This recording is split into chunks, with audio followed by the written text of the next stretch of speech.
In a world where cyberpunk aesthetics merge with superhuman abilities, the tale unfolds within the confines of a powerful executive's narrative. The warrior named Gong Li finds herself ensnared in a story where the male lead, under the delusion of the female lead's demise, compels a supporting character to undergo cosmetic surgery to assume her identity. With a heart that feels like ash, he engages with this substitute, unaware of the chaos that is about to ensue. As Gong Li arrives in this realm, she discovers herself lying as the substitute on the male lead's bed.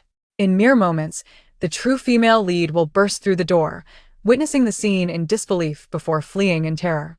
In a misguided attempt to prove his unwavering devotion, the male lead resorts to killing the substitute and rushes out after the fleeing figure.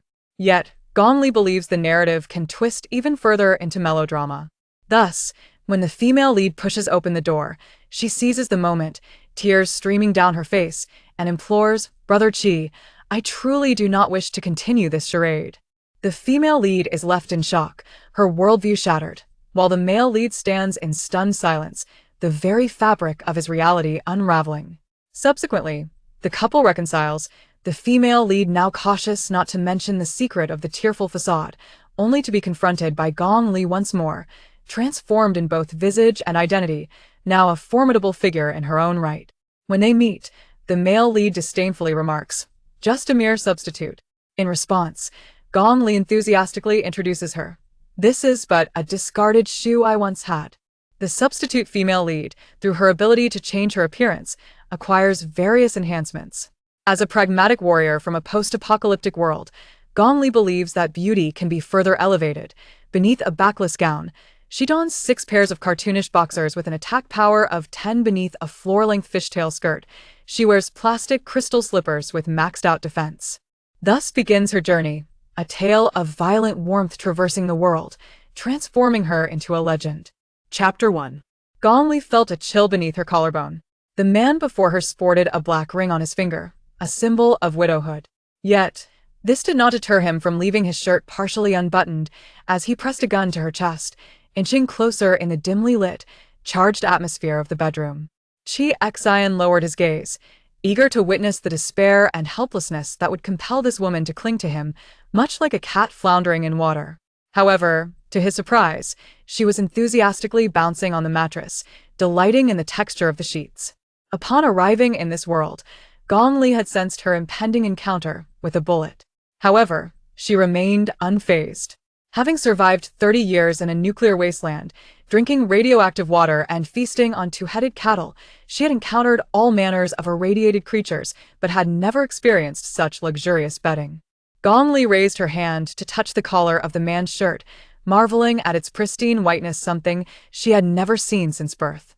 Chi Xian observed her trembling lashes and the fingers that toyed with his collar, attempting to seduce him.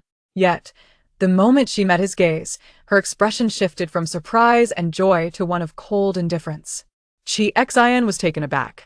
He was the quintessential ruthless executive from the narrative The Young Idol's Runaway Bride. This tale, set in a cyberpunk future with a society endowed with superpowers, featured the female lead, Wan Qianqian, an angelic idol capable of healing through song and summoning miracles, a character everyone desired to possess. In this twisted narrative, Gong Li had become the infatuated substitute character. The original beautiful substitute had undergone extensive surgery to resemble the female lead, implanting various cybernetic enhancements in a desperate bid to mimic her physique, transforming herself into a semblance of a cyborg. The male lead, upon observing the substitute's transformation into Wan Qianqian, harbored a mix of malice, nostalgia, mockery, and complexity, ultimately keeping her by his side, engaging in a fervent affair while lamenting her inferiority to the true female lead. When he finally encountered the real Wan Qianqian, he was overjoyed and, in a fit of rage, killed the substitute, rushing out in pursuit of her. This was the impending plot. Gong Li surmised that the female lead was likely already in the elevator. Although she had no desire to witness such a clitch, she was left with few options in the desolate wasteland, where cultural pastimes were scarce. Her notoriety in the wasteland was well established, yet her interest in the struggles of survival had waned over the years. Her solitary existence had led her to a singular hobby, scavenging through abandoned subways for electronic books left behind by pre-nuclear humanity. Despite the narrative of the young idol's runaway bride being lackluster, its dramatic twists had accompanied her through countless nights spent defending her stronghold. Given her character, she found herself somewhat eager for the forthcoming melodrama. Nevertheless, Gong Li believed that merely stumbling upon the powerful executive in bed with another woman was insufficiently thrilling, and she had no desire to face a bullet. As she contemplated this, Chi Xian grasped her chin. "What expression is that, woman?" The classic line, the quintessential gesture. Having perused countless literary works from a bygone era, Gong Li felt a spark of curiosity and excitement. In the wasteland, where strength and resources dictated relationships, she had never been addressed in such a condescending manner. With a hint of amusement, she replied cold. Seeing the plush-down comforter at the foot of the bed, she attempted to pull it over her but inadvertently brushed her thigh against Chizin's. His eyes darkened, and he sneered, "You still think seduction will work at a time like this?" He knew too well that she was not one. Qianqian the latter was always innocent and cheerful, devoid of the complex emotions that Gong Li displayed. Chi Xian understood that a mere glance from him could send her spiraling into anxiety, and with the slightest movement of his fingers, she would crumble like a wilting rose, utterly at his mercy. At that moment, she should throw caution to the wind, employing every ounce of seduction she possessed. Gong Li raised her gaze to Chi Xian, speechless. Yet, to him, she appeared dazed, desperate, as if yearning to be humbly adored. Gong Li muttered, "I'm freezing." Chi Xian paused, his expression shifting. Her acting was commendable, though she seemed different from before.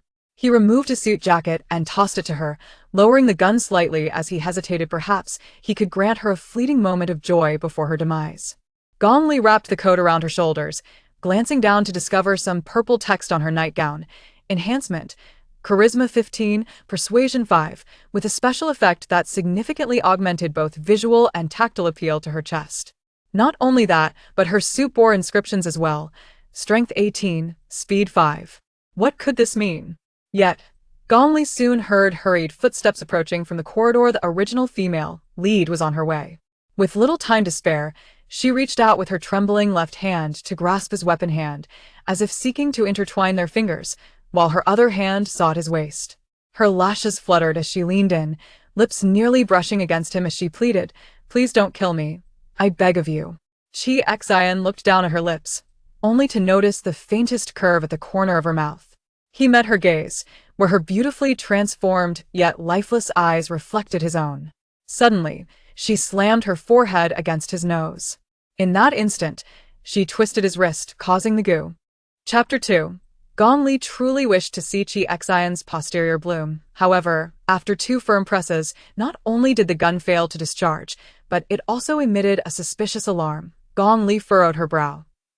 In the narrative, it was this very gun that Chi Xian used to eliminate the substitute female antagonist. How could it be rendered inoperative? Just as she raised the weapon, Chi Xian lunged towards the bedside. Opening a small black box and pressing a red button, Gong Li immediately sensed the dire turn of events, pushing against the foot of the bed to swiftly roll off and land barefoot on the floor. She still had a chance to escape by taking the true female lead hostage. Suddenly, a section of the ceiling opened, and a sleek black firearm descended from above, a beam of light locking onto Gong Li as she dashed towards Luan Qianqian. Turning her head, Gong Li caught sight of a red, aimed at her forehead. There was no time left. This body was far too sluggish. Bang! The black gun from the ceiling discharged, smoke billowing from its muzzle. Luan Qianqian watched in horror as the woman, whose features bore an uncanny resemblance to her own, was struck in the forehead, her body collapsing onto the carpet. The firearm she held tumbled to the ground. Rolling to rest at Luan Qianqian's feet, Chi Xian slammed his hand on the red button, his gaze filled with uncertainty as he regarded Gong Li's lifeless body, confirming she had not moved for some time. With smoke emanating from her forehead, although the protagonist was shot in the abdomen in the storyline, this time it was the head, yet the outcome remains unchanged, after being stripped bare by the male lead. She was discarded like large mechanical refuse on the trash heap outside the city. Astonishingly, she revived. This implies that the subsequent narrative will continue to unfold, as per the original text, upon hearing of a woman who bore an uncanny resemblance to Luan Qianqian, who was killed by Chi Xian and thrown into the garbage mountain. The male second lead mistakenly believed that Chi Xian had slain the real Wan Qianqian. He rushed into the landfill, only to discover the fragile substitute female character lying amidst the refuse. Elated yet heartbroken, he embraced her and departed from the dump. The substitute female character remained by his side, masquerading as Luan Qianqian, manipulating him to undertake various tasks while inciting him to seek revenge against Chi Xian. It was only when he encountered the true Luan Qianqian that he recognized her as the one he genuinely loved. While the substitute at his side was nothing more than a hideous counterfeit, if Gong Li were to see Luan Qianqian, she would undoubtedly regard the substitute as an indomitable cockroach. The original narrative. Gong Li was supposed to gradually awaken in the male second lead's embrace, but now, with the latter yet to appear, it seems her extraordinary vitality, forged in the apocalypse, has allowed her to regain consciousness prematurely. With that in mind, Gong Li truly had no desire to linger and endure the ensuing nonsensical plot. Resolving to finish her cigarette, she planned to scavenge for food amidst the trash mountain before making her exit. After all, in her past life amidst the wasteland, she was a child who grew up among refuse. Such places felt like a joyful home to her. However, before she could fully savor her electronic cigarette, someone approached her, half sitting amidst the refuse. Gong Li felt as though she were lounging on her own mink velvet sofa, gazing down at the rubbish heap below.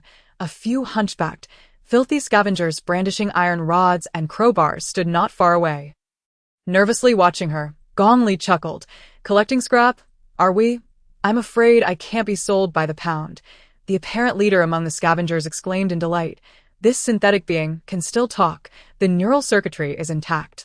Let's rip her head off and sell it for a good price. Gong Li. Upon awakening to the prospect, Gong Li found herself sprawled upon a heap of refuse, her hands fumbling in search of a weapon to retaliate. Alas, all that surrounded her were an assortment of plastic bags. Not far off, beneath a pair of tattered boots, something glimmered with an eerie green light. Instinctively, she seized it and, pivoting swiftly, struck the face of her assailant. A scavenger, with all her might. A resounding crack echoed as the scavenger froze momentarily, eyes rolling back, and released his grip, tumbling down into the refuse below. The remaining scavengers shrieked in terror, exclaiming, "She can inflict harm.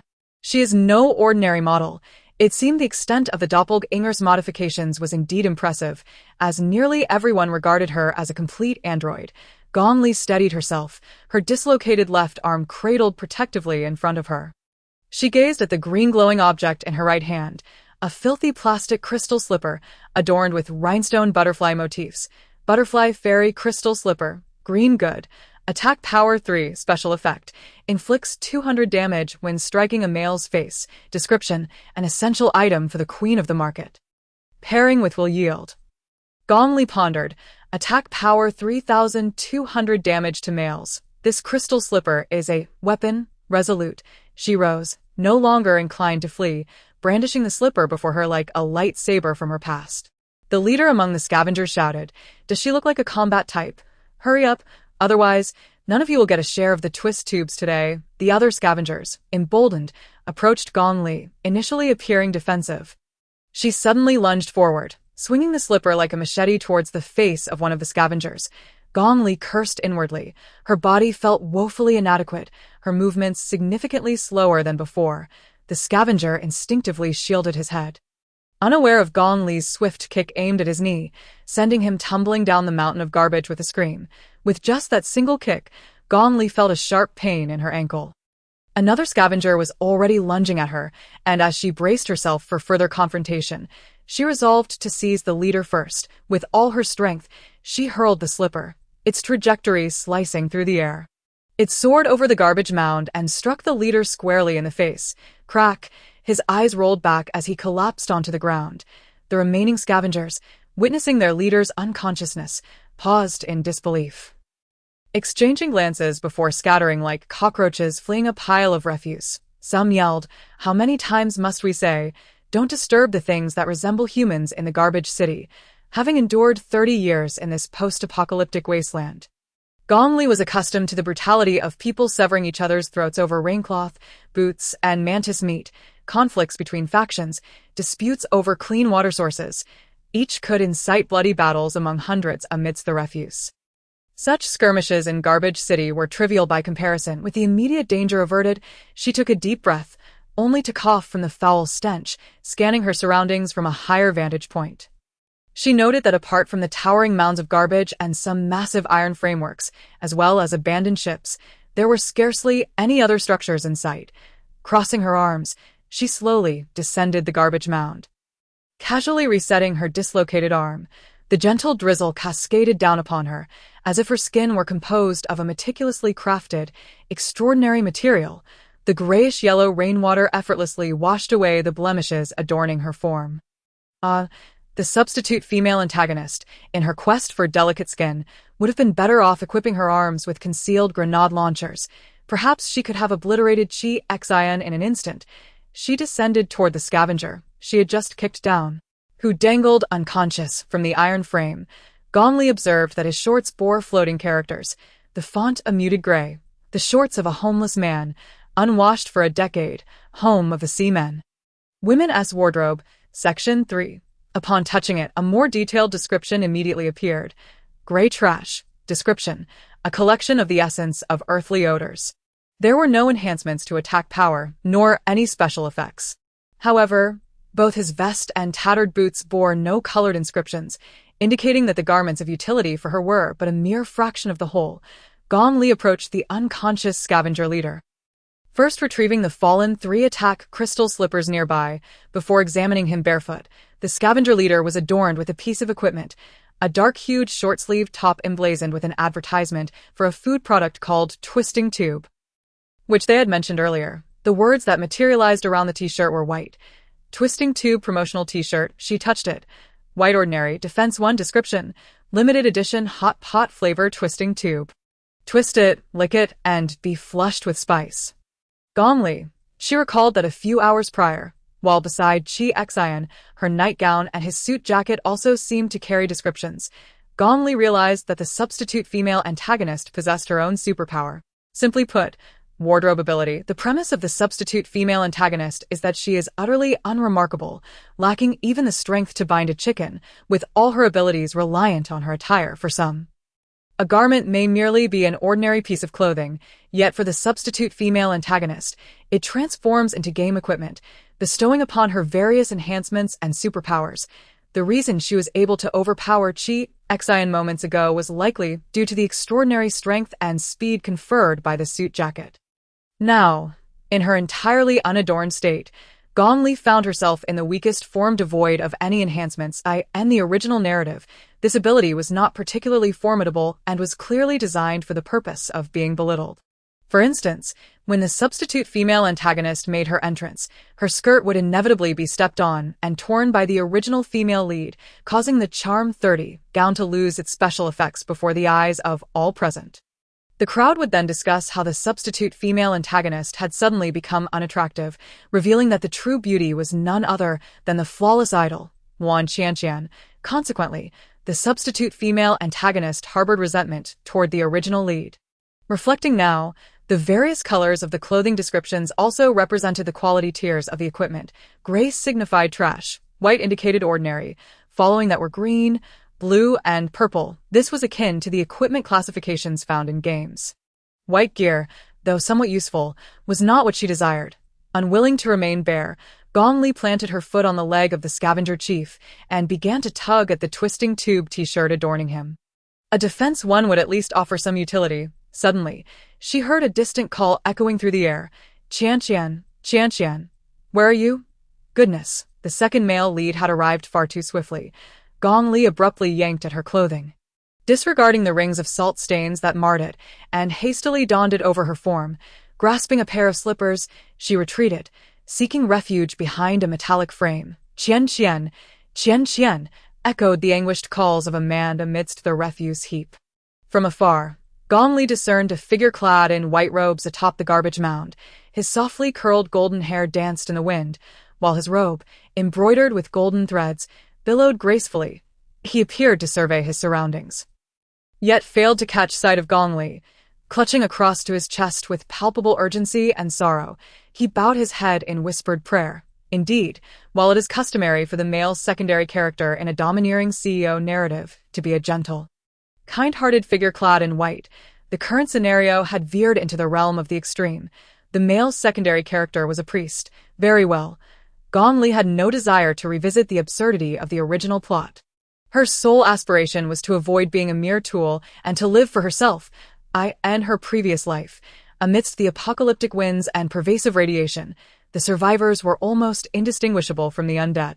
Now, finding herself in an era characterized by industry and urbanity, she felt compelled to fully immerse herself in experiences she had only encountered in literature. Her objective had never wavered: to live well. To truly live, Gong Li turned her gaze away from the priest clad in white, lifting her face towards the heavens, hoping to discern her direction by the stars and hasten her departure. Unfortunately, the smog was too dense, leaving the sky shrouded in a pallid gray, with fine raindrops seeping into the wound on her forehead, a remnant of a bullet graze, sending a tingling sensation through her head. She reached up to touch the bloodied hole at the center of her forehead, approximately the width of her little finger, with singed edges. She then probed the back of her head, finding no penetrating injury there.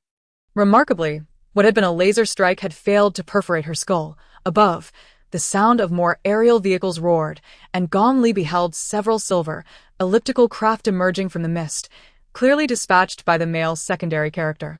A few scattered scavengers looked about in alarm, likely astonished that a dumping ground could serve as a grand stage for romantic escapades, fearing that the acidic rain from above might corrode her mind. Gong Li scavenged for a round pen cap to plug the wound on her forehead. Grabbing a large pair of tattered trousers, she limped away with her crystal slippers tightly clutched, heading in the opposite direction. Time to make her escape. Chapter 3. She understood that this place was not suitable for prolonged stays, and her pace quickened. She traversed hills and valleys while scavenging. By dawn she had distanced herself significantly from the circling aircraft. However, the expanse of the garbage dump was immense, resembling a rainforest of steel and plastic. In the distance, remnants of large ships and spacecraft lay scattered, with the supports of cable towers leaning precariously. Casting monstrous shadows that instilled fear, she observed a few scavengers collecting plastic tubes. Following suit, she found several empty ones and had no choice but to resort to her other forte, robbery, launching a surprise attack on a few scavengers. She seized several plastic tubes, discovering they were twist tubes, remnants of various flavored pastes within. She squeezed out a small portion and popped it into her mouth, instantly feeling satiated, her energy beginning to replenish. Yet, the sticky texture and artificial flavor. This concoction would hardly entice even a dog, were it not found in a dump.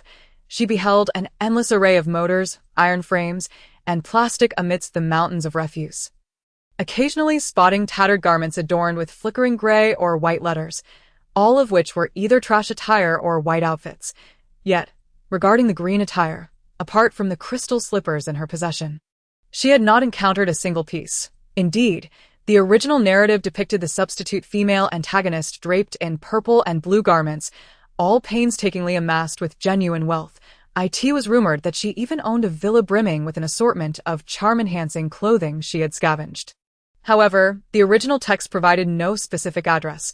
Gong Li could only recall the storyline, devoid of any memories belonging to the substitute female antagonist, leaving her unaware of its location. Gong Li rummaged through the heaps of garbage. She discovered that the white gear offered minimal enhancements, yet she managed to find a few pieces. After all, wearing more could compensate for the inadequacies, and aside from particularly cumbersome or foul-smelling garments, she adorned herself with nearly all the equipment she had unearthed. By the time dawn approached, Gong Li was nearing the periphery of the landfill. Unbeknownst to her, her frantic overnight escapade had already earned her a notorious reputation within the confines of the western side of the dump, a nimble oddity who would randomly ambush other scavengers. Stripping them of their clothing to don for herself on that frigid night, with the wind howling and rain chilling, this assailant would thoughtfully bury the dazed scavengers, at the very least draping a few pieces of candy wrappers over their vulnerable parts. As she reached the edge of the dump, there were no barbed wire fences or walls, merely a thinning of refuse that revealed the arid ground beneath, and an old, dilapidated road emerged before her.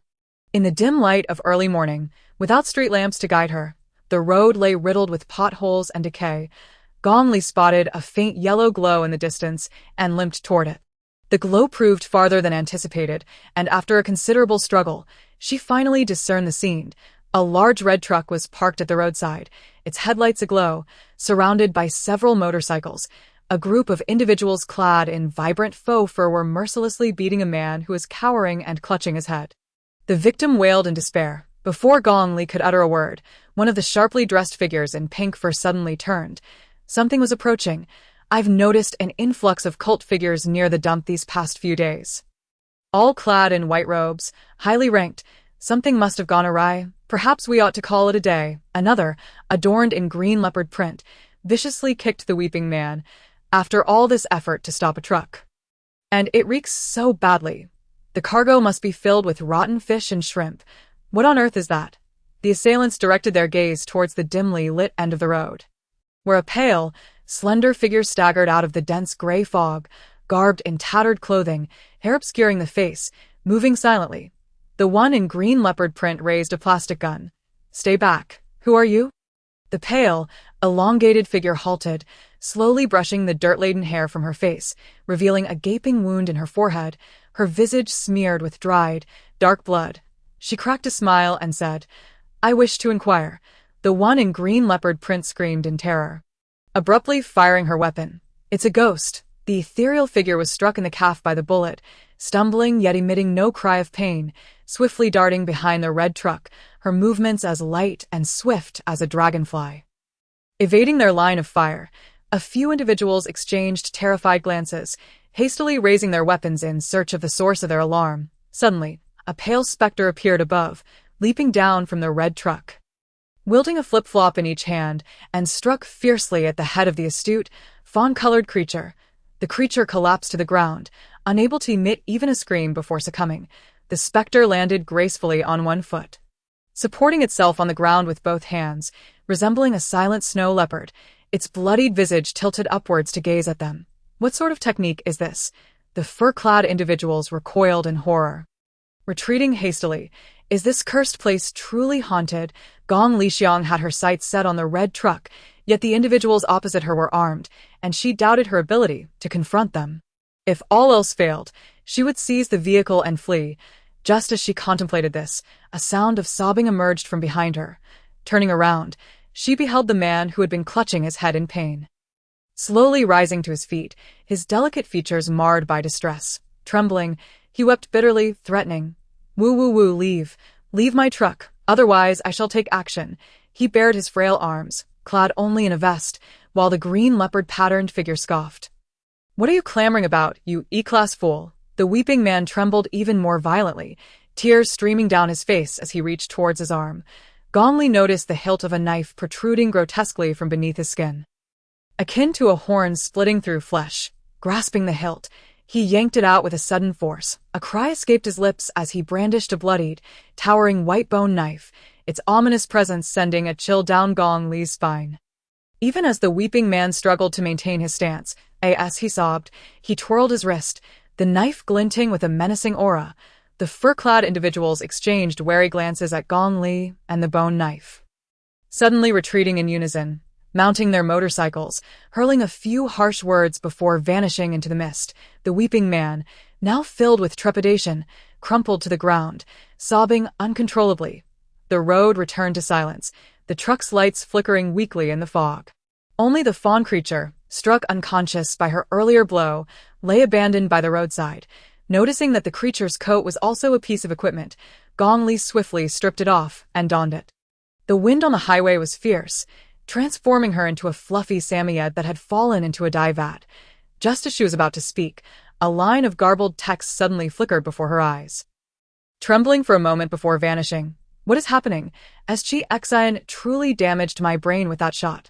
The weeping man softly remarked from behind her. Thank you. Gong Li turned to face him.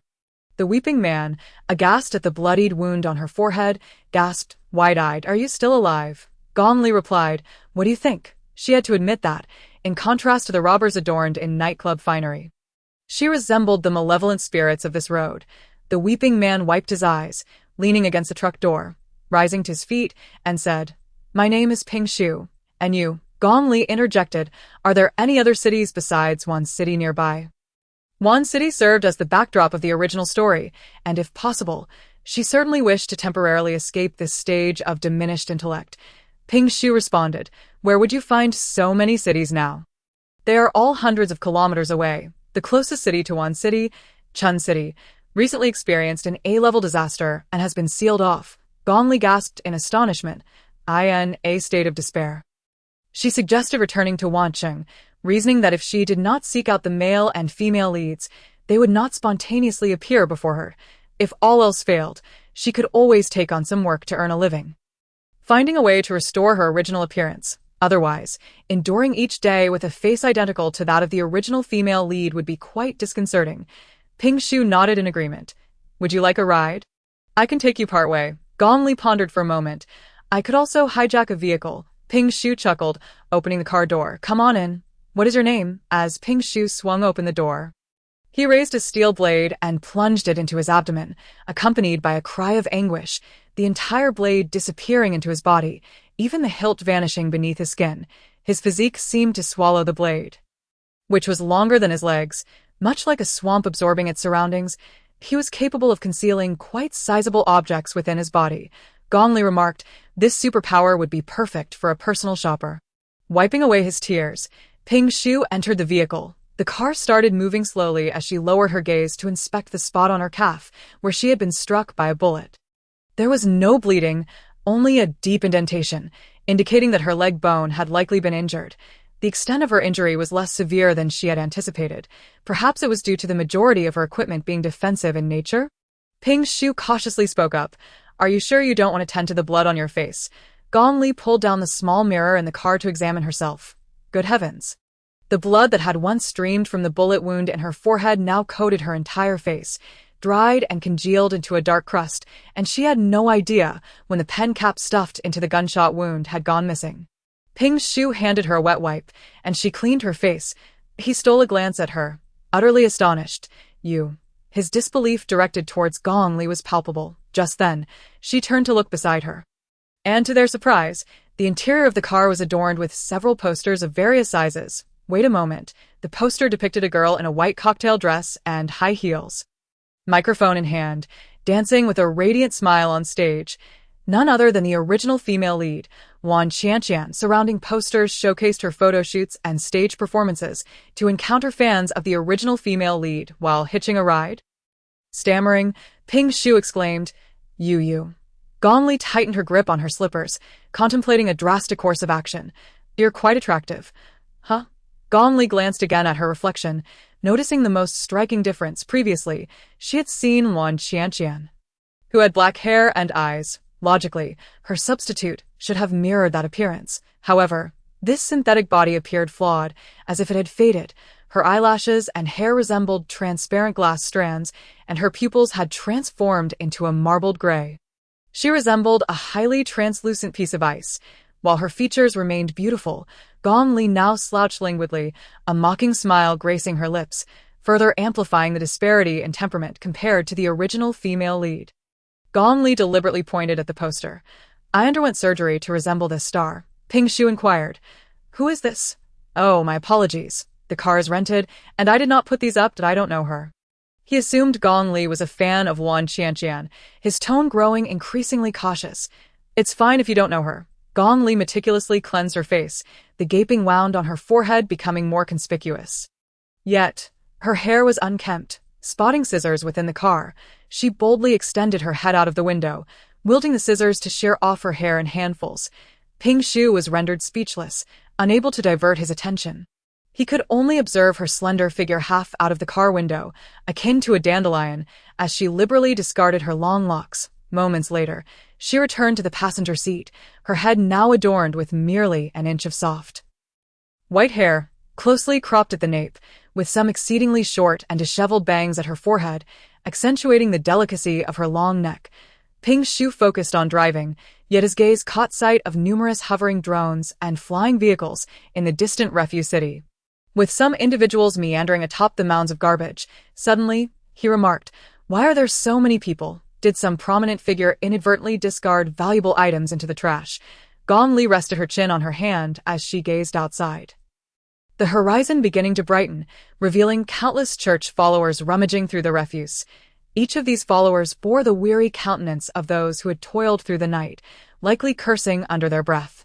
And when a truck passed, they made no attempt to intercept it.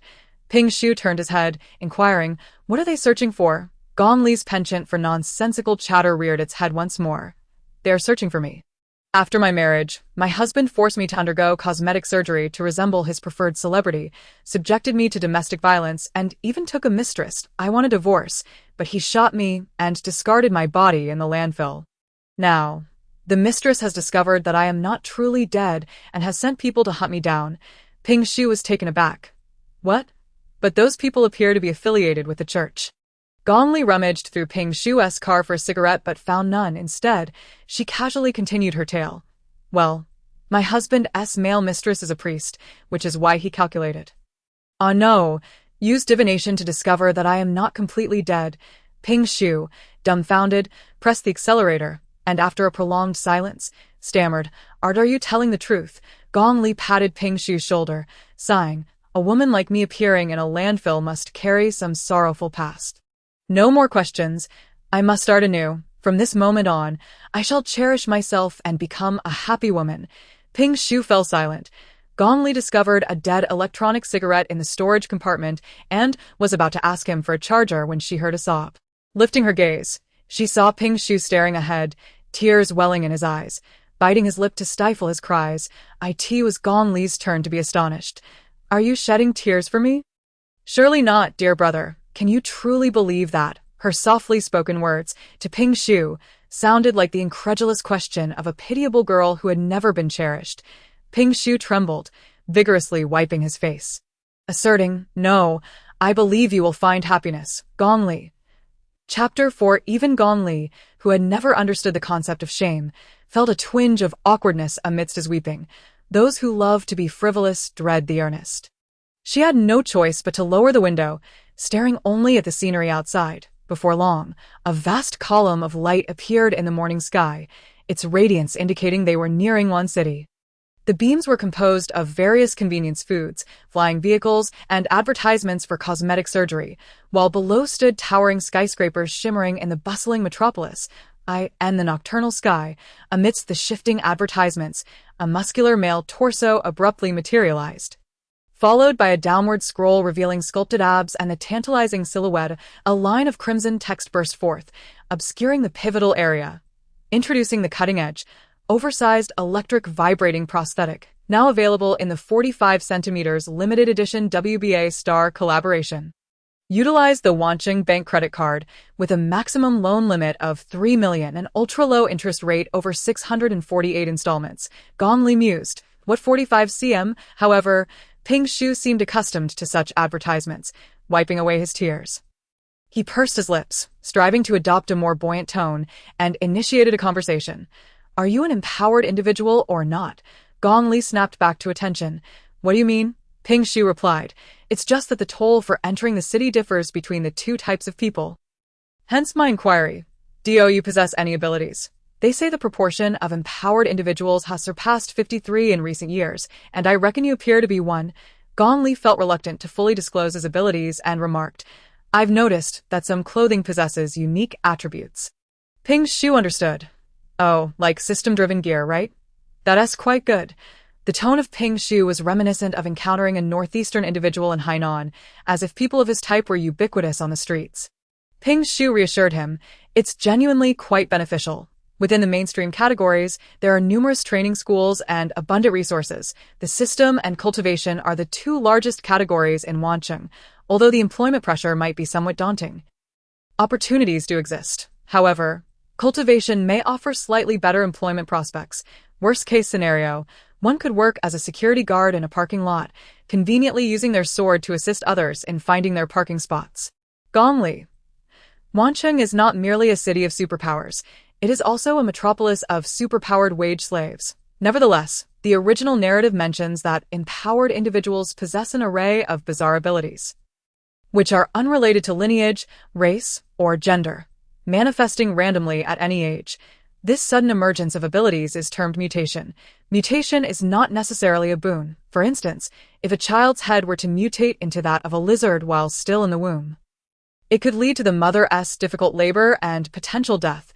Conversely, an elderly individual might spend their entire life believing themselves to be powerless, only to unexpectedly gain the ability of eternal youth on their 80th birthday.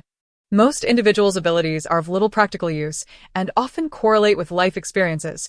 For example, the original protagonist's father, having worked as a clerk for half his life, manifested the ability to stack documents without them falling at the age of 45. The original protagonist's mother could generate water spheres, but would need to accumulate power for a week to create a 1-meter diameter sphere, a skill that proved invaluable during weekend dog baths. Many occupations in society do not necessarily require superpowers. Thus, Ping Shu, possessing the ability to conceal weapons within his body, still finds himself working as a truck driver transporting seafood upon arriving at the toll booth to enter the city. Ping Shu watched a 240-second advertisement before swiping his card for passage, offering an apologetic smile. "I haven't subscribed to the Super Black Gold on-demand membership for this road." Once inside Wancheng, Ping Shu drove at breakneck speed, claiming he was racing against the clock to deliver his cargo. Gong Li also intended to disembark once he had completed his delivery. She gazed at the towering skyscrapers, surrounded by a plethora of visually stimulating advertisements in vibrant hues, and even spotted vending machines selling plastic firearms on the street corners. The dilapidated overpass was adorned with various signs for hotels and rental accommodations. And not far away, sleek and cutting-edge aircraft traversed the illuminated sky. Compared to the desolate wasteland of her former life, this place seemed excessively decadent and garish, a veritable entertainment hub leading to a state of cultural demise. Ping Shu parked the vehicle in a lot behind a silver-gray diamond-shaped building in the city center. Gong Li noticed the words Rui Pharmaceutical emblazoned nearby. There was no need to enter Wancheng. A direct delivery to the enemy's doorstep would suffice. However, it was mentioned in the original text that Rui Group was one of the 3 largest conglomerates in the new nation, with pharmaceuticals being merely one of its many enterprises. Thus, it was unlikely she would encounter any significant individuals. After halting the car, Ping Shu remarked, "Wait for me a moment. Once I deliver the goods, I'll take you to your destination. Are you hungry? Would you like something to eat?" He pulled out a spicy, hot pot-flavored snack tube from his pocket. Gong Li refrained from inquiring about his gastrointestinal health. Instead, she opened her luxurious fur coat to reveal a row of snack tubes she had pilfered from the garbage city. "It's fine. I have some." Ping Shu observed the few deflated, likely expired tubes she possessed, feeling a pang of sympathy, and insisted on handing her the one he held. "Go on, eat up." He seemed inclined to reach out and pat Gong Li's head, particularly the tuft of hair that had not been well trimmed, but she shot him a glare, prompting him to retract his hand in disappointment. As he exited the vehicle, Gong Li swiftly tossed the spicy snack tube back into the storage compartment. She leaned against a glass, scanning the surroundings, when suddenly, she heard a commotion behind her. Adjusting her cap, she flung open the car door and heard Ping Shu earnestly explaining, "You can't refuse to sign for it. I didn't deliver it incorrectly. The order specified I was to retrieve goods from Dongjianhai, and the item was a Buddha head." "A Buddha head?" Gong Li leaped from the car and approached the vehicle, where several staff members were pulling off the tarpaulin, collectively gasping. Their expressions were a mix of shock and trepidation. At the back of the truck lay a massive Buddha head, tilted within the cargo area. Its surface appeared translucent like white jade, yet the cheeks had become misshapen from pressing against the truck bed, indicating a skin-like softness. The white Buddha head's eyes, devoid of eyelashes, drooped as if reflecting a glimmer akin to a brook flowing through half-closed lids. Seemingly poised to gaze upon all sentient beings at any moment, this alabaster Buddha head bore some sticky grime, exuding a pungent odor. As Gong Li took a few steps closer, she observed the severed edge of the head. A gray-green, gel-like semi-fluid oozed from the break, pulsating as if still alive, reminiscent of freshly slaughtered bullfrogs. This Buddha head resembled a delicate porcelain cup filled with refuse. Ping Shu appeared equally oblivious to the nature of the cargo he was transporting. Taking a step back, someone murmured, "This must have originated from Chuncheon, drifting all the way to the east coast." Wasn't it reported that an A-level natural disaster occurred there, leading to its lockdown? At the back door of the building, a man in a black suit, likely a supervisor, hurried over, standing in the shadow of the edifice and calling out from a distance, "Indeed, this is research material. Unload it. Once the goods are offloaded, cover it back up with a tarpaulin." Ping Shu approached and handed over the receipt. The supervisor casually pulled a silver ballpoint pen from his pocket and scribbled his signature. He then tapped the glowing screen of the holographic device. "Here's your tip." Ping Shu was taken aback with delight and quickly raised the truck bed. The statues had seemed to cling to the bed, and only when the bed reached a 90-degree angle did it slowly slide down a bit.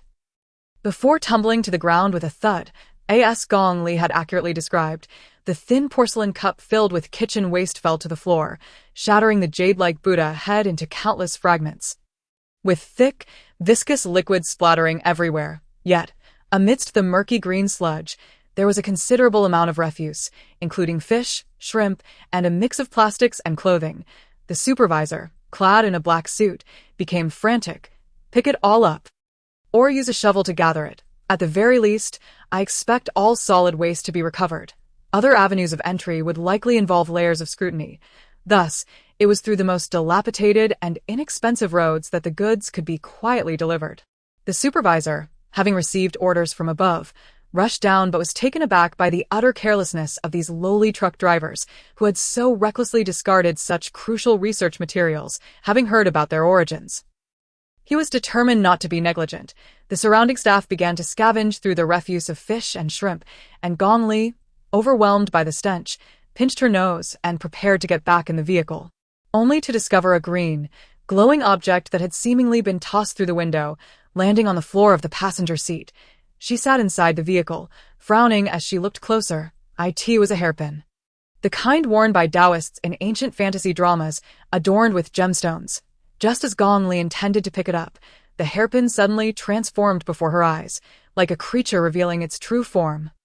It morphed into a soft, palm-sized octopus, dirty and indistinguishable from expired food items found in the market. It was a piece of equipment. Huayu crown hat. Quality, color, effect. Requirement, rationality 10 description. Appears at, on the night of this month it will too. Had she misread it?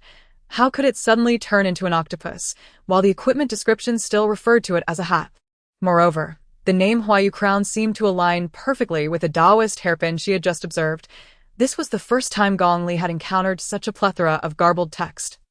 And what was this rationality? Before she could scrutinize further, Ping Shu cheerfully climbed back into the vehicle, reversing as he spoke.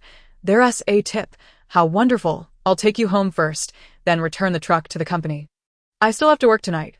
Where would you like to go?" Gong Li nudged the octopus aside with her foot. "Anywhere's fine. Just drop me off at a random intersection." Ping Shu paused. Surprised. "Don't you have a home?" Gong Li turned to gaze out the window. No, Ping Shu felt a pang of sympathy. He wanted to reach out and touch the tuft of hair atop her head. But Gong Li tilted her head towards the outside. "What is that?" Ping Shu looked at the vibrant array of neon signs outside her window, where he could see men and women standing along the street or dancing behind glass. His face flushed. That's south the Red Street of Wan City. It's not suitable for you to look for work, Gong Li. I was referring to that enormous structure floating in the air. A massive temple, suspended midair, moving against them, its shadow gradually enveloping the roof of their red truck. Gong Li leaned out of the vehicle to gaze upwards, noticing the thrusters of a flying apparatus beneath the temple. Yet, the FAAD presented a glazed, yellow-tiled red gate, adorned with large crimson lanterns at each cardinal direction.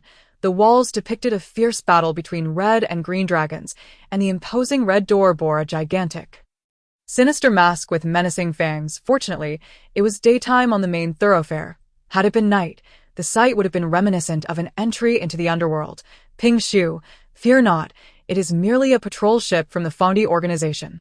Each vessel belongs to a group within Fondi. They frequently appear in various locations. Gong Li, Fondi, Ping Shu, somewhat perplexed.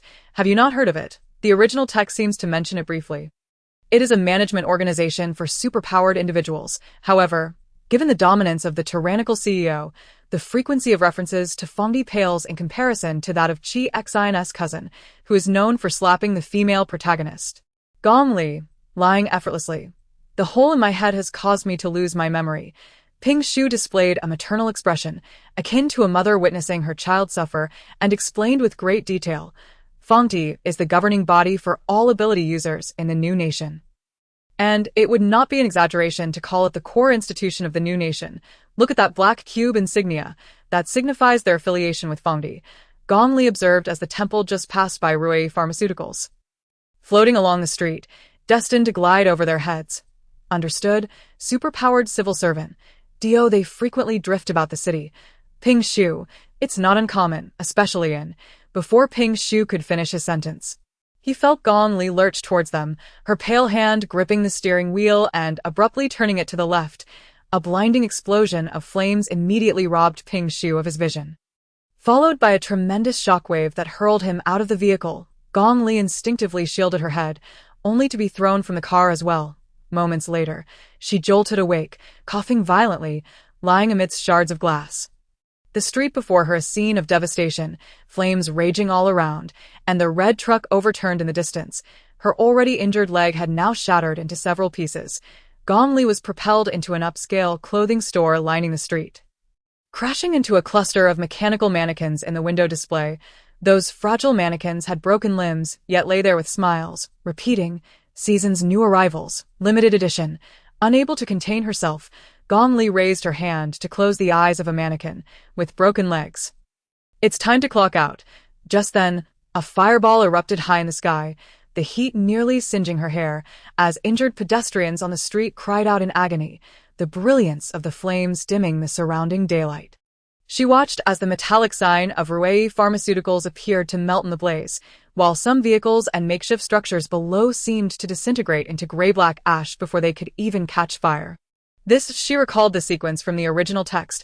This was when the third male lead, consumed by jealousy, detonated the building. In the narrative, while the third male lead was on an external mission, he encountered the amnesiac original female protagonist, gradually falling in love with Wan Qianqian. But just as he was about to confess, Wan Qianqian suddenly regained her memory and declared her intention to return to Wanqing. The third male lead, feeling uneasy about her, decided to accompany her to Wanqing. Wan Qianqian insisted on seeking out Qi Xian alone, after which she never returned. Unbeknownst to the third male lead, the two had already found themselves in a quarrel that led to the shedding of their garments. And he mistakenly believed that Qianqian had met with foul play, prompting him to storm into Rui Group in a fit of rage. However, during this episode, the whispers of Qi Xian's subordinates merely skimmed over the surface. Meanwhile, Qianqian sulked under the covers in bed. How could Gong Li have anticipated that the third male lead was wreaking havoc at Rui Pharmaceuticals? Gong Li's delicate, bioengineered form was on the verge of losing consciousness. She recalled from the original text that the three male leads, along with their counterparts, each possessed unique S-class super abilities, particularly noting the exceptional combat skills of the third male lead. How absurd that this group, entangled in romantic pursuits, sought to bring about the ruin of a city, and that a mere tear from the female protagonist could cause such chaos. Gong Li touched her severed leg, gazing at the ordinary people on the street who were groaning in pain, and felt an overwhelming desire to plunge the heads of these male and female leads into a cesspool. Just as she was about to faint, a sudden shout pierced the air. "Fangti, the execution group commands you to cease all criminal activities at once." Gong Li vaguely perceived the spectral temple hovering in the air, its crimson doors flung open, and a throng of individuals emerged. The Fangti operatives were making their move. It seemed that the Fangti had not ventured far with their boat, and the third male lead, audacious as he was, had just ignited flames in front of the authorities. The fire surged like a tide, the temperature plummeting, as Gong Li felt as if the searing heat of 1,000 suns had been instantaneously contained. Coalescing around a solitary figure in midair, several shadows lunged toward the airborne third male lead, who vanished in an instant. Such strength he possessed, yet he faltered upon encountering the execution group's Fangti operatives. She observed a group descending from the spectral temple, led by a towering figure clad in a mask, wearing practically nothing at all. His muscular physique resembled that of a bodybuilder, his skin a sun-kissed bronze, the embodiment of a perfect wide-shouldered, narrow-waisted form, yet he was clad in shorts so brief that half of his backside was exposed. What on earth was this world coming to? Chapter 5. Though his attire was ludicrous, he orchestrated the rescue efforts with meticulous precision. The masked man, while saving lives, answered a call on his light brain. "Lord Gondang, I am near Rui Pharmaceuticals, and there has just been an explosion here. What? There are items related to Chunching in the vicinity. Understood. I will commence the search immediately. Surely, the items related to Chunching do not refer to that Buddha head. Gong Li, feeling increasingly incapacitated, squinted in the direction of the masked man. Catching sight of him approaching a clothing store's display window, this civil servant was quite diligent, or rather, this rear was exceedingly dedicated, as he continued to report to Lord Gan Deng over the phone. Before Gong Li could muster the strength to observe further, she succumbed to unconsciousness. Moments later, someone beside the masked man wielded a detection device, whispering a report to him as a few individuals began to approach Gong Li's direction. The masked man queried his companion, "Are you certain?" To which the accompanying operative, holding the detection device, replied, "The presence was only fleeting. It seems to be in this vicinity." The masked man gazed at the figures sprawled on the ground. Most of them being low-end androids, rendered devoid of any cerebral activity by the force of the explosion. The closest android to him had a shattered calf, clad in a pink mink coat. Her slender form nearly swallowed by the plush fabric, lying face down to the side. He fixed his eyes on the mannequin, who bore a striking resemblance to a certain celebrity, a bloodied hole in her forehead, suggesting she had been struck by a laser. Where could such a laser have come from? The red fangs of his mask seemed to animate, his fierce brows knitting together in confusion. His companion noticed. "What's the matter? Is there something off about this android?" The masked man crouched down, his fingertips pulling apart the pink mink coat, revealing a tattered ensemble of 9 or 10 ragged garments underneath. After a pause, he remarked, "Is this beggar chic in vogue this year?" The sound of suppressed sobs echoed nearby as another woman impatiently interjected, "Ping Shu, if you have nothing to do, scrub the restroom, wipe the sign. And if you're still at loose ends, go bow to my regular customers at the entrance." Ping Shu sniffled. "Sister Luo, I just feel so sorry for her." Sister Luo replied, "You've already brought back 7 cats, 6 dogs, and a broken radio this year. Each time you bring something to me for repairs, you always cry like this. I've told you, your emotional excess is a condition that needs medication to manage." Suddenly, Gong Li opened her eyes, nearly brought to tears by the harsh glare of the surgical lights above. She raised a hand to shield her vision, only to realize her left hand was firmly restrained on a table covered in green fabric. Startled, Gong Li instinctively grabbed the welding torch from the tray beside her and lunged forward, but before she could make contact, she felt a kick send the stool flying, the icy barrel of a gun pressed against her neck. The surgical light was pushed aside by a hand adorned with numerous rings, and Gong Li beheld a woman with golden wavy hair, clad in a grease-stained black butcher's apron, appearing to be in her 30s. With striking red lips marred by burn scars covering nearly half her face, the stool continued to spin in the dimly lit workshop as Sister Luo pressed the trigger almost a third of the way in, a cigarette dangling from her lips as she smirked. "Ping Shu, I told you not to pick up large pieces of trash. At least the radio wouldn't try to kill me, right?" Ping Shu trembled beside her, tears welling in his eyes. "Sister Luo, she didn't mean it. She must have been frightened." Gong Li surveyed her surroundings, her gaze lingering on the various prosthetic parts hanging on the studio walls, and slowly lowered the welding torch. Sister Luo took a deep drag from her cigarette. "So, you're ready to concede?" Gong Li blinked, casting a pitiable glance at Ping Shu, and replied, "Yes, I was just startled." Ping Shu rushed over, his hands ruffling her hair in a manner reminiscent of petting a cat, nearly cradling her head in his embrace. "It's all right, we're still in Wancheng. Thank you for saving me again." "Don't be afraid." Sister Luo took a step back, rolling her eyes. "If you want to play the pity card, at least put some effort into your acting." Yet, Ping Shu seemed more than willing to indulge her, showering her with affection, to which Gong Li remarked, "So, is this a repair job for me? I recall my leg is broken." Sister Luo huffed. "Indeed, I cannot inquire about your origins, yet the components that comprise you are exceedingly costly. I cannot afford the original parts and must make do with repairs. Presently, you resemble an interstellar battleship powered by diesel, so bear with it for now." The metaphor of the interstellar battleship ignited a flicker of hope in Gong Li. "Are you suggesting that my entire being is precious, brimming with untapped potential?" She recalled that as a substitute actress in a supporting role, she was considered half from a noble background, and in her quest to enhance her physique, she nearly depleted her savings. Sister Luo. Indeed. Not to mention your absurdly high bionic structural ratio, with an array of cutting-edge technology I've never encountered. More importantly, you're remarkably ineffectual, Gong Li. I suspect you are resorting to insults. In the realm of the Sea-Man, the women's wardrobe, Section 6, Sister Luo.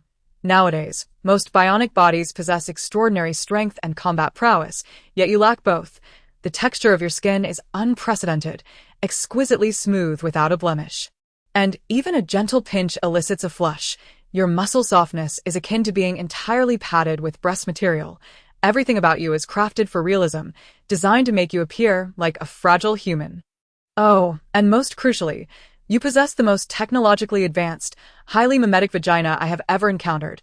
I surmise its technological ownership could purchase several buildings in central Gong Li, spending money on such trivialities. Does the substitute actress believe she can seduce Chi Xian? Gong Li sighed.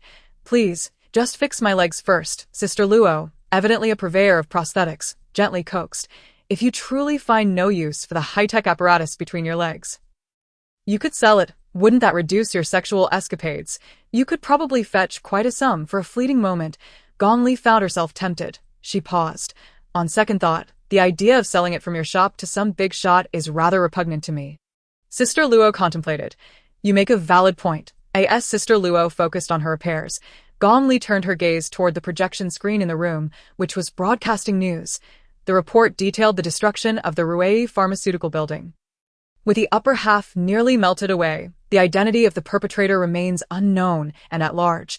The authorities have temporarily sealed off the building under the pretext of pursuing the true culprit. Gong Li wished fervently to write an anonymous letter to expose the male third lead. However, before she lost consciousness, she had overheard someone obeying Lord Gondeng's orders to seal off Ruei Pharmaceutical. And the reason was linked to something from Chuncheng. Could it be connected to the goods that Ping Shu had procured? Following the news on Ruei Pharmaceutical was an advertisement featuring Wan Qianqian endorsing a certain energy drink, which Gong Li, as the substitute actress, had filmed in place of Wan Qianqian.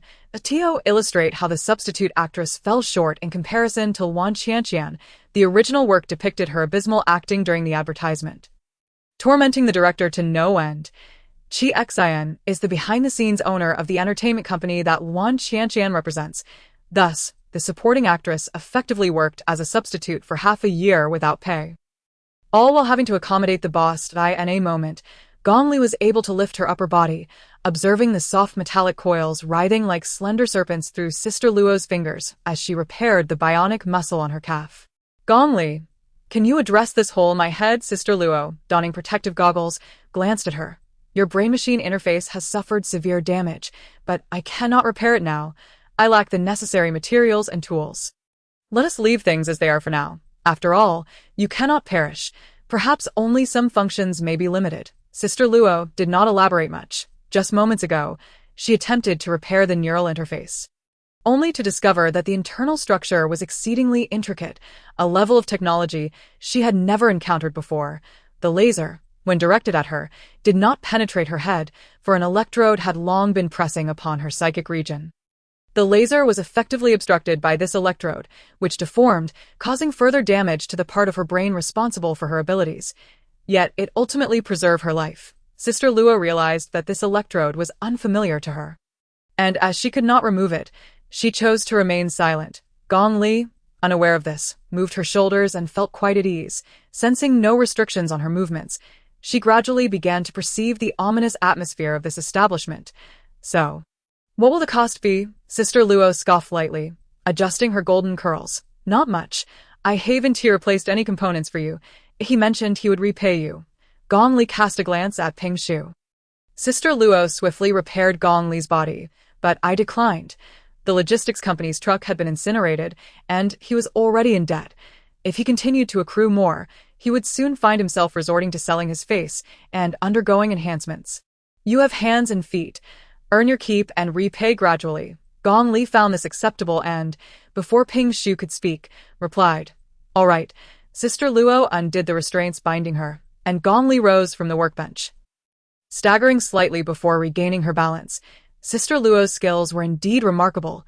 Except for a faint scar below her knee, The rest was nearly imperceptible. Ping Shu hastily picked up a trench coat to cover her exposed form. But Gong Li waved her hand in refusal. Sister Luo sat in her wheeled chair, pushed herself to the nearby table, and removed her greasy apron, revealing a deep crimson skirt beneath, and changed into a pair of high heels. If you can earn enough money, it would be best to find a way to enhance yourself, fortify your muscles and bones, or replace some components. Otherwise, this frail body will offer little opportunity beyond selling. Ping Shu exclaimed urgently. Sister Luo. Sister Luo took off her goggles. I'll say this only once. If you truly cannot survive, come find me. I can introduce you to work on Red Street, of course, only if you genuinely cannot endure any longer. Gong Li nodded and turned to find her few pieces of clothing on a nearby chair. After the explosion, several items were reduced to rags. The name of the white equipment that had appeared earlier had also vanished, indicating that equipment could indeed be damaged. She exhaled softly and wrapped herself in a scorched pink mink coat. Sister Luo, unable to resist, remarked from behind her, "That garment is in such tatters. Perhaps you should forego wearing it." Gong Li, accustomed to her past life of scavenging, was reluctant to discard it. "I'll wear it for now. I have nothing else to cover myself." Ping Shu quietly added, "I noticed you still have an octopus in your pocket." Gong Li paused, reaching into her clothing pocket to pull out a slimy, palm-sized octopus, the very one that had fallen into the vehicle, inscribed with the item description, Jade Crown. She distinctly remembered not having pocketed this filthy creature. Gong Li casually remarked, "I was just so hungry. I was craving seafood." Turning her head, she noticed Luo Jie and Ping Shu staring at her, tears welling in Ping Shu's eyes, and even Luo Jie wore a pained expression on her face as she waved her hand. "Don't bother giving me the money for leg repairs. Just wear a bikini and hold a sign outside my shop later." Gong Li replied, "Then I might as well repay the money." Luo Jie picked up a card from the table. "Your ID. This thing doesn't have any authenticity issues. Wancheng is quite welcoming to undocumented immigrants. After all, a major city loses 1/10 of its population each year. If no one comes in, it won't be able to sustain itself for long." Gong Li accepted the seemingly shoddily made plastic card, which bore a photo of her half-conscious self lying on the repair table, with Luo Jie's blood still on it and 2 little red flowers drawn on her face.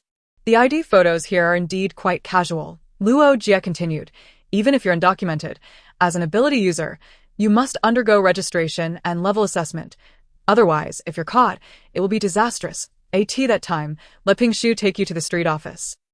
After a flurry of instructions, Luo Jie, in her high heels, headed towards the door. While Ping Shu said, "I brought the goods in," he reached into his chest, pulling out several orange bottles from his abdomen, and handed them to Luo Jie, all intact. Luo Jie smiled, tapping a few buttons on her holographic device to transfer the payment. Truly the best delivery person. As Luo Jie opened the door, she was greeted by a storefront plastered with various plastic surgery advertisements, neon lights, and leopard print chairs, where several men and women anxiously awaited her. Clearly, her shop primarily dealt with plastic surgery and also operated as an underground clinic. Noticing something, Luo Jie suddenly stumbled back, crashing into the room. "Hey you, this is all legitimate business.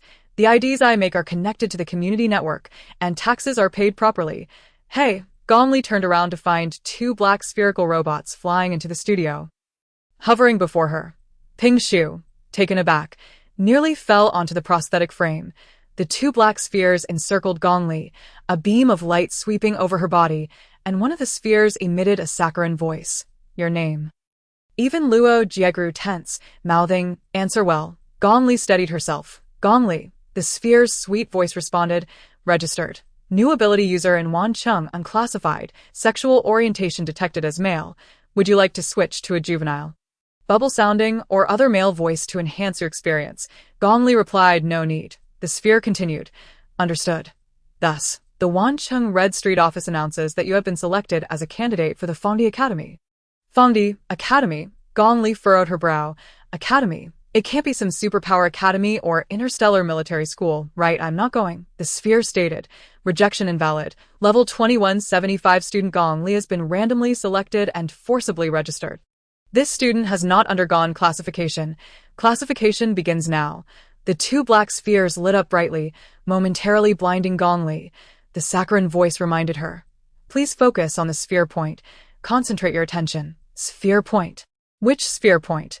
The two black spheres seemed to be endowed with flickering indicator lights, yet they were plastered with numerous slogans protesting against fraudulent activities and the trafficking of human remains, rendering it nearly impossible for Gong Li to discern their features. Her gaze was still searching as the lights on the two spheres intensified. Suddenly, several mechanical arms extended from within the spheres, wielding weapons aimed directly at Gong Li. A saccharine voice abruptly turned shrill. Beep, beep, detection of abnormal trainee ability level. Abnormal? Please keep your eyes fixed on the spheres. Ping Shu, in a flurry, gesticulated wildly, mouthing directions for Gong Li to follow. Which direction? Gong Li found herself at a loss, her attention fixated on a male breast enhancement advertisement plastered on the wall behind the black spheres. Could this be considered observing the spheres? The buzzing from the black sphere ceased, and the mechanical arms withdrew into the orbs, while the sweet voice reverted to a cooing tone.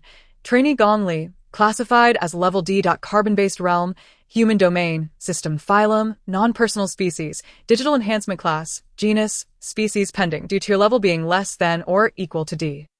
A detailed ability analysis will not be conducted. Phylum, domain, class, order, family. Are they categorizing abilities in the same manner as classifying animals? Ping Shu's expression contorted in pain, while Gong Li believed that being classified as level D should be fairly decent. Surely there was no cause for sorrow. When the black sphere announced, Trainee Gong Li, after completing the transfer of social ties, inheritance bequests, and settling all credit card accounts, please arrive at the Fondi Wanching branch for entrance assessment in 3 days to Will. What does that mean? Are we supposed to be attending school? Why does it feel like a separation from a living? The two black spheres pivoted, and Sister Luo lit a cigarette. Congratulations, little trash.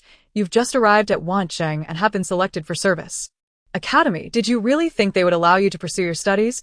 Unbeknownst to them, the black sphere spun in place and darted towards Ping Shu. Ping Shu, Level E. Carbon-based realm, human domain, body phylum. Enhancement order, soft extension class, genus, species pending. Announced by the Wancheng Red Street office, you are officially a candidate for this term S. Fondi Academy entrance examination. Ping Shu stood frozen, his legs giving way as he sank to the ground. Chapter 6. 3 days later, within the expansive venue, Gong Li. Is it really impossible to change the voice package? The cutesy voice of the black sphere hovered before her. Sister Gong Li. Could you please register with me here? Pretty please. Gong Li was baffled as to why that older sister had configured the voice to such a persona. She inserted her ID card into the slot. The cutesy voice black sphere robot quivered. Oh no, please don't rush. My little pink toes are about to curl up and let out a cute burp. Ahem, the assessment allows for the carrying of 3 items. Please place your belongings inside my body. Gong Li, I seriously suspect this robot is malfunctioning. Gong Li intended to switch the voice on the screen, but the person behind her had already urged impatiently. Can you hurry up? It's already this late. What are you dawdling for? You might as well go and meet your demise sooner. Turning around, Gong Li noticed a middle-aged man with a wolf head tattoo on his neck impatiently addressing her. Gong Li shrugged and smiled. Apologies. I'm just a tad slow, blocking your urgent path to the hearse for a drift and ascension to the flames. The tattooed man, only catching a glimpse of her short hair and tattered pink mink coat from behind, turned, momentarily taken aback by her features, before grimacing. Looking for trouble, are we? Gong Li unwrapped a plastic bag and placed a pair of crystal slippers, an octopus of unknown origin, and a box of compressed biscuits onto the table. Each in their own right. Particularly noteworthy was the octopus. Gong Li had discarded it once, only to find it reappearing in her pocket upon returning to Ping Shu's abode. It seemed she had become entangled with this peculiar creature. Whether it was malevolent or not was debatable. Gong Li had never subscribed to such beliefs, merely finding its odor exceedingly unpleasant. She had to scrub it countless times with a mixture of baking soda and garlic, ultimately wrapping it in cling film and freezing it in the refrigerator. It was only this morning that she remembered to retrieve it, and it remained stubbornly frozen solid. Fortunately, the equipment instructions were still intact, indicating it should still be usable. Behind her, the tattooed man furrowed his brow at the 3 items Gong Li carried, while several others in line leaned in for a better look. What was her intent? Did it pertain to her abilities? Surely, she wasn't a scavenger, rummaging through refuse, as her attire suggested, with a plastic bag in hand. Who knows? In any case, the cube randomly selected individuals, and there were always casualties among the newcomers. The man with tattoos scoffed. You're just trying to deceive others, aren't you? Because your own abilities don't require weapons or external tools. You're merely wielding a few items to mislead. Gong Li replied, No, you overestimate me. These are genuinely necessary, particularly the compressed biscuits. After surviving in the apocalypse for so many years, her greatest fear was going hungry. Gong Li pressed the confirmation button, and the 3 items were taken for review. She received a wristband issued by the Black Sphere and entered waiting room number 13. The waiting room was teeming with people of all ages and backgrounds, men and women, young and old, workers in soiled overalls squatting nearby, using communal holographic devices to video call their families, while several older ladies, adorned in floral scarves, posed for photos and wept, proclaiming their sisterhood was without regret. The youth who were the protagonists in other superpower academies were reduced to mere tenths of their former selves here. Within her line of sight, many in the crowd donned garments that glimmered with green or even blue hues. Gong Li silently noted this. All of these could be stripped away once they entered the arena. Navigating through the throng, Gong Li found a spot to sit amidst the restless crowd in the bustling waiting room number 13, where everyone fixated on the screen, exchanging idle chatter as they awaited entry. Prior to this, a casual search on Ping Shu's holographic device would have revealed that the so-called entrance examination of the cube was a game combining a grand escape and obstacle course, with content and events varying each year, as were the timings and selected participants. Essentially, those who arrived here faced 3 potential outcomes. Victors, who would become operatives of the cube, most of whom would serve until retirement. Cube operatives were esteemed members of society, akin to court officials and newly minted scholars. The random selection process for the entrance examination was the sole pathway to becoming a core operative, and many were willing to strive fiercely for it. Defeated, they would perish within the venue, leaving their families to receive a meager compensation. There were also those who, while failing to meet the victory criteria, were fortunate enough not to be killed, managing to survive until the game's conclusion, and then could return home to continue their labor as if nothing had transpired. Beside her stood a professional woman clad in a form-fitting skirt and a crisp white blouse, tearfully pleading with her supervisor for leave while simultaneously engaging in a game of tea. Once the quota for successful candidates in the entrance assessment had been filled, the process would conclude prematurely. However, if the quota remained unfulfilled, the assessment would persist for a grueling 48 hours. The venue for the evaluation was often fraught with peril, and should it extend to the full 48 hours, the toll could be catastrophic. The fortunate souls who survived might very well find themselves selected by the entity once moored as for the criteria for selection. Sister Luo mentioned that some believed it to be entirely random among individuals aged 12 to 70.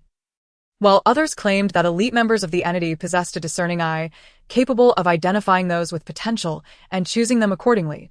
Gong Li leaned forward to scrutinize the screen, when a quavering, elderly voice interrupted her thoughts. My dear, wearing such shoes will hinder your ability to run. Gong Li turned to see a white-haired grandmother perched on a nearby soft seat, pulling out socks and a pair of supportive footwear from her bag in preparation to change her shoes. The elderly lady smiled warmly. This marks the 3rd time in my lifetime that I have been chosen. If I do not run swiftly, I may not survive. You should consider wearing a pair of socks as well. However, the grandmother handed her a pair of new glass fiber short socks. Gong Li wiggled her feet encased to her clogs, contemplating a refusal, but the grandmother had already thrust them into her hands. Faced with the woman's enthusiastic insistence, Gong Li acquiesced and donned the socks. A nearby observer cast a sidelong glance. Such a pale and striking beauty, with eyes reminiscent of a certain celebrity, yet sporting a buzz cut and a large bandage affixed to her forehead, clad in tattered and garish attire, seemingly bore no qualms about pairing glass fiber socks with clogs like a lustrously polished jade bodhisattva enveloped in old newspapers and supermarket plastic bags. Carelessly paraded about the market for sale, the grandmother chuckled. Just call me Old Pinged. I'd hoped that if I could merely survive this year, I would no longer have to live in fear. Who could have anticipated that just 3 months shy of my 70th birthday, I would be chosen once again? Gong Li expressed her surprise. Surely, the previous 2 times were during your youth? Old Ping smiled knowingly. I was quite young, at least 2 teeth more than I have now. Suddenly, the previously boisterous waiting room fell silent. Gong Li turned to see a throng of people parting to create a path, revealing a tall, slender figure gliding through the gaps between shoulders, hair cascading over her ears, with silver circular earrings glinting beneath her dark locks as she entered the VIP area of the waiting room. The VIP room, which charged 6,000 coins for an hour, had just bombarded her with advertisements urging her to make a reservation during the item registration process. Gradually, the murmurs resumed, voices lowered in hushed speculation. Snippets of conversation reaching her ears. I can't tell, is she B grade or A grade? You don't recognize her. It's that young master from the Gucci faction, Bai Jiji. Although he is stronger than us, considering the Bai family has 2 older brothers of S grade. This one seems to have stagnated despite his youth. And is it true that he, too, must serve in the military? The entity claims selection is unavoidable. No one can refuse. He is merely biding his time, waiting for the assessment to conclude. The Gucci sect stands as a prominent faction within the new national cultivation, and it is inconceivable for the young master to enter the square body. The Gucci sect, indeed. Just a few days ago, the male third character from Rei Pharmaceutical was blown up, which was the elder young master of the Gucci sect. Is he the brother of Bai Jiji? The male third character himself does not have much screen time, and it is even less likely that his brother is mentioned in the original text. Gong Li only recalls that the original narrative describes the Gucci sect as possessing a magnificent array of renowned mountains and lakes. And in Wancheng, there exists an exceptionally grand classical courtyard. When Wan Qianqian visited the home of the male third character, she was subjected to humiliation by a horde of feudal aunts and sisters. Just as this conversation unfolded, some individuals in the waiting room rose to proceed towards the VIP room, both men and women alike, silently pushing open the door to enter. The door to the VIP room was about to close. One could glimpse those individuals bowing to the young master seated on the sofa. Lao Ping chuckled. It seems the Gucci sect has indeed hired bodyguards. Gong Li turned her head. Isn't the selection for the square body randomized? Lao Ping adjusted her graying curls. It is also possible that the Gucci sect is thriving, with disciples among them being chosen. Alternatively, it could be that after the selection for the square body, they spent a considerable sum to bribe other candidates within these 3 days. Gong Li slowly put on her socks, when in the distance, Ping Shu waved his hand and ran over. Gong Li looked at him. Did you change your head or your body on a whim? Before her stood Ping Shu with his emotionally expressive, handsome countenance, yet from the neck down, he was robustly plump, as if he had been inflated. Even the previously loose black vest was now tightly stretched against him. Such a bulk could not be simply achieved by a wide noodle alone. Ping Shu blinked at her, and Gong Li naturally would not inquire in front of others. Lao Ping leaned forward slightly. What's your name? Chubby boy. Come and sit down. Ping Shu shyly greeted and was about to take a seat when suddenly, the surrounding screen switched abruptly, displaying a black sphere with a buzzing sound. After the buzzing, it spoke. Group 13, the scene lottery is Night City. Disaster category is B level. All participants, please prepare to enter the venue. The crowd stirred, most of them filled with dread. B level? Lao Ping paused momentarily, murmuring, Night City. Gong Li was jostled by the flow of people, moving towards the open door ahead, which led into a larger and deeper grand hall. On the ceiling, shimmering floating words began to appear. At least in 7 or 8 different languages. You are not special. The world is unpredictable. All are but ants. Lao Ping also looked up at the floating words, stating, this is the doctrine of the square body. Their people often utter no one is special and all are but ants. This was somewhat different from Gong Li's expectations. She had imagined it to be one of those motivational phrases about believing in one's limitless potential, akin to the idea that no 2 leaves are alike. Under the guidance of the Black Sphere robot, everyone was once again searched before receiving their previously registered 3 items, each entering a capsule that could accommodate only 1 person. It appeared they were to be separated and randomly placed within the simulation venue. The moment Gong Li entered the capsule and closed the door, she suddenly felt weightless, her vision darkening as she plummeted downward at a rapid pace. Until a loud thud echoed, the lower part of the capsule collided with a hard object and came to a halt, illuminating its interior once more as the door slowly creaked open amidst the haze. Gong Li beheld an expanse of unfathomable darkness, as if stepping out of the capsule would plunge her into an endless abyss. Her holy shoes took a step forward, and she found solid ground beneath her feet. The sound of her landing seemed to provoke a series of reverberations, leaving her unable to discern whether walls or structures surrounded her. Only the descending capsule released wisps of smoke and white light, illuminating a surface resembling asphalt beneath her. Gong Li remained silent, refraining from any careless movements, and one knew what lurked in the darkness, and even the slightest breeze or sound could betray her position. She was in a state of anticipation then. In the distance, a faint glimmer of white light emerged. It was the ordinary garments worn by other candidates. For her, it served as the most reliable beacon. She placed a piece of gum in her mouth and gradually made her way towards it. Her footsteps were light, as she endeavored to make no sound at all, choosing a direction to advance. She soon encountered the cool touch of a metal pillar. Gong Li felt her way downward, half crouching to explore the ground. Tiles, steps, railings, signs, fire hydrants, trees. Was she in a city, an utterly desolate city steeped in darkness? Continuing her movement, she soon indeed touched the glass storefronts, roll-up doors, and various outdoor signs. Some featured three-dimensional letters, and she even felt the raised letters spelling out fried skewers. Meanwhile, lights of varying levels of brightness appeared around her. Some distant and high, seemingly emanating from atop a building. One source of light appeared to stand not far from her, adorned in a shimmering Sphere Series laser jacket. It seemed that someone had come bearing equipment.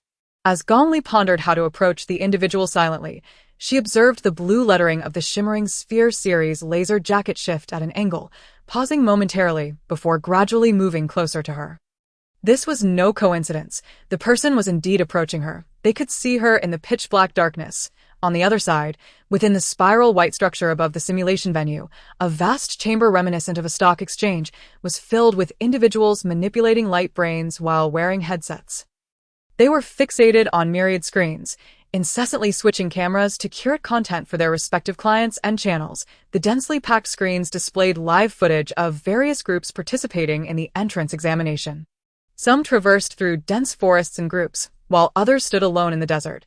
This year's entrance examination for the Square Institute comprised 12 groups, totaling thousands of individuals, all under the watchful gaze of omnipresent drone cameras.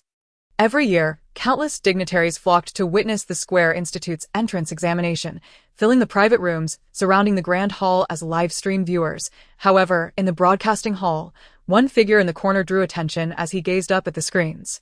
In a room where everyone donned the Square Institute's half-high collar uniforms, he wore a mask and sported athletic shorts, leaning against the wall. Many passed by him without being intimidated by his exposed thighs and abdomen. Instead, they bowed their heads respectfully to greet him. The half-clad masked man merely focused on his phone, listening to the conversations of those passing by. This year, the young heir of Rui Group, who is on the verge of wielding substantial power, has also come to visit, hasn't he? Surely he will attend, especially since the pharmaceutical building is currently sealed off by us. Although they are clearly the victims, the focus lies on the comprehensive search of the pharmaceutical premises. He must come over to inquire. At the very least, I heard from someone that he arrived with a female companion. He seems indifferent to the Rui heir's companion, merely fixated on the screen, repeatedly confirming, before dialing a number. My lord, there is indeed no sign of Group 13 in the live broadcast. Chapter 7. Meanwhile, in the pitch-black city, Gong Li gazes at the blue letters of the Shining Light Ball Series laser jacket drawing closer to her. This individual, capable of perceiving her amidst the impenetrable darkness, is likely endowed with heightened sensory abilities. Gong Li feigns ignorance of his presence, continuing her search, yet gradually shifts her body behind the railing she had just touched. Observing his movements, does he navigate by scent and sound, crashing through the shadows, or does he rely on vision to deftly evade obstacles? At that moment, a sudden electronic voice resonates from above, as if descending from the heavens. Rules announcement. At regular intervals, a random number of participants will have a light ball marker appear above their heads for a duration of 60 seconds. Concurrently, each individual will receive 2 pass tokens, which can negate the appearance of a light ball. Pass tokens can be seized and traded. All participants, please prepare yourselves. As the announcement concludes, Gong Li feels her pocket swell unexpectedly. She reaches in and discovers 2 plastic tokens resembling chips. Victory conditions. Reach the endpoint within Night City. The first 20 individuals will be deemed victors. The game concludes once the slots for victors are filled. If the slots remain unfilled, The game will end after 48 hours. I end the House of Seamen. The women's wardrobe section aid on the surface. The rules appear straightforward, seemingly eliminating the need for fierce competition and bloodshed. The simulation is about to commence. Once initiated, it will mimic the true calamities of Night City. Countdown to initiation. 10 seconds. 10, 9, 8, 7. Gong Li senses a subtle, hair-like sensation fluttering in the wind during the countdown, an ominous, prickling danger. Level B catastrophe. The original narrative mentions very little about catastrophes, only stating that not only will mutations occur within humanity, but various regions around the world will also experience mutations within certain limits. Some of these mutations bring resources and treasures to the localities, while others subject humanity to catastrophic perils, leading to a world rife with division and conflict. 3, 2, 1. In the darkness, the girl clad in the shining light ball series laser jacket intends to advance towards her target while everyone is distracted by the broadcast, yet suddenly a deafening roar erupts, followed by the overwhelming scent of moisture. The thunderous sound of water spraying forth, cascading to the ground, nearly eclipses her hearing, likely some deluge gushing forth from an unknown source. However, for her sensitive sense of smell, the intensely briny scent remains in its original position. Just as she is about to step forward, she detects a faint aroma behind her, prompting her to whirl around, only to feel a pair of soft, icy hands grasp her neck. One hand rests on the left side of her neck, while the other hovers near the right side of her head, gently twisting yet suddenly halting. The jacket-clad girl stood frozen, her eyes wide in shock, as she heard the ominous creaking of her cervical spine. Her neck felt like a damp napkin caught between those icy hands, and a gentle tug could sever her head from her body. A soft laughter echoed in her ears. Is it the sense of smell? Indeed, the octopus nestled in my pocket emitted quite a potent aroma, which is precisely why I had employed it as bait. Unable to discern her opponent's talents in the darkness, Gong Li decided to test all possibilities. She donned several pieces of white attire, each imbued with a one-attack power, capable of smashing a fire hydrant with a mere chair. The gushing water curtain obscured their vision and generated noise, affecting anyone with night vision or extraordinary hearing. Simultaneously, it produced a plethora of vapor and scent, confounding those with an acute sense of smell. However, if her opponent possessed radar-like abilities or thermal vision, that would pose a significant challenge. Yet, it appeared that her adversary relied on olfactory senses. The jacket girl steadied her voice. The assessment has just begun. There's no need for us to turn on each other. I can exchange a pass card for a life. Is that acceptable? Just as she contemplated reaching for her weapon hidden in her pocket, she felt a hand from behind slipping into her clothing, slowly pulling down her zipper. Her face flushed crimson as she exclaimed, "How dare you?" Gong Li replied, "I want the jacket, the gun, and the pass card." The jacket girl hesitated before conceding. "Fine, I'll give you the jacket first." Gong Li understood that this girl would not easily yield. Her gun was likely tucked away in her pant pocket, and she would seize the opportunity to draw it while shedding her outer layer. "All right, I'm feeling cold too," Gong Li retorted.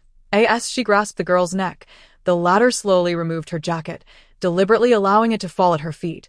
Gong Li smirked, kicking the jacket aside and preparing to twist the girl's arm before she could reach for her firearm. Yet, the jacket girl suddenly froze, her gaze fixated on something before her, and after a moment of shock, she cried out, "No, don't, my pass card, I need to use it." She reached for her body, only to realize that the pass card had been kicked away into the jacket Gong Li had just displaced. In the blink of an eye, a blinding light engulfed Gong Li. Her eyes ached, nearly blinded by the brilliance before her. While the jacket girl broke free from her restraint, Gong Li staggered backward, finally catching sight of an enormous luminous orb measuring over 5 or 6 meters in diameter, hovering high above the jacket girl's head, illuminating the entire street. They were situated in a section reminiscent of a bustling food commercial street, flanked by shops with open doors, tables adorned with food and milk tea, and clothing stores filled with merchandise yet to be attended to. The city seemed to have abruptly frozen, humanity evaporated, plunging into a viscous darkness. However, Gong Li's moment of terror did not stem from the city or the radiant orb above, but rather from the sensation that something was drawing near. Suddenly, the jacket girl screamed, and beams of laser shot from her weapon, evidently triggered by her keen sense of smell. The next moment, Gong Li beheld swirling clouds of black plush mist drifting along the illuminated edges of the orb, converging towards them. They resembled winds cloaked in black fuzz, beasts draped in gossamer, gliding as effortlessly as ink dispersing in clear water. Floating silently toward the orb and the jacket girl, the girl in the jacket appeared to be paralyzed by some form of terror, trembling all over, nearly unable to pull the trigger. Gong Li heard her faint voice. "Can't you smell it?" Gong Li looked at her. The expression on the girl's face was somewhat contorted. "This mist, it smells of humanity. The scent of human oils, skin flakes, and sweat like the subway during the summer rush hour. Like the person in front of me who hasn't washed their hair. Like..." Gong Li detected no odor, yet the girl in the jacket was on the verge of retching, still desiring to fire her weapon. However, not far away, another faint light suddenly flickered. It was a lightsaber. A man clad in a silvery top stood at a distance, seemingly intending to ambush Gong Li and her companions, yet the sudden appearance of the glowing orb revealed his figure. And the silvery fabric he wore reflected a considerable amount of light, causing some of the mist to gravitate towards him with curiosity. The man then noticed the mist and, in a panic, drew a lightsaber. Soon the brilliance of the lightsaber attracted several other clusters of mist from behind him. The man shouted, swinging the lightsaber wildly at the encroaching mist. The area struck by his blade disintegrated into particles, only to reassemble again.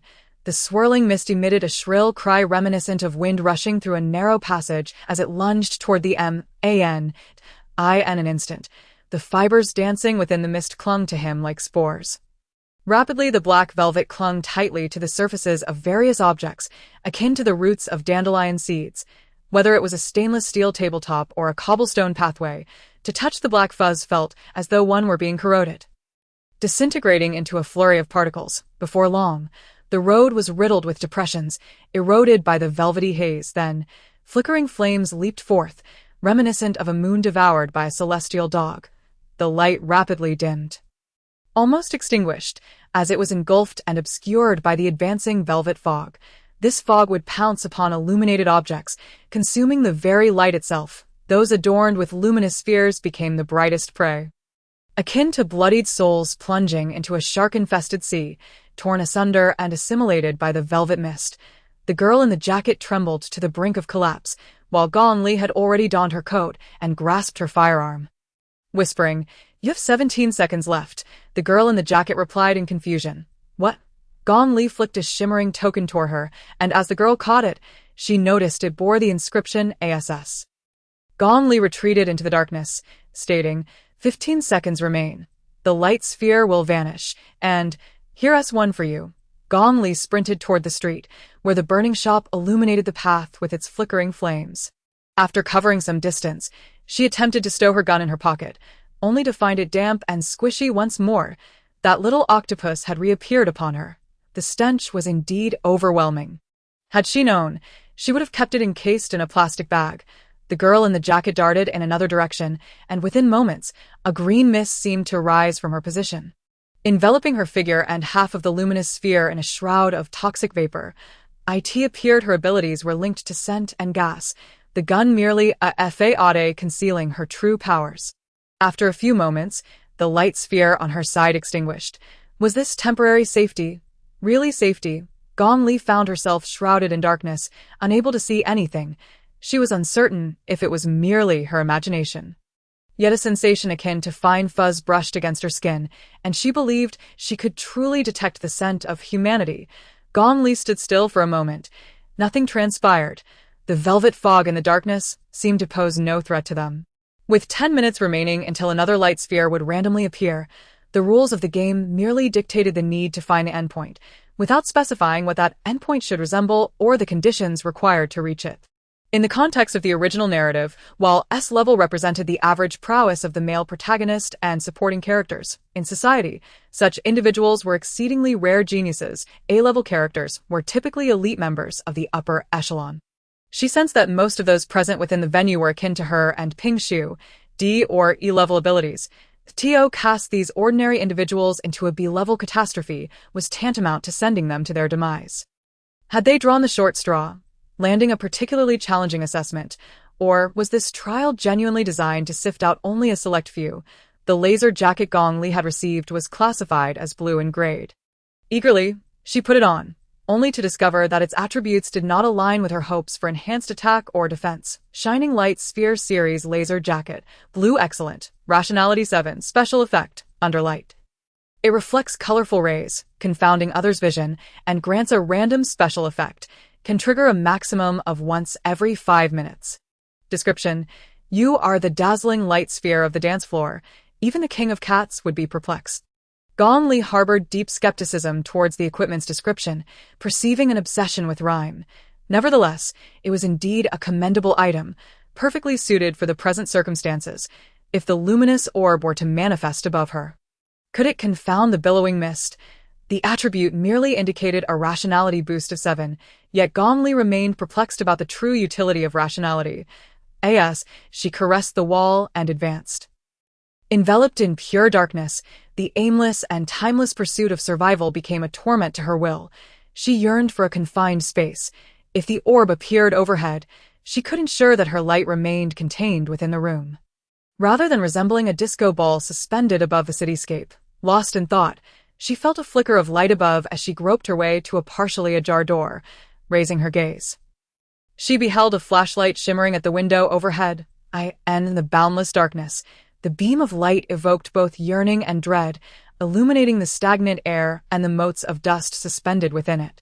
Soon enough, Gong Li noticed the billowing mist emerging within the beam, akin to black jellyfish in the deep sea, gravitating toward the light.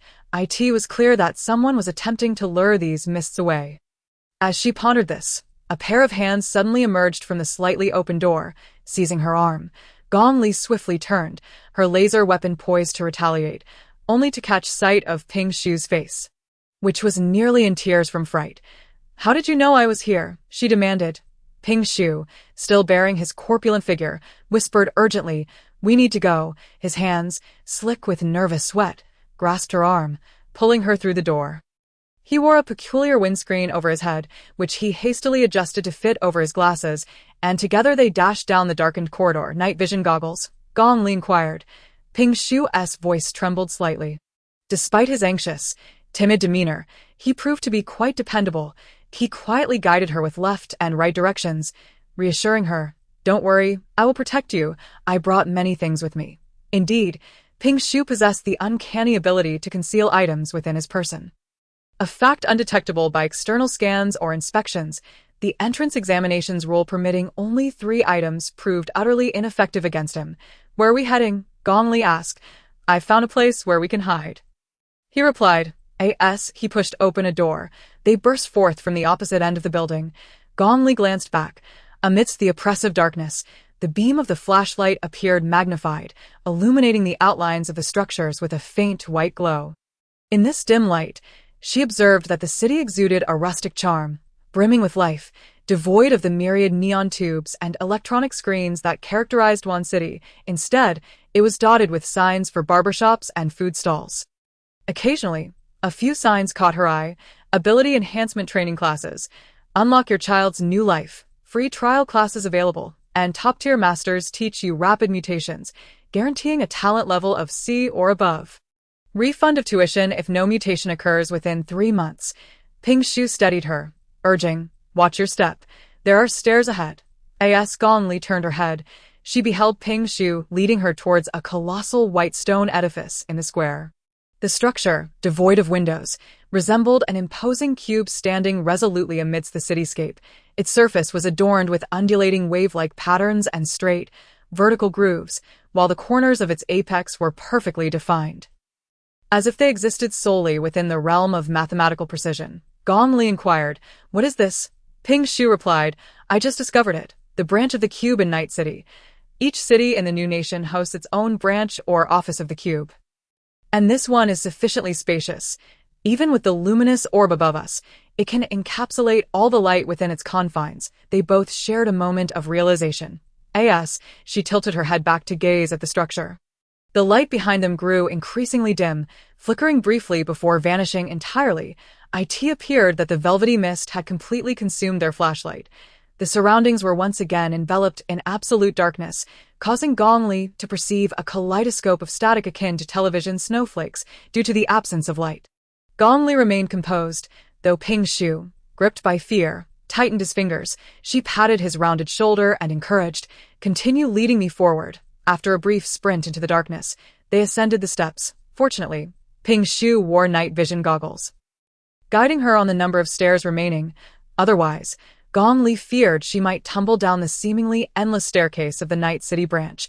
The main entrance was metallic, and as they navigated in the dark, they felt the immense door adorned with intricate carvings. They searched for the handle, attempting to push or pull it, but it remained immovable.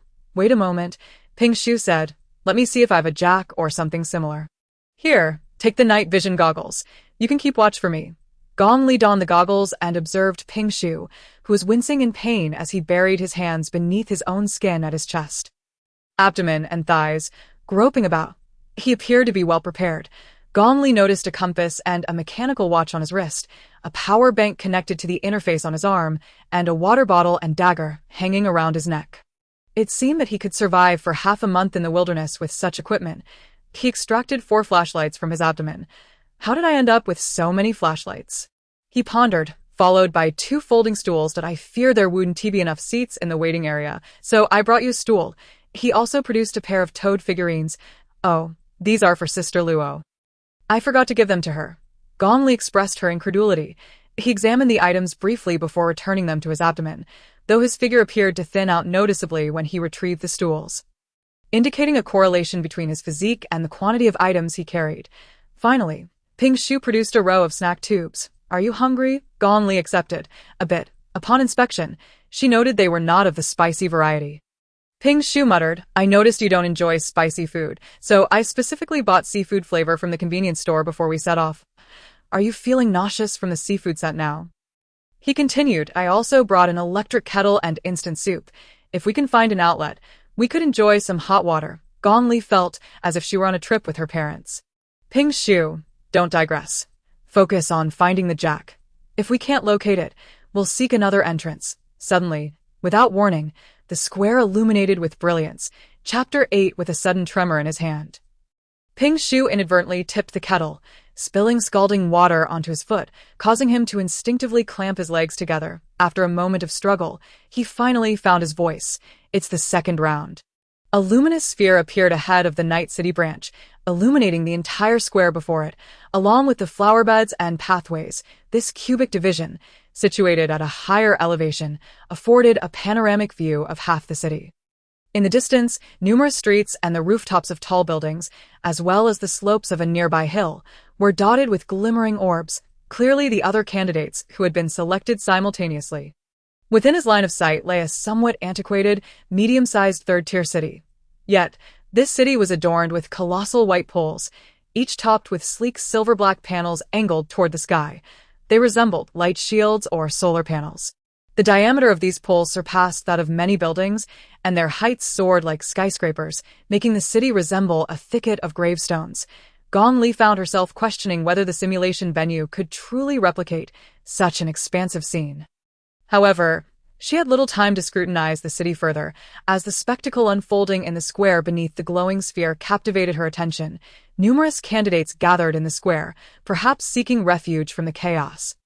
Their silhouettes elongated on the ground as they were dazzled by the radiant orb. Above them, the square and the Night City branch seemed akin to a swirling school of fish navigating the depths of the ocean, enveloped in a mist of soft, floating fog. Part of this fog clung to the rock-like walls of the Night City branch, writhing and trembling. Its gossamer form adhered to the white stone walls, yet did not corrode them in the slightest. As the luminous sphere began to shift, Ping Shu squinted. "Am I mistaken? Is there no one beneath that orb?" Indeed, the light emanating from the sphere appeared astonishingly bright in the open square. Beneath the orb, there were no candidates, only a massive shadow. Gong Li narrowed her eyes for a closer inspection and discerned a hand gripping an umbrella. There was someone beneath the light. This individual wielded a black umbrella, its surface seemingly coated with a special material that refracted almost no light, rendering it akin to a void. Upon closer examination, one could see the person's dark trousers and polished shoes. He advanced deliberately, approaching the other candidates in the square, like a stealthy assailant emerging from the shadows of a dark forest, revealing identities under the illumination. These individuals, too, pondered whether this was an opportune moment to strike and seize the pass cards from one another. Yet, amidst their potential skirmishes, they had to remain vigilant of the encroaching fog. Gong Li wished to avoid becoming embroiled in this ensuing chaos, pulling Ping Shu into the shadows behind a nearby flower bed. The man with the black umbrella moved slowly towards a group of cultivators, who instinctively recoiled, their confidence visibly diminished. Suddenly, one among them took to the air on a sword, ready to unleash an attack on the man with the black umbrella. When a companion called out, "Little junior brother, don't be rash," the man beneath the black umbrella moved with a leisurely grace, continuing his leisurely stroll, while the sword-wielding cultivator had yet to complete his incantation. Suddenly, from the shadows behind him, a dark hand emerged, nearly merging with the gloom itself. The sword-wielder, sensing the murderous intent behind him, spun around with a start. Yet, the hand sprang forth from his very shadow.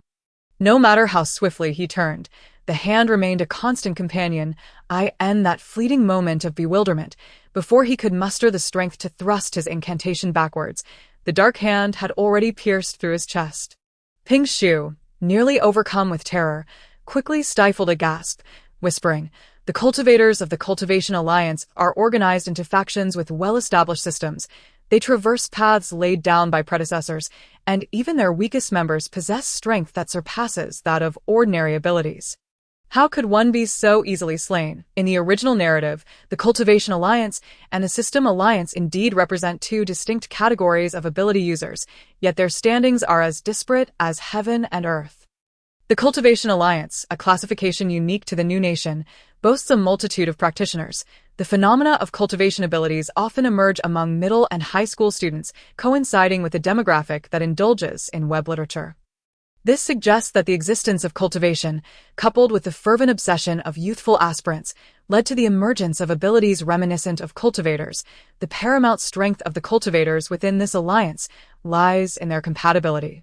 They operate under a shared system of power, allowing for the exchange of magical artifacts, the siphoning of each other's spiritual energy, and mutual assistance across various sects, fostering stable master-disciple relationships, much like in the pre-nuclear society of humanity. One might question whether the Mindo system is indeed so indispensable, yet its widespread use and strong compatibility enable it to dominate the world. The Cultivation Alliance thrives on the multitude, continuously standing on the shoulders of predecessors to minimize missteps. Furthermore, being a distinctive feature of the new nation, they exploit their adversaries' unfamiliarity during confrontations with foreign ability users, leveraging informational asymmetries to gain the upper hand. As a result, the new nation is keen on supporting the cultivators of the Cultivation Alliance, even tacitly permitting the expansion of power among various sects. It is said that in the past, the new nation had provided middle and high school students with a list of must-read texts on cultivation, aiming to inspire the emergence of more individuals with transformative talents in the Cultivation Alliance. This initiative proved effective, yet once these adolescents transformed into cultivators, many began to perceive themselves as protagonists of destiny. They would often boast of being half-demons, reincarnated spirits, or embodiments of purity, challenging sect elders and confronting bureaucratic officials, even engaging in sword fights with law enforcement, all while declaring, "My fate is determined by me, not by heaven." This behavior led to significant societal issues. Realizing the situation was untenable, the new nation began to impose restrictions on the publication and circulation of cultivation literature, even establishing a mechanism for reporting rebellious protagonists. Should a protagonist stray from the righteous path or act against the heavens, their works would be promptly locked away. Consequently, even when writing about cultivation, one must portray protagonists who diligently practice, are punctual and earnest, steadily working their way up over 8 centuries to become minor sect officials, marrying teachers, and ultimately becoming civil servants in a narrative of blissful success. But I digressed. I end the present moment. Although the man beneath the black umbrella had attacked a cultivator, the remaining practitioners, united in their grief, formed a cohesive formation to launch an offensive against the encroaching mist. These few cultivators likely hail from the same minor sect. Fortuitously selected at the same time, Gong Li noticed that beneath their gray robes, they wore identical athletic shoes. The leader, a woman with a high ponytail, intoned a spell, and a talisman was affixed in midair, summoning a whirlwind that swept towards a mass of fluff. The fluff, buffeted by the gale, elongated and gradually thinned, revealing a small black core within. Another individual leaped forward with a sword, the tip sparkling like a star, aimed at the black core. The black core attempted to retreat, but its innate affinity for light compelled it towards the brilliance of the sword tip, akin to a delectable hawthorn skewered on a stick. Unable to resist, the core was pierced by the sword's point the moment it drew near. The fluff abruptly coalesced into a dense mass, emitting a shrill wind howl, which unexpectedly morphed into a wailing shriek. Akin to a lamentation, before disintegrating into a wisp of dust, the cultivator who had thrust the sword into the fluff seemed greatly affected by the piercing cry, crashing heavily to the ground, where several of his companions hurriedly caught him, only for him to spit out a mouthful of blood. The scene had taken a dramatic turn, with bloodshed and swordplay, were it not for the denim jeans and athletic shoes beneath the robes of these cultivators. Gong Li would have thought she had stumbled into the wrong set initially. Both Gong Li and Ping Shu, in their flight, had not anticipated that the fluff could pose a lethal threat. Yet, these cultivators dared not relent. For the man with the black umbrella raised a hand, and several dark hands emerged from the elongated shadows behind them, lunging towards the group. Ping Shu, observing the scene before him, was perplexed, with the fluff attacking them. Why were they competing for pass cards?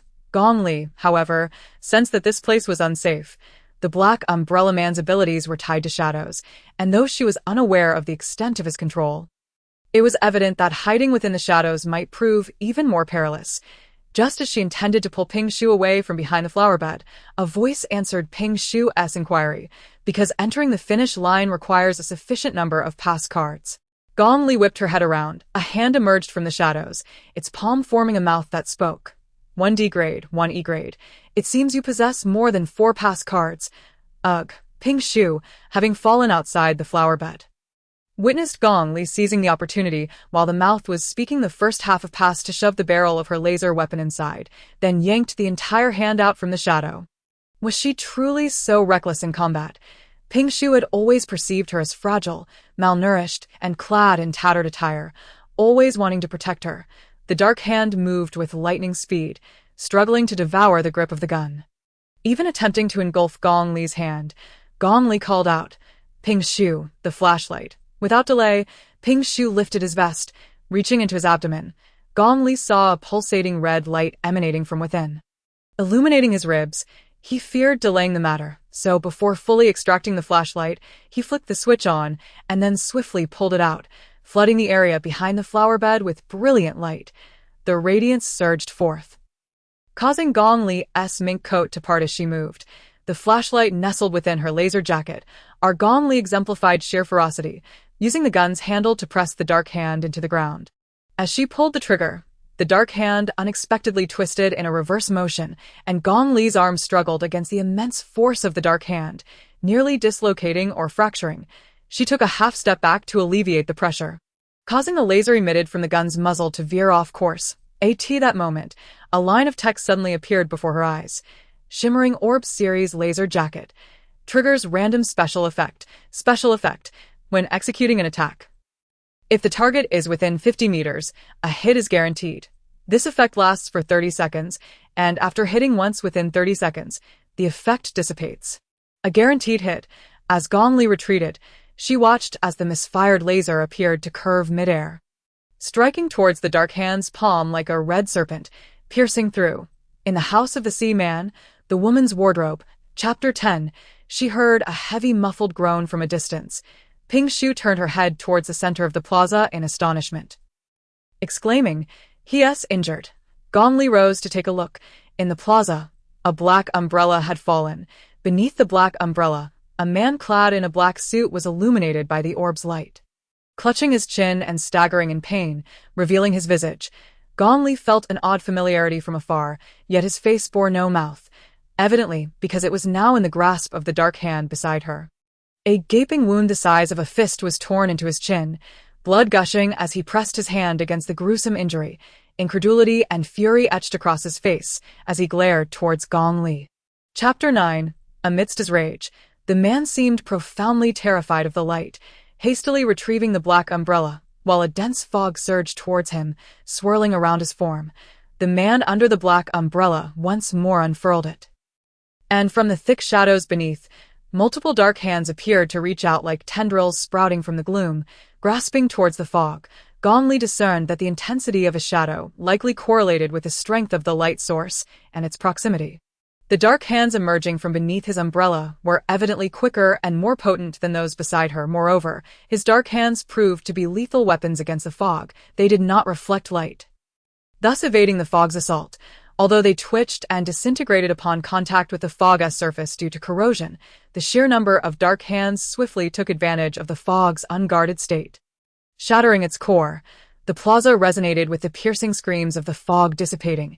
The countenance of the group of cultivators turned grim. They struggled to defeat one, requiring the combined efforts of many, with even the swordsman spitting blood. Yet, the man beneath the black umbrella effortlessly felled over a dozen. His abilities were exceptionally suited to the calamities of Night City. For others, the orb represented impending disaster. But for him, it signified an augmentation of power. The environment, strategies, and cooperation ultimately dictated the limits of an ability wielder.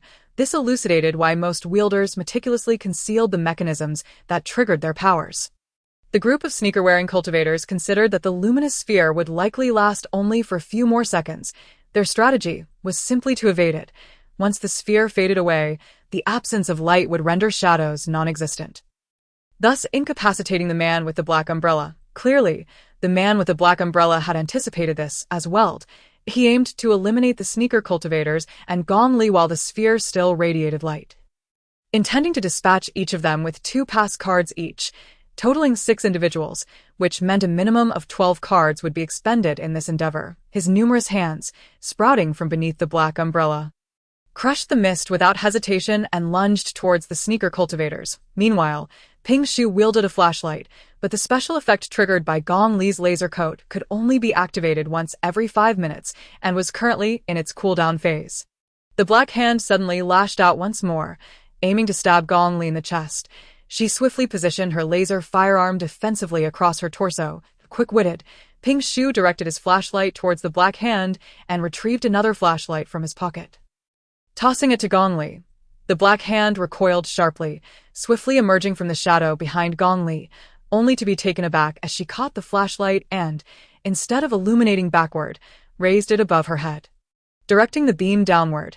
It was as if she stood under a spotlight, casting a small shadow at her feet. The black hand, which was akin to vines sprouting from the shadows, found its rooted ground suddenly reduced to a mere patch, thereby restricting its movement. Gong Li then leaped, raising the flashlight, which caused the shadow to expand as she distanced herself from the ground. Reflexively, the black hand reached out from the shadow, attempting to grasp her. Upon landing, Gong Li forcefully stomped down, pinning the black hand's wrist beneath her foot. The black beast squirmed like a water pipe being stepped on, thrashing wildly, yet firmly restrained by her. The black hand's distance from its master had indeed weakened its power.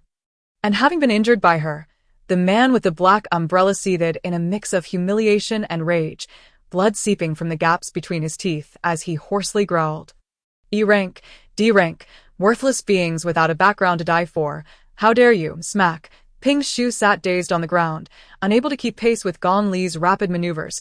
At that moment, she produced her crystal slipper from her pocket and struck it forcefully against the mouth in the palm of the black hand.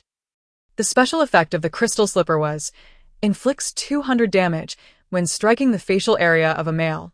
A mouth is indeed part of the face. From a distance, the 6 sneaker cultivators, on high alert, witnessed the black hand freeze midair, while the suited man beneath the black umbrella turned his face, as if he had just been dealt a resounding slap, pivoting sharply to the right. As though struck from afar, fuming with anger, the man with the black umbrella regretted having extended his mouth so far from the black hand. He had intended to retract it, but the mouth had transformed into a gaping wound. Thwarting his efforts, infuriated, he found himself in a rather awkward predicament. He attempted to dispatch a few black hands to attack the direction in which Ping Shu and Gong Li were looking, only to suddenly stiffen and veer left. Gong Li rolled up her sleeves, realizing that confronting the man with the black umbrella head-on would be challenging, so she resolved to seize the opportunity to deliver as many slaps as possible while she still could. Gong Li was poised to strike the black hand with the fervor of a garlic masher when she suddenly noticed that the description of the crystal slippers in her hand seemed to have changed. She recalled that the last line had previously been garbled, rendering it unreadable, but now the gibberish had vanished. Description: an essential item for the queen of the market, when paired with glass silk stockings. The user's verbal expressions will provide a significant boost to attack power. The longer the speech, the faster and more uninterrupted the delivery, the greater the increase in attack power. Glass silk stockings. Earlier in the waiting room, Lao Ping had given her a pair of glass silk stockings, which she was currently wearing. So, as long as she both fought and cursed simultaneously, her attack power would continue to soar. However, having lived in solitude on the mountain for many years, Gong Li found herself at a loss for profanities that could be delivered in a continuous stream.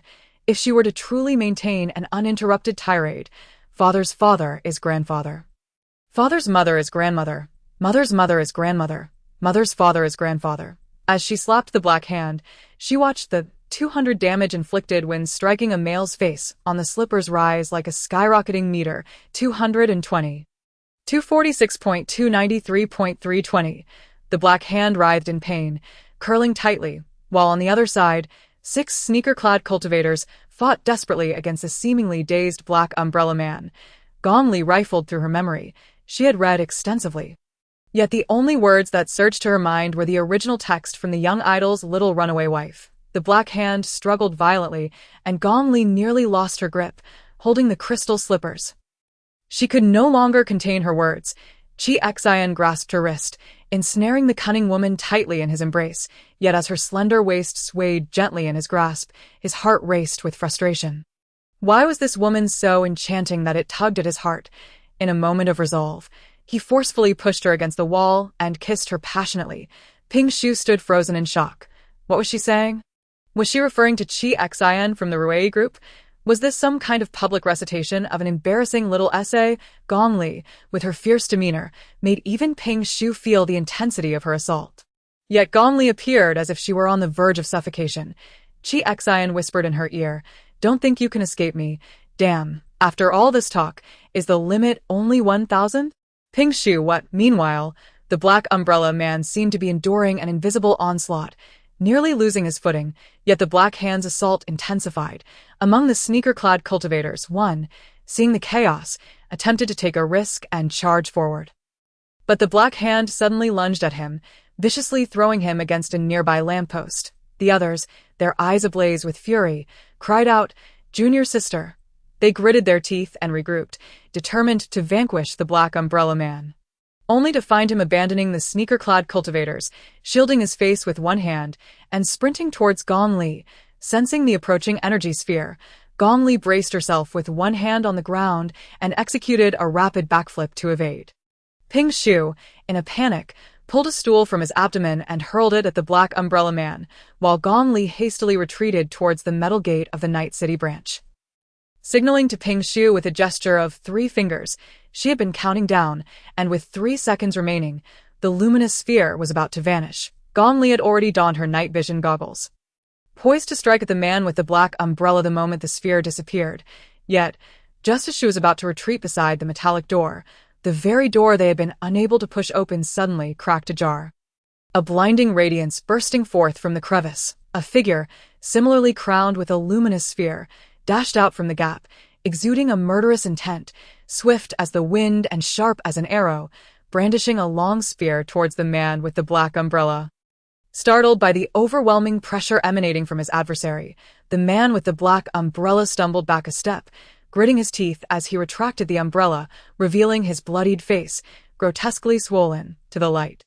He aimed the tip of the umbrella at the spearhead of the assailant.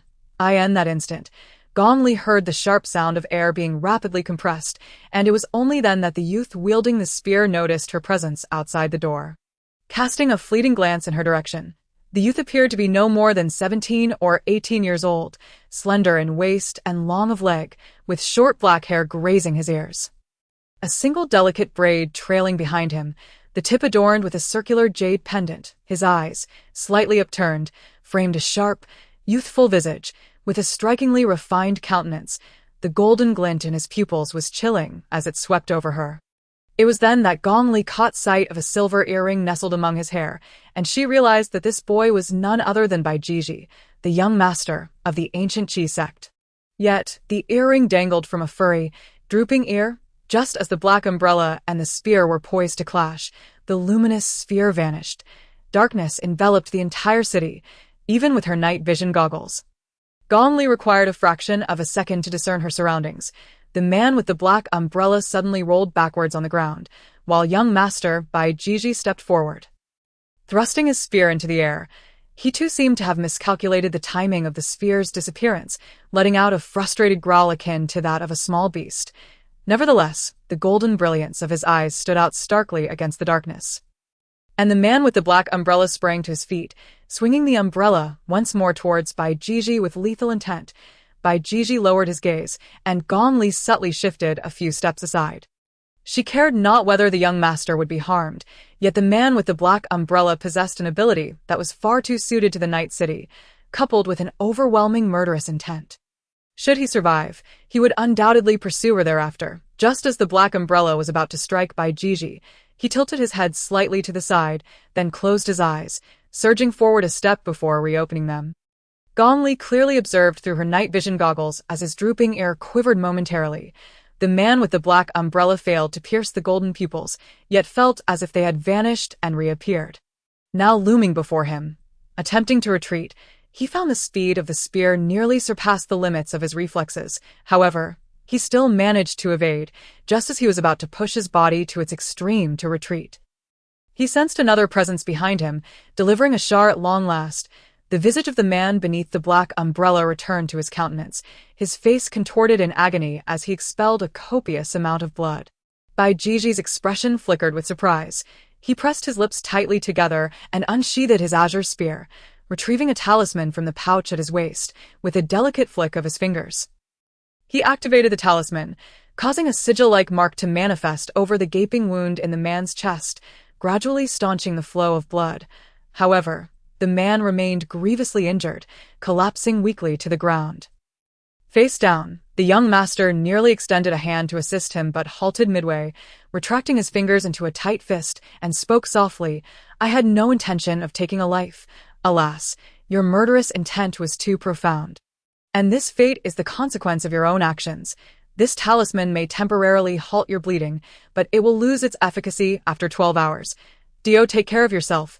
As he was about to speak further, he noticed a young woman with silver-white hair flip the fallen man onto his back with her foot, then raise her hand to strike at his wound with considerable force. The man succumbed to unconsciousness from the pain. The short-haired woman, upon noticing that the luminescent sigil had indeed ceased the bleeding, raised an eyebrow and glanced at Bai Jiji.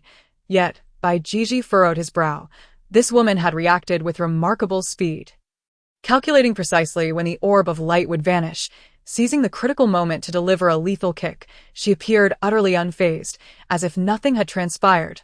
Bai Jiji focused his energy to gauge her abilities or rank, but found her to be an enigma. Akin to a block of pure ice, devoid of any discernible substance. Was it due to her low rank, or some other extraordinary reason? Before him, the short-haired woman snatched the black umbrella from the man. "What a fine item," she exclaimed. Bai Jiji scowled as she continued, "Ping Shu, shine your flashlight on this umbrella." As she opened the umbrella, Ping Shu directed the beam, and indeed, the light was absorbed by the fabric, reflecting not even a glimmer, confirming it was a divine artifact of the Night City calamity. The young master also regarded the black umbrella with a furrowed brow. Gong Li crouched beside the barely conscious man, cautiously tucking the umbrella under her arm while her hands searched his pockets. She turned with a smile, addressing Bai Jiji. "So, you are Bai Jiji, yes? Are you interested in the black umbrella? We can arrange a trade." Bai Jiji relaxed his brow, lifting his chin slightly. "No need.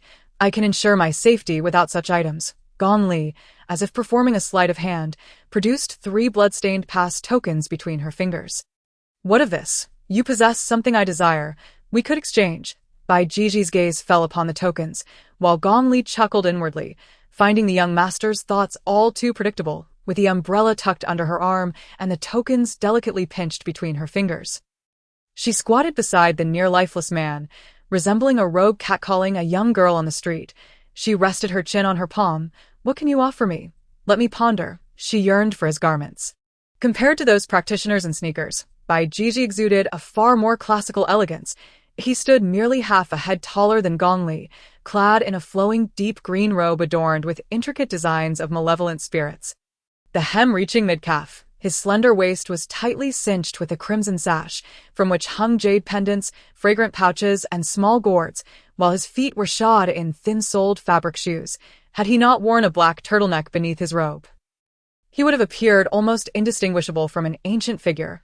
However, his azure cloak, an exquisite piece of attire known as the Killing God's enigmatic cloak, was of a striking blue quality. Gong Li reached out to flick the fabric, eager to discern its attributes and effects, yet before she could fully comprehend, Bai Jiji furrowed his brow and took a step back. It was plausible that the young master's garment was custom-tailored by his sect. To attempt to purchase it now would not only be absurd but could potentially expose her unique abilities. Should someone approach with the capacity to strip away another's clothing, she would find herself at a disadvantage. Gong Li inquired, "What if we exchanged runes?" Bai Jiji replied, "Such runes are only usable by those possessing cultivation abilities." Gong Li peeled away the bandage from her forehead, revealing a bloodied wound at her brow. "Would you care to try it on me? Perhaps it could expedite my healing." Bai Jiji knitted his brow and, after a moment, softly remarked, "No wonder I cannot sense your aura. You are not a living being." He had not realized she was an artificial being. Gong Li scoffed, "Do not curse me. I am alive, capable of eating, excreting, running, and jumping." Bai Jiji slowly stated, "This rune is ineffective on creations such as yourself. It can only mend mortal flesh." Gong Li rested her chin on her hand. "Alas, I do wish to conduct a transaction with you, young master." As she spoke, she noticed Bai Jiji, gun in one hand and his other arm resting on his hip, adorned with a lovely, fluffy fur scarf that appeared quite valuable. "If that is genuine fur, it could be exchanged, though the price ought not to be exorbitant." As her fingertips neared the scarf, it abruptly lifted, striking her hand sharply. Bai Jiji, with guns in both hands, positioned the barrels perilously close to her eyes, his voice cold as he gritted his teeth. "Dare to touch it and see." Gong Li, realizing the fluffy scarf bristled behind him, belatedly understood. Was that his tail? Chapter 10. Ping Shu trembled, causing the flashlight's beam to flicker erratically. Gong Li slowly pushed the gun's muzzle away with her fingers, smiling. Who would have thought that someone from the cultivation sect would possess ears and a tail? "Is this a product of your innate talents?" That tail was indeed excessively fluffy, appearing both large and soft, with the tip being white, seemingly long enough to brush the ground. Gong Li could not help but observe. What kind of creature was he? A fox, a dog? Under her scrutiny, Bai Jiji's murderous intent intensified. Ping Shu, noting Gong Li's curiosity, hurriedly whispered, "The cultivation sect is an exceptionally vast system. Beneath it lie various categories of beings, humans, demons, and monsters, with humans further subdivided. As for some of the monstrous types, they may exhibit physical transformations. However, these are merely classifications. Unlike the cultivation world, there is no enmity among humans, demons, and monsters." Gong Li exclaimed, "How wonderful! As an adorable creature, you can also be a righteous young master." Two paths, neither obstructing the other. Bai Jiji's golden eyes narrowed, the black pupils slitting like a cat's, as he hissed, "You all cease your chatter. Discussing another's appearance, indulging in idle gossip, is the act of a petty person." This young master indeed lacked the propensity for harsh words. When incensed, he merely resorted to such expressions. Gong Li laughed. "Were you not able to converse properly when you were anxious earlier? Why now do you adopt such archaic speech? Then I shall take my leave without conducting business. However, were you present at the venue of the Night City branch just now, young master?" Bai Ji's gaze shifted away, declaring, "This does not concern you." At that moment, several practitioners clad in sneakers approached, two of whom were carrying an injured fellow disciple. Leading them was a woman with a high ponytail, appearing to be in her 30s. Standing taller than both Bai Ji and herself, approximately around 180 centimeters, dressed in a gray robe, she offered a slight fist salute to Bai Ji, introducing herself. "I am Zhusu from the Yunling sect." Bai Ji nodded slightly, his expression suggesting he had not heard of her before. He glanced at the fellow disciple being carried behind Zhusu, lowering his eyelashes in contemplation. It appeared that there was indeed little hope for recovery. Zhuasu forced a smile and remarked, "Thank you. Our Yunlang sect is but a small faction with few members. It seems we may all perish here. I serve as their senior sister, and I feel I have failed to protect them." Leaving me with no face to meet our master, Bai Ji shook his head, responding, "It is this individual who harbors excessive malice. Among practitioners, we ought to assist one another." Zhuasu clearly found this sentiment naive. Offering a wry smile, Zhuasu, tall and with a few freckles on her face, exuded a sense of determination. She turned to Gong Li and added, "And thank you as well." Gong Li, pinching a pass card between her fingers, immediately inquired, "Would you like to purchase one?" Zhuasu shook her head. "We do not intend to enter the square." Gong Li pressed on, "Is it true that many pass cards are required to reach the endpoint?" Zhuasu nodded, explaining, "It is said that the entrance to the endpoint constantly shifts within the city. Some have encountered it, requiring 10 pass cards to enter. The longer one waits, the more likely the pass cards will be depleted. Which is why everyone has begun frantically scrambling for them since the event commenced." Gong Li, intrigued, asked, "How is it that several of your fellow disciples were chosen? Is it not said that the selection for the square is entirely random?" Zhuasu, uncertain, replied, "Among our 6 disciples, we have indeed traveled together for the past few years, primarily earning our keep by performing on stage or serving as stunt doubles in film productions. It turned out they were a small sect collectively showcasing their talents." Gong Li abruptly inquired, "Have you traveled to Spring City or the East Coast?" The younger disciples looked at Zhuasu, who answered, "No." Bai Ji furrowed his brows, questioning, "Why do you ask?" Gong Li turned to him, and Bai Ji, with a gentle flick of his ear, lifted his eyelids, saying, "It is of no consequence." Gong Li adjusted her coat, while Ping Shu observed her seemingly sliding a silver pen into her pocket. Was it taken from the man with the black umbrella? Ping Shu had indeed found the man somewhat familiar. Initially, he could not recognize him as his mouth was obscured by darkness. Now, upon closer inspection, during the delivery from Ruei Pharmaceuticals, this man had hurriedly exited the building after signing and had generously tipped him. He was a supervisor from Ruei Pharmaceuticals. Had Gong Li recognized him too? Yet, Gong Li did not glance back at the man with the black umbrella, instead smiling as she tucked her hands into her pockets, stating, "I too do not plan to enter the endpoint. I merely intend to hide within the Night City branch." Bai Ji then proposed, "Yunling sect, would you be interested in trading your cards? However, I currently have no items to exchange. After the assessment, you may report my name to the Gucci sect." Zhuasu appeared astonished, but shook her head once more. "We neither wish to buy nor sell pass cards. The duration of this assessment remains uncertain. Thereafter, we shall utilize pass cards each time a light orb appears, necessitating that we retain some in our possession. Moreover, we cannot ascertain whether we will emerge alive from this ordeal." Bai Ji pressed his lips together, feeling somewhat awkward. He turned to Gong Li, who shrugged and remarked, "I too am skeptical of promises that may not be fulfilled." Bai Ji's fluffy cerulean tail draped over his arm as he extended it towards Gong Li, biting his lip in hesitation. "Just touch it, 3 tokens." Gong Li replied, "Are you jesting? Is this some new form of extortion?" Bai Ji's cold golden pupils widened slightly. Gong Li leaned in closer before stepping back a half pace. "You have inhaled my fragrance. Thus, you now owe me 3 million, Bai Ji exclaimed. Zhuasu was taken aback. "Is he truly this shameless?" Gong Li shrugged. "Young master, even the top cat CAF doesn't demand such a price, and I am not a connoisseur of fortune either. Keep it to yourself and find another to ensnare." Bai Ji's composure began to falter. Zhuasu cast him a sympathetic glance, noting that his ears had turned a shade of crimson from embarrassment and indignation since Bai Ji's birth, whether within the ancient Qi sect or in the outside world. He had often been complimented on his adorable ears and soft tail, with individuals of all ages and genders expressing a desire to touch him. Bai Ji loathed such remarks, yet his upbringing and discipline forbade him from expressing anger, compelling him to adopt a demeanor that discouraged familiarity. Now, at this critical juncture, he had resolved to sacrifice his tail for resources, only for Gong Li to immediately declare it less than endearing.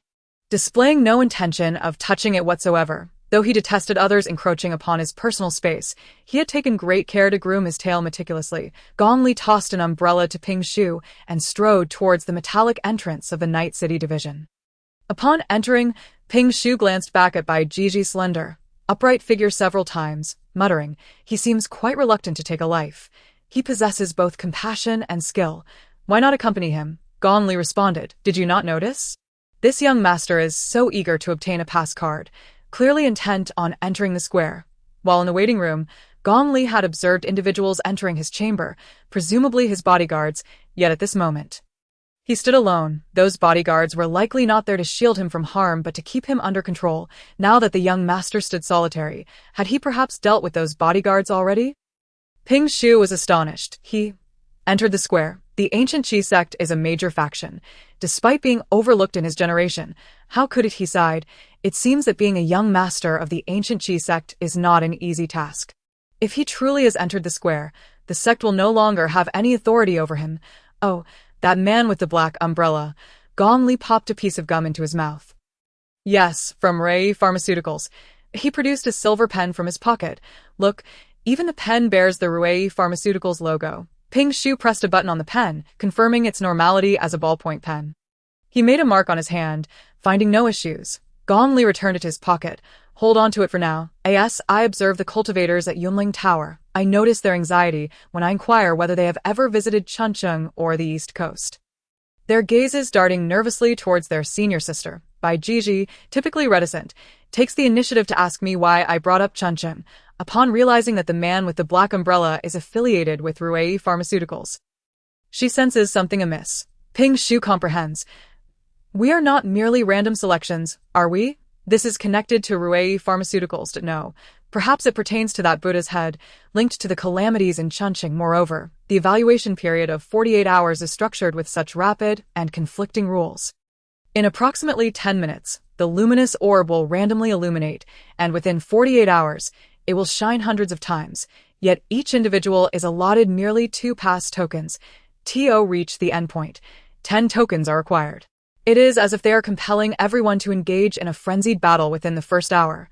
Otherwise, the likelihood of retaining past tokens and reaching the endpoint diminishes as time progresses. Perhaps Fongdi is indeed conducting an entrance examination. However, it is clear that their 13th group is not undergoing an assessment, but rather being driven towards mutual slaughter. Furthermore, since earlier, Gong Li has repeatedly encountered lines of jittering garbled text that swiftly vanish. Rubbing his eyes, Gong Li surmises that his mind must have been impaired by the laser gun. Perhaps this is what Sister Luo referred to as functional damage. Gong Li shifts the topic. Is the entrance hall of Fongdi's Night City branch truly this small? Upon entering the Night City branch, they are greeted not by a grand entrance hall, but rather a small room resembling a shoe-changing area, adorned with a red welcome mat, 2 chairs, and a solitary painting of a sunrise hanging on the white wall directly opposite the imposing metal door. To the left lies a corridor. Ping Shu has heard certain rumors that the venues of Fongdi can endlessly transform under specific circumstances. The same entrance can yield entirely different forms depending on the individual and the time, with no comprehensive structural diagram ever existing within. Yet, each branch of Fongdi is unique and irreplicable. This simulated venue is likely a crude imitation, its interior haphazardly constructed, merely a hollow shell. Gong Li caresses the white wall and proceeds towards the corridor on the left. He chuckles softly. Perhaps this is not a simulated venue after all. Are you familiar with Night City? Ping Shu shakes his head. There are far too many cities lost to calamities in the new nation for one to know them all. Gong Li, stroking the wall, wonders how the abilities that once traversed this branch found their destinations.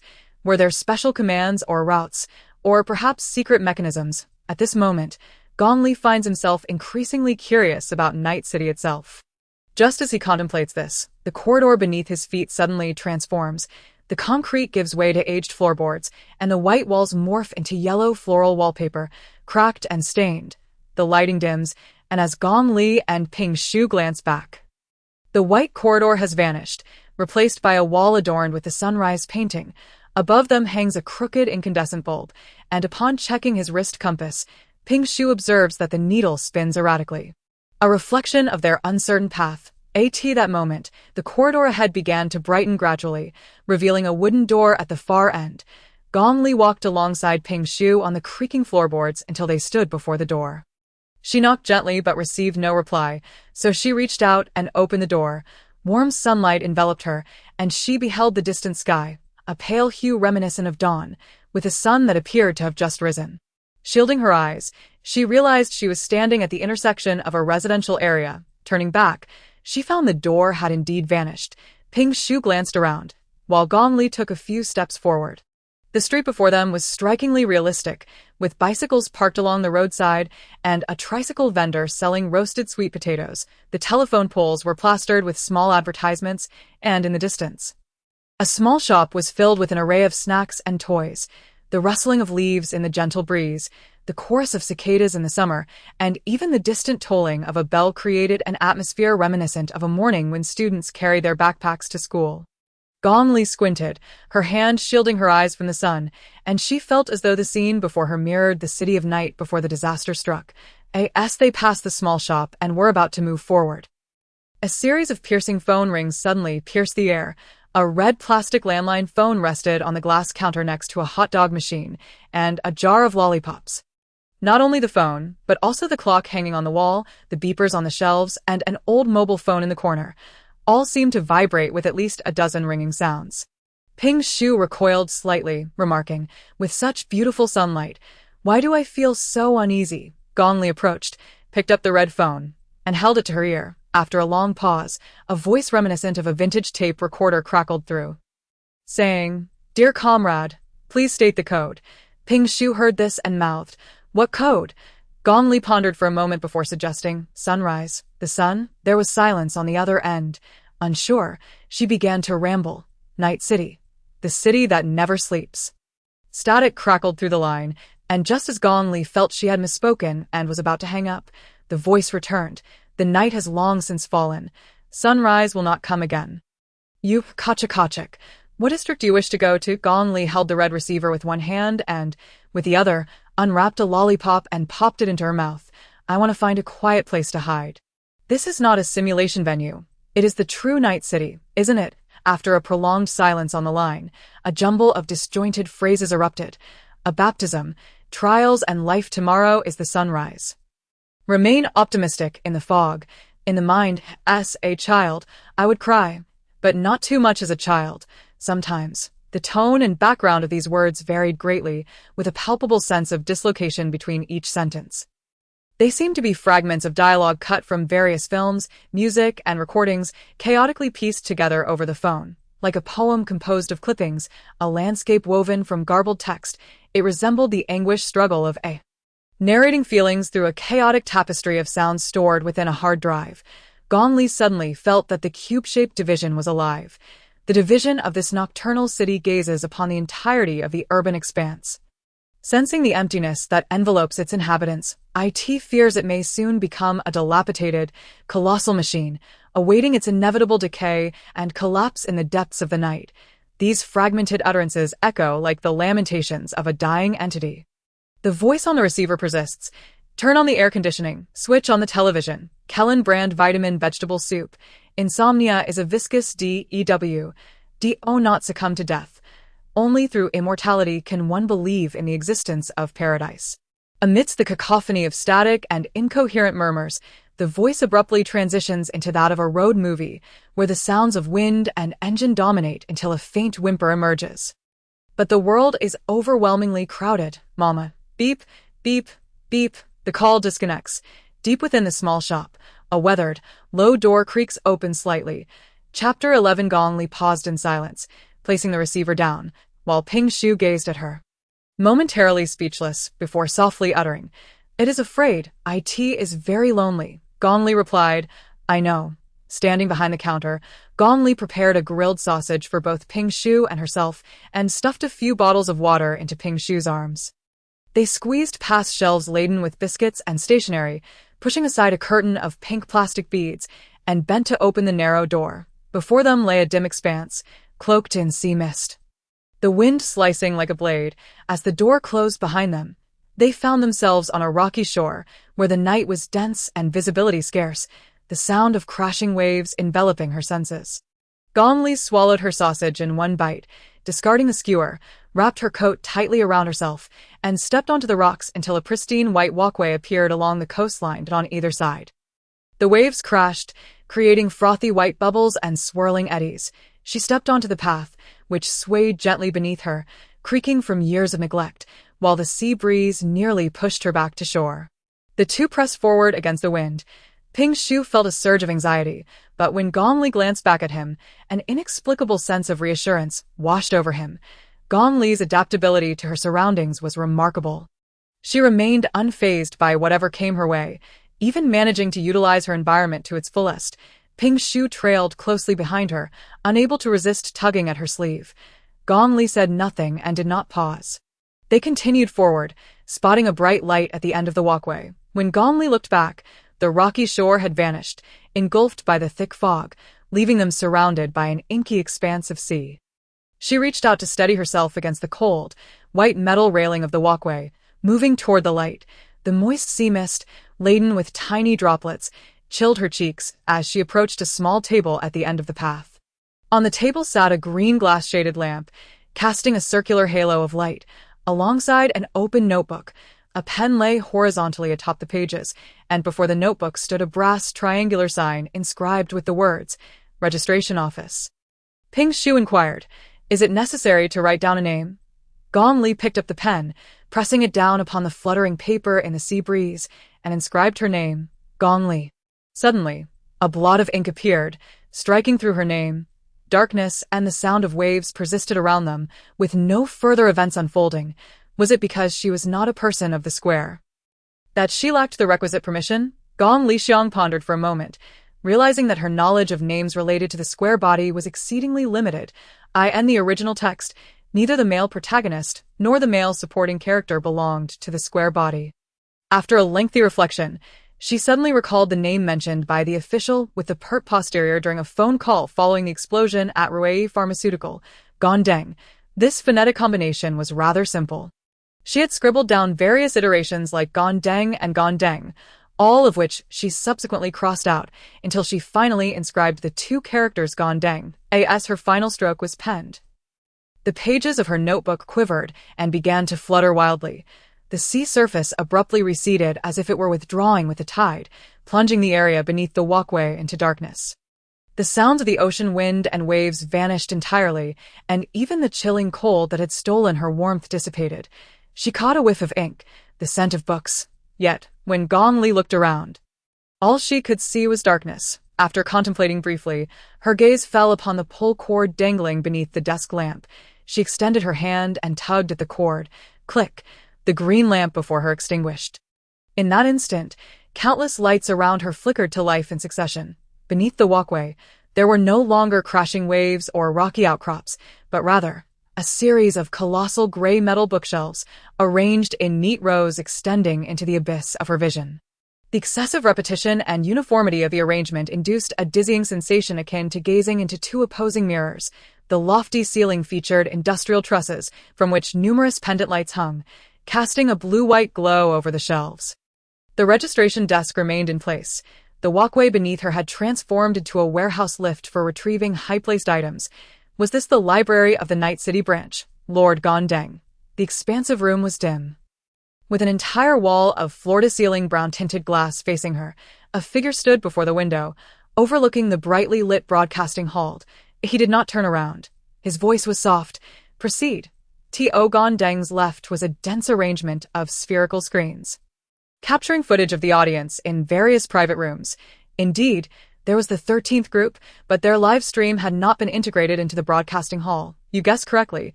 These individuals have been sent to Night City, the reporter whispered. Gondeng merely stood there, and after a while, murmured, "Do they consider Night City a free slaughterhouse?" However, those people were indeed connected to Chun City in some manner recently. Yet, the connections were minimal, and the cleanup crew likely intended to handle them to avoid any mishaps. You are aware of that one's fear regarding Chun City. Gondeng remained silent for a considerable time. And the reporter felt as though the raw concrete ceiling was pressing down in silence, the walls seemingly closing in, suffocating him. Gondeng's light chuckle shattered the stifling quietude. "Let us broadcast the 13th group's live stream. Let the esteemed guests have a look." The reporter was taken aback, but dared not inquire further. Retreating from the room, Gondeng did not utilize a light brain. Instead, he picked up the old telephone on the desk and dialed. "To Night City," he spoke softly. "Just as well. I have something I have long desired that remains there." Gong Li descended the staircase of the lift, the bookshelves towering above her, making her feel like an ant navigating through a field of dominoes. The gaps between the shelves were narrow, and the overhead light slanted down onto the densely packed archive boxes. Gong Li observed the labels on the side of the bookshelf. Essentials of cultivation. Human cultivation overview. Refinement of tools. Catalog of weapon affinities. Catalog of soft and extensible abilities. Speaking of which, Ping Shu belongs to the category of soft and extensible abilities. Gong Li casually picked up a hefty tome. Nearly unable to hold its weight, and upon opening it, she was met with densely packed small print, detailing various abilities, the earliest year of discovery, the current users, and so forth. Ping Shu had wandered to another shelf. Rummaging through the books, while Gong Li clambered up the tall bookshelf, her legs braced between the shelves as she searched for more volumes. Most of the spines bore incomprehensible indices. She flipped through the pages. She suddenly stumbled upon a page illustrating an example of a practitioner from the soft and extensible category. On the right side was a photograph of a boy, appearing around 11 or 12 years old. His face and neck almost gaunt, looking both fierce and fragile as he bit his lip, with his eyes obscured by a black covering. Yet, Gong Li could vaguely recognize him. It seemed to be Ping Shu. However, the text describing him on the left was illegible, the page completely blank except for a few words indicating insufficient clearance. The fact that Ping Shu, at such a tender age, was included in the archives of the square body suggested that he must have accomplished significant feats in the past. How had he now devolved into this tearful little wretch? Gong Li then sought out volumes related to numerical augmentation, only to find that most were sealed off, her lack of clearance preventing her from accessing them. She had initially intended to look up information pertaining to rationality. It was worth noting that the description of the crystal slippers had been garbled text, which vanished after she donned the Rationality 5 laser jacket. What about the octopus head, which she had been carrying in her pocket, still shrouded in incomprehensible symbols? Gong Li had indeed tried on the octopus head before, while temporarily residing at Ping Shu's home. She had cleaned it thoroughly and stored it in a bag in the refrigerator, almost becoming a dish of stir-fried squid at Ping Shu's hands. One late night, she had decided to wear it, only to be met with dizziness and a powerful urge to vomit, suspecting it was due to not meeting the Rationality 10 requirement. Now, she retrieved it from her pocket. The description had indeed changed. Octopus head, headgear, color, unknown, special effect, can obscure one's features, rendering the true identity unrecognizable. When speaking to others, the words carry significant suggestiveness and persuasiveness. Requirement: Rationality 10 description. This item is a failed product of human experimentation, and when activated during the night, it will. Though the special effect was clearer, the name was even more garbled. Gong Li pondered whether she should wear it, when suddenly another message appeared, about to be marked by a light sphere.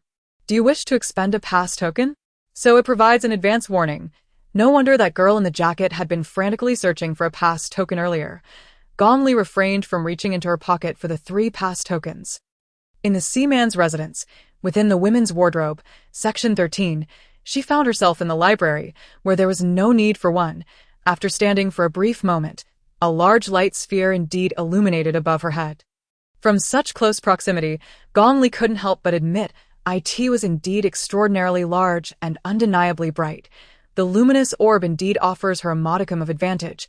With its radiance, she can even discern the uppermost shelves of books. Gong Li ascends the lofty bookcase, her legs propped between the shelves, casually flipping through the tomes. She no longer harbors the belief that this assessment will conclude automatically in 48 hours. It may be wiser for her to hunker down here for a spell, then devise a plan to escape the Night City directly. If all else fails, once the later stages of combat commence, her 3 pass cards will hold significant value, as long as she avoids being eliminated. She might very well exchange her assets for a new vehicle and a new abode within this game. Ping Shu exhibits little interest in the books. He has set up 2 small stools he extracted from his belongings, erected an electronic laser grill, and is squashing and flattening twisting tubes, claiming they can be baked into twisting biscuits. He possesses a small solar-powered generator, which, utilizing the library's illumination and the orb of light above Gong Li, has already provided power to a kettle, resulting in 2 cups of instant soup. The enticing aroma tempts Gong Li to leap down and join him for a meal, and Ping Shu calls to her. Squinting as he points upward at the orb, is that a tuft of fuzzy mist? Gong Li looks up as well. Above the luminous sphere, there appears to be a small, solitary wisp of mist swirling around. It doesn't seem particularly dangerous, nor overly greedy for the light, resembling a curious little insect flitting about a light bulb. Soon enough, Gong Li's orb of light fades away, leaving the wisp lingering in a state of melancholic uncertainty. As if questioning where such a grand orb has vanished, IT harbors no intention of attacking Gong Li, perhaps even oblivious to her presence. After circling once, it drifts away listlessly, akin to a jellyfish. Towards another direction, curiosity piqued, Gong Li wonders where it is headed. She leaps gracefully down from the bookshelf, snatches a few twisting biscuits from Ping Shu's grill, and follows the small wisp of mist. It twirls and floats towards a corner, where Gong Li first spots a warm, yellow glow illuminating a multitude of books scattered across the floor. Turning the corner, she encounters a long table with a chair. Flanked by stacks of books resembling a half-formed castle, on the table rests a green glass lamp, accompanied by notebooks, picture frames, and a radio, while the chair is adorned with a floral cushion and a cashmere blanket draped over its back. Gong Li stands transfixed. It appears to be a cozy haven for a book lover. The wisp of mist arrives here, briefly circling the lamp before drifting away once more. Gong Li touches a red ceramic mug on the table. The cocoa within has grown cold, a layer of white frost forming atop. The radio emits a crackling static noise. She can almost envision a frail girl cradling a warm cup of cocoa. Wrapped in a blanket, quietly engrossed in her reading, Ping Shu picks up a picture frame and shows it to her. It is a family portrait featuring 4 members to sister, appearing around 17 or 18. Cradles her 5 or 6-year-old brother. She seems somewhat frail, while the brother possesses an androgynous charm, his long eyelashes giving him a delicate appearance. Had he not sported a cropped haircut, he could easily be mistaken for a pretty girl. Behind them stand their parents, dressed in a manner suggesting they are quite respectable. Gong Li picks up a notebook from the table. It is a work diary. A pen rests on the final page. And the marks on that page are no longer words, but rather the unconscious tremors and doodles made by the pen tip upon the paper. Flipping through several pages, I found an abundance of typographical errors, corrections, and signs of tearing. Yet, upon reaching the very front of the work diary, I encountered a clear and elegant script. The diary's owner is a young woman who refers to her unique ability as 4 walls as home. She possesses a spirit that can merge with a physical environment, allowing her to control and perceive it. Once, she infused her essence into the small house she called home, where the enclosing walls became her embrace. The stove and light her heartbeat. By simply nesting at home with a book, she could ignite the stove with her thoughts, warm her bed, and cleanse the windows with her consciousness. As the girl matured, she secured a job she cherished deeply, a librarian in the cube-shaped division. No one knew precisely how many libraries the division encompassed. She only knew that she was the sole steward of a vast and significant repository, capable of merging her spirit with the space to organize books, rearrange shelves, or control the lighting with mere thoughts. The pages filled with text mirrored the textures of her skin, while the dog-eared corners and creases from being handled were akin to the scars on her body. When someone's fingertips glided over the pages in reading, it felt as if their nails were gently caressing her back in a tender whisper. Gradually, she became aware that the cube-like structure itself seemed to possess life. Her consciousness, intertwined within the library, connected with the awareness of the entire division, which she named Room. Observers noted her, the librarian, sitting quietly and wordlessly in one spot, yet her consciousness resembled that of a little girl. Resting her head upon the knee of this immense cube-shaped division, listening to Room narrate the happenings within its confines, she could remain in tranquil vigil in the library for months, devoid of any need for speech or sustenance. Nearly fading into the background, It was during one of her extended shifts that disaster struck. The City of Night, formerly known as the City That Never Sleeps, was afflicted by calamity over 70 years ago. In a circular area with a diameter of approximately 50 kilometers, a disaster unfolded. Upon entering the zone, one would find that the eastern side was perpetually graced by a newly risen crimson sun. This eternal sun, more a seemingly inexhaustible resource than a mere calamity, soon transformed the region into a hub for solar energy generators. Consequently, A division of the power company established a base there to maintain these generators. Followed by families, vendors, and wanderers flocking to the area, ultimately forming a city. Though not exceedingly large, Night City's electricity was supplied directly to other cities via underground cables, and power within the city was free. However, there were few lighting fixtures, as none were deemed necessary. With the everlasting sun, they scarcely experienced the passage of seasons. After over 70 years of continuous sunlight, the city's sun abruptly vanished. The city plunged into utter darkness. And even the scant stored electricity could not sustain the few illumination devices for long. Some sought to escape, only to find that venturing beyond the city limits led them into an abyss of darkness. As if a barrier had completely ensnared the city. With no means of outward communication, the local practitioners and the Cube Division appeared equally at a loss for effective strategies. The inhabitants could only endure in the darkness, devising ways to conserve light sources, even resorting to using phosphorescence to mark their homes, continuing to live in this shroud of obscurity. In a swift turn of events, the division received reports indicating that certain individuals, long deprived of exposure to ultraviolet light, appear to have transformed into a swirling mass of black mist drifting through the city. The fear of becoming this mist compelled households to light candles. While the urgent message that ultraviolet light was necessary to avert mutation morphed into a mere belief that any light would suffice, as they ignited their lamps, they discovered, after enduring prolonged darkness, that many of their family members and friends had already succumbed, their faces now obscured by the dense black fuzz, unrecognizable. Soon, it became apparent that these mists were drawn to light. Anyone who came into contact with them in illuminated areas would meet a fatal end.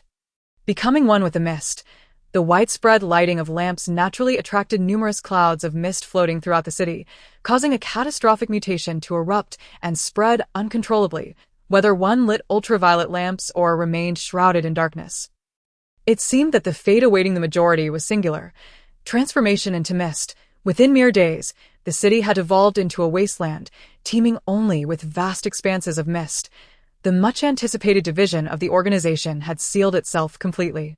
The few members left were adhering to the organization's B-class natural disaster emergency protocols and subsequently exited Night City in some manner. Some crucial containment items and documents were abandoned within the division.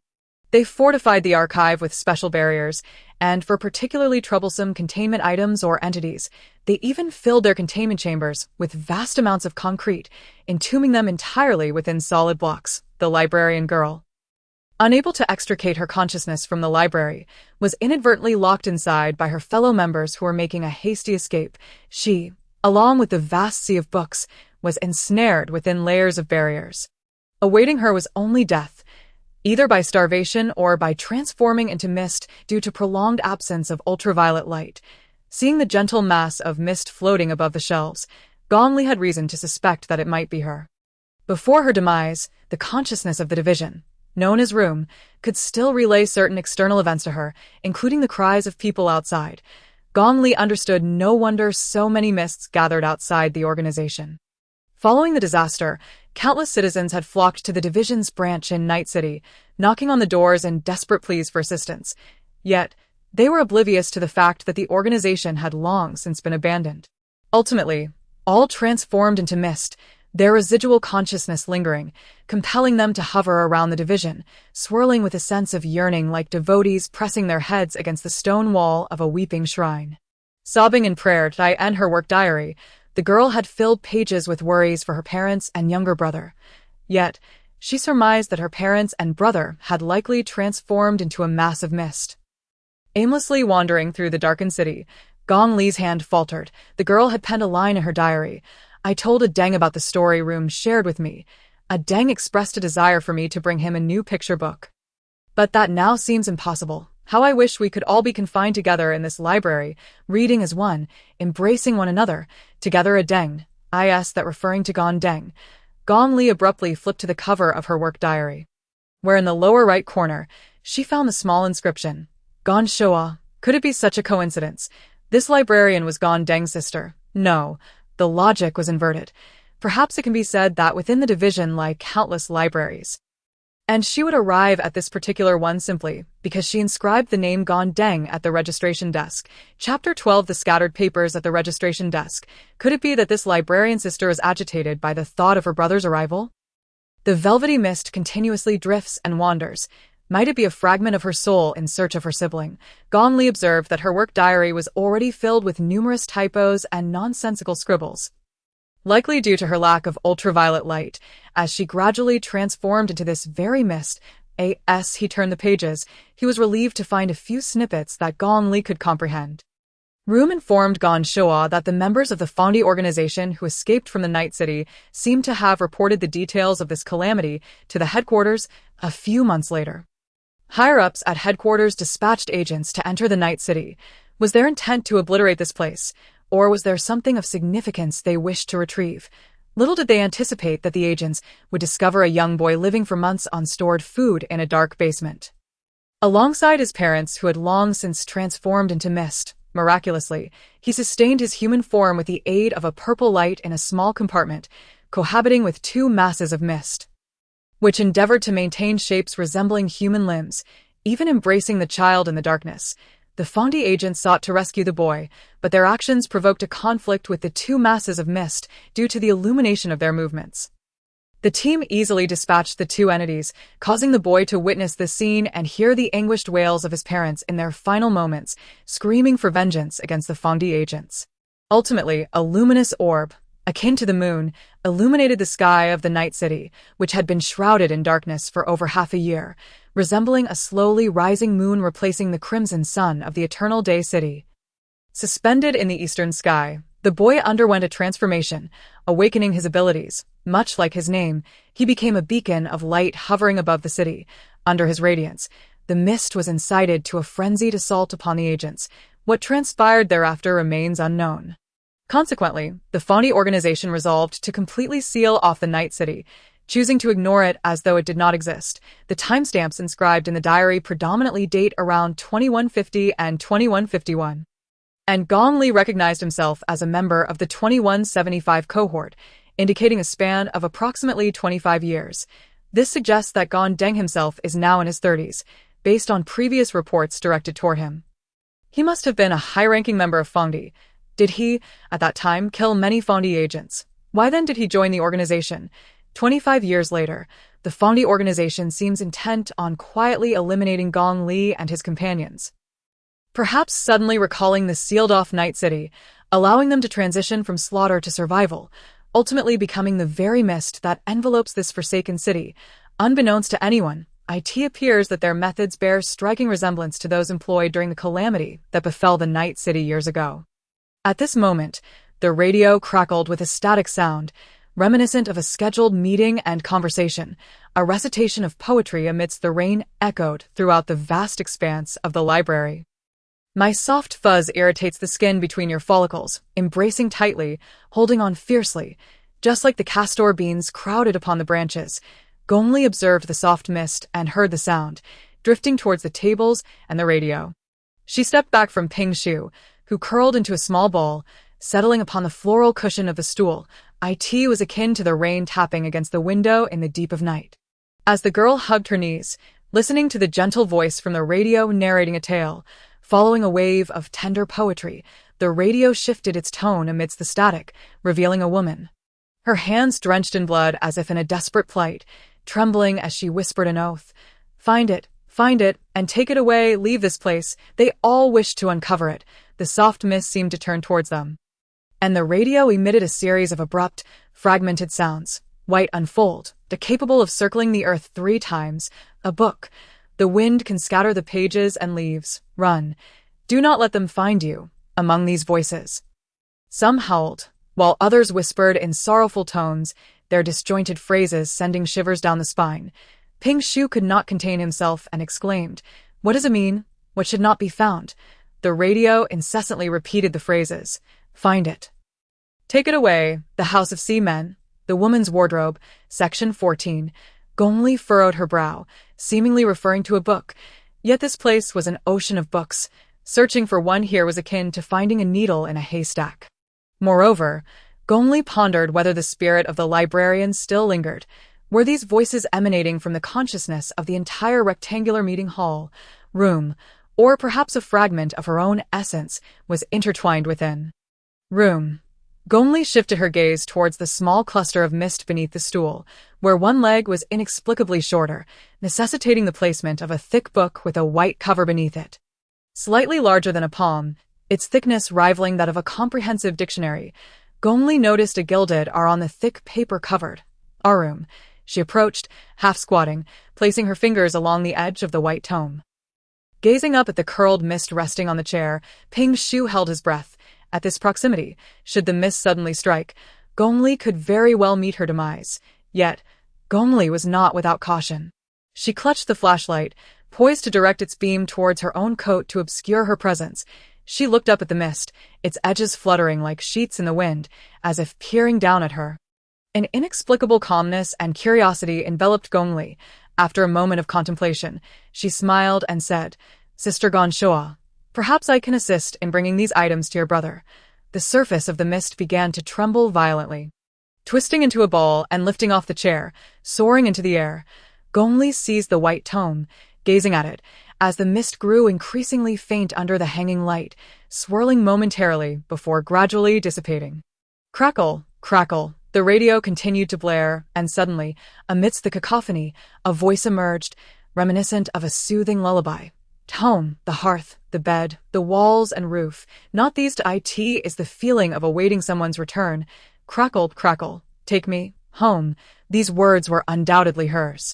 It seemed her consciousness was intertwined with the room, yet possessed an independent essence. Gong Li picked up the book, and the sound of the radio ceased abruptly, plunging the vast library into a deafening silence. She exchanged a glance with Ping Shu, who suggested, "Let us take her belongings. They can be stored with you." They gathered up the blanket, diary, photo frame, and more. Ping Shu stuffed them into his body, causing him to appear even plumper. "But how shall we leave? Does this book contain any instructions?" Gong Li opened the tome. It was entirely blank. She was not particularly surprised, yet suddenly felt a peculiar softness beneath her feet. It was not her legs that faltered, but rather the ground that had grown pliable. She abruptly looked up and saw the entire library disintegrating into dust, as if pixelated, being violently drawn into the book in her grasp, warping towards her. She felt as though the white cover was as scorching as a halogen bulb, nearly slipping from her grip, while the ground beneath her resembled a swirling mire, threatening to engulf her the light. The bookshelves, the pages all soared into her hands. Snap! Suddenly, the white tome clamped shut. Both Gong Li and Ping Shu felt the ground vanish beneath them, plummeting into darkness. Ping Shu, startled, cried out, flailing his arms, "I forgot to put away the electric kettle." Gong Li grabbed him. "That thing is still scalding. It won't settle in your stomach anytime soon. So let it be." Die in the darkness. They quickly sensed their limbs growing heavy, as if ensnared in a viscous tar or glue. The sensation was not painful. Gong Li resolved not to struggle. She even felt as though they were engulfed by a colossal maw, which was sucking her and Ping Shu in, and then, plop, they were expelled. Gong Li and Ping Shu suddenly found themselves in midair, tumbling and landing in a heap upon an expansive corridor of white marble, moving forward to behold a grand hall of pure white marble. Its stones cloaked in dust, a square dome looming above, with a dim chandelier hanging precariously. The hall was slightly recessed, surrounded by steps, with an accumulation of clutter in the center that had yet to be tidied. Corridors branched out from various directions, seemingly marking the end of their journey. Gong Li believed she had arrived in a strange, enclosed sanctuary, yet was startled by a commotion emanating from the corridor behind her. Turning around, she was astonished to see the tattooed man, who had insulted her while queuing, charging towards them with a triumphant grin plastered on his face. Hot on his heels were Zhuo Su and her fellow disciples from Yunling Tower. Zhuo Su gritting her teeth in pursuit. "You can take the pass card, but return our sect's artifacts," several of Zhuo Su's junior disciples shouted. "Senior sister, don't chase him. We can do without it." The tattooed man scoffed. "Once I pass through that door, I will become a corporeal being. A commoner like you shall not lay a finger on me. If not now, when shall I pillage and plunder?"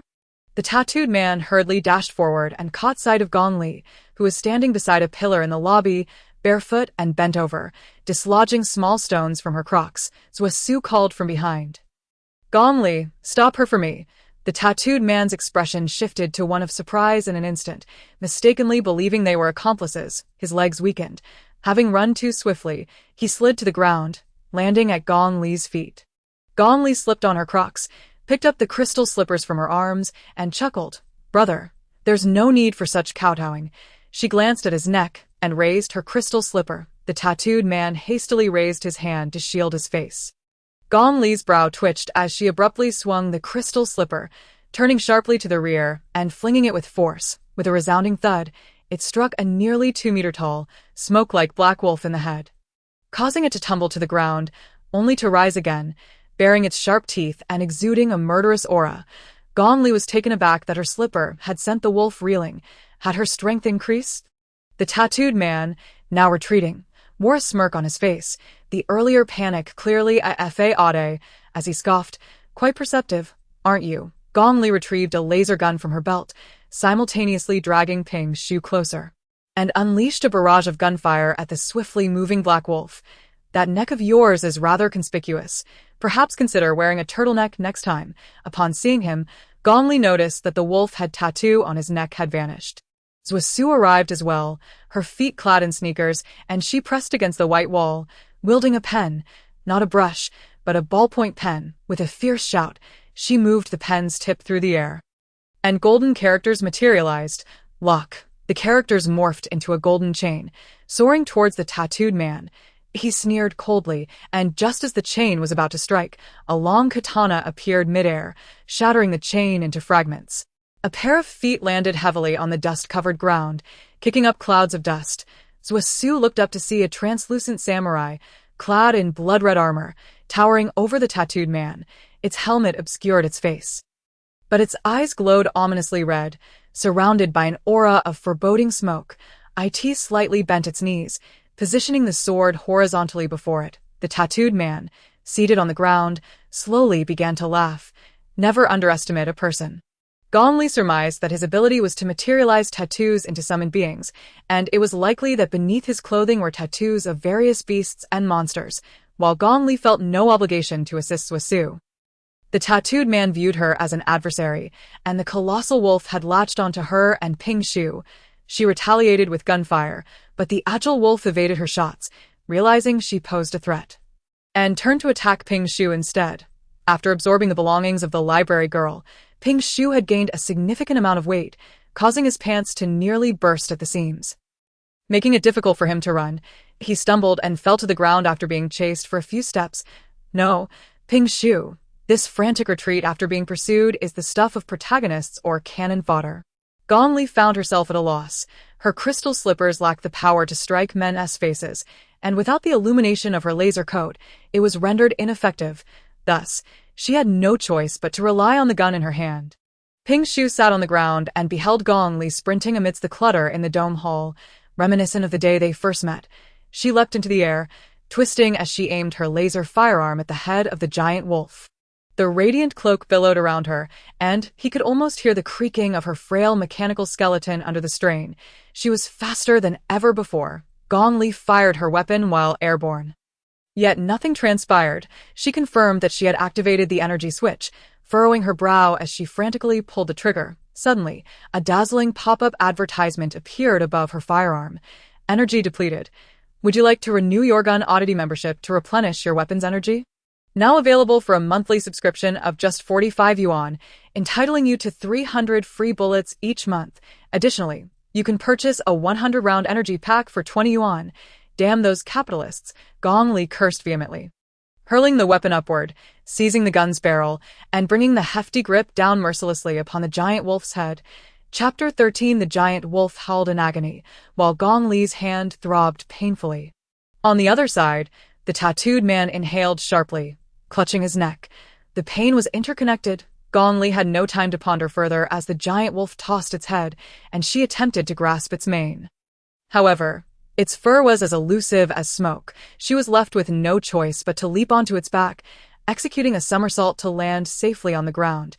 Continue, she urged, glancing over to see Ping Shu extracting a grenade launcher from his abdomen and pushing it toward her. Gong Li, Why didn't you bring this out sooner? Ping Shu. I couldn't find it earlier. It was buried beneath my grill and solar generator. I don't know how to use it, take it. Gong Li took the grenade launcher, resting it on her shoulder, and fired at the giant wolf, the recoil nearly sending her sprawling to the ground.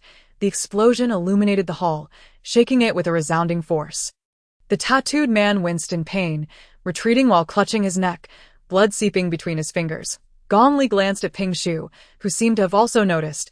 They exchanged a knowing look, understanding their roles. Gong Li would handle the tattooed man, while Ping Shu would temporarily distract the giant wolf. She was confident that if she could sever the tattooed skin, the summoned creatures would likely vanish as well. Gong Li turned her head, signaling to Ping Shu, expecting him to produce a flashlight or a loudspeaker to draw the attention of the giant wolf. To her surprise, amidst a chorus of wails, he drew forth a slender bone whip from his arm. The whip resembled the tail of some colossal beast, sharp and barbed, dripping with blood, as though each segment was tethered to his flesh, yet it radiated a menacing aura. After discarding the grenade launcher, he appeared considerably leaner, his movements markedly more agile. Gong Li noticed him wipe his eyes and sniffle before brandishing the whip, its tip releasing a plume of blood mist. She recalled that when she first encountered Ping Shu, he had similarly extracted a bloodied bone knife from his body to fend off his attackers. Gong Li turned towards the tattooed man, only to see a red-armored warrior towering at least half the height of the hall. Wielding a katana aimed at Zhusu, she affixed a piece of paper to herself, her figure instantaneously shifting several meters away, the empty swing of the katana leaving deep gouges in the wall. Debris cascading to the floor and stirring up dust, Zhusu had inexplicably abandoned her fellow disciples. Yet, Gong Li had always wanted to express that the formation they had conjured appeared rather futile.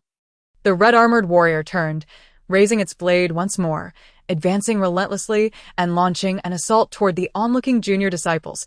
It seemed that her juniors wished to form a formation, but with 2 of their 6 comrades fallen and Zhusu absent, the 3 remaining found themselves powerless, their faces etched with despair. Zhusu gritted her teeth, her left hand thrusting forth a talisman inscribed with a character for stop, momentarily halting the imminent strike of the red-armored warrior. With her right hand, she traced a grand character for rain in the air, but as she reached the final stroke, her pen seemed to stagnate in midair, nearly unable to descend. Her high ponytail danced wildly in the stillness of the grand hall, her forehead glistening with sweat, and with a fierce shout, she crushed the pen in her grasp. The completion of the character was marked by the ink that flowed from the ruptured nib, the rain character radiating a brilliant golden light, slowly extending outward. Suddenly, within the hall, a torrential downpour erupted, dark clouds swirling and large raindrops plummeting, nearly blinding Gong Li, instantly forming a thin layer of water that danced upon the floor as if countless fish were leaping. The tattooed man was momentarily stunned, wiping the water from his face, and gritted his teeth with a smile, declaring, "What if it rains? This is a tattoo, not a painting. Do you think it can wash away?" Zhusu also wiped the rain from her face, her fingers lingering between her pale lips. She bit into her fingertip, raising her hand before her. The blood seemed to hover in the air as her fingers trembled, inscribing in the atmosphere, vertical, horizontal, horizontal, vertical. Even without being a cultivator, Gong Li could sense an invisible force converging towards her fingertips. The character for field, her hand trembled to its utmost, the veins and knuckles on her slightly coarse hand prominently visible. Her junior disciples stood silently, gazing up at their senior sister in awe. Gong Li realized this and hurriedly dashed towards Ping Shu, who was entangled with the giant wolf, pulling him toward the steps away from the water. Rain plus field equated to the character for thunder. Perhaps Zhusu lacked the strength to inscribe the complete character for thunder with her blood, thus resorting to this method. The character for field shimmered with ethereal light, and almost as Zhusu completed her final stroke, it soared into the dark clouds. In an instant, ominous purple lightning flickered within the clouds, and at the moment the tattooed man looked up, a massive bolt of lightning, like a sword piercing through the clouds, struck directly toward the red-armored warrior standing amidst the rain. The red-armored warrior suddenly turned, but before the seemingly divine retribution of the thunder, its blade appeared utterly inadequate. In a flash of brilliance, a resounding thunderclap reverberated throughout the vast hall. Gong Li felt a ringing in her ears as the lightning struck the ground, instantly evaporating the water into billowing steam. She focused her gaze, watching as the steam gradually dispersed and the red-armored warrior had vanished. The tattooed man remained standing in the water, slowly kneeling down, and Gong Li observed the fabric of his back had been torn open, revealing the tattoo of a warrior etched upon his skin, the pain causing his muscles to spasm uncontrollably. Yet, that warrior tattoo had been overwhelmed by the lightning-like patterns, as if seared into his back. He could no longer summon the warrior. Zhuosu suddenly realized that the summoned object was related to the tattoo. She stood in the water, her body swaying slightly, regretting that she had not directly confronted the tattooed man. The giant wolf beside Gong Li was also on the verge of collapse, dissipating into a wisp of green smoke. The tattooed man hung his head low, and Zhuosu, feeling unsteady, still managed to pat the hands of her junior disciples before approaching him. Hand over the magical artifact. To you, it is merely a commodity to sell, but for us, it is. The tattooed man seemed on the brink of collapse, and just as Zhuosu was about to reach him, he suddenly rolled away, staggering to escape. You only want to seize my 10 past tokens now that you see I have gathered them. I will not hand them over to you. Zhuosu took off in pursuit. Nearly stumbling due to fatigue, Gong Li chuckled. Let me borrow your whip. She took the blood-stained whip from Ping Shu, but for some reason, in her hands, its murderous intent diminished, as if it were reluctant to respond to her. Gong Li treated the blood-bone whip like a rope, sprinting a few steps, twirling the whip overhead twice before delivering a fierce crack. The whip's tip struck with a sound like electric sparks, landing harshly on the tattooed man's calf, which immediately split open, sending him sprawling forward. Just as Gong Li intended to seize his collar, she watched in horror as he seemed to collide with an invisible blade. Unable to emit a scream, his Yushi observed a doorway in the distance, obscured by a heap of clutter, shrouded in a translucent barrier. Above this barrier, a holographic projection of a woman with short blue hair posed alluringly, declaring, with just 10 AS tokens, you can become a member of the cube. However, there are only 9 spots left. 9. 11 individuals have already entered. It has been 29 hours since the entrance assessment commenced. The endpoint has shifted 6 times, and this entrance has lingered here for an hour and a half. If you wish to reach the endpoint, you must hurry. It may change location again soon. Old Ping remarked. Ping Shu was astonished.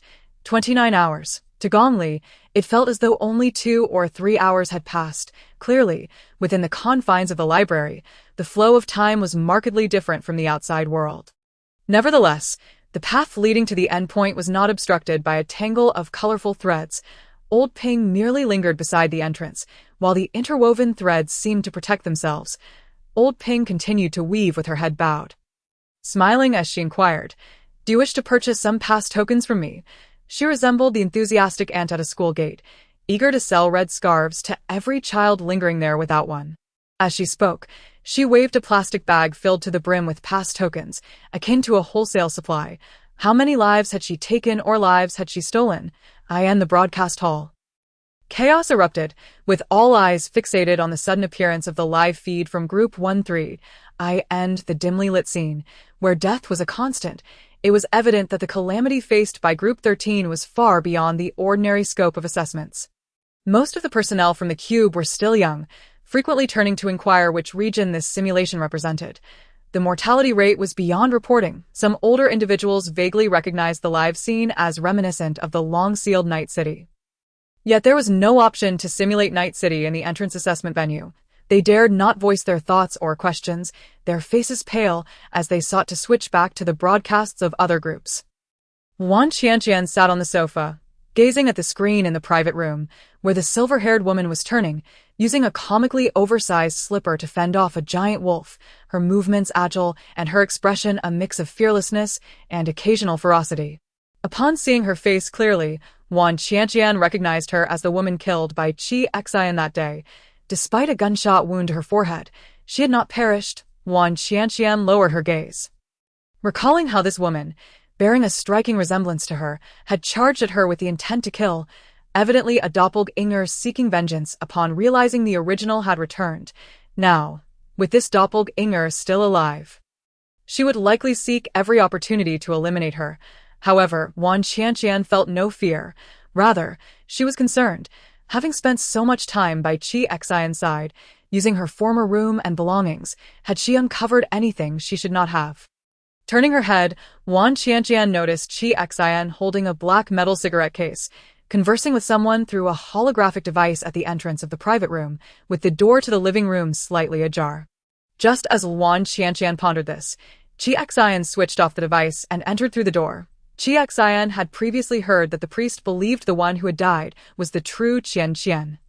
And in a fit of madness, he rushed to the garbage dump to search for her, only to return empty-handed. How could Gong Li possibly still be alive after being shot in the head? Moreover, any such body tossed into a refuse heap would have long since been dismantled and sold off in pieces. Once, Gong Li expressed her willingness to transform herself into Qian Qian's likeness. Desiring to remain by his side to comfort him, Qi Xian was somewhat taken aback, astonished that this fallen young lady would choose to be a dog rather than live as a decent person. Yet he found little room to refuse her. Now, however, he was even more astonished by Gong Li's intention to kill him, reflecting on the past, her excessive proximity, and her undignified attempts to please. Was it love? Or a meticulously planned murder? Qi Xian felt an increasing sense of unease. The true Gong Li he had last seen would likely not be so easily extinguished if she were still alive and were to see him again. What would she say? Damn those capitalists. The contemplative Qi Xian was jolted from his thoughts, lifting his gaze to the dimly lit private room where a distorted screen flickered, revealing a woman with short silver hair. She leapt high, gun in hand, yet it seemed the weapon had run out of bullets, compelling her to strike the wolf's head with the butt of the gun. She adeptly rolled in midair and landed on the ground. The scene was not overly bright, but it was sufficient to discern the woman's extremely poor attire. She hoisted a grenade launcher, her slender frame appearing as fragile as a twig beside the heavy artillery. The subsequent roar of the giant wolf sent vibrations through the room's speakers. Qi Xian frowned, intending to move closer for a better view, but Wan Qianqian pressed a button on the remote. Switching the display to another assessment site, Wan Qianqian turned back and softly remarked, that wolf was a bit frightening, due to the recent killing that had occurred before her eyes, coupled with the presence of a double. Wan Qianqian had been in a cold war with him for several days. This statement was one of the few calm words she had uttered during this period. Qi Xian longed for her, the real her, and wished to avoid further discord with Qian Qian. Seizing the opportunity to venture out together, Wan Qianqian shifted slightly, saying, I don't want to watch any more. A soft stirring in Qi Xian's heart prompted him to sit on the sofa. Wrap an arm around her shoulder and casually turn off the screen, then let us not watch it. Come, talk with me, Qian Qian. Wan Qianqian gradually relaxed against his shoulder, her eyes downcast. She still needed to deal with Gong Li. Even if the possibility of Gong Li discovering her secret was less than 1 in 10,000, she could not afford to be lax. She needed to appear more frequently in public. Luring Gong Li out to kill her, thus eliminating the threat. Chapter 14, Night City. Gong Li gazed at Lao Ping. She returned the whip to Ping Shu, standing in ankle-deep water while laughing. This business is not one that just anyone can handle. Why not join the Fong body and secure a retirement plan? Lao Ping chuckled. I've already saved enough for retirement. Besides, who wants to endure the grievances at Fong body? Just then, Gong Li heard a clear voice from above. Is this enough to exchange for a pass card?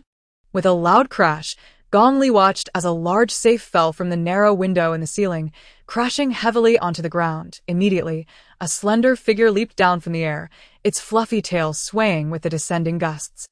Bai Jiji gently landed atop a safe that was tilted into the ground. With a flick of his hand, the azure spear he wielded was wedged into the crack of the safe's door. And with a forceful push, the heavy door of the safe swung open with a resounding bang, spilling banknotes from within. Lao Ping raised an eyebrow, clearly discerning that this young master had temporarily robbed the local bank. Bai Jiji inquired, could these mundane items be exchanged for 4 pass tokens? However, Lao Ping shook her head. Items that are originally within the simulation venue cannot be taken out, if you manage to seize someone else's belongings. You may give them to me, or perhaps one of your magical artifacts. Gong Li rushed forward, immediately raising her hand. I can do it. This deal is mine. Give me the money, and I shall provide you with 4. Bai Jiji turned to Gong Li, who stood atop the safe, deliberately averting her gaze, her large tail coiled protectively around her waist. She huffed, I have already stated that these mundane items cannot be taken out of the simulation venue. Gong Li understood that this place was likely not a simulation venue, and that the money should indeed be taken out, yet she could not voice this. I have never encountered so much money. It would suffice for me to lie amidst it comfortably, as I cannot even gather 10 tokens. She took 3 pass tokens, while Ping Shu acquired 1 by Gigi, being a sincere child, felt a twinge of guilt in exchanging useless filthy money for pass tokens. And added, "This seems rather unfair. Perhaps I could offer you something else." Although she desired his clothing, she sensed that Lao Ping could be rather formidable and did not wish to reveal her abilities before so many others. Thus, while handing the money to Ping Shu, she discreetly brushed her hand against his tail. Bai Jiji was startled, nearly tumbling off the safe. He pushed back with his spear, straightened himself, and stammered, "You all," Gong Li interjected. "A mere touch should suffice. The concern you harbor is evident on your face. Yet, when I merely remark that I do not find it adorable, you seem unsettled, intentionally flaunting your tail before me." Bai Jiji could no longer maintain his aloof demeanor. His neck flushed crimson, the color gradually creeping up to his cheeks. He felt a surge of annoyance, but Gong Li touched his tail once more. Her expression unchanging. "Oh, how delightful. Wow, such a large tail. I cannot bear it," Bai Jiji retorted. How insincere. How could she speak so bluntly and be so vexatious? Bai Jiji bared his teeth, wrapped his arms around his tail, took a step back, revealing his sharp canine fangs. "Take this filthy money and leave." Meanwhile, Ping Shu had already begun stuffing the notes from the safe into his mouth, tossing aside grills and benches to clear a path for the stacks of cash. Rapidly becoming so plump that his chin vanished on the other side, Zhusu and her companions squatted beside the corpse of the tattooed man, retrieving a tattered tome, which appeared to be a manual. From Gong Li's experience browsing the internet, the less conspicuous items tended to be the most formidable. She speculated that it contained numerous techniques from Yunlang Tower that had yet to be deciphered. Bai Jiji observed their chaotic rummaging, frowning. "Is this your manual?" Setting aside the meager spiritual power contained within, how could several pages be torn out? In the abode of the Sea Man, within the women's wardrobe. Section 16. Zhusu smiled apologetically. "It merely resembles a secret manual. In reality, it is but a magical artifact. The inscriptions within are merely remnants of our ancestral masters' practice of calligraphy and bookkeeping." Gong Li glanced over, observing the chaotic inscriptions that included notes such as 2 tails of pork, 3 cloves of garlic, and reminders like "Remember to bring the remote for old Zhang to fix," which hardly resembled any profound script capable of transforming into an extraordinary skill. Bai Ji had encountered many exquisite items and, upon careful examination, recognized the artifact's threads of spiritual energy. However, it was far too rudimentary compared to the artifacts he was accustomed to. This inferior piece was akin to the plastic toys sold at a night market. Zhusu returned it, while several junior disciples from Yunlang Tower cautiously wiped the cover clean with their sleeves. Nodding in agreement, "It has been passed down for over a century. Our master has repeatedly instructed us to handle it with care. It is akin to purchasing a footbath that has been passed down through 5 generations." Bai Ji gave a slight nod, refraining from further comment. Yet one junior disciple raised the tome and said to Lao Ping, "Here, take this. Could you provide us with a few pass tokens to escort me to the destination?" Zhusu exclaimed in astonishment. "Have you all lost your minds? How can we give a sect artifact to outsiders? Did we not agree to refrain from entering the square body? To seize this is to..." Lao Ping, gazing from a distance, seemed to sense the low-tier nature of the artifact and, somewhat dissatisfied, remarked, "It will do, albeit reluctantly. Let us consider it equivalent to the 10 tokens from that tattooed man. We shall divide them evenly. Granting you 5, the junior disciples rejoiced. All right." Disregarding Zhusu, they placed the tome on the ground, a strand of yarn slithering like a serpent, ensnaring the tome and dragging it toward Lao Ping.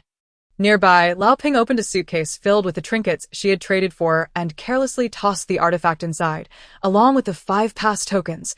Zhusu attempted to protest, but the group of junior disciples thrust a handful of pass tokens into her hands, urging her, "Senior sister, we have planned this since we learned of our journey. Our sole purpose is to send you into the square body, that is a realm we may never reach in our lifetimes. We await your success within the square body, so we may benefit from your achievements." Zhusu resisted, saying, "Our master is gravely ill. If I enter the square body, who will care for you all? One junior disciple rushed forward, stuffing all 10 pass tokens into the slot by the door. As the tokens were cast in, a semi-transparent membrane at the entrance displayed a countdown. 5, 4, 3. The disciple laughed. If you do not hurry to achieve greatness, we shall meet our doom. We have been performing for half a year now, and how much have we saved? It is not even enough to buy something for our master. As the countdown reached 0, a flicker of light illuminated the scene, and the barrier at the door vanished, revealing a dimly lit passage beyond. Lao Ping remained indifferent, continuing to knit her sweater, while Gong Li observed as Su was about to be pushed through the door by the junior disciples. Suddenly, Gong Li interjected once more, asking, "Before you enter, answer me one question. Have you been to Spring City or East Salt Sea recently? These two places should be quite close to each other." Su turned back. Gong Li smiled and said, "I have never been there, but recently I encountered something that came from the Eastern Salt Sea." She gestured towards Ping Shu. He has recently been to the Eastern Salt Sea to transport goods. Lao Ping, while knitting, paused momentarily, her fingers resting on the knitting needle as she turned her gaze towards them. Su halted in her tracks, pondering for a moment before stating, "Our sect is located at the foot of Chuncheung Mountain. However, we have been away from Chuncheung for 6 months. If we consider recent events, a little over a month ago, we returned from a performance in another region, taking an old highway in our own vehicle. When we encountered a Taoist who flagged us down, he offered us a substantial sum of money, hoping we would travel near the Eastern Salt Sea." Bai Jiji also turned to face them. Su continued, "Since it wasn't too far out of our way, we agreed to go. That man instructed us to drive straight towards the seaside, and then, while the vehicle was still in motion, he leaped out of the window, indifferent to the fact that he broke his legs, and tumbled into the sea." Her disciple beside her interjected, "The waters of the Eastern Salt Sea have been foul for some time. Yet that man drank deeply and swam further until he vanished from sight. Reflecting on it now, it sends chills down my spine. Could there be any connection to this?" Su whispered, "Are you suggesting that our presence here is no mere coincidence?" Gong Li did not respond. After a moment, Bai Jiji remarked, "I too have been near Chuncheung."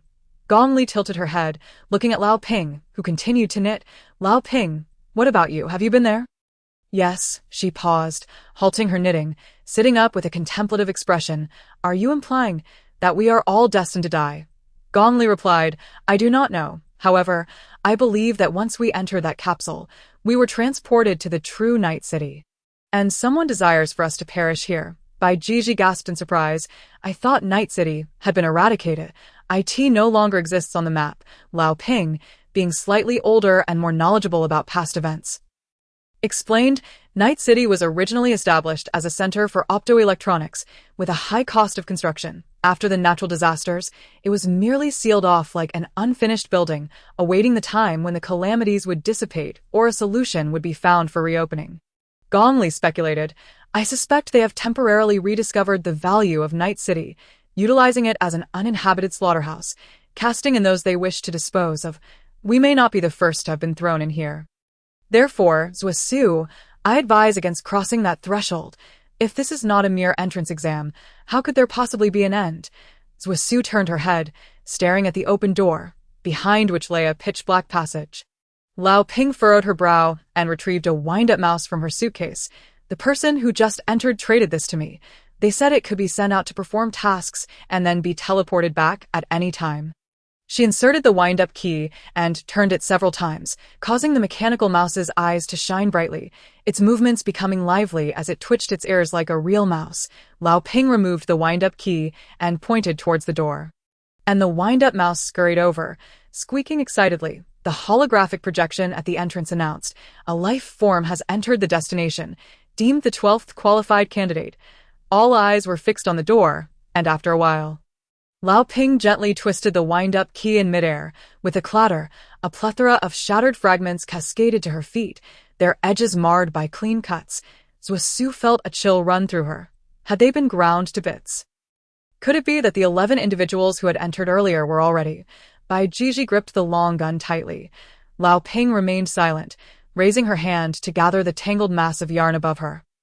Transforming it into a ball of thread, she dusted off her trousers and stood up, remarking, "It appears I am selling tickets at the entrance to hell."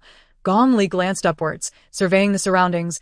This grand hall was formed by the convergence of multiple corridors, its upper section having been recently explored by Bai Jiji. If there were to be an exit, it was likely situated below. However, upon feeling the floor, she found it to be solid white marble. Though marred by stains and puddles, with remnants of miscellaneous boxes left behind by the Night City branch that had not been taken away, yet it seemed devoid of any mechanisms or exits. Gong Li caressed the floor and opened the white tome of room in her hand. This tome was intricately connected to the cube itself. Perhaps it also. She flipped through the pages. She discovered that they were not blank. Instead, they were filled with chaotic, indecipherable manuscripts, with a library card wedged inside that she could not extract. The upper right corner bore a mark reading Night City, a one-level library.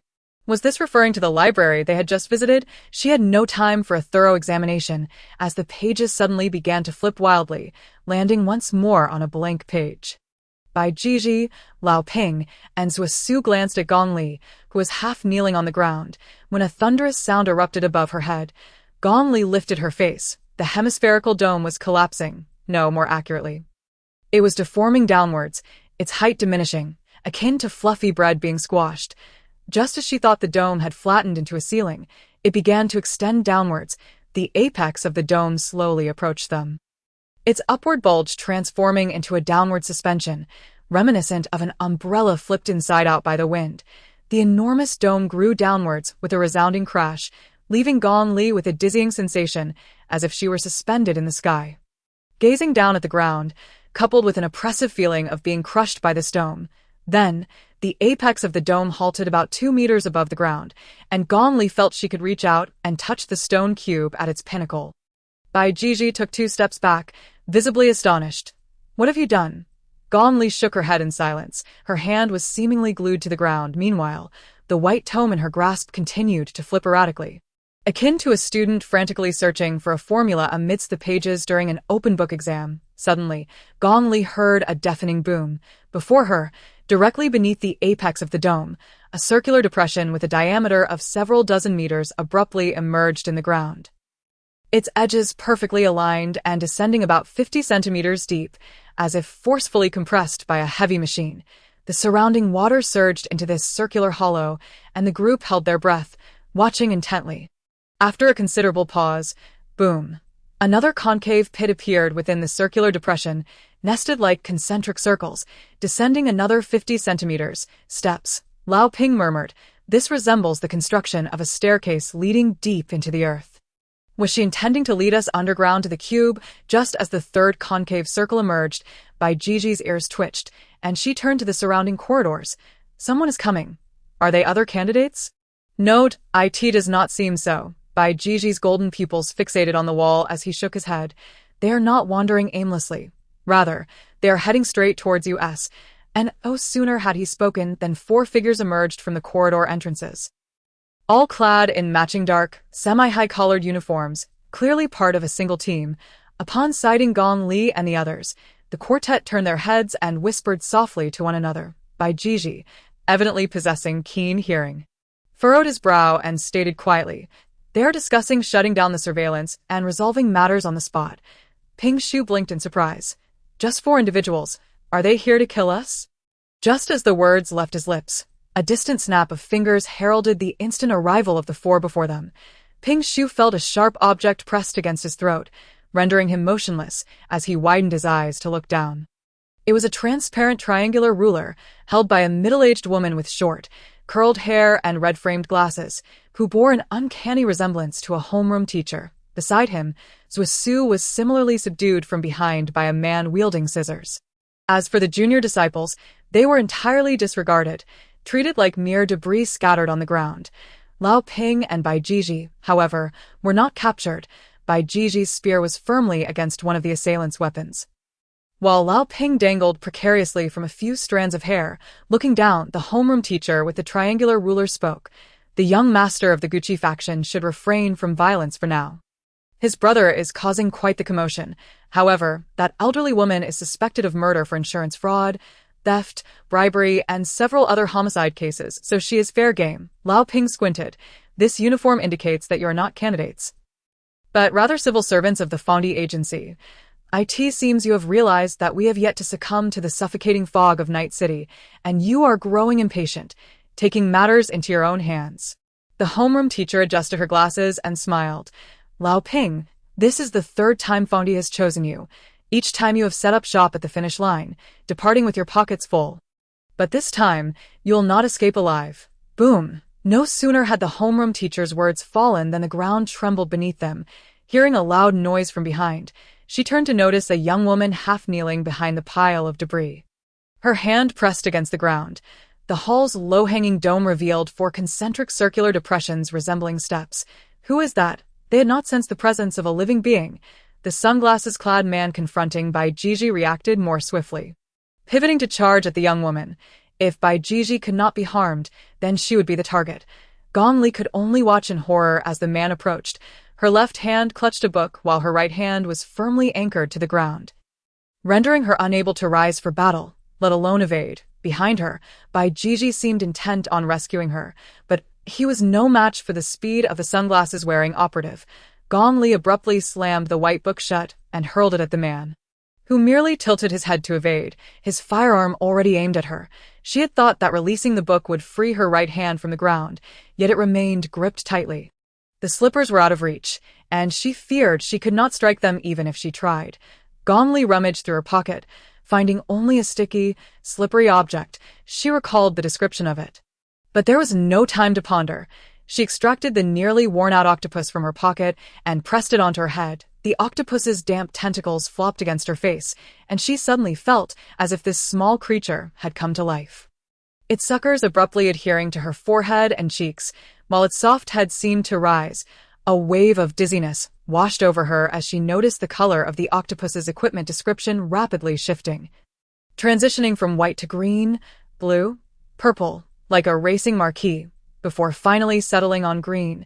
Simultaneously, chaotic symbols danced before her eyes, and in fleeting moments, Gong Li discerned the numbers flashing amidst the confusion.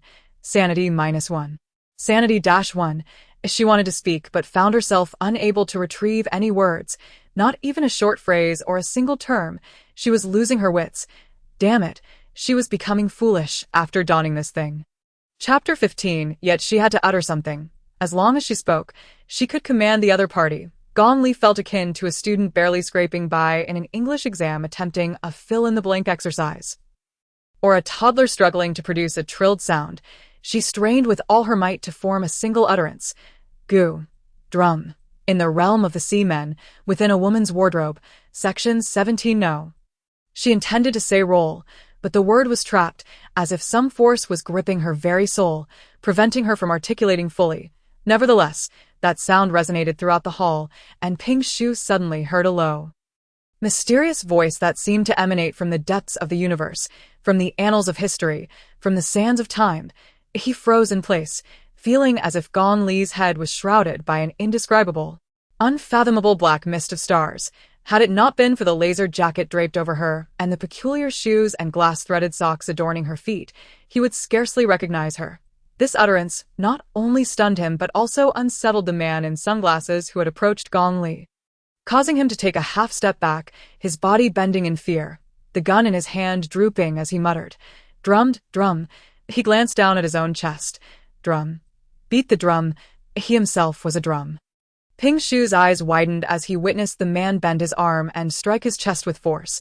While such an action might be commonplace in moments of anger or excitement, to treat one's own chest as a drum and pound it mercilessly, to the point where the sound of breaking ribs could be distinctly heard, was utterly absurd.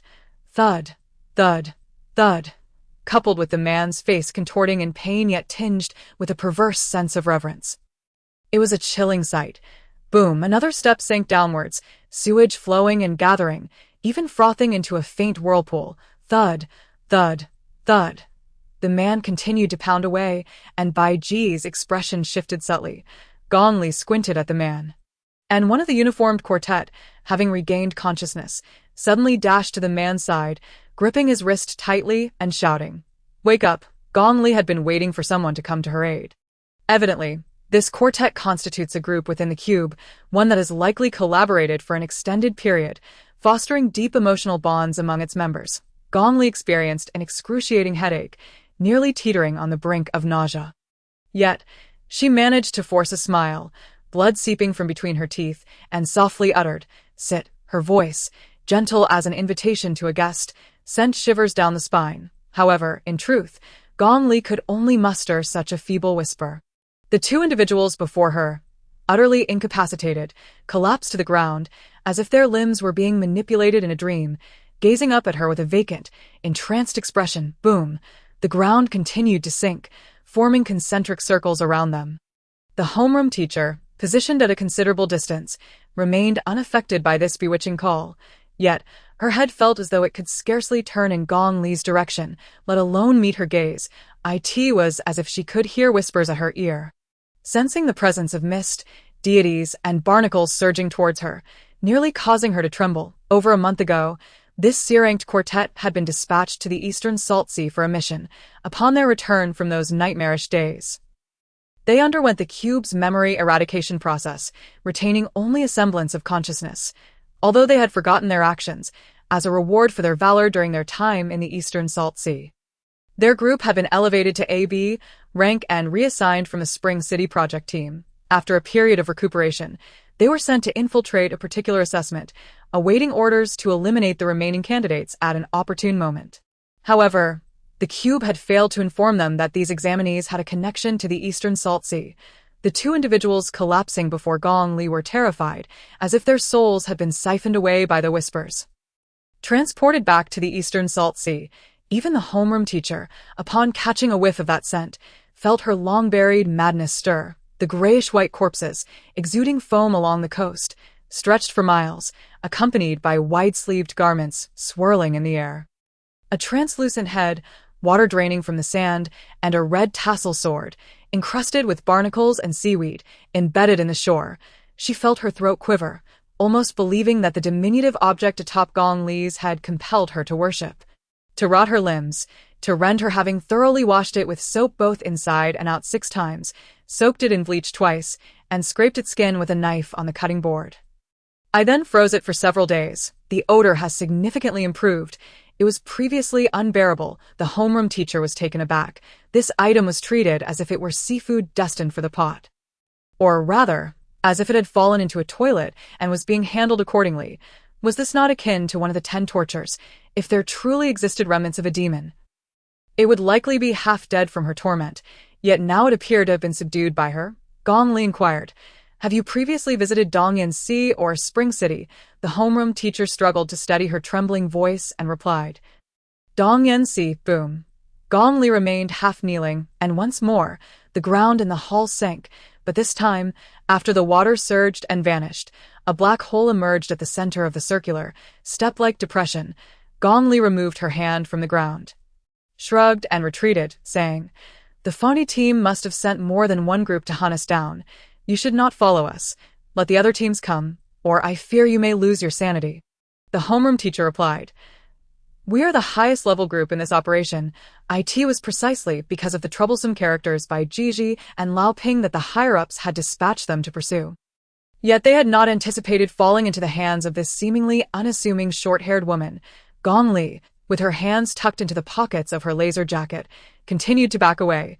Ping Shu rushed towards her, the only one among the 4 still possessing combat capability, seemingly intending to intercept her, but the homeroom teacher raised her hand. Should Gong Li issue another command or whisper to them, she feared at least 2 or 3 of the 4 would undoubtedly go mad. The 4 of them watched in disbelief as Gong Li leaped into the black hole at the center of the circular depression in the floor. Gong Li felt herself plummeting, yet it was not a descent into a deep pit. For Ping Shu let out a terrified cry, but there was no echo. She even felt the wind brushing against her cheeks. In the darkness, she could vaguely see Wasu tightly gripping her flustered junior disciples, while Lao Ping extended her hand, sending yarn flying towards them, binding their wrists together to prevent them from drifting apart. Bai Jiji's expression was indiscernible, save for his golden eyes shimmering in the darkness. It seemed he was locking eyes with Gong Li from afar before closing them again. Gong Li grasped Ping Shu, who retrieved the umbrella from the black-clad man earlier, opening it in the air to slow their descent. As the two floated down like autumn leaves, Ping Shu anxiously exclaimed, "A prompt has appeared before me. The light sphere is about to illuminate, Gong Li reassured her. No worries, it's just perfect to shed some light on our surroundings. The light sphere appeared above Ping Shu's head as expected, but the issue was that Gong Li saw no walls or bricks around them, so Su gasped in astonishment.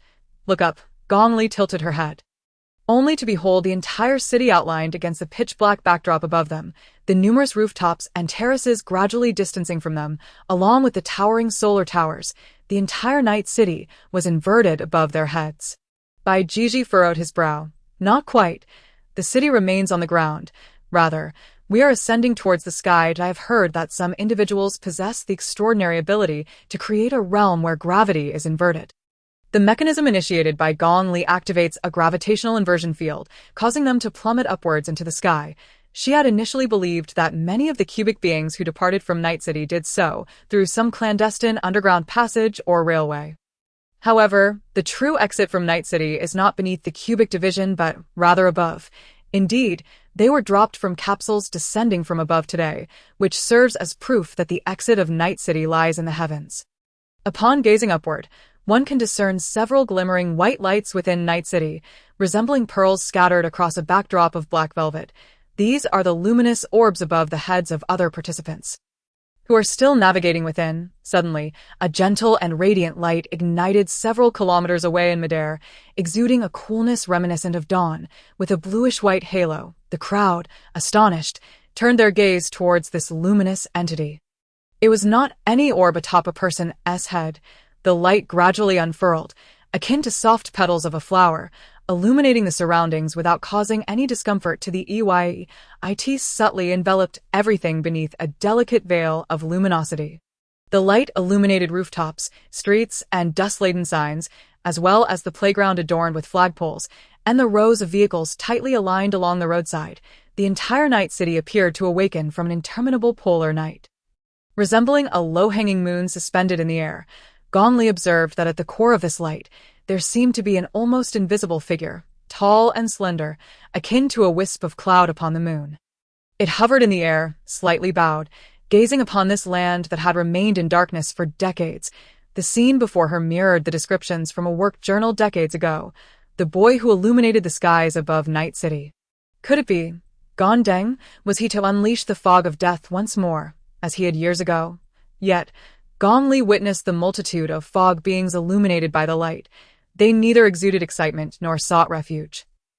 Much like a school of sardines, slowly and serenely swirling together, though they had once been women, fathers, students, and entrepreneurs in life, at this moment they were indistinguishable fog beings, traversing and dancing through the city under the radiance. The fog seemed to grow increasingly tranquil beneath the light. Gong Li perceived that the figure had raised a hand to shield its eyes, causing the radiance to become more restrained and gentle as it gradually descended towards the city, illuminating the streets wherever it floated. Yet it was not alone. Others clad in cubic uniforms accompanied it, continually lifting the struggling participants from the ground and transporting them to the anti-gravity realm where Gong Li and the others resided. Was he saving them? Suddenly, Gong Li felt herself plummeting towards the pure black expanse of the sky, only to penetrate a thin membrane, revealing stars, a multitude of stars. Ping Shu gazed upward in a daze. Gong Li followed suit. The vast river of light resembled a galaxy visible only at the birth of a celestial body. The myriad cities, shrouded in neon and smog, obscured the stars. However, after the destruction of Night City, the surrounding towns had also withered and evacuated, leaving the air here thin and the sky remarkably resplendent. Gong Li immediately sensed something amiss. The sky that had once been beneath their feet was now above. She lowered her gaze and discovered a massive black hemisphere beneath her, resembling a dome that enveloped the entirety of Night City. The soft glow of the moonlight enveloping Gong Deng was entirely obscured beneath the black shroud, rendering her vision futile.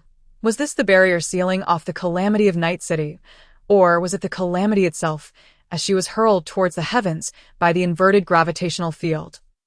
Once she exited the black barrier, gravity resumed its normal pull, and she lingered momentarily in the air before plummeting downwards at an alarming speed. Ping Shu gasped, unable to withstand the strain on the surface of his black umbrella, which fractured under the pressure. Gong Li hastily grasped him, yet they could not halt their rapid descent. Suddenly, a foreboding, ghostly, temple-like vessel surged towards them, its crimson entrance adorned with a mask, which Gong Li found somewhat familiar. Below the vessel, the door swung open and several figures leaped forth. Gong Li beheld a nearly bare man adorned with a mask, who bellowed as he leapt towards her. Gong Li. Is that the brother with the prominent posterior? He extended a massive hand, grasping her arm in an attempt to pull her upwards. Meanwhile, Ping Shu, clutching Gong Li's waist, weighed at least 200 pounds after filling himself with riches, inadvertently dislocating her slender arm. Gong Li watched in horror as the muscles at her elbow tore apart, the mechanical structure nearly bursting forth, and cried out, "Stop pulling!" The masked man noticed the gaping wound in her forehead and paused, exclaiming, "Huh." His strength was astounding as he twisted and turned in midair, hooking his fingers to snag Ping Shu by the collar and flinging him upwards. Above, several team members on small flying devices launched nets to ensnare Ping Shu. But they were taken aback by his tremendous weight, causing their craft to plummet. The rotors buzzed as they exerted all their effort to hoist him up. Gong Li, meanwhile, was pulled into the embrace of the masked man. Her face pressed against his muscular chest. Just as she attempted to push herself up, he treated her like a disobedient kitten or puppy, pressing her head against his shoulder, and she heard two sharp cracks. He had reset her dislocated arm. He then triumphantly remarked, "Aligning the limbs of a bionic being is not particularly difficult. You've fallen again. This seems to be a habitual dislocation. Let's try once more." Gong Li felt her head being forced against his shoulder again. "Yuri wearing so little, and yet you're so forceful in your embrace. I might have to report you." The man from the Seamen's house, clad in mere arm and shoulder armor, appeared to have donned nothing else of significance, resembling a knight from ancient illustrations, exposing her bosom while only wearing shoulder guards. Yet, he remained utterly oblivious to this, inquiring, "How old are you? Do you have a history of heart conditions or hypertension? What is your number?" One hand seemingly cradling Gong Li felt more like he was grasping her by the neck, while the other hand gestured a to and fro. Gong Li was momentarily stunned by the deafening sound of his laughter, her ears buzzing. "Please put me down, dear brother of the soul-reaping group." The mask-wearing figure beamed with joy. "Ah, so you know me. You must have been a fan for quite some time. Later, I shall grant you an autograph. Our merchandise website just launched new items, 500 Tong coins for free shipping. Do consider purchasing some, and I will provide you with a special signature." Gong Li responded with confusion. Chapter 16. They sat on the rear deck of an armored flying vehicle, several others resting upon the barren sandy expanse. Numerous trial participants rescued from the night city were undergoing treatment or inquiries. She and Ping Shu sat together, resembling two innocent bystanders rescued from an explosion, wrapped in thermal blankets, each holding a cup of coffee with feigned sophistication. Ping Shu sipped his coffee delicately, while Gong Li observed his double chin with a benevolent gaze. Every pound of Ping Shu signifies a fortune nestled within him. Ping Shu murmured, "I truly cannot fathom how the very organization that seeks to eliminate us is the same one that has rescued you. Is this some sort of trick to make us feel grateful towards them?" Gong Li turned her gaze towards the enormous black hemisphere inverted on the ground, which served as the boundary of the night city. She kicked off her two holy shoes and removed her socks, gently shaking her somewhat swollen feet. The two watched as the masked figure hurried about, his hands healing the wounded with a mere touch, even severe injuries rapidly mending. It appeared that his supernatural abilities were indeed related to healing.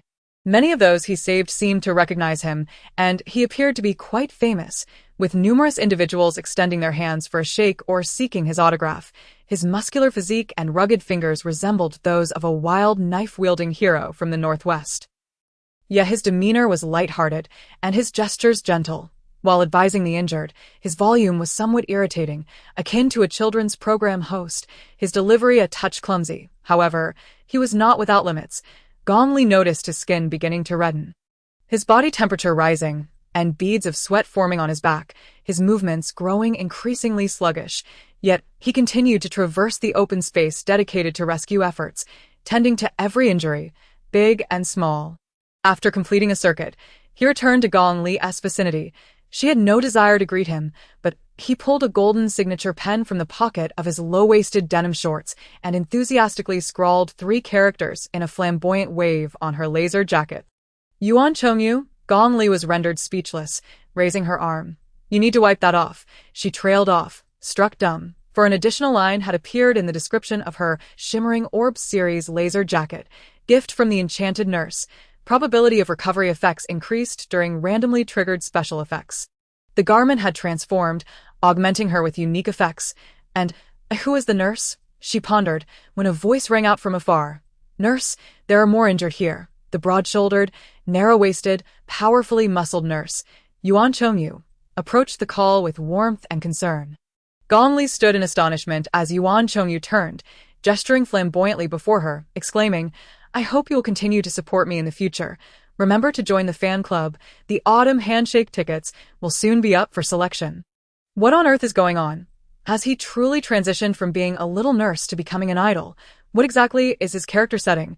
Does Yuan Chongyu not realize that his manner of speaking and his attempts at charm are as outdated as a contestant on a talent show who only manages to appear for one episode?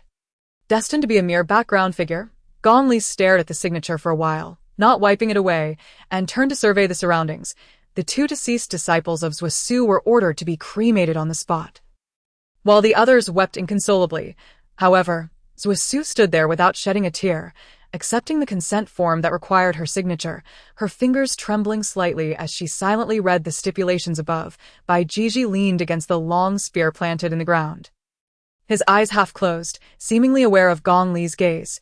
He briefly met her eyes before coldly averting his face and turning his body aside, concealing his tail-like appendage from her view. Eventually, Gong Li found Lao Ping, who was packing a suitcase behind an armored vehicle. "Is this enough to purchase that book-like magical artifact?" Gong Li held several stacks of money in her hand. Lao Ping squatted there, her eyes darting, and chuckled. "You wish to buy that book back to return it to those little cultivators from Yunling Tower. Not enough. You'll need to add more money." Ping Shu was about to dig into his pocket when Gong Li clasped his shoulder and turned back, saying, "Then never mind. My limit for charity is set right here. If you don't sell, I save a fortune." Ping Shu still wanted to protest, but Lao Ping smirked and tossed the book over. "Take it. It truly is a worthless piece of junk that wouldn't fetch a decent price if sold." Gong Li caught it in one swift motion and tossed several stacks of cash to Lao Ping. Lao Ping, resembling a tour group matron in her tracksuit and pink sneakers, bent down to zip up her suitcase and began dragging it out. Gong Li asked, "Are you walking back by yourself?" "It's probably over 100 kilometers to Wanqing." Lao Ping's figure swayed slightly, yet she waved her hand nonchalantly. "This is not a place for me to linger." She waved, a shimmering dust scattered down. And Gong Li momentarily lost her focus, finding herself surrounded only by the scattered rocks and trees of the desert. Lao Ping's silhouette had vanished completely. Gong Li gazed into the distance where a bonfire had ignited. A staff member from the square was gathering flames within a cubic area, causing it to blaze ever brighter, clearly indicating that cremation had commenced. Zhuosu and several fellow disciples knelt nearby, softly chanting something. Gong Li placed the book at the spot where Zhuosu and the others had just sat. A few steps later, she noticed a shadow approaching from the horizon, and several beams of light on the ground immediately shot up into the sky.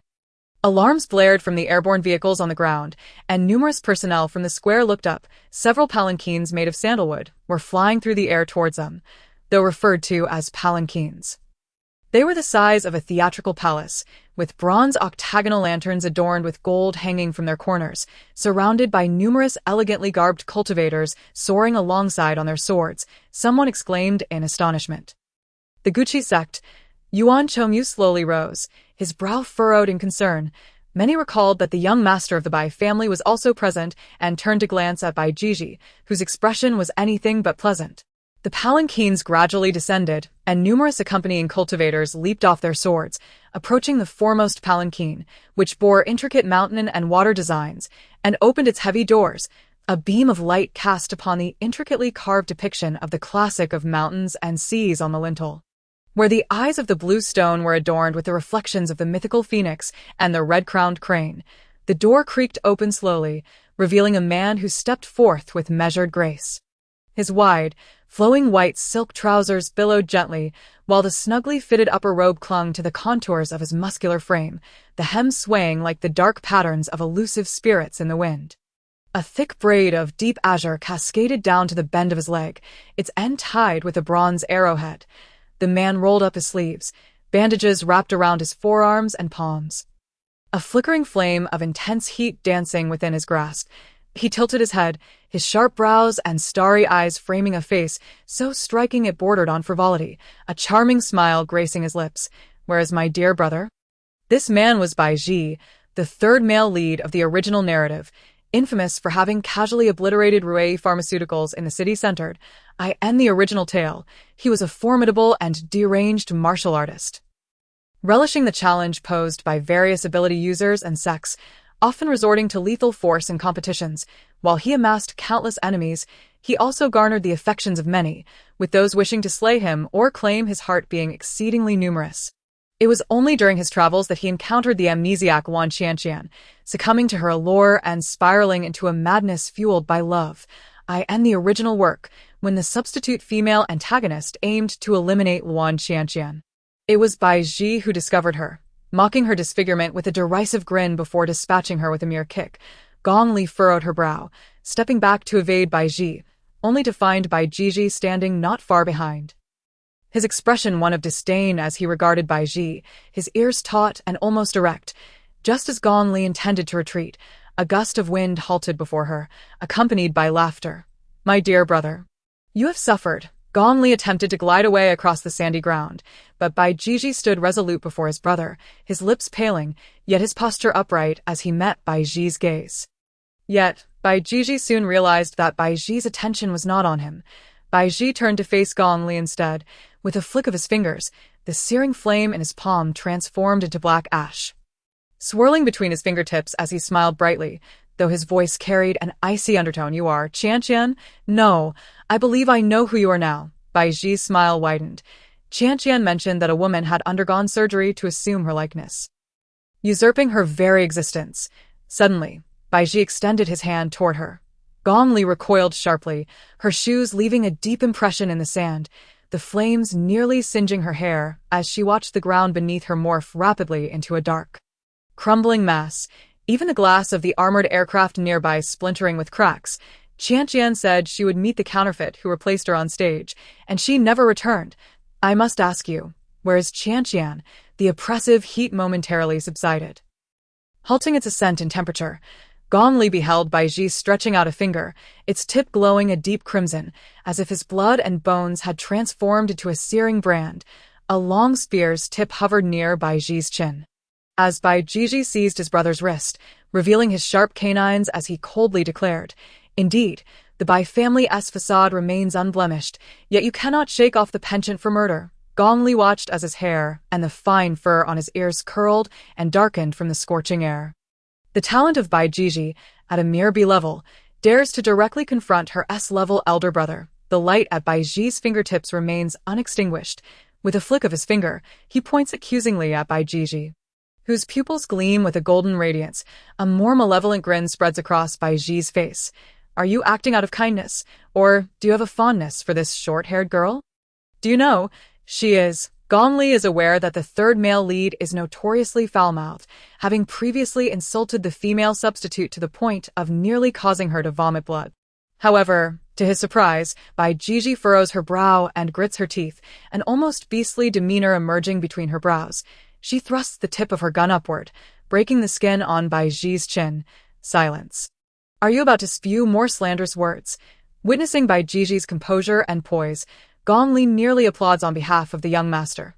Yuan Chongyu, unable to bear the scene any longer, rises and strides towards them. Bai Ji's peripheral vision catches a glimpse of Yuan Chongyu. He had been the only one Bai Ji was wary of upon disembarking from the sedan chair. This head nurse is indeed a formidable opponent. Gong Li raises her crystal slippers and remarks with a smile, "Ah, you seek Wan Qianqian, do you? Perhaps you should blow up a few more buildings of Rui. You are bound to hit the one where Qi Xine is hiding his paramour. And you might even witness their intimacy firsthand. As for me, I am merely a tool created by Qi Xine. Are you the type to rage impotently at others after losing your woman?" Just as Yuan Chongyu intends to intervene with the Bai family's young master, he hears Gong Li's words that it was Bai Ji who caused the explosion in the city center at Rui Pharmaceuticals, injuring hundreds of innocent people. This issue has drawn the scrutiny of the upper echelons, and he was already tasked with apprehending culprits. Moreover, Fong Ti has long sought to uncover dirt on several major factions. If he could pin a charge on the most arrogant Bai Ji, it would surely delight several high-ranking officials. Yuan Chongyu gestures, and several members of Fong Ti around him rise, some grasping weapons and directing their gazes at Bai Ji. Bai Ji, sensing Gong Li's true intent, laughs in anger. A flash of red light dances at his fingertips, and with his other hand, he seizes the tip of Bai Ji's gun, attempting to pull it away. Gong Li curses under her breath, likening him to a mad dog, when suddenly a figure darts in front of her, snatching the silver ballpoint pen from her chest pocket, flipping through the book she had just retrieved. And tearing out a page, "It is Zhusu." Zhusu writes the character for cold in midair, then pushes the torn page towards the character. The cold character radiates a tremulous blue light, abruptly imprinting itself onto the page. The chaotic scribbles previously on the page seem to flow like ink in reverse, all drawn towards that character for cold. Suddenly, a bone-chilling aura, mingled with ice and snow, stretches between Bai Ji and the others. Bai Ji's fingertips feel as though they are burning red iron balls upon an invisible sheet of ice, unable to advance, only producing billowing steam as shards of ice hiss and emerge, nearly consuming him. Bai Ji clicks his tongue. He had initially thought that this woman, who had assumed Qianqian's identity, was merely a worthless outcast. Yet, to his astonishment, so many were willing to assist and protect her. Even the cold indifference towards others exhibited by Bai Ji in the city of Bai Ji. However, having encountered a myriad of diverse superpowered beings, Bai Ji remained unperturbed by this minor situation. Instead, he broke into a grin, and with a flick of his fingers, he uttered a sharp command. Zhusu seemed to sense the overwhelming force about to pierce through the icy barrier she had conjured, and a hint of panic flickered across her composed visage. Gong Li seized her by the collar of her garment, yanking her forcefully backward. Bai Ji raised an eyebrow slightly, noting the quick reflexes of this substitute woman. Steam billowed around them, as if they were beside a frigid hot spring, rendering the surroundings a shrouded white haze. Gong Li landed nearby, one hand grasping Zhusu. Above them, it appeared that an aerial vehicle was descending, the rush of its wings stirring the steam from the ground. Gong Li finally caught sight of the large, indented handprint on the ground, along with the boiling water accumulated within and the area above this imprint. The alternation of hot and cold had surprisingly generated a small flurry of snowflakes, gently drifting down and melting into the steam of the scalding water below. Beneath Bai Ji's feet lay a bent spear.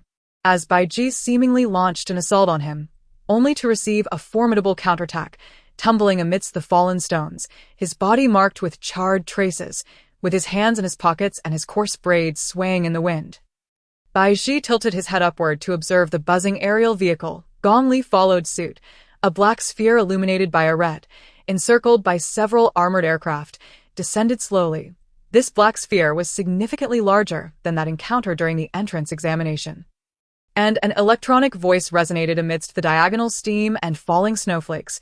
The results of the entrance assessment for Fongdi Academy, Group 13, have been announced. Zhusu. A crimson beam swept over Zhusu, who looked up, her expression inscrutable. Ping Shu, Bai Ji, Ping Zhaodi. Finally, the red light landed upon her face.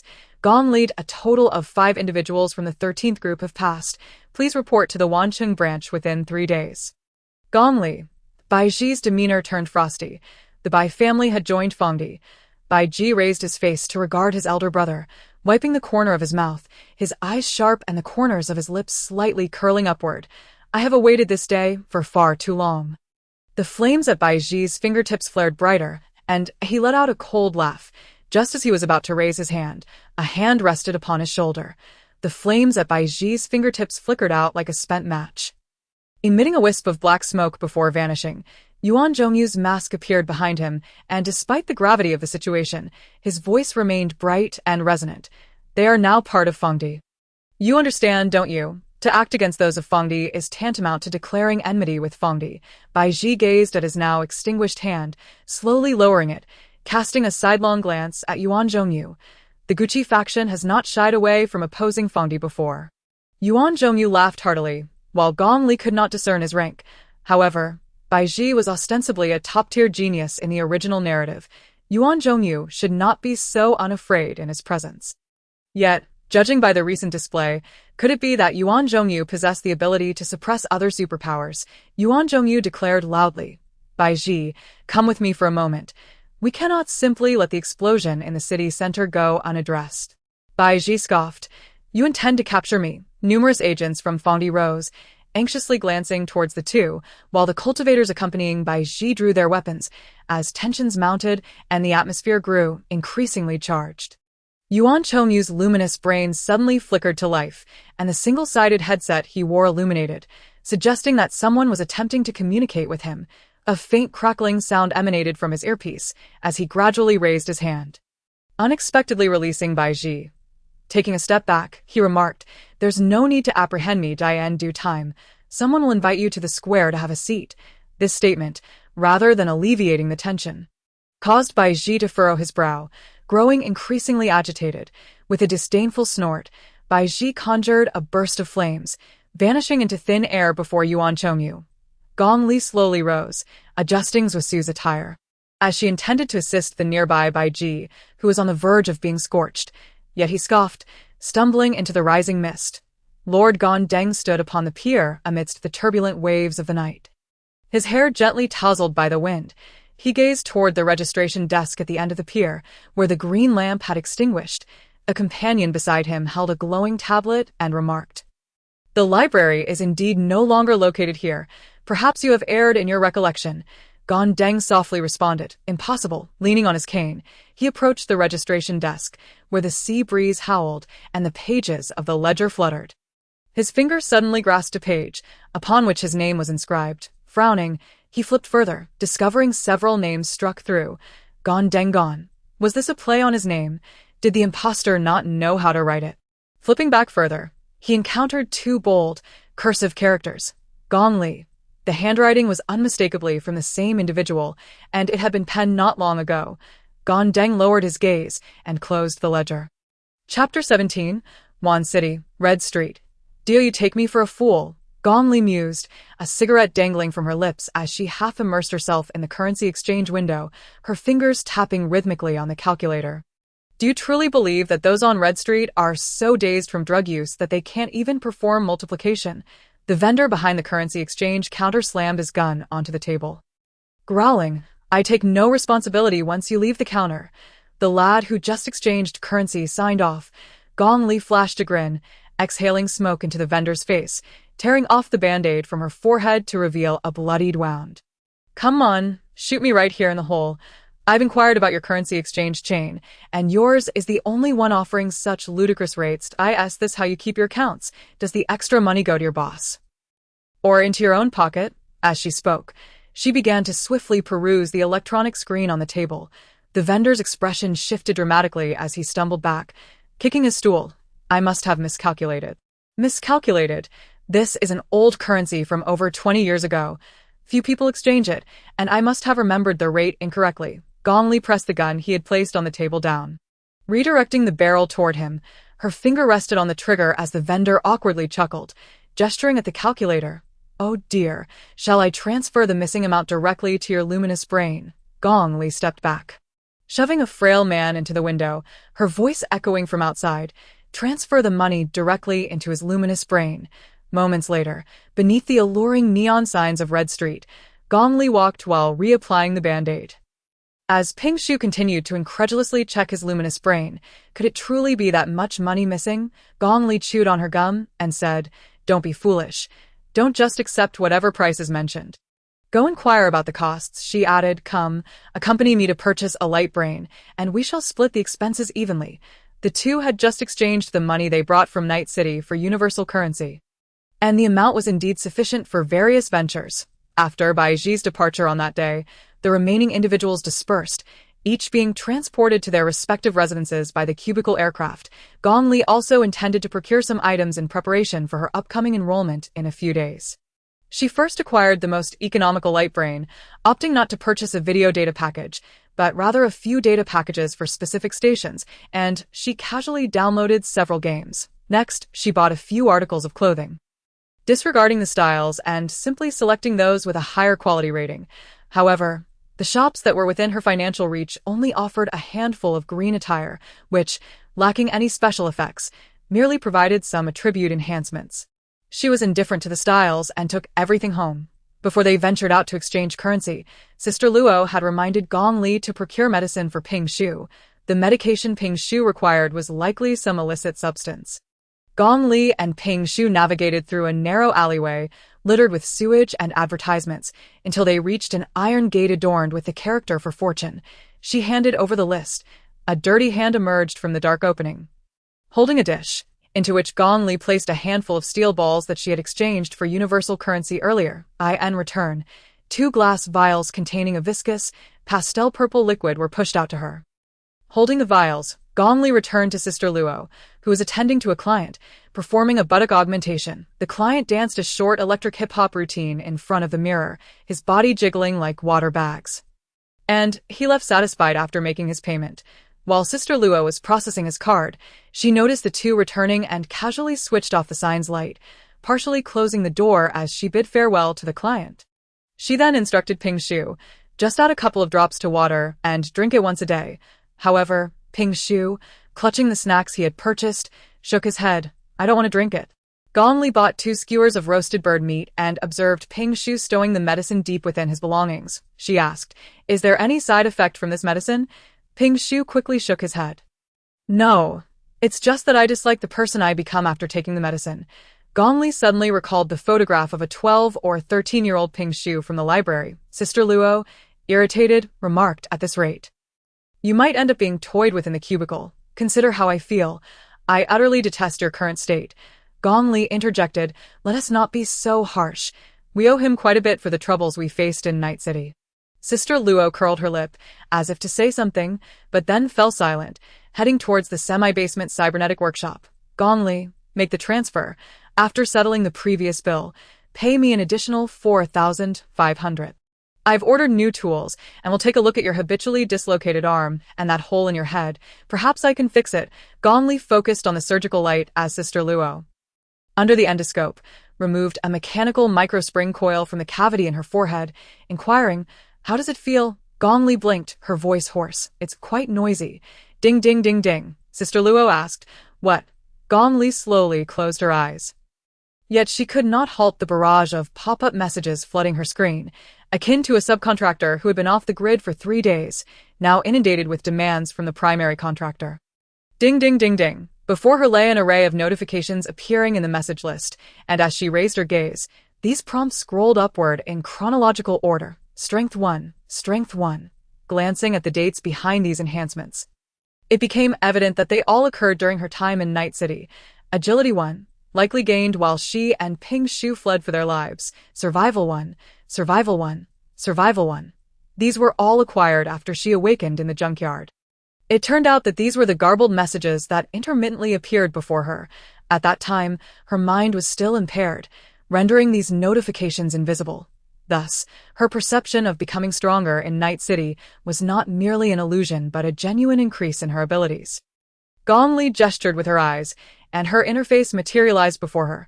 She had always believed that the black sphere referred to her as a digital enhancement specialist due to her attire. Yet this newly revealed interface was likely the true manifestation of her capabilities. The interface was divided into 2 columns. On the left were her attributes. Strength 5, 9. Gong Li was momentarily taken aback, only to realize that the 9 was a bonus granted by her clothing. Description: the strength value determines the weight one can carry and the damage inflicted by melee weapons. With her recent increase in strength, it had only reached 5, indicating that the original character, this substitute female supporting role, possessed an absurdly low strength. As she continued to peruse, she noted her resilience 1-5. Description: resilience determines damage mitigation and makes it more difficult to lose combat effectiveness. Resilience.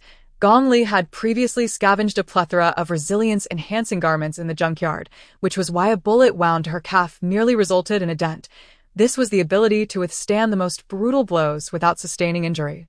Agility 8. Description: agility enhances attack speed, blocking, and reloading speed, increasing damage caused by specific attacks. Sanity 7-5. Description: Sanity allows for easier analysis of the current situation, discerning an opponent's abilities, and increases the damage dealt by mental attacks. It could also be utilized for more garbled text followed. Gong Li had grown accustomed to the gibberish, merely skimming over these evidently mediocre statistics. Looking further down, she encountered the attribute that the substitute female supporting role desperately wished to enhance: charm. Intrigued, she noted, charm. -15, just bury it. Don't even try to salvage it. This substitute role disregarded everything else, fixated on boosting the most superficial trait. Couldn't she approach it from a practical standpoint and not stubbornly cling to her charm value? In the right-hand column lay her skills. She possessed only 4 skills: martial arts, 17, stealth, 1 agility, 2. Only her martial arts stood out remarkably. Gong Li did not believe that the substitute female supporting role had possessed such high martial arts skills prior. It was likely a bonus gained after her arrival. Her gaze slid downward to the last skill: survival, 72.72. In contrast to other skills peaking in the teens, her survival skill stood at an astonishing 72. Description: survival signifies your resilience and mobility in adverse conditions, injuries, and various disadvantages. Survival master: the ability to rebuild a prosperous home alongside cockroaches following a nuclear explosion. That assessment wasn't entirely off. It appears that she resembles a character from the RG game. Albeit Gong Li has yet to discover the option to allocate points, it seems these attributes increase passively in accordance with her actions. The more she engages in combat, the greater her strength becomes. Indulging in junk food or rummaging through items enhances her survival skills. However, upon observing the attributes, she noted that strength, resilience, agility, intellect, and charisma were all displayed in vibrant colors, while skills were rendered in white. Indeed, a glance downward revealed a tip. Attributes can be enhanced through personal training and attire, whereas skills can only be improved through self-training. This implies that clothing merely serves as an embellishment for her. She can still grow stronger without relying on it. Yet the original narrative clearly stated that the supporting female character, besides relying on clothing, possessed no strength whatsoever. A.S. Gong Li pondered this, and notification suddenly popped up. Intellect 1. It seems that frequent contemplation leads to an increase in intellect. She recalled the black garbled text that diminished with her rising intellect, as well as the incessant consumption of her sanity upon donning the octopus head. If her intellect were to rise, might it not allow for a more casual utilization of that octopus's enigmatic powers? Gong Li rubbed her temples, her gaze wandering until she finally located the button to silence the notifications and pop-ups. Ping Shu, concerned, leaned closer. "How are you?" Gong Li turned to Sister Luo. "Has my mind been repaired?" Sister Luo removed her apron. "Repaired? I merely fixed a dent in the one electrode I could comprehend. The structure of your mind and body is beyond my understanding. However, I did discover this." She held up a tiny glittering fragment with her tweezers. Gong Li leaned in for a closer look, with Ping Shu also peering over, her brow furrowed. "What is this?" Sister Luo adjusted the magnifying glass. "This is a mini sticker." Under the magnification, Gong Li finally discerned a minuscule, shimmering sticker, adorned with a cute devilish face sporting horns, accompanied by the letter C. Sister Luo placed the sticker into a small box. "I suspect it is connected to the one who created you. Do you truly not remember?" Gong Li lacked the memories of the supporting female character. She only retained the plot from the book. Shaking her head, "I suffered amnesia after my mind was injured." Sister Luo shrugged and stepped aside. "However, don't you think you've changed a bit?" She maneuvered a full-length mirror closer, directing it towards Gong Li. "I don't know if it's just my imagination, but you seem slightly taller and a tad thinner. Were your ribs always this prominent? And it appears you have no freckles." Gong Li examined her reflection. She couldn't recall the physique of the supporting female character in the original text, yet it seemed she had lost her once graceful silhouette. Her shoulders and waist had transformed, presenting a defiant skeletal frame. Her collarbones were accentuated, her neck elongated, her chest somewhat diminished, and she bore faint freckles on either side of her nose. Her pale lips had become fuller, while her nose tip appeared more prominent, giving her an air of ennui and distraction, as if she was drifting further away from the beauty sought by the supporting character, yet resembling a shard of glass or an icicle. Exuding a natural sharpness and transparency, it seems that she is increasingly resembling her original appearance from the apocalyptic world. She gazed into the mirror and pinched her eyelids. Perhaps it is due to a few days of exhaustion and malnutrition. At that moment, a cacophony of gasps erupted from outside, and Gong Li lifted her head towards the door, only to witness two small black orbs crashing against the wooden entrance, creating a circular hole as they entered. Sister Luo bit back an expletive. The black orbs blinked with red lights. Student Gong Li, Student Ping Shu, please report within 48 hours. Here is the list of items you are required to bring and the report location. The two black orbs extended mechanical arms, offering two letters. Standing before the second-hand market, Gong Li exhaled. I truly believed we could venture to some diagonal alley to procure textbooks, wands, or perhaps some high-tech prosthetics. Yet, the list merely enumerated the essential supplies for an ordinary university student: a basin, bed linens, a thermos, a desk lamp, a pillow, and a clothes drying rack. IT also included items that some students might neglect to purchase before classes commence, such as a gentle reminder that the dormitory does not provide free contraceptives. Please procure them in advance if needed. There were also several items unnecessary for the living. For instance, a waterproof body bag. Gong Li felt as though she had narrowly escaped death, having been declared eligible to attend the Fondi Academy in such a thrilling manner, even though she need not traverse the stone walls of a train station. Surely, she would not have to lug a comforter, thermos, and basin to school. Gong Li and Ping Shu had not strolled through the market for long when they were contemplating whether to purchase a foot massage basin, when they spotted a figure ahead, wrapped tightly in layers, weakly inquiring of the shopkeeper, "I have a question that perplexes me. May I seek your guidance? What is a clothes drying rack?" The shopkeeper, perceiving him as a potential troublemaker, replied, "A drying rack, a rack for drying clothes." The individual then adopted a more courteous and approachable tone. "Why must clothes be dried?" The shopkeeper, exasperated, retorted, "Do you not wash your clothes?" The man was equally astonished. "Clothes, must they be washed?" Gong Li could no longer contain herself. "Bai Jiji, what are you doing here purchasing such items?" Bai Jiji turned, his golden eyes flashing, nearly calling out her name. But he pressed his lips together instead. Gong Li interjected, "I am Gong Li. Have you forgotten?" Bai Jiji tightened his cloak and approached, angling his body as if to avoid her gaze. "I have not forgotten." Gong Li queried, "What brings you here?" Although this was the largest civilian market within Wancheng, it was ensconced amidst layers of towering bridges and signs, resembling a canyon within the city. Bai Jiji replied softly, "I searched online. They said it is best to buy these items here." Gong Li understood. "Have you been expelled from the Gucci sect? Surely, joining Fondi cannot be such an unforgivable offense." Bai Jiji exhaled. "I suppose it is. In any case, I have nothing left." Ping Shu was about to pat him on the shoulder in consolation when he heard the young master state, "Only a little over 5 million remains in my quantum brain." Gong Li and Ping Shu simultaneously turned on their heels to leave. Previously, they had exchanged a belly full of old currency for common coins, amounting to merely several tens of thousands. Bai Jiji grasped Gong Li, causing his cloak and hood to fall away, revealing his singed hair and disheveled ears. The silver earrings bore faint scorch marks. Bai Jiji cast a glance at her, remaining silent as he released his grip and donned the hood once more. The irritable shopkeeper interjected, "Control your fool of a companion. Do not impede my business." Gong Li waved her hand dismissively. "Apologies, I would like 3 of these folding automatic clothes racks." "Thank you, dear proprietor." She then seized Bai Jiji's cloak, declaring, "Let me take you to get groomed first." Ping Shu led the way as the trio traversed a street adorned with colorful awnings, eventually ascending a narrow path adjacent to a drainage ditch. Bai Jiji widened his golden eyes, their corners slightly upturned, murmuring the myriad signs that lined the streets: Beast Recovery Center, Plush Flower Brand Shampoo, Hoof Repair Water Diamond Group Purchase Package, a crocodile clad in a Hawaiian shirt peddled skin oil, offering on-site application.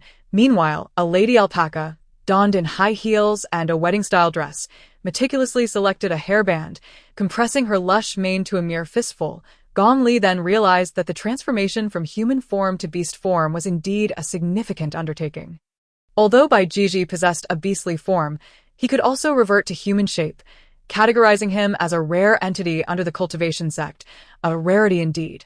After a prolonged search, after a considerable amount of time, he emerged, still tightly wrapped in his cloak, while Ping Shu sat on the long bench, burdened with large and small packages. Young master, do you prefer this red shroud or this blue one? I purchased 3 in different colors."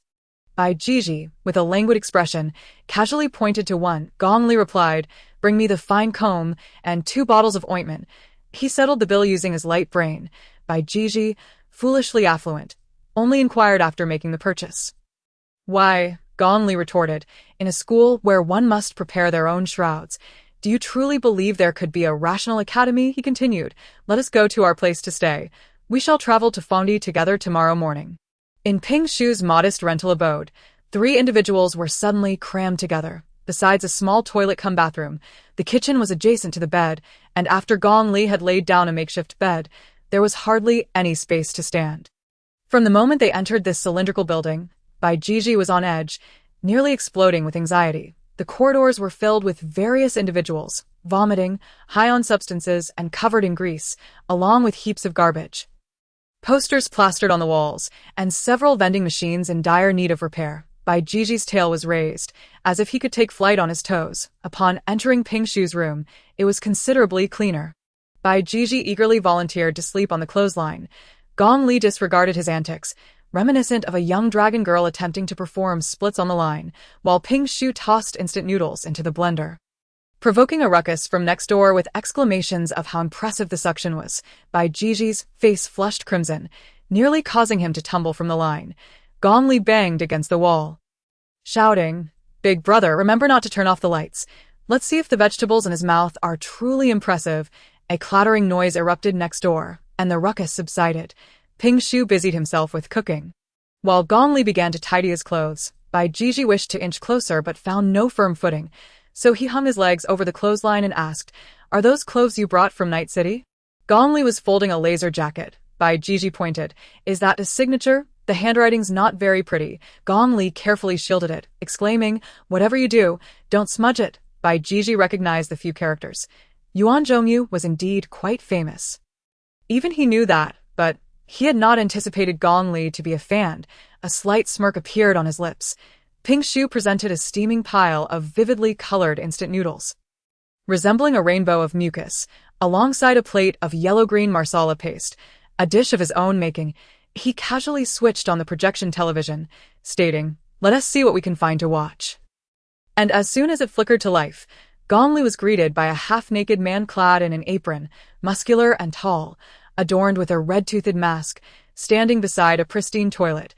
Yuan Zhongyu exuberantly announced, "Introducing the Mighty Nurse brand cleaner, providing you with a toilet as pristine as if it just emerged from the womb. Ladies, don't lick it. Save that for me. Now offering a limited edition turkey-flavored crispy snack."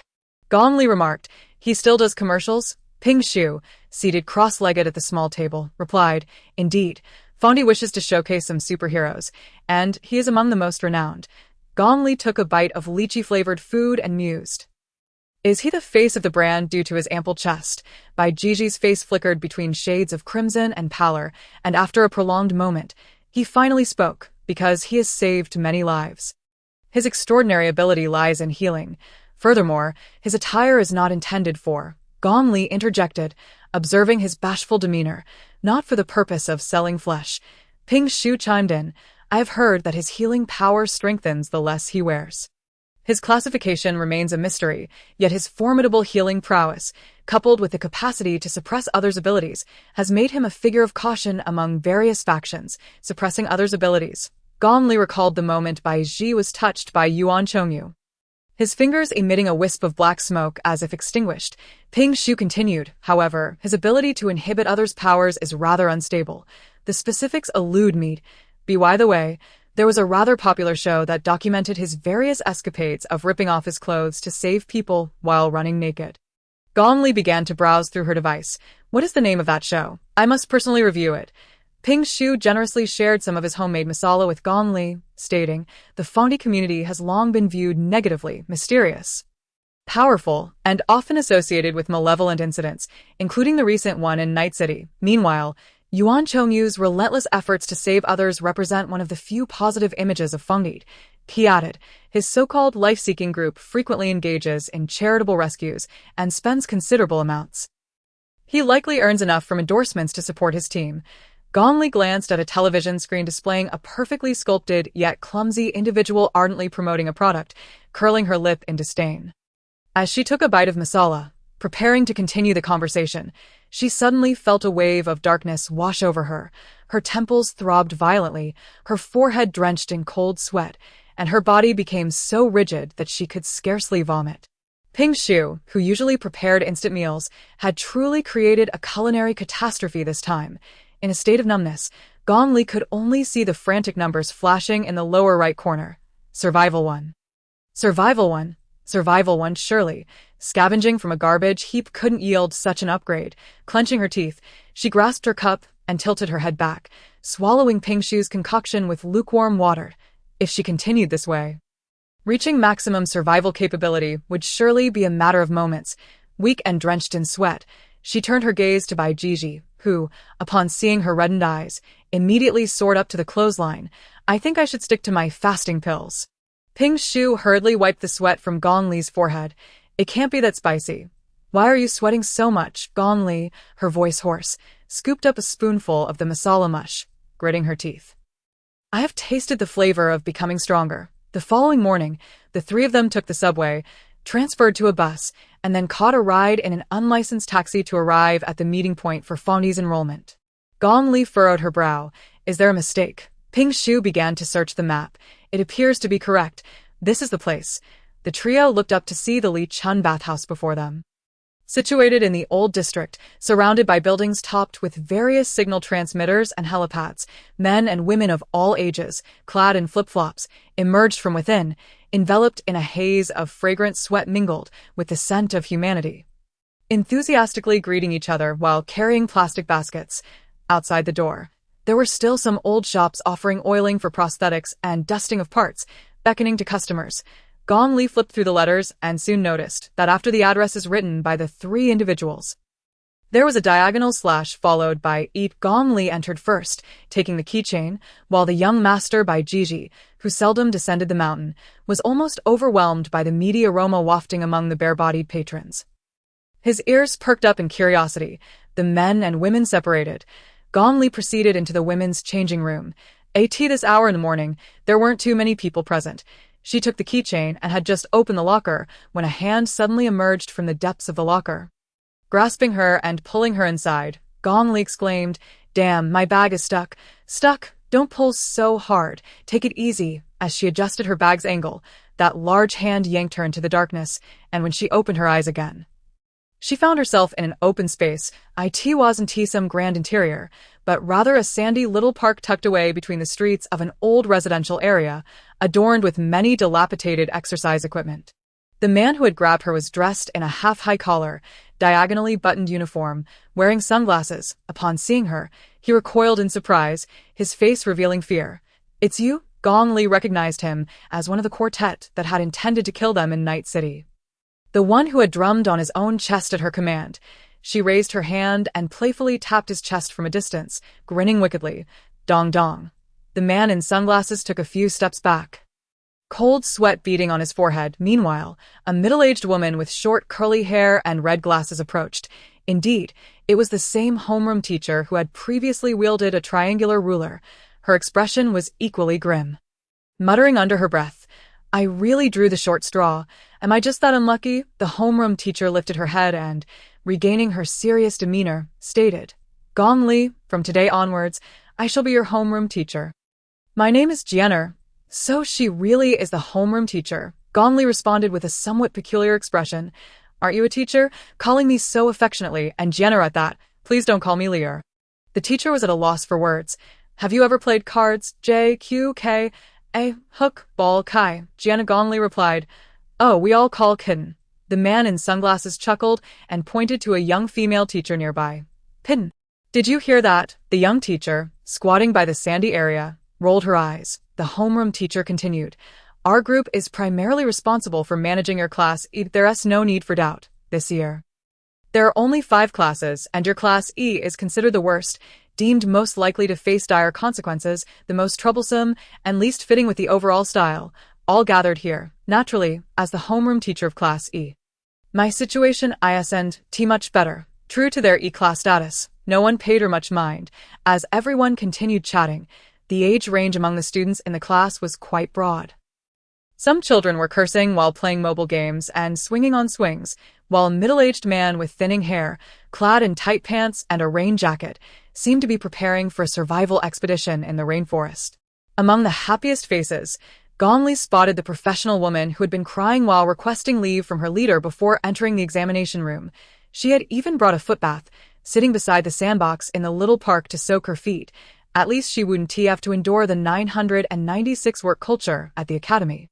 On the seesaw in the quaint little park, Lao Ping sat with a despondent expression, adorned with a pearl necklace around her neck and dressed in an expensive woolen skirt suit, yet bound by flesh-colored ropes. Gong Li, understanding the situation, mused, "Failed to skip school?"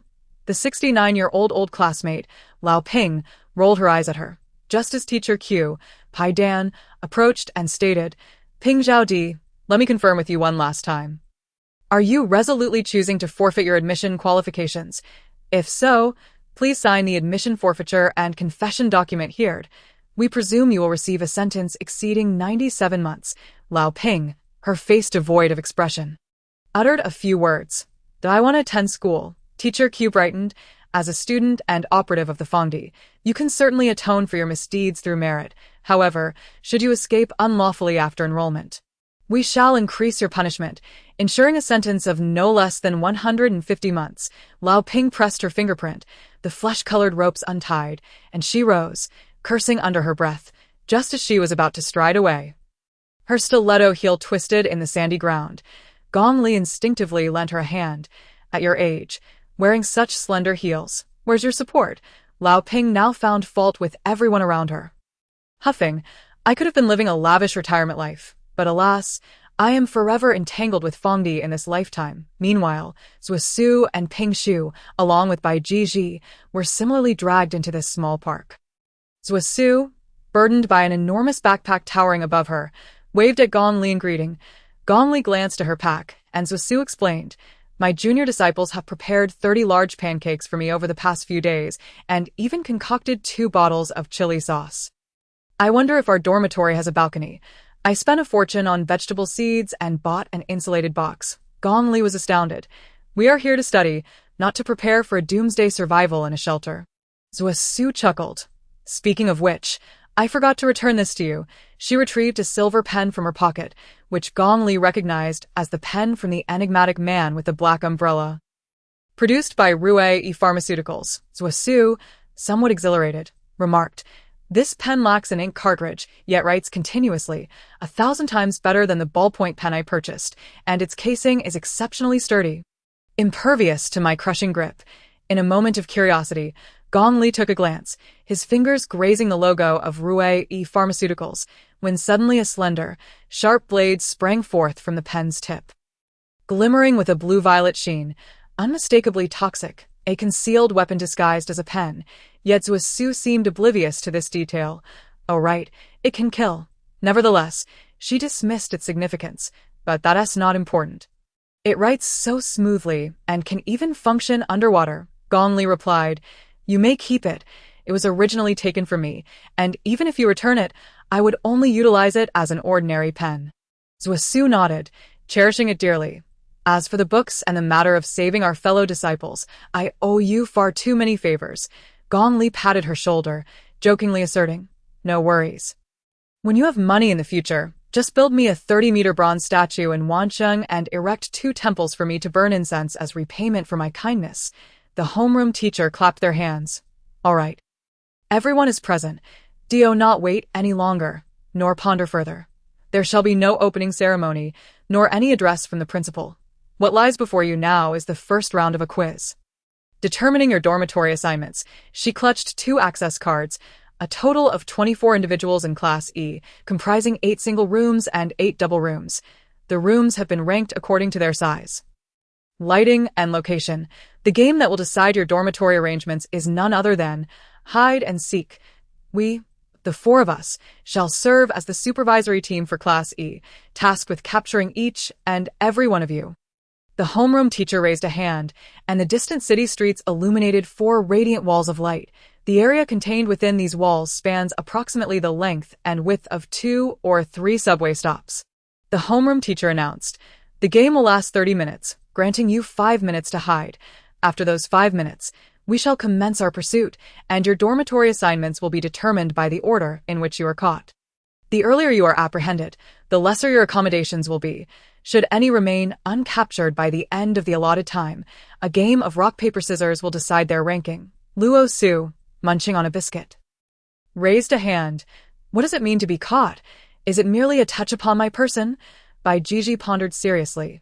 If, at the moment of contact, I were to swiftly sever that hand, would that not absolve me of defeat? Lao Ping, having removed her high heels, perched herself upon the balance beam. Then I need not hide. I shall remain seated here, confident you cannot touch me. Gong Li also plopped down. How splendid are the double rooms. I shan't run. Simply consider me the last, the homeroom teacher. These individuals truly are a handful, having survived in the night city. Why must they be so challenging to manage? Chapter 19. The homeroom teacher slowly raised a finger, stating, this ranking will also determine your duty roster. Those who rank lower shall be assigned various responsibilities within the class. And the very last shall become the class monitor. Swiftly, all those who declined stood up. Has the countdown begun? Who knows if becoming the class monitor equates to working for the homeroom teacher? We are all adults here, compelled to attend school and labor without compensation. Such a delightful thought. Gong Li, Bai Jiji, and their companions remained languidly seated, exuding an air of indifference. The homeroom teacher. It's merely a game. Could you not cooperate with me for once? Only then did Gong Li rise and stretch lazily. Very well, since you have said so. The homeroom teacher adjusted her red glasses and turned to explain the rules to everyone. Any contact with any part of your body during this time shall be deemed a failure. During the game of hide and seek, no harm must come to any unrelated individuals or classmates. Any injury inflicted will also be considered a failure, resulting in disqualification. Exiting the designated area is prohibited. With a height restriction set at 230 meters, upon my whistle, the game shall commence. This implies that inflicting harm upon the 4 teachers is inconsequential. She raised her hand, and it seemed as if transparent walls descended around the small park. With the previously empty streets suddenly bustling with a multitude of people, some engaged in phone conversations or discussions, casting curious glances at the sudden appearance of the students, the homeroom teacher whistled. And the crowd scattered in all directions. Ping Shu, hugging his legs while still perched on the balance beam, wore a dazed expression. Why must we run? Being the class monitor could be quite agreeable. I could certainly be the monitor. He raised his hand. Homeroom teacher. She suddenly had a premonition. If she truly chose this fellow as the class leader, she might end up being ensnared in a reverse trap. Gong Li inquired, if you don't flee, I certainly will, for I have every intention of idling away my days and earning a living to change my appearance. The homeroom teacher, however, intercepted her. There is one more rule. If you utilize that prop you employed before us, you shall be deemed the loser. Gong Li paused, momentarily bewildered, before realizing the teacher was referring to the octopus head, not only in this minor assessment for dormitory allocation. But you must refrain from using that item in any context involving dimensional operatives or within the dimensional confines. The homeroom teacher fixed her gaze upon her. Gong Li turned around. I am curious as to why you have not reported this matter. A peculiar complexity flickered across the teacher's face. Because I am uncertain into whose hands your report would fall and what consequences you might face. She glanced back at the homeroom teacher, who pressed her lips together and adjusted her glasses. If anyone demands that you surrender that item, comply without hesitation. But if someone attempts to detain you, then make your escape. Gong Li was taken aback. Am I truly capable of eluding the grasp of the dimension? The homeroom teacher frowned at her. Currently, there is internal strife. They may not be able to oversee you. The world is vast. Surely you could find a way to escape from the incident in Night City being turned into a slaughterhouse. It should be evident how many are utterly disconnected from the affairs of Spring City, meeting untimely ends. Do not linger. Flee as far as you can. This advice, though seemingly excessive, was laced with genuine concern. A heartfelt sentiment from one who is merely a pawn manipulated by the dimension. Gong Li could sense the tumultuous winds within the dimensional realm from her words. The seemingly mysterious and powerful Bureau of Superpowers was, in reality, just another institution of power, rife with human conflicts. Gong Li patted her arm and sprinted away. Very well, I promise you. Teacher Jian, let me slip away from your grasp for today. Meanwhile, in the park, Ping Shu was seated, organizing his bag, when he heard the homeroom teacher's 5-minute alarm ring. He eagerly raised his head. Come, catch me, catch me. The quartet ignored Ping Shu, passing by him as the homeroom teacher adjusted her sleeve and declared, though I just exchanged a plethora of nonsense with her, we all know who to strike first and who to capture. Teachers J, Q, and K nodded in agreement. I shall use her head as a drum. With a snap of fingers, the quartet vanished in an instant, and Ping Shu's light brain chimed with a message from Gong Li. You haven't been apprehended by them, have you? You needn't remind me. I am well aware they are certainly coming for me. Come find me, but before you do, please procure a rope for me. Upon arriving at the location indicated by Gong Li, Ping Shu looked around but saw no one. Just as he was about to dial his light brain, he heard a tapping on the glass. Turning his head, he spotted a bionic mannequin with golden hair in the window of a clothing store, adorned with a 20 off sign. Leaning in to look at him, startled, Ping Shu took a half step back before recognizing Gong Li adjusted her wig. Did you manage to buy something? Ping Shu nodded, clutching his bag. Gong Li strode directly out of the shop, only to be called back by the shopkeeper. Just as the owner was about to pursue her, she realized that the low-intelligence type of bionic mannequin she had purchased was left abandoned behind the clothing rack. Gong Li turned back and declared, I've taken the clothes. The payment is yours. Ping Shu regarded her with curiosity. Have you bought new clothes again? Gong Li was clad in an exceedingly retro pair of grass-green bell-bottom pants, adorned with a golden wig and a red sweater, her iridescent jacket worn inside out, for it was rather conspicuous. She patted her legs, exclaiming, These pants are so comfortable. The best part is that they grant strength 5. On the roadside, Gong Li bought a bottle of soda for Ping Shu, effortlessly twisting off the cap. Currently, the only confirmed ability among our quartet is that of the sunglasses-clad man who captured us. Ping Shu immediately responded, K teacher, Gong Li affirmed, Indeed, and I suspect that I am the one they most wish to eliminate. We arrived. Before them lay a weedy expanse between buildings, with only a dilapidated parcel locker standing nearby, the ground littered with various refuse. She smiled, pressing Ping Shu against the parcel locker on the street, deftly pushing aside the delivery drones flitting about. Ping Shu blinked in confusion. What are you doing? While holding him in place, Gong Li used her free hand to tie a knot, fashioning a loop. Shu, just wait a moment. I'll treat you to soda shortly. Ping Shu, perplexed yet obedient, remained still. As the delivery drones completed their rounds and gradually departed, the area fell into the serene stillness of dusk. Growing somewhat bored, Ping Shu was suddenly startled by a loud bang as a door of a nearby parcel locker swung open. He stared in astonishment as a hand emerged from within. Reaching out towards him, Gong Li chuckled. That was rather slow. She seized Ping Shu by the collar, yanking him closer as she stepped back. With a swift throw, she cast the rope towards the grasping hand. Ensnaring it tightly, she tied a lasso knot, a technique well practiced by someone like Gong Li, who often hunted two-headed cattle or mutated crabs. The rope secured the arm firmly, and Gong Li tugged on it with all her might, eliciting a loud thud from within the cramped locker along with a shouted curse. She's pulling me with a rope.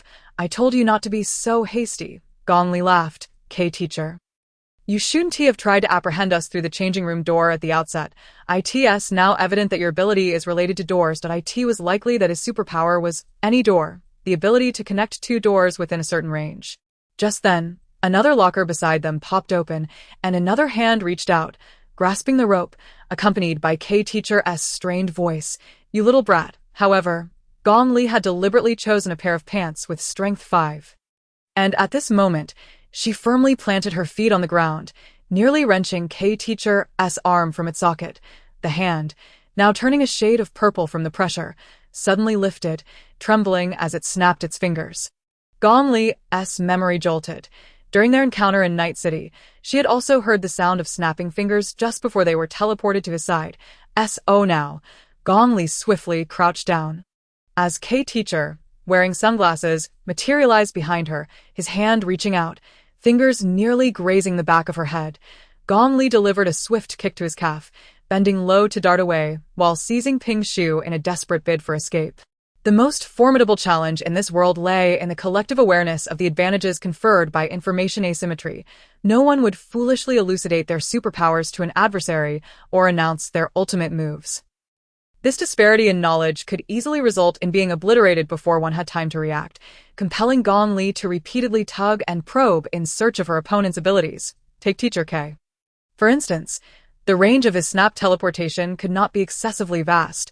Otherwise, the functionality of his ability would overlap with that of a portal, rendering it redundant. Gong Li needed to ascertain the parameters and conditions of his power as she dragged Ping Shu away, striving to put as much distance between them as possible. Meanwhile, Teacher K, nursing his leg and visibly enraged, with veins bulging on his forehead, was clearly intent on avenging his previous humiliation. To her astonishment, he procured a small electronic horn from beneath his double-breasted coat. The horn, though modest in size, was suddenly activated as he brought his fingers close to its rear and snapped. Gong Li heard the amplified sound of the snap resonating in her ears. And it dawned on her. The range of his teleportation was dictated by the propagation of the snap sound. In a split second, she sidestepped, and indeed, Teacher K materialized behind her, launching a kick in her direction. She spun and dashed away, aware that capture would spell her doom. Fortunately, Teacher K's combat skills were lacking, and after a few strikes, he was panting heavily. Otherwise, Gong Li would have been hard-pressed to contend with this teleporting menace. While he lunged towards her, incessantly snapping his fingers to teleport, the odds felt grossly unfair. One touch from him, and she would be defeated. Suddenly, a cry pierced the air. Gong Li recognized it as Ping Shu's voice. She turned in alarm to see him withdrawing a blood-soaked whip from her arm. The gory weapon appeared almost as an extension of his own being, animated and alive. With a nonchalant flick, less than graceful, the whip lashed out like a serpent, shattering the electronic horn in Teacher K's grasp. Quickly, Gong Li shed her jacket, wrapping it around his right hand. If she could ensnare that hand, he would be unable to snap his fingers. Even if he managed to do so, the sound would be muffled within the fabric. Teacher K glanced at his restrained hand, then extended his left hand towards Gong Li's forehead, only for it to be ensnared by the blood whip, which pulled him towards Ping Shu. Turning to face Ping Shu, Teacher K bellowed in frustration. Where are the reinforcements? Why am I left here to deal with this on my own? Jay, hurry up. I've got this girl cornered. Gong Li turned to see their teammate, Teacher Jay, sprinting towards them, panting heavily, with his trousers precariously held up. Oh no, I've accidentally cut my belt again, he exclaimed, brandishing a pair of utility scissors. He raised his hand and, from 10 meters away, made a swift snip in midair. Gong Li felt an ominous pressure, as if something was about to rend her apart, and she dropped to the ground just in time. Behind her, a nearby telephone pole shattered cleanly at an angle, slowly toppling over like a hem sliced by a cleaver. She was drenched in cold sweat, aghast at the sheer distance of destruction wrought by merely a gesture from Teacher Jay's scissors. Was this ability not utterly extraordinary? In the realm of superhuman capabilities, both K and J proved remarkably practical, yet their quartet standing in the JQK card group was merely B-. What hidden talents lay concealed within this world? As Gong Li observed Teacher J, who was haphazardly sprinting with his trousers in disarray, he once again raised the scissors, the blade aimed directly at Ping Shu. She exclaimed, Ping Shu, let go, disregard that whip of yours. Yet it was too late. Teacher J's abilities had little to do with speed or strength.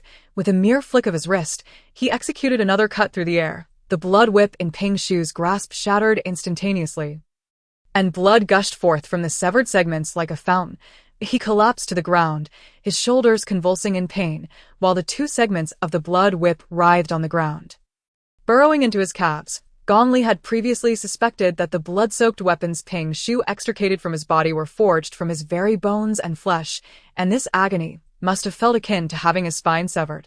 Gong Li swiftly swept K-Teacher off his feet, bundling the coat that ensnared his right arm onto a nearby wire, and rushed to grasp Ping Shu, her heart racing. She patted his cheek, managing to utter, "Are you all right?" Teacher J appeared equally taken aback by the extent of Ping Shu's suffering, fumbling in his panic, nearly bowing an apology as he exclaimed, "I'm so sorry, are you okay?" Tears streamed down Ping Shu's face as he sobbed uncontrollably. Gong Li furrowed her brow, inquiring, "Will this have any lasting impact on your body?" He raised his sleeve to cover his eyes, his body trembling with pain. Gong Li felt a surge of frustration. reaching behind her for her crystal slipper. She thought, to hell with the consequences. She was determined to give Teacher J a piece of her mind, just as her hand moved towards her waist. She noticed Ping Shu suddenly raise his hand, his palm opened, and a bloodied bone sword hurtled towards Teacher J, colliding with a resounding clang that sent sparks flying, causing the scissors in Teacher J's grip to tumble to the ground at Gong Li's feet. Ping Shu steadied himself against Gong Li's shoulder, rising upright despite the tears still streaming down his cheeks, managing a smile.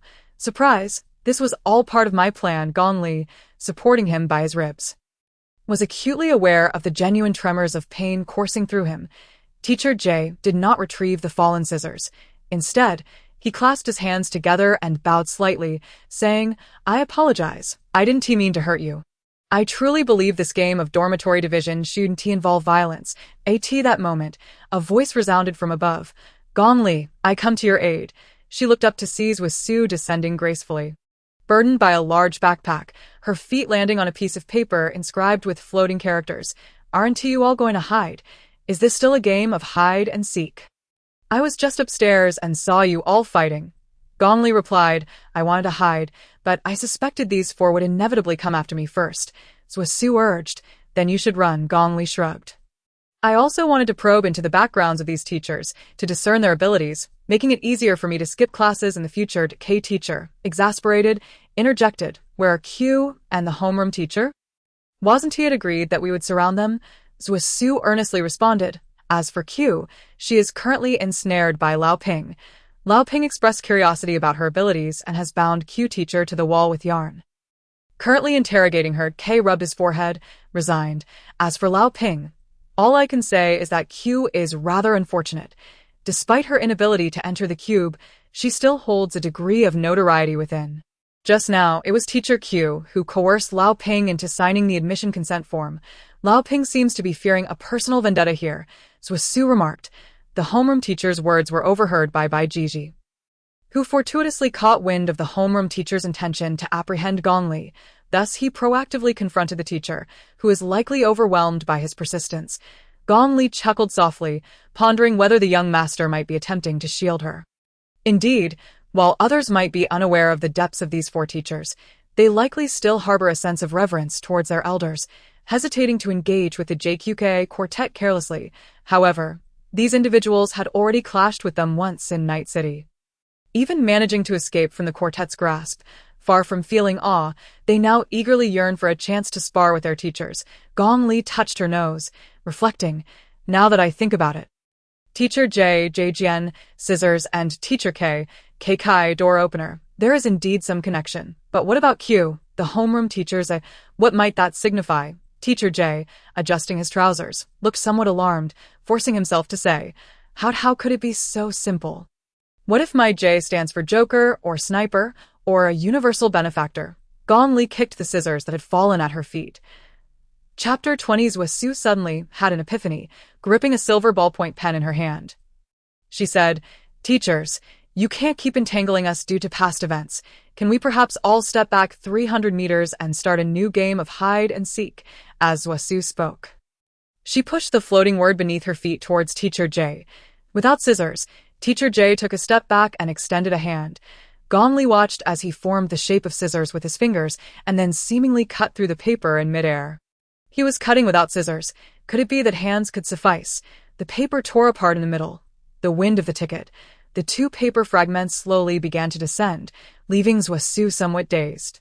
Yet, she furrowed her brow once more, pinching the half of the wind character, and with a sharp gesture of her fingertip, the wind character transformed into a swirling tornado, rushing towards Teacher J's trousers, which had lost their belt. A whirlwind, barely a meter in diameter, materialized beside Teacher J, blowing him to the point where he could hardly close his mouth, stammering in shock.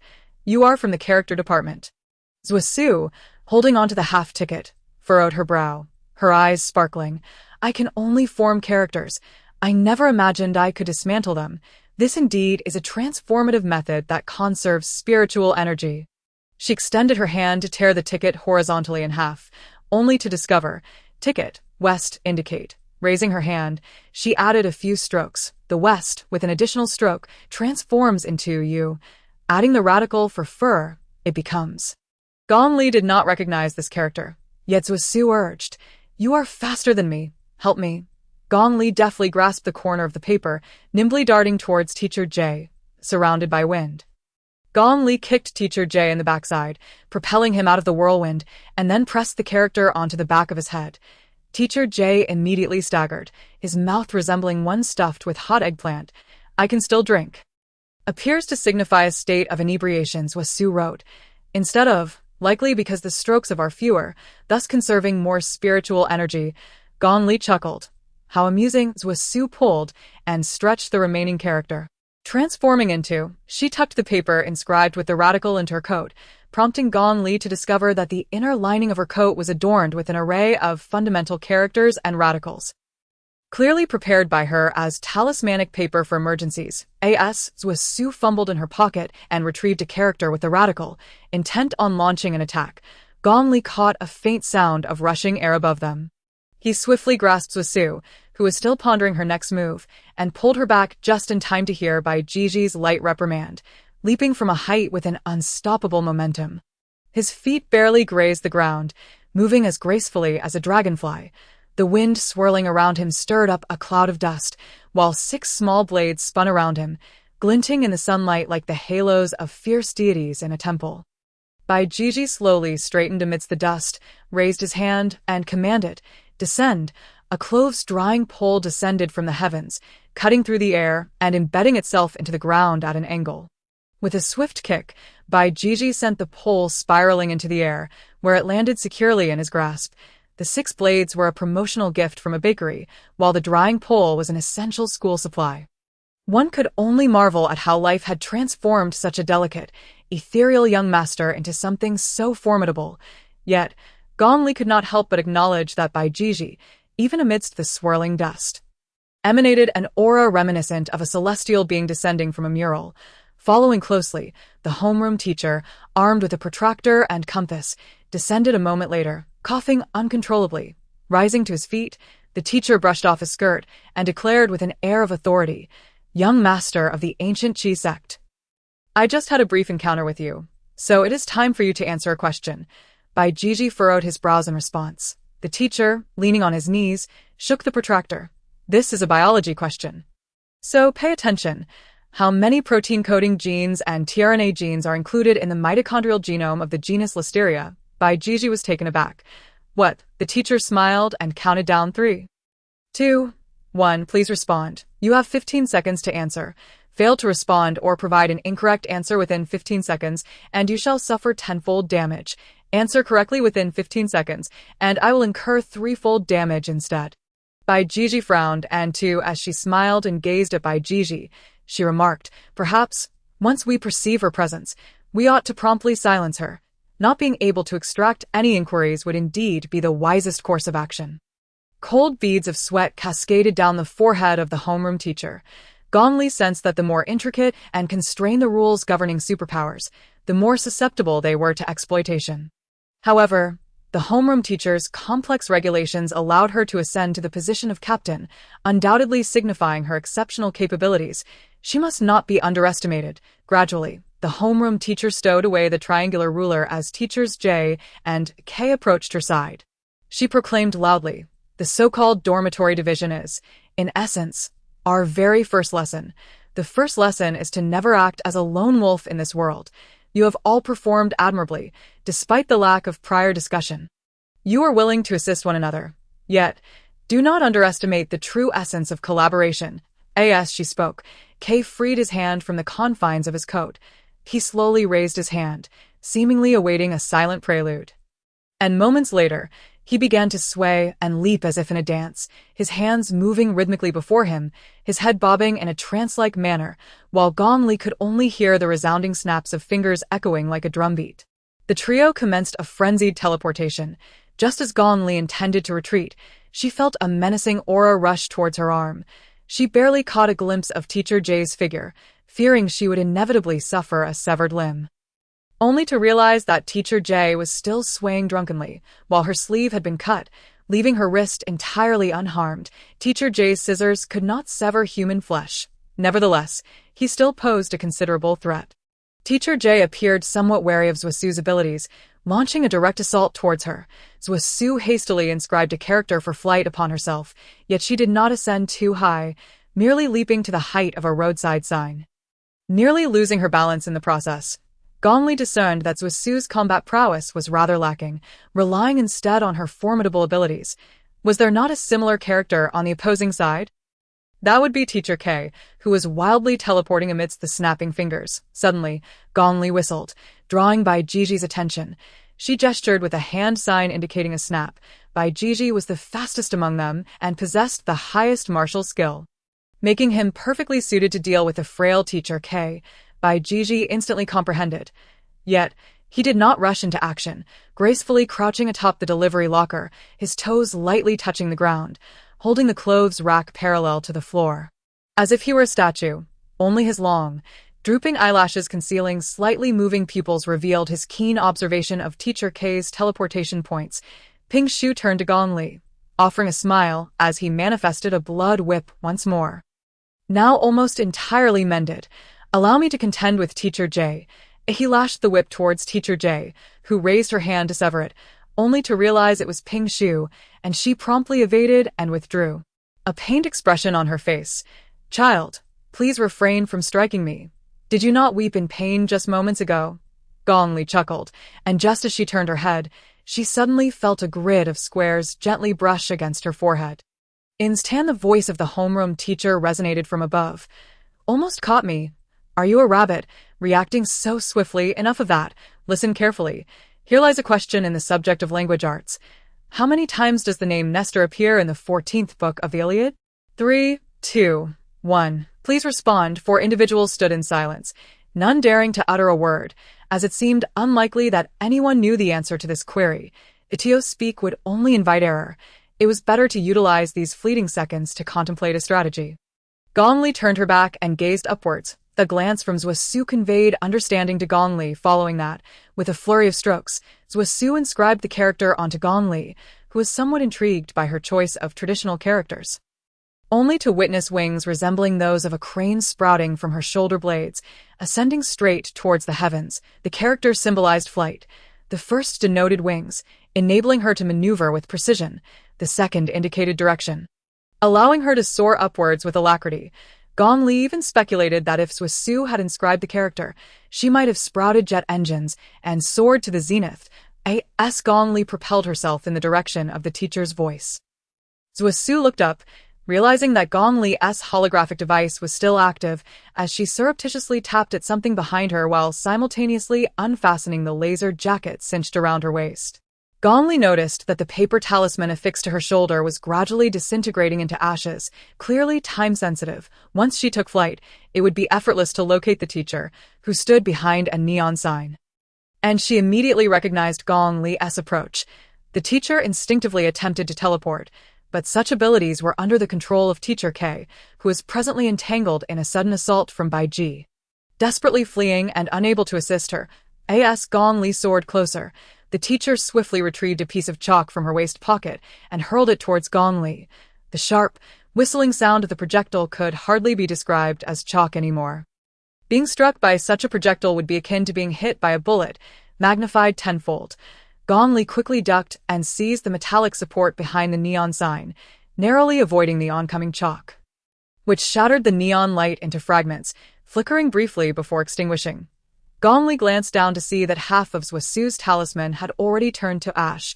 Time was of the essence.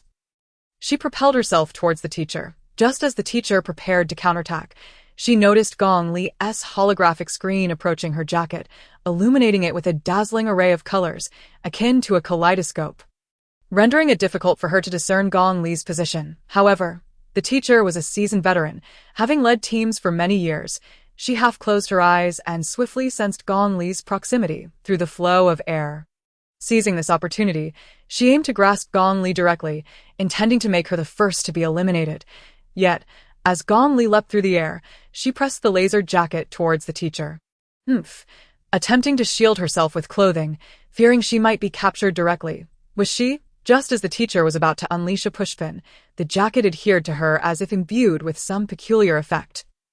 Clinging to her like a glue trap, Gong Li, nimble in her movements, ensnared the jacket around the teacher, effectively binding her. The teacher struggled, only to find that the jacket's surface was akin to powerful adhesive. The more she fought, the tighter it became, teacher. With 15 seconds still ticking away, the teacher did not rush to struggle, confident that Gong Li would be unable to provide an answer. Just then, she noticed Gong Li's holographic device illuminating beside her face.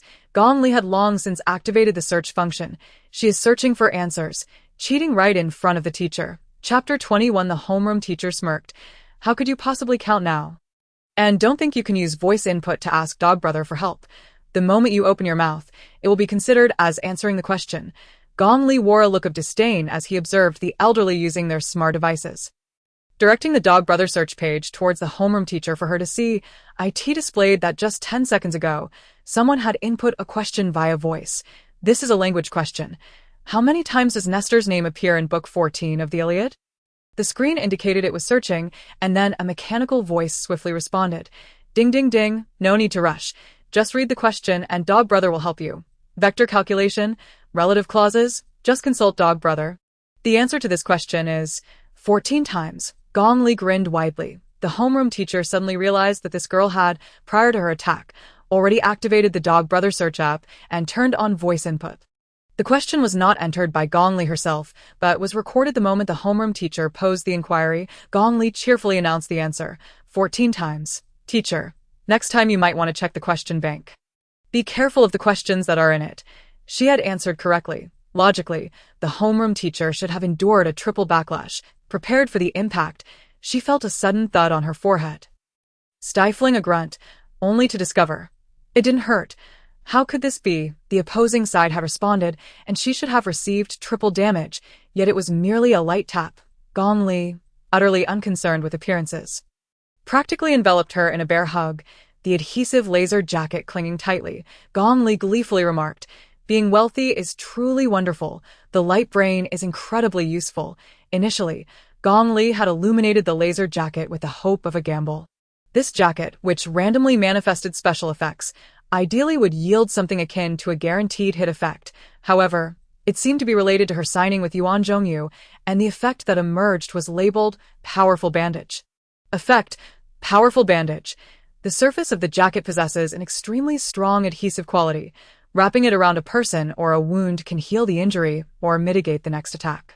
Duration, 15 seconds. Gong Li immediately resolved to wrap the jacket around the homeroom teacher, immobilizing her and turning the tables. Of course, the homeroom teacher would not be harmed in the process. By revealing her superpower, the homeroom teacher undoubtedly exposed her vulnerability to the students, all to encourage them to devise strategies against her. It was evident that several other teachers were also deliberately revealing their abilities. This was a lesson delivered with sincere intent. And Gong Li did not wish for her to be harmed. Just as the homeroom teacher was about to speak, Gong Li's icy hand suddenly covered her mouth from behind. The homeroom teacher, Gong Li, with a mischievous grin, remarked, I've been pondering since just now why, after Bai Jiji was injured, did you still insist on stating the correct answer? Could it be that if you do not provide the correct answer, you too would be harmed? The homeroom teacher widened her eyes in astonishment. Gong Li continued to reflect. You truly have it tough. This capability, in and of itself, pales in comparison to the extraordinary talents possessed by K and J. However, through diligent memorization of the question bank and practice of martial techniques, you have nonetheless honed this ability to a commendable level. Has Gong Li even begun to praise her? Who, indeed, is the teacher here? Gong Li, filled with a sense of pride, gently patted her shoulder, stating, I still have much to learn from you. And oh, sooner had she spoken than, with a resounding bang, Gong Li witnessed the class instructor's grid notebook shatter into countless fragments. Scattering like confetti through the air, Gong Li released her grip, realizing, oh, so the corresponding stationery explodes. The instructor, glancing downward, observed that the young heir of the Gucci faction had deftly bound K's hands and twisted them behind his back. As anticipated, he had swiftly identified a critical opening. K, being the one with the lowest ability level in their midst, was now being overwhelmed by the strongest, by Jiji, who was leveraging his strengths against the weak. J, particularly soft-hearted, had enlisted the recently bullied Ping Shu, who was wailing uncontrollably, to attack him. thus exploiting his vulnerability and compelling Jay to refrain from retaliating. Zhusu was amidst the chaos, unleashing a barrage of characters and creating a cacophony of special effects, disrupting the trio's rhythm of cooperation. Though Q was absent, rendering their team less cohesive, Gong Li noted the rapidity and sharpness with which each individual's characteristics and temperaments emerged. The instructor was aware that each year, the Fawny faction attracted individuals who had already become formidable through years of grappling with the world, yet Gong Li had initially triumphed by mere chance, underestimating her due to her youthful appearance and D-level abilities.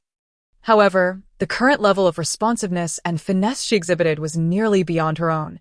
The instructor furrowed her brow, about to inquire, when suddenly a heart-wrenching scream pierced the air. "Sister Jian, I am here to assist you." The intoxicated face of Teacher Jay, flushed crimson, raised a hand and forcefully pointed toward the neon sign where the two stood. With a sharp snap, Gong Li witnessed the neon sign fracture into two halves. And even her trousers were torn asunder. Both she and the instructor lost their balance and plummeted from great heights. Simultaneously, the effects of the laser jacket dissipated, losing its adhesive quality, and Gong Li began to fall. The instructor instinctively reached out to grasp her, but Bai Jiji, unable to contain himself, sprang into action, releasing K and leaping toward Gong Li. As K broke free from Bai Jiji's hold, he immediately snapped his fingers. And the instructor, just about to seize Gong Li, found herself instantaneously transported to K's side, planting her feet firmly on the ground. The instructor exclaimed in a panic, "Why are you saving me? Do you wish for her to fall to her demise simply because you share a dormitory?" K, flustered, replied, "But I can't just stand by and watch you get hurt." Bai Jiji, as agile as a serval, darted between the air conditioning unit, signboard, and balcony, springing upward, while Gong Li awkwardly clutched her pants in midair. Pleading, "There's no need to force a rescue." Bai Jiji gritted his teeth, retorting, "What nonsense are you spouting?" He leapt high, seizing Gong Li by the collar, and thrust the clothesline pole forcefully against the wall. The fragile pole, inferior to the long spear he had previously wielded, was unable to penetrate the wall. Quickly snapping in two, his right hand morphed into a claw, revealing sharp talons that dug deep into the wall. Yet, their descent was still too rapid. As they neared the ground, Bai Jiji recognized her fragility as a synthetic being and intended to lift her. Bai Jiji's toes touched down, with half of Gong Li's body still suspended above the ground. He was taken aback and yanked her collar upward. Gong Li was lifted off the ground by him, Bai Jiji. Gong Li, clutching her trousers, reassured, "Do not be afraid, it's merely a sudden activation of my abilities." She bent her knees and leaped out of the earth, glancing down at her pants. The garment had just been subjected to Jay's scissors, resulting in a large gash from the waistband to the thigh. Initially, she could not discern the damage, but now, upon closer inspection, the nature and efficacy of the attire had entirely transformed. Socially mortifying long pants, green good, special effect. The trousers, in a state of waistband rupture or crotch tear, allow the wearer to pass through walls or burrow underground. However, the body cannot be completely enveloped by the wall or ground. A portion must remain exposed to the air. Note, with a rip and a snap. Upon looking down, one might feel an overwhelming urge to vanish into the earth. Did these garments truly alter with their condition? Although Bai Jiji was perplexed by the unfolding events, he felt a sense of relief upon seeing that Gong Li was unharmed. It was then that Gong Li noticed his beastly claws had reverted back to fingers beneath his ample sleeves, though the tips bore traces of crimson. She paused momentarily, gazing at Bai Jiji, who coolly raised his chin and concealed his hand behind his back, addressing the homeroom teacher. "It has been over 10 minutes. Do not squander more time on us. If you four do not pursue the other students soon, you may miss out on room assignments." He endeavored to articulate his words more plainly, yet a classical tone lingered in his speech. The homeroom teacher raised an eyebrow. "Do you think they are unmonitored? If not, why do you think Q is absent?" Holding her trousers, Gong Li gestured behind her at Zhusu while stalling for time. "Q, what are her abilities?" the homeroom teacher replied. "If I divulge that, it would be akin to revealing our cards. How can we, for teachers, manage a troublemaker like you?" Gong Li retorted. "Must you harbor such a vengeful spirit? You were previously dispatched to eliminate us, but your mission failed. Is it not the case that you've been demoted to become our teachers as a result?" The homeroom teacher fell silent for a moment. That is somewhat accurate. But I find it rather satisfying. Just as the homeroom teacher intended to speak again, Gong Li suddenly stepped back, and Zhusu advanced, flipping out a flurry of paper slips as if distributing flyers. With her fingers poised, she aimed at the mass of paper. Teacher Jay immediately raised a hand to cut, but it was already too late. A gust of wind dispersed the papers, and amidst the chaotic dance of those slips, they erupted in bursts. The characters were not large, and the spiritual energy contained within was minimal, yet the scene was akin to a flurry of snowflakes, a bloom of vibrant fireworks, and a cloud of dense smoke, culminating in a localized tempest that rendered the three opponents unable to open their eyes. In the midst of the turmoil, the last thing the homeroom teacher heard was Gong Li shouting, "Split up and run." Moments later, amidst a carpet of paper scraps and the remnants of explosive characters, the four had indeed vanished. The homeroom teacher rubbed his forehead. "To forget it, call Q and inquire how many she has caught." K quietly remarked. Q just mentioned in the group that she was apprehended by Lao Ping. She hasn't caught a single one. The homeroom teacher's eyes widened in disbelief, speechless for a moment. What? First, let us get her out. I just boasted to them that we've already captured a bunch of people. Now let us increase our efficiency. At the very least, we need to apprehend 16 individuals to fill the double rooms. Let us move, meanwhile, for individuals dashed in various directions. Gong Li found that the greatest convenience of her pants was that she didn't have to dodge any structures. She could simply charge right through. In her frantic sprint, she burst into an artificial wheat pizza shop, a tattoo parlor, and a biotic household goods store, until she crashed into a convenience store. The two cashiers inside exchanged bewildered glances as Gong Li attempted to rush forward but collided heavily with the wall of beverage coolers. Covering her head, she spun around, only to realize she was surrounded by shelves, devoid of walls, while the two cashiers clung to each other in terror. Gong Li smiled, grabbed a bottle of lightning water, paid swiftly, and sauntered out the front door as if nothing had happened. Glancing at her watch, she noted there were only about 10 minutes left before the game concluded. Gong Li decided to follow the crowd to blend in for the remaining time. A skyscraper adorned with various life-sized holographic advertisements loomed before her, and she merged into the throng entering the building. Gong Li was unperturbed by embarrassment. She paid no mind to her suspicious appearance, clutching her pants and soda amidst the elegantly dressed men and women, tall and clad in upscale suits.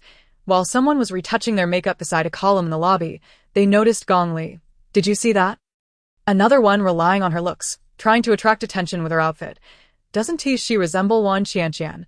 A bit, don't you think?" "I don't think so. Wan Qianqian has a sweet vibe. Look at her expression and demeanor. Wait. Isn't this a crime movie? Could she have gotten a tip-off and is now trying to get into character? Doesn't she look like a criminal, perhaps even a fully modified one?" Nowadays, everything is about the politics of cybernetics. There's even a call for a transgender mother of 3 who only consumes synthetic food, is highly cyborg, bisexual, and adheres to the Church of the Holy Public to star in this production. Unbeknownst to Gong Li, she had inadvertently mingled among a group of auditioners within a certain entertainment conglomerate in Wancheng, and her aimless wandering with her pants raised had led many to view her as competition. Some even speculated she was trying to stand out to secure a role, secretly laughing at her and snapping her photo. Gong Li noted that these handsome men and beautiful women required card access or fingerprint verification to enter the building, which pleased her greatly. Hiding here would make it difficult for her teachers to gain entry. She slipped into the restroom, passed through the wall, and navigated her way to the staircase to ascend. The small windows in the stairwell offered glimpses of the cacophonous holographic advertisements outside. After climbing several flights, she turned to find Luan Qianqian's face projected in hologram.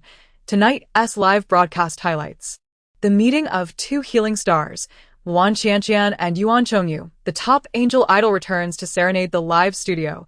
The square-shaped head nurse will perform a tearaway costume stunt live. Tune in to Golden Horn Channel.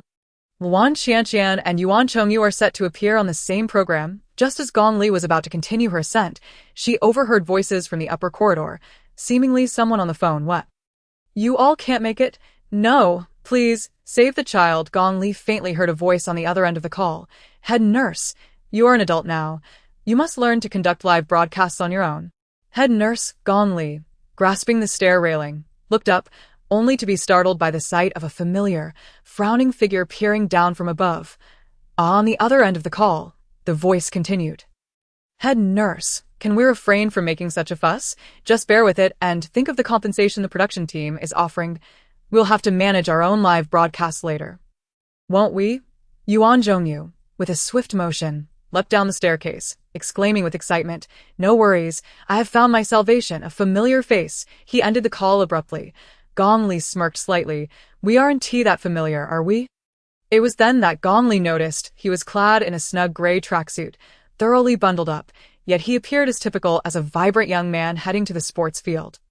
Save for the mask he wore, Yuan Zhongyu raised his voice, rich and resonant, proclaiming, "Gong Li, our meeting here is undoubtedly fateful. Come be my assistant." Gong Li turned to descend the stairs, his voice finally returning to its normal pitch. Carried a childlike exuberance tinged with incredulity. "Don't leave," Gong Li replied. "I am still in a mini-test. Teacher Jian is using hide-and-seek to assign dorms, and there are only a few minutes left. I certainly do not wish to be caught by her." Yuan Zhongyu waved his hand dismissively. "Teacher Jian? Why fear her? I am here. How could she possibly catch you? For this period, I will ensure your safety." As Gong Li seemed ready to depart, he added, "Don't go. Help me, and I shall procure Lu Qianqian's autograph for you." "All right," Gong Li responded. "Who desires that trinket?" Yuan Zhongyu swiftly positioned himself in the staircase, blocking her path with his tall frame, arms outstretched to effectively bar her passage. "In Fengdi, if I see you, may I call you Big Brother?" Gong Li retorted. "Your claim to brotherhood is rather cheap." Yuan Zhongyu, in his earnestness, displayed a somewhat foolish demeanor, entirely oblivious to his status as a well-known figure or leader of the Fengdi group. He grasped her arm, nearly kneeling in supplication. "I am the head nurse. I can issue you a leave request." At last, Gong Li paused. Yuan Zhongyu stood upright, raising his hand. "You can also enroll in my class that I teach physiological health," and Gong Li interjected, "Let us skip the class enrollment. Just the leave request will suffice. Now, what exactly do you wish me to do?" Gong Li could discern a look of heartfelt gratitude in his masked visage, reminiscent of a puppy's eyes. He scratched his head and admitted, "Previously, I have only participated in edited programs. This is my first time live streaming, and I feel somewhat apprehensive." Chapter 22, he seized Gong Li and led her to his resting room, to owe her fortune. She did not encounter Lu Qianqian, but rather a few staff members who scrutinized her as she adjusted her pants. Gong Li seated herself on the swivel chair in the lounge, propping her feet on the table, casually flipping through the script laid out before her, which contained questions directed at Yuan Zhongyu. "Is it about the live stream with Lu Qianqian tonight?" Yuan Zhongyu eagerly poured her half a glass of water. Gong Li raised an eyebrow. "Why just half a glass?" Yuan Zhongyu replied, "The water jug is empty. I just inquired with the staff, and they informed me that the building is out of water." "You believed them?" Gong Li lazily turned the page. "Have you prepared for this? I notice the text mentions that soon I will be asked about recent amusing incidents. How do you respond?"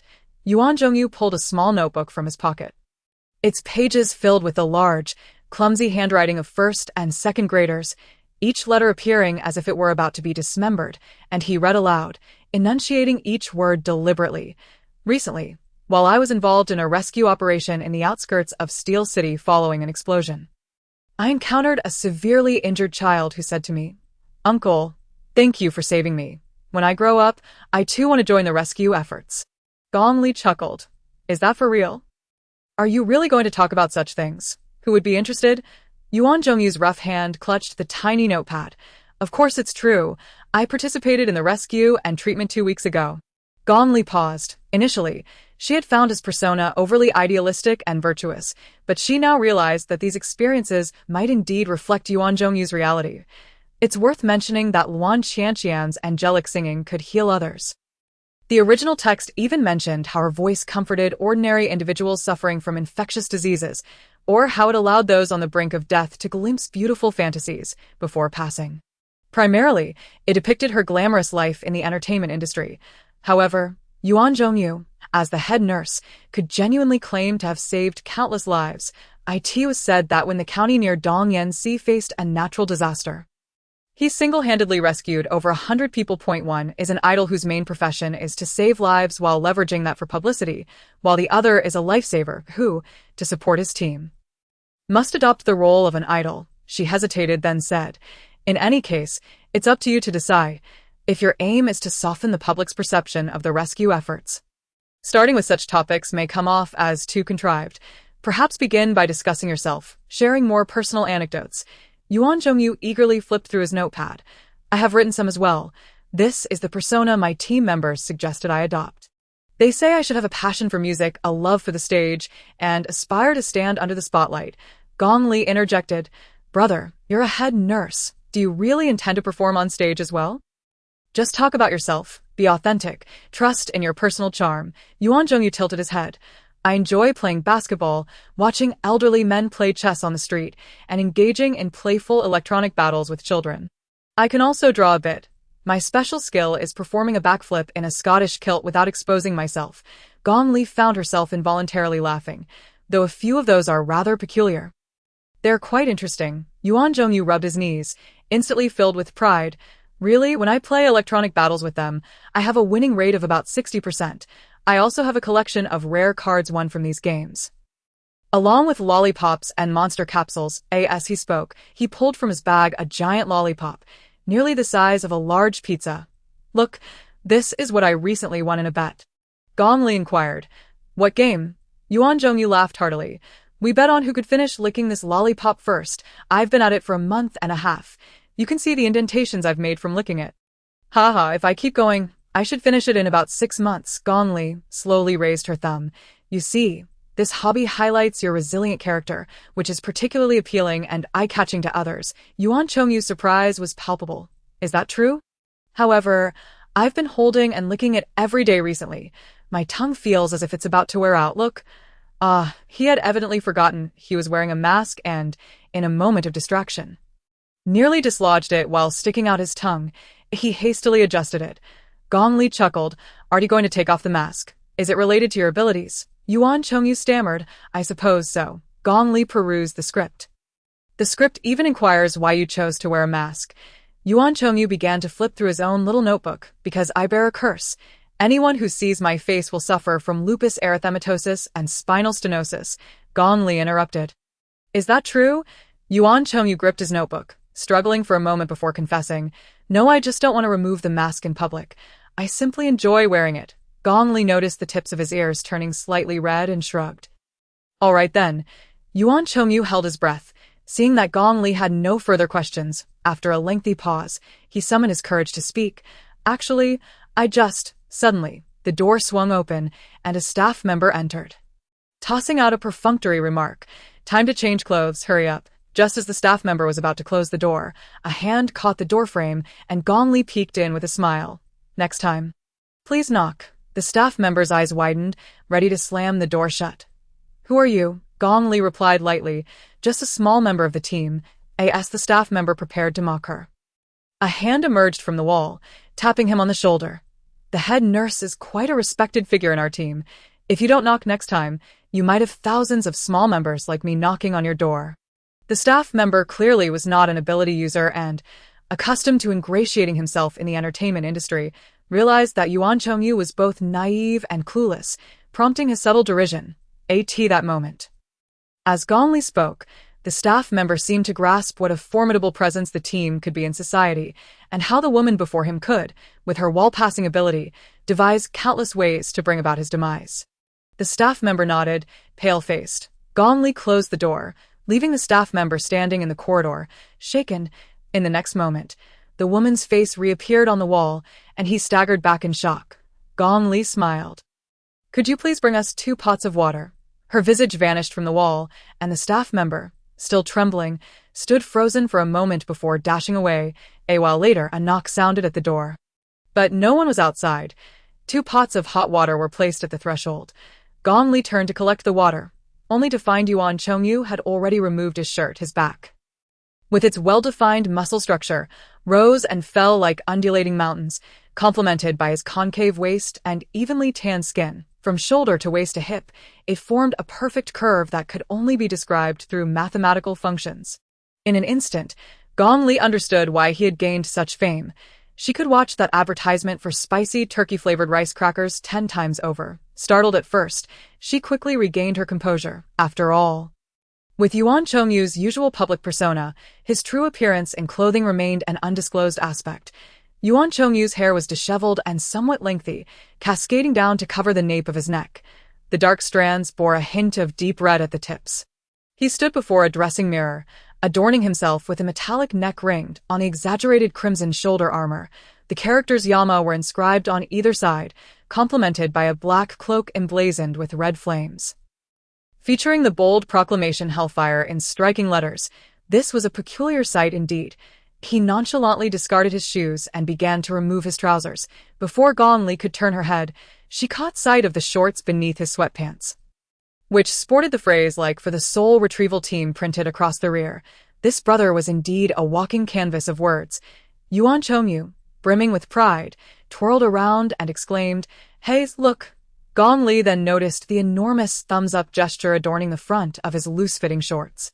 Yuan Chongyu gestured downward with both hands. "This is my battle attire." Gong Li felt as though she had unwittingly stumbled into a rather absurd high school boys' dormitory. Apologies, she mused, for being flustered by this eccentric fellow. Such foolishness could lead one astray. Observing his wild cloak, armored shoulders, and the black and red pants he was donning, she furrowed her brow and inquired, "What on earth are you wearing?" Yuan Chongyu, meticulously grooming his hair in front of the mirror, replied, "It's the Yama ensemble." Gong Li countered, "Why would a savior of life and death choose to dress as Yama? And what else with the name of your Soul Retrieval Team, which resembles something from the underworld?" Yuan Chongyu explained, "It signifies that Yama himself would not keep you, but rather escort you back to the mortal realm. The soul retrieval aspect means finding your spirit in the underworld and bringing it back. Isn't that rather reassuring?" Gong Li mimicked the thumbs-up gesture akin to that on his shorts. Absolutely reassuring. Clad in his nearly bare Yama attire, Yuan Chongyu settled onto the sofa, resuming his script reading. His physique was wild, and his mannerisms were grandiose, exuding a certain demonic charm. He looked up and mused, "Do you think I could forgo the script? I've performed the act of tearing clothes 4 or 5 times now. It's becoming a bit tedious." Meanwhile, Gong Li rummaged through a nearby clothing rack in search of a new pair of pants, casually suggesting, "Just showcase the skill you feel most proud of. Don't overthink it. Captivate the masses with your charisma." Yuan Chongyu clenched his fist.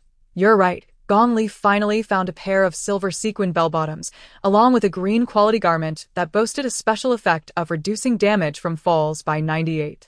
As she changed in the corner, her holographic device suddenly chimed. Upon tapping it, the head of their homeroom teacher appeared, nearly breaching the screen. "The assessment has already concluded. You are the only one yet to return. Q's body had just arrived near you, called your name once, and was promptly smashed and thrown from the building. Are you still residing in the dormitory or not?" Gong Li replied, "Q's body." Yuan Chongyu scratched his head. "Oh right. When you were speaking with that staff member, something climbed up the window calling your name. You mentioned you wanted me to protect you from being hunted down, so I smashed it and threw it out the window." "Don't worry. It wasn't a living person, just a peculiar headless creature." Gong Li chuckled, realizing they had both been solving each other's predicaments. She addressed her homeroom teacher. "I will head over right now." Yuan Chongyu also rose to his feet, brushing a strand of hair aside. "I must prepare for the live broadcast as well. How do I look? Handsome, right?" Gong Li glanced at his exaggerated, flamboyant outfit reminiscent of a flamboyant king of hell, thumped his chest, and pointed at him. "Bro, you look incredibly dashing. Believe in your charm. There will undoubtedly be those who fall in love with the true you." Yuan Chongyu broke into a grin, thumping his own chest in return. "My friend, I will take care of your future leave requests."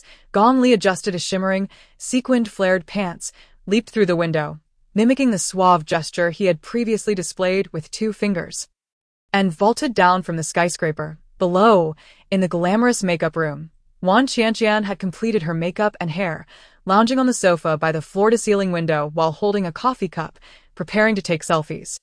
She had little interest in selfies, but since she intended to run her business well and suppress the chaos Gong Li had caused, she felt compelled to post some.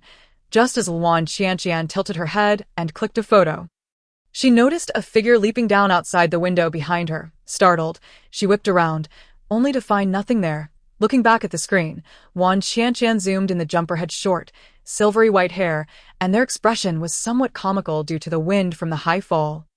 But she recognized that face it bore a striking resemblance to her own. The stand-in. She truly had come. Wan Qianqian felt a chill run down her spine, turning to the floor-to-ceiling window to look down. Did you see that? Someone just jumped off the building. The makeup artist and others were taken aback. What? How could that be? A crowd gathered by the window to look down, yet they saw no body or onlookers below. Teacher Wan. Are you sure you didn't see? Indeed, we didn't see anything. Wan Qianqian's mind was in turmoil. She discreetly switched the interface on her light brain, smiling. Perhaps I was mistaken. It's nothing, probably just a reflection on the glass. She waved her hand, dispersing the crowd, yet she dared not take more selfies. Sitting there, sipping her coffee, she appeared lost in thought, but her heart sank into an icy abyss, constantly pondering whether she had truly taken all necessary precautions. Teacher Wan, did you know? The director of that crime film you previously declined is also holding auditions in this building today. Wan Qianqian, feeling unsettled, merely offered a perfunctory response. Is that so? Didn't that director say I wasn't suitable? Has there been any news about the female lead? A group of gossiping staff shook their heads. No. They say they aren't satisfied with anyone after years of auditions, but the director saw a photo someone took and really liked it. They researching everywhere for that person. Someone passed over their phone, and Wan Qianqian glanced casually at it, but her body stiffened, fixated on the photo.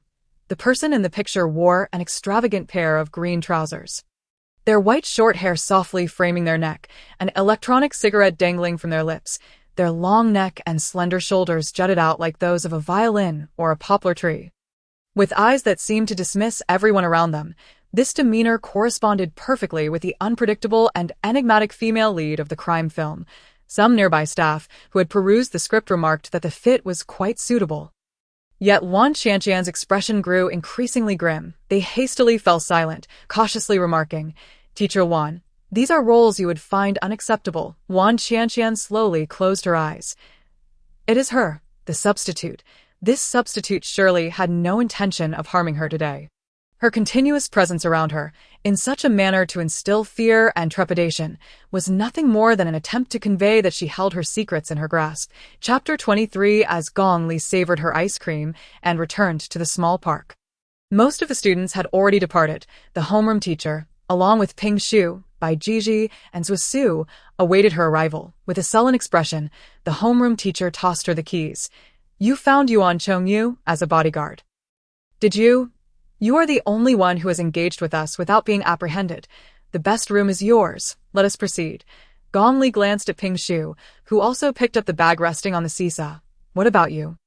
Ping Shu replied cheerfully, I am in a double room. I even serve as the sanitation committee member. However, it is rather unfortunate that my roommate was injured in the dormitory allocation game. Reportedly hit by a car, so I must reside alone for the time being, observing the keys of the other two. Gong Li noted that they were also mostly single rooms. The homeroom teacher beckoned them to follow as they made their way to an overpass. The escalator of the overpass gently ascended, and the teacher pressed a small button beneath the handrail. Gong Li felt as though the escalator had suddenly plunged downwards like a seesaw, although she was ascending. In the blink of an eye, it transformed into a descent. They were no longer on an escalator, but rather a staircase, facing a corridor adorned with gray-yellow sandy bricks, where the scorching sunlight streamed through the hollowed stone walls. Illuminating the passage, Gong Li was not overly astonished, for she had already witnessed the marvels of geometric architecture in Night City. The homeroom teacher explained, once you receive your student IDs, an app will be installed on your neural interface, displaying the entrances of the geometric structure. These entrances are scattered throughout the city and change at any moment. You may consult it while on field assignments. Zhu Su, curious, leaned against the hollow stone wall to peer outside. Seemingly eager to glimpse the sunlit corridor beyond, the homeroom teacher cautioned, do not look too long. There is nothing out there. All corridors and passages within the geometric structure are randomly generated. Mere fragments of the structure's memory. Only places such as conference halls, office areas, cafeterias, and classrooms have fixed appearances. When you wish to visit a location, there is no need to remember the path. Simply follow your heart. Gong Li could not help but chuckle. Isn't K's ability particularly useless within the geometric structure? The homeroom teacher sighed. Far from it. Old K can bypass detours. He wakes at 8:50 for his 9 o'clock shift. And with a single step through the wardrobe, he can enter his office. Bai Jiji observed figures approaching from the end of the corridor, clad in half-turtleneck, diagonal-button geometric uniforms. He raised his hand to greet the homeroom teacher and could not help but inquire, "So, I can go wherever I please?" The homeroom teacher smiled. "You will only know by trying. There are many places to which you lack access. Numerous offices possess privacy settings, and without an invitation or verbal permission, it is impossible to reach them." Saying this, the homeroom teacher opened an inconspicuous iron door along the corridor. Outside the door lies a sheer cliff, where wild grass intertwines with snow, surrounded by an endless expanse of ocean and snow-laden mist. The homeroom teacher tightened her coat, guiding them across the concrete steps and pathways, pointing towards a magnificent, brightly illuminated square edifice perched high on the island. "This is your dormitory." The structure resembles a cubic gem embedded within the mountain, adorned with numerous protruding large square windows facing the sea, seemingly offering a panoramic view of the entire isle. Ping Shu, with a retracted neck, inquired, "Is this isolated island also part of the cubic interior? Why can't we have a place that enjoys a perpetual spring?" The homeroom teacher replied softly, "You will understand in due time." The island resembled a deserted stage, with little more than a few overgrown lawns and a makeshift soccer field. It was starkly devoid of other buildings. Outside the dormitory, the snow-laden corridor balcony was bustling with many students engaged in smoking and chatting. Once inside, they found everything they needed, vibrant hues of red and yellow. A streamlined fireplace, modernist carpets, circular chairs, and carbon fiber sofas. This cohort of over 100 students resided within the cubic structure, and the homeroom teacher did not accompany them upstairs, hastily departing after ushering them through the door. Gong Li and her companions wandered around for a while, searching for the lounge, vending machines, and recreational rooms, before ascending to their own rooms. Upon entering, she discovered that her chamber boasted a massive floor-to-ceiling window protruding over 3 meters wide. The room's opulent design belied its emptiness, furnished sparingly with little more than a single bed and a lamp atop a Persian carpet, lacking even a bedside table. Gong Li tucked her enamel basin beneath the marble sink and draped her floral towel over the window's rod. With a toothbrush clamped between her teeth, she activated her light brain to download the A program used by the cubic students, only to be greeted by a pop-up advertisement. Yuan Zhongyu and Luan Qianqian are currently live streaming. Unable to resist, she clicked in, finding Yuan Qianqian seated in the live stream, with a notification in the lower right corner indicating Yuan Zhongyu would appear shortly. Gong Li watched for a moment as the host switched the background screen of the live stream, enthusiastically proclaiming Yuan Qianqian's love for music and life. However, in the midst of the switch, the host accidentally clicked on a previously open video application. The video title read Yuan Qianqian's off-key performance, prompting laughter. Had she eaten a donkey for lunch? Yuan Qianqian appeared momentarily taken aback. The host, flustered, scrambled to close the window, yet the director, inattentive, inadvertently locked the background screen. Gong Li mused, "Oh, the one singing off-key must be the substitute actress portraying the fake Yuan Qianqian." Within the background, the stand-in was participating in a musical program. As the interlude concluded and she began to sing the latter half, her voice faltered, the original sound seemingly cut off, leaving only the live band. As she opened her mouth, her pitch soared higher, becoming increasingly difficult.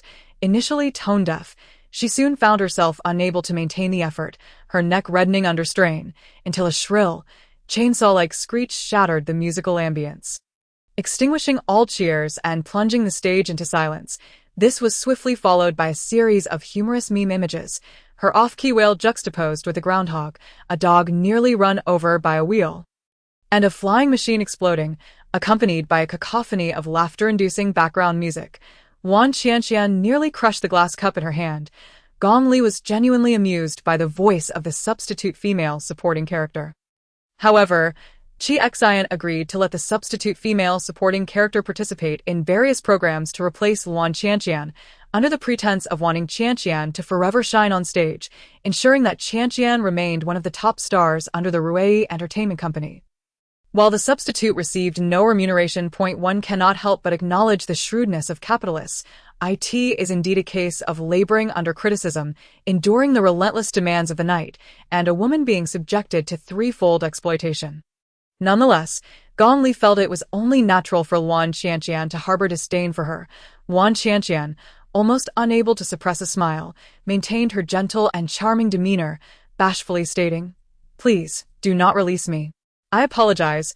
My voice was in particularly poor condition during that time, and the more I struggled, the more anxious I became." The director finally managed to cut off the background music amidst the chaos. She pressed the back of her hand against her cheek and proactively suggested, "Let me sing for everyone once more today, as a chance for this mistake maker." As Luan Qianqian spoke, she picked up the microphone, opting for no music, and began to sing the chorus, captivatingly. Gong Li raised an eyebrow, genuinely surprised, for she had no memories of the book's female supporting character, only recalling the original narrative scenes, which predominantly depicted Luan Qianqian's blushing and heart-fluttering moments, and the men's fervent desire for her. There was little description of her singing. Hearing her now, Gong Li found her voice to be remarkably beautiful. The music gradually interwove into the live stream, and the host, filled with dread of offending Luan Qianqian, pretended to be a devoted fan, nervously joining in the song. Suddenly, Luan Qianqian held the microphone close to the host's mouth. Caught off guard, the host let out a half-tune note, which drifted away into the air, while Luan Qianqian beamed a charming smile, encouraging the host to continue singing. Gong Li chuckled. Ah, a delightful act of revenge, attempting to leave the host in an awkward position. The host, with a stiff resolve, sang a few notes completely out of tune. Trembling at the sight of Luan Qianqian smiled. As the moment arrived for the substitute female character to unleash a high-pitched, chainsaw-like note, the host, drenched in sweat, contemplated surrendering and becoming a laughingstock. Just then, Luan Qianqian unexpectedly reclaimed the microphone, effortlessly belting out a clear and sweet high note, then striking a classic wink at the camera, saying, "Now, let us welcome our next guest to the stage." To the unknowing audience or fans, the angelical Luan Qianqian appeared to shyly and apologetically serenade everyone once more, but upon closer inspection, her cunning and underlying threat were palpable. Truly impressive, Luan Qianqian settled onto a nearby sofa. Shortly thereafter, Yuan Zhongyu burst onto the scene, exuberantly waving his Grim Reaper cloak, performing an exaggerated transformation reminiscent of a certain masked hero, declaring, "The health guardian from the underworld has arrived to claim your lives." Following Yuan Zhongyu's entrance, the number of viewers in the live stream sharply declined, yet amusing comments began to flood the screen. A classic within a classic. Here comes my brother again. Utterly hilarious. I can never tire of this. This segment is indispensable. Without it, it would be like eating noodles without garlic. Gong Li face-bombed in exasperation. It seems this is not his first time performing this. Yuan Zhongyu nonchalantly flung his cloak and settled onto the sofa as the host initiated a conversation with him. However, it appeared that Yuan had inadvertently clipped the microphone too close to his throat, resulting in intermittent bursts of raucous laughter that reverberated through the live broadcast, almost threatening to collapse the studio. Fans of Luan Qianqian began to berate him for his noisy antics, while Yuan's own supporters, sharing a similar temperament, refrained from rebuttal and joined in with a chorus of laughter, exclaiming things like, "Oh no, my electronic cat has short-circuited," or "Oh no, my electronic toy has malfunctioned." Gong Li looked on in bewilderment, as the atmosphere in the live room remained unchanged. The host then prompted Yuan to perform a segment from the show, the infamous clothing-ripping scene. The comments section began to flood with remarks about the arrival of the Tianzhong Dian No. Toot. Yuan, visibly excited, rubbed his hands together and stood up, while a staff member prepared to bring out a dozen t-shirts. Yuan assumed a martial arts stance and declared, "We won't be doing that today. Brothers in the live room, allow me to demonstrate a set of military-style exercises to invigorate everyone." He then launched into an exuberant display of martial arts, clad in an ominous half-naked outfit reminiscent of the King of Hell. The viewers in the live room were left in stunned silence, as were those outside, including Gong Li. The confined space of the studio made it feel as though Yuan's vigorous moves could reach anyone in the vicinity. Luan Qianqian shrank back into the sofa, appearing as lost as an idle trainee who had unwittingly stumbled into a martial arts championship. Yuan's performance was not just impressive, it seemed capable of delivering a knockout blow to an entire panel of hosts. The host, initially intent on maintaining control, found himself intimidated by Yuan's formidable fists. Once Yuan concluded his routine, the host finally mustered the courage to intervene. Suddenly, Yuan executed a backflip and began to perform an upright hip twist. Asking, could the host bring me a cup, or perhaps a pot? I could even drink water while upside down or juggle or play mahjong. The host, overwhelmed, crouched down with his hands on his head, lamenting, let the world be destroyed. Let tonight's live broadcast meet its end. The viewer count began to surge, as numerous comments from diehard fans of Yuan Qianqian flooded the screen, expressing their bewilderment. The host, witnessing Yuan's impromptu performance, decided to sit beside him with the microphone and continue the show. Now, let us ask our head nurse what she has been up to lately. Yuan, visibly thrilled by the inquiry, activated his brain computer interface, revealing on screen, I've been playing Meng Meng Do Zhan Chong. My bald-headed rabbit is already at level 75. Ranking third in the entire server, comments erupted, questioning, isn't that the game produced by the rival company behind the scenes?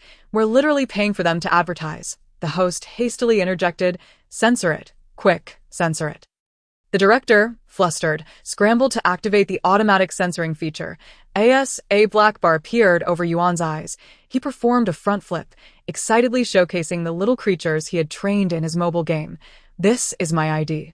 I hope everyone can add me as a friend to send me stamina, or come find me for a match. As soon as he finished speaking, the director finally managed to censor the content. And the screen descended into a cacophony of garbled text before Yuan's ID could be revealed, even muting the title of his beloved game to a mere beep. The atmosphere in the live room became distinctly surreal. A half-naked man, his face adorned with a black-striped mask, persistently drew the pixelated screen closer to the camera, repeatedly exclaiming, everyone, you must come and play Beep, Beep. In Beep Beep is truly exhilarating, so authentic. Plus, you can enjoy Beep with your friends. The host, on the verge of breakdown, interjected, stop with the beeping, we might get banned. Meanwhile, the live chat erupted in a frenzy, with a group of amused viewers clamoring to play the adorable brawl game. While others expressed a yearning for Yuan Zhongyu to host his own live stream occasionally, whether to rescue people, play games, or simply work. After much persuasion from the host, Yuan Zhongyu finally closed the game. And with the removal of the pixelation, his face was revealed. The host hurriedly attempted to streamline the proceedings, eager for this gentleman's segment to conclude swiftly. Amidst the chaos, Yuan Zhongyu, in a rather disordered manner, managed to weave in his story of rescuing children during their conversation. He refrained from retrieving his notebook, standing with his hands clasped behind his back, vividly recounting the recent natural disasters he had encountered. Recalling the time and place with remarkable clarity, he even provided insights on how to seek assistance at nearby emergency shelters during climatic calamities. Gong Li blinked, feeling a touch of discomfort. Yet, this contradiction seemed to align with Yuan Zhongyu's intentions. Given the general disdain and mistrust towards emergency shelters, he resorted to a hint of rustic charm to capture attention before addressing serious matters. Gong Li found his narrative about a child facing disaster both succinct and engaging. But the host clearly had no desire for such discourse and swiftly interjected, so, Nurse Chief, is there anything else you'd like to say? Yuan Zhongyu paused, seemingly taken aback by the abruptness of his impending exit. Nevertheless, he smiled and produced a massive lollipop from his lower back, its front adorned with a live stream channel numbered. He brought the lollipop to his lips, declaring, next, I shall challenge myself to finish this lollipop over the next 6 months while working. Please follow my live stream. Don't miss out on Beep. The lollipop, along with the channel number, was subsequently pixelated. The host abruptly leaned in, announcing, now, it's time for advertisements. After a 240-second break, we'll be right back. Amidst Yuan Zhongyu's background noise of beeping, the advertisement commenced. Mighty Nurse Chief brand detergent, returning your toilet to a pristine, just-born state. Gong Li erupted in laughter during the advertisement. The chat exploded, with a flurry of ha ha ha ha ha flooding the screen, as many viewers commented on the ad. This advertisement is intentional. Right? Turkey-flavored. I misread it 3 times. I'm guilty. A toilet cleaner that smells like food is simply astonishing. Ha ha ha ha ha. This advertisement is too powerful. Meanwhile, in the corner of the livestream room, Yuan Zhongyu's team members, wearing various masks, huddled together, questioning their existence. The girl in the strawberry mask lamented. Wasn't it supposed to be about a passion for the stage and music? Why has he suddenly gone off on this tangent? I was all set to choreograph for him. The baboon-masked man absent-mindedly stroked his sparse hair. Fortunately, we didn't take the stage, or rather, it's fortunate that we've been wearing masks since we stepped into this building. Otherwise, it would have been utterly embarrassing. Meanwhile, the other team members were engrossed in their light brains when one of them suddenly exclaimed, "Wow, it's on fire, trending now, and the live stream has ended, yet there are still hundreds of thousands spamming the comments." Is this for real? The strawberry girl stood up, flustered and incoherent. Did I miscount the digits? I've never seen so many people, and they are all discussing the head nurse. Furthermore, the head nurse's followers on Bluebird are skyrocketing. I refreshed just now, and it increased by several thousand.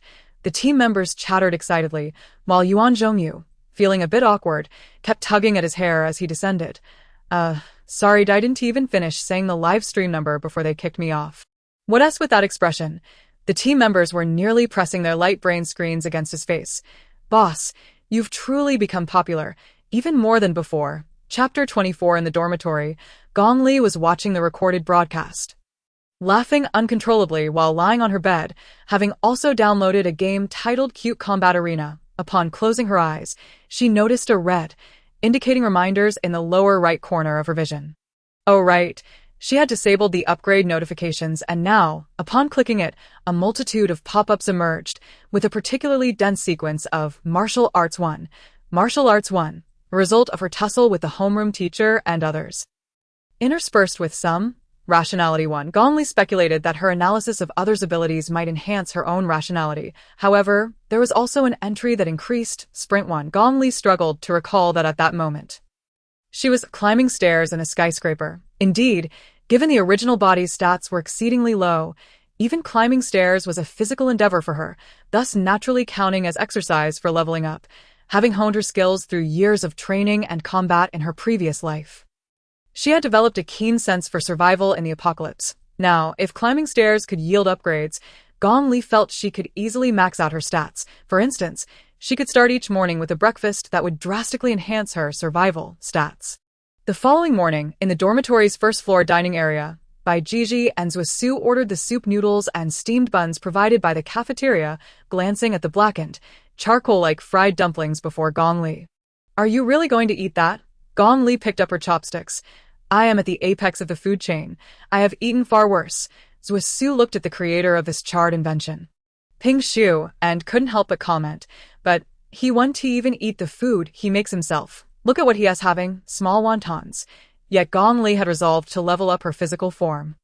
She picked up a piece and swallowed it whole, chewing thoughtfully. And that instant, she understood what it meant to be plunged into an abyss, as if drawn into a bizarre quantum realm. Zhusu and Bai Jiji could only watch as she voraciously chewed while emitting strange, hissing sounds, yet her face gradually revealed a satisfied smile. What a weirdo. Passers-by couldn't help but stare at Gong Li, who was in a daze, devouring her meal with reckless abandon. Ping Shu was overwhelmed with fear and hurriedly offered her wontons. Resembling a scene of a young lad taking medicine, Gong Li was indeed quite satisfied. With just one breakfast, her survival value had increased by 4. Meanwhile, Lao Ping sat at a distant table, the only one among the trainees with silver hair. Although she wore the standard uniform, she insisted on adorning herself with pearl earrings and a colorful silk scarf, topped off with a small hat embellished with tulle. Bai Jiji picked up a chopstick full of greens. Yet he appeared to be eating in considerable distress. Both she and I are next to you. I'm third, she asked second. The first place, Gong Li, seemed somewhat undeserving, yet Bai Jiji truly possessed remarkable ability. Lao Ping's higher ranking suggested she was formidable as well. Before Gong Li could speak, 2 male trainees approached Lao Ping's table, laughing. "Oh, Lao Ping, didn't you say you'd never join the Square organization? Yet here you are, after all that time on the streets, causing us enough trouble. You've now entered the Square despite all the vendettas and bounties against you." Lao Ping feigned deafness. What did you say, grandson? I'm old and can't hear well." The other party flipped her plate. She held her chopsticks aloft, and several strands of yarn flew out behind her, pulling the tray and bowl back before her, leaving food scattered all over the floor. The 2 men chuckled. "We're not here to settle scores with you. Now that you're in Class E, losing your life is merely a matter of minutes." Zhusu, puzzled, asked, "What do you mean?" The 2 men turned to her. noticing the emblazoned on the chests of Zhusu and her companions, and laughed. Whether referring to team members or class rank, signifies expendables. Mere cannon fodder. Within the square, E-class operatives are not regarded as human. In past years, hardly half of the E-class students survived to graduate a year later. Gong Li continued to consume her dark culinary creations. Ignoring them, one of the men added. Moreover, I've heard your class instructor has failed several missions, suffered mental trauma, and was eliminated. Having undergone memory wipes multiple times, I doubt their mind is intact enough to teach you anything. Several E-class students in the small cafeteria bristled at this remark. They all understood that the instructor had recognized their class was the weakest, which was why training had commenced during their dormitory allocation. Marking the first lesson in assessing their abilities, regardless of others' opinions, their instructor had not abandoned them. Gong Li poked at the dark crumbs on her plate, smiling. But did you know? The internal strife among square operatives is settled internally. Typically, death sentences are rare. I have a splendid idea to avoid dying in class. The two men turned to look at Gong Li. She smiled and raised her head. It's to kill you both right now and enjoy a comfortable old age in the square S prison. Oh, I'm someone who has survived a head wound. I invite you to try your luck against me. The two men froze in place. Lao Ping chuckled softly nearby. Someone whispered, "Is that old lady truly a wanted criminal? Has she killed someone?" Lao Ping set down her chopsticks, donned her lavender lace gloves, and remarked with a smile, "It's truly infuriating. I may have a modicum of fame on the streets. Yet here, people still question whether I've ever taken a life." She adorned herself with a petite top hat and, rising with a smile, remarked, "Do you know what I excel at? It is not the act of taking lives, but rather the meticulous stitching together of flesh, particularly that of men who revel in uniting to suppress others." Rumors about old Ping had begun to circulate widely, while Gong Li and others were selecting courses in the grand classroom. Gong Li casually picked a few options, prompting the homeroom teacher to commence their mandatory lessons.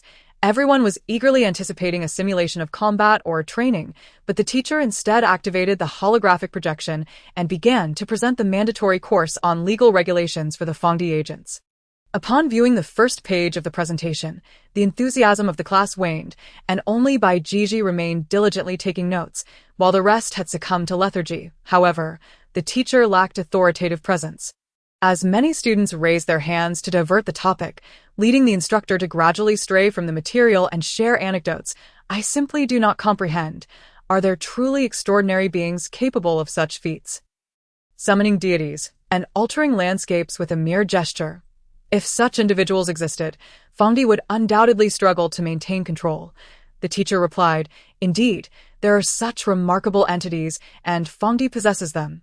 Yet, it is essential to recognize that, as of now, there are over 3 million distinct superpowers catalogued in the new nation, with new mutations emerging daily.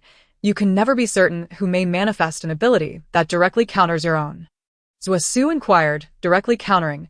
How precise can that be?" The teacher explained, "To illustrate, there exists an individual who could indeed reshape landscapes, nearly a demigod in power, who has purportedly taken the lives of thousands.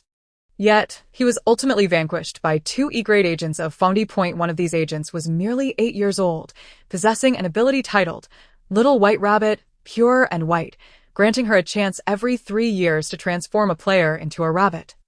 Stripping them of all language and superhuman capabilities for a fleeting minute, the other agent's ability was named, How could one eat such a cute rabbit? When he consumed a rabbit's head while weeping, the nearest rabbit would be instantaneously transported to him, only to perish before his eyes.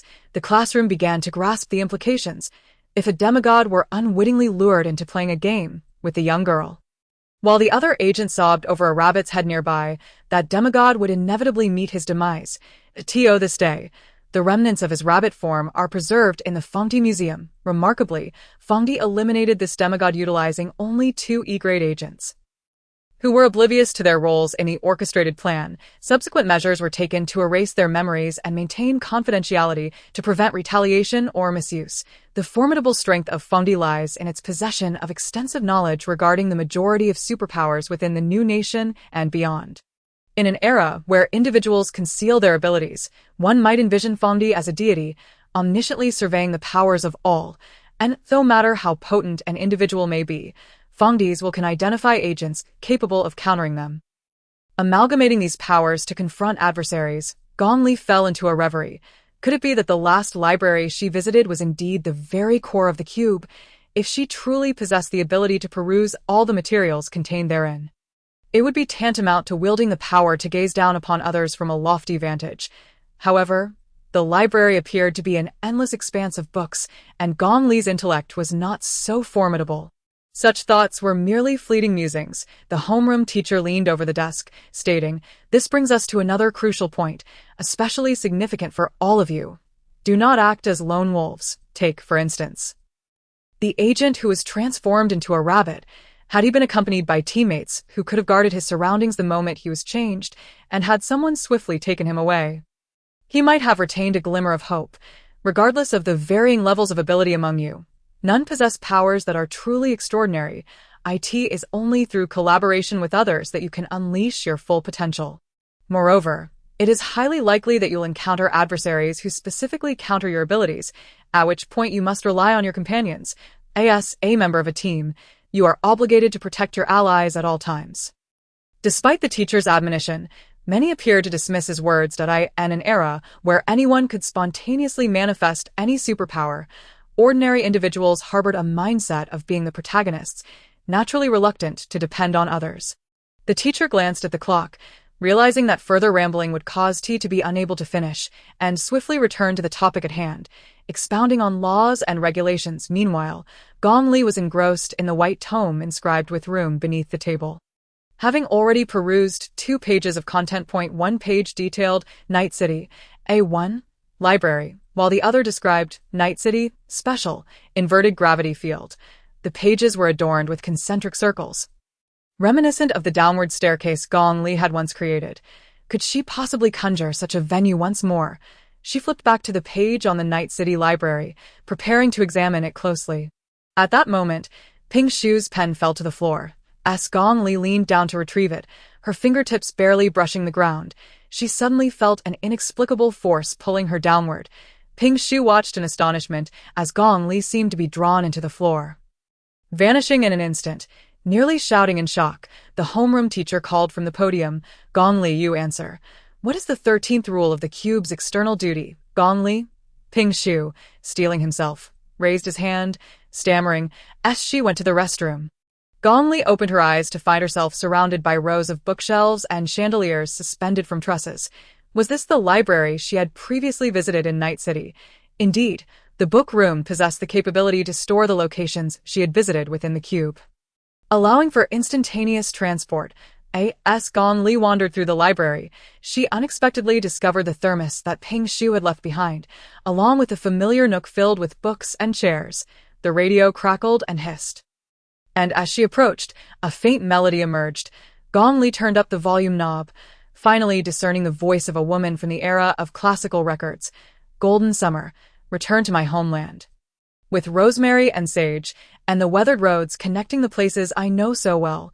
Gong Li looked down at the white tome in her hands.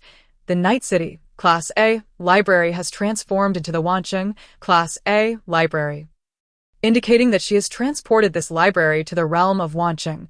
Gong Li pondered. What if the realm possesses a collective consciousness? She had heard that artificial intelligence and consciousness could split and evolve. This implies that the realm might harbor a maternal consciousness, yet it also encompasses countless branching consciousnesses, each managing the various sub-libraries across different locations. They are interconnected with the maternal consciousness, while simultaneously existing as distinct entities.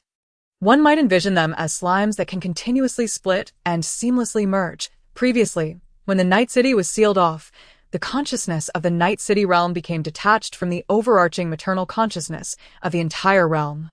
Gong Li suspected that the consciousness from the Night City had returned to the maternal consciousness of Wancheng through this white tome of room, akin to her having transported a small slime from Night City within the pages of the book to the realm of Wancheng, where the small slime joyfully merged with the larger maternal slime, intertwining their memories. It is no wonder that the voice from the radio sounded so jubilant. Regardless of the consciousness, room should be their shared name. However, Gonshuo's consciousness must have also integrated into the entirety of the maternal consciousness of the realm. The radio crackled back to life, intermittently broadcasting the lines of a dubbed film. "Oh my God. I am so delighted, Zaisina. Please fetch our guest a set of tea utensils. There's a cabinet beneath the table. Would you prefer black tea or coffee?" The voice from the radio exuded a familiar warmth. And Gong Li believed that Gong Shua's consciousness was present as well. She was both herself and a part of room. Gong Li opened the cabinet beneath the table and indeed found numerous inverted cups and several canisters of black tea. The space was pristine and dry, and the black tea remained unspoiled. Utilizing the power from the small generator, she reheated the water in the kettle, rinsed the cups, and brewed herself a cup of black tea. Clinking it playfully with a cup of cocoa that had grown cold over decades, she chuckled. "I apologize for having taken your personal items earlier. I intended to return them to your brother. But he seems to hold a position of great prominence, making it difficult for me to meet him. I shall return them eventually." The radio then resonated with the tenor of an opera. "My friend. Oh, please consider this place as your home." Gong Li smiled and took a sip of her black tea. "Indeed, I plan to linger here for a while longer, and I might become a frequent visitor." As she strolled between the bookshelves, Gong Li realized that this was an A1 level library, boasting an impressive collection of high-caliber tomes. If she had sufficient time, she could nearly peruse an encyclopedia encompassing various types of abilities. She approached the shelf containing information related to Ping Shu and extracted the book, reopening the page once more. With her becoming a learner, the insufficient permissions symbol had vanished. The mosaic on the photograph to the right disappeared, revealing his slightly rounded eyes and subtly elongated double eyelids, making him appear like a puppy when gazing down and akin to a hawk when looking up. It was indeed Ping Shu.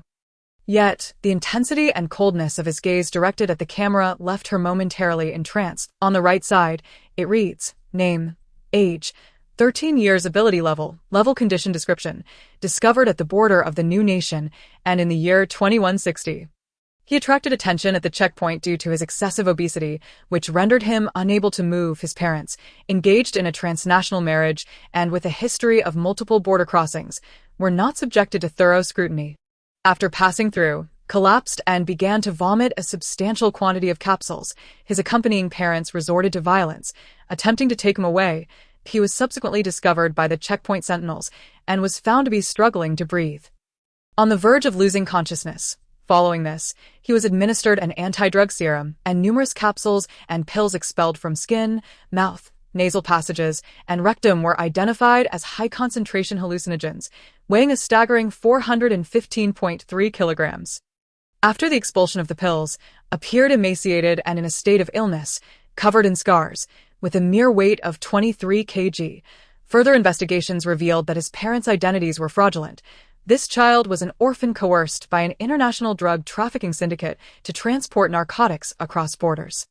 The Child Ability Association took him in at the border orphanage, but 2 months later, he escaped. After an extensive search, the association discovered that was not only complicit in cross-border drug trafficking for the Ogon Deng gently caressed the ring on his right hand, dragging his feet as he made his way towards the sound of music. Before long, he spotted a wooden table and chairs nestled between the tall, cold gray bookshelves, illuminated by soft lighting, with scattered books resembling a quaint respite for a librarian.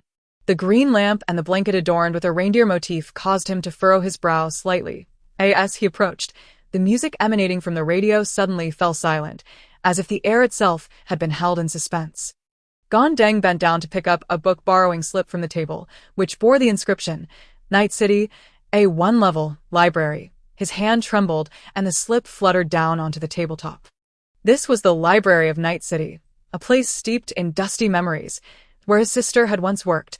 Why had it found its way to Wan City, the home of the Sea Men? The Women's Wardrobe. Chapter 29. This was the very place he had long sought.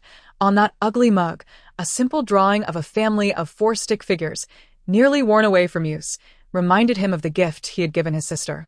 He traced his fingertip over it, gripping the cold handle as if it could conjure the distant memory of his slightly plump sister, wearing glasses, always nestled on the sofa with a hot cocoa.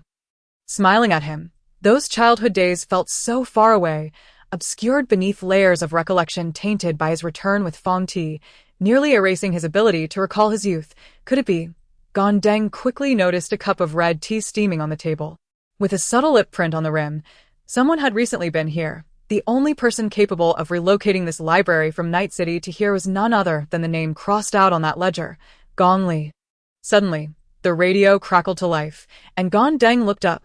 A rich, operatic voice questioned, "You," followed by a faint, ethereal movie line set against the sound of crashing waves. "Who is it?" Gong Li blinked, gazing ahead. She had anticipated encountering a weapons cache, a treasure trove, or perhaps a clandestine stronghold, but she never expected to find herself in the bustling, frenetic kitchen of the Fong Tea cafeteria. The head chef waved his hand, causing pots to levitate and stir themselves as he bellowed, "Is the sweet and sour sauce for the sweet and sour pork ready? Hurry up, the operatives will storm the cafeteria in 13 minutes. Gong Li's pages fluttered chaotically, revealing a message on a blank page. Wan City, cafeteria, kitchen. The chef, noticing Gong Li's uniform, frowned and exclaimed, "Student, how did you end up here? The kitchen requires special clearance." Gong Li casually picked up a synthetic sausage. Raising her hand, "I apologize. I will leave at once." She pulled open the metallic door behind her, retreating hastily, just as she was about to close the door. A furious voice shouted, "Gong Li, have you fallen into a pit?" Gong Li turned her head to see her entire class in stunned silence, along with an irate homeroom teacher. Had they really returned?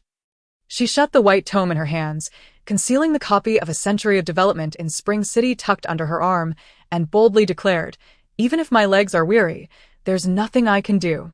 The homeroom teacher, exasperated, waved his hand. "Quickly, return." Bai Jiji was essentially teaching the same courses that Gong Li had signed up for. More than half a month has passed, and aside from the homeroom teacher's lessons, Bai Jiji has not seen Gong Li in any class. When he finally encountered her, she was frantically darting up and down the stairwell, seemingly on the verge of vomiting, as if she had consumed something unclean.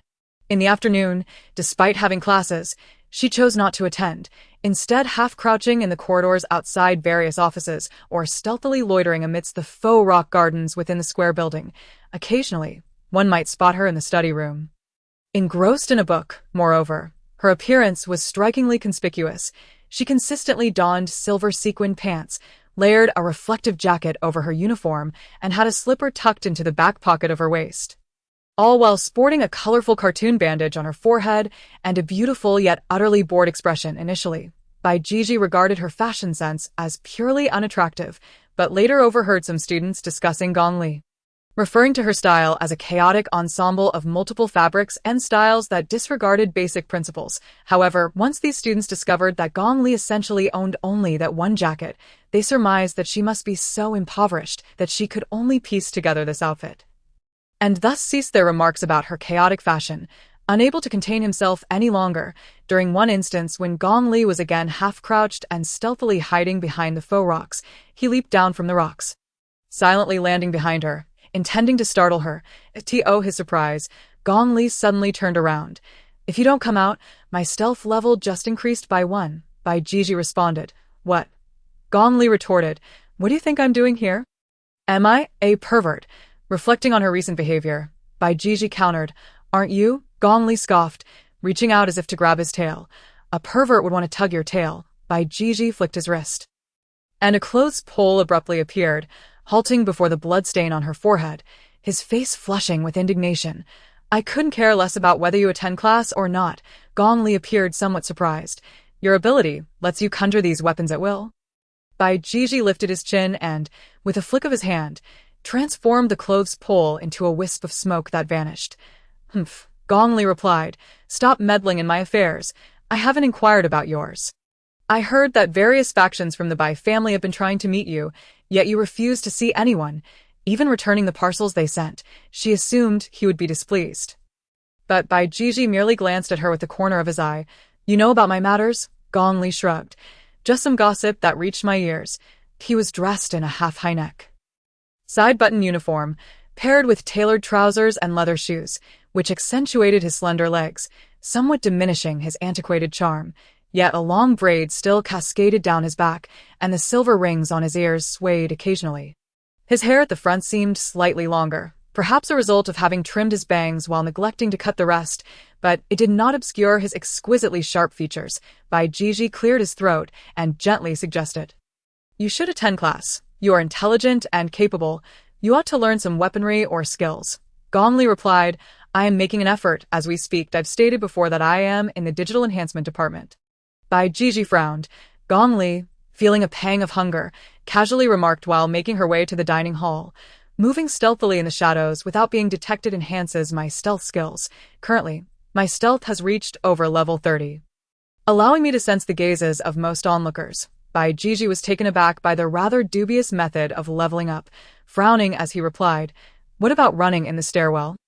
Gong Li answered, I sprint. My speed only increases, Bai Jiji quipped. So, even the breakfast made by Ping Shu, those things count as leveling up? At this, Gong Li chuckled. Ping Shu's condition has improved remarkably lately. This morning's meal boosted my survival level to 80. Gong Li's current survival level stood at 81. God of survival, more resilient against diseases, poison, and various forms of harm. Consuming various foods can heal your injuries. Even radiation water, moldy biscuits, or rotten fruit pits can serve as your lifeline. In other words, if injured, as long as it's not too severe, can eating help heal the wounds? Bai Jiji insisted on dragging her to afternoon classes.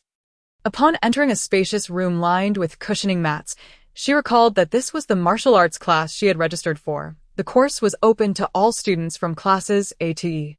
Primarily focusing on unarmed combat or sparring with melee weapons, Gong Li had attended a few sessions before, noting that the instructors frequently changed, and most were reluctant to guide the students of Class E. A couple of them were practitioners of the cultivation arts, relying on spiritual energy rather than combat skills, primarily depending on the infused strength and speed granted by their powers.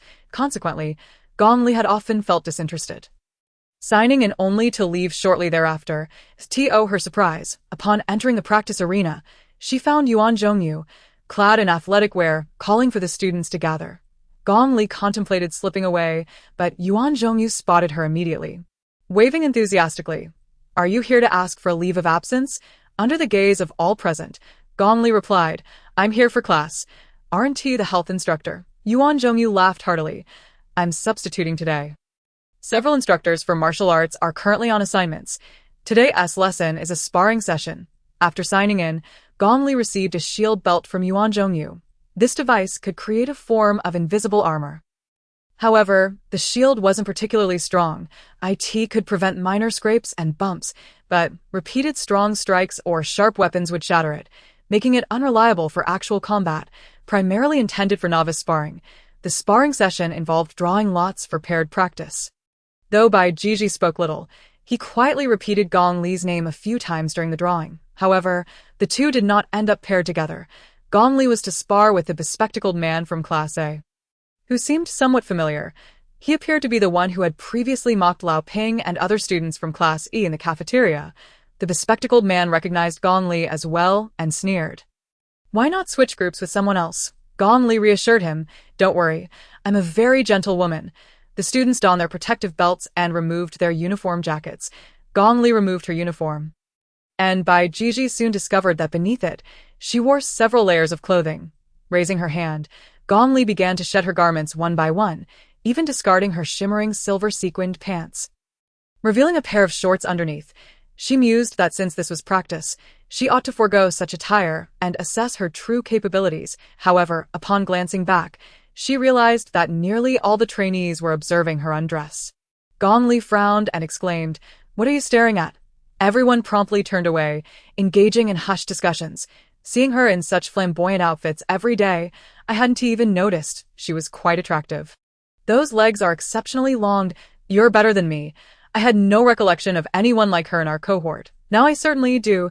I'm grateful to the heavens for being able to witness a beauty in action at school. By the time Gong Li had stripped down to merely a tank top and a pair of shorts, she finally loosened her belt's defensive stance and declared, Let us begin. The participants could choose to fight unarmed or select a weapon. Bai Jiji opted for a finger claw that seemed rather incongruous with his slender and agile demeanor. In contrast, Gong Li chose to fight barehanded. The small-eyed man opposite her, witnessing her unarmed stance, clenched his fists and presented a martial arts stance. As Gong Li attempted to tighten her belt, the small-eyed man suddenly closed the distance, throwing a punch aimed at her face. Gong Li's brow furrowed.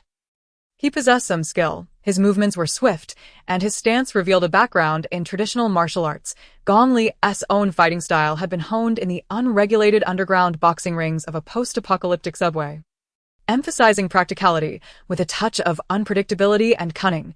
Nevertheless, sensing her opponent's martial arts foundation, she refrained from resorting to underhanded tactics and instead sidestepped, delivering a kick to his calf, caught off guard by her ability to evade and counterattack. The man stumbled backward in surprise, then swiftly extended his fingers like a gust of wind aimed at her eyes. Gong Li cursed inwardly. She was not one to play dirty, yet he initiated an eye-gouging attack. With a quick retraction of her neck, she leisurely swung her fist towards his cheek, prompting a reflexive block from him. Seizing the moment, Gong Li executed a nearly imperceptible low kick aimed at his vulnerable area. The small-eyed man was struck in a sensitive spot, and even with his defensive stance, the impact left his legs numb, nearly causing him to collapse. Gong Li chuckled. "Let us engage in a fair fight. Eye gouging is unnecessary." The small-eyed man felt as though he might vomit blood. Is this what a gentlewoman is like? As he continued to fight, his apprehension grew. He could discern Gong Li's slender physique and perceived lack of strength, compounded by her lower skill level, leading him to believe she was not adept in physical combat. Yet she was not only proficient but also possessed considerable experience in sparring, fully understanding his attack patterns. At times, she would lightly graze his arm, sending chills down his spine. At other moments, her strikes were quick and fierce, delivering beautifully executed blows. Her movements were erratic, akin to a jellyfish floating in water, leaving him unable to predict whether she would strike with her elbow or hand, grasp him or hammer him. The small-eyed man found himself ensnared in uncertainty, far from the clarity perceived by onlookers. Bai Jiji was the first to cease his movements, turning to focus intently on Gong Li, prompting several nearby groups to gradually halt their activities, unable to resist the urge to watch her. The small-eyed man's assault was characterized by powerful and aggressive strikes, his strength and speed formidable, with a rhythm akin to thunderous drumbeats. However, Gong Li is an eccentric jazz pianist, her tempo oscillating erratically, making her movements utterly unpredictable. One could never anticipate when her next note would emerge. Some speculate whether this chaotic style is her inherent approach or a deliberate tactic to counter the small-eyed man. Their defensive field is set to a special mode, emitting a buzzing sound and glowing red whenever touched by an adversary. Although Gong Li bears a few red marks, the small-eyed man is already covered in crimson welts. As Gong Li observes her skills and agility gradually improving in the lower right corner, she realizes that after a while, once she has nearly discerned his tactics, her stats cease to fluctuate. She contemplates concluding the match and seeking another opponent for practice.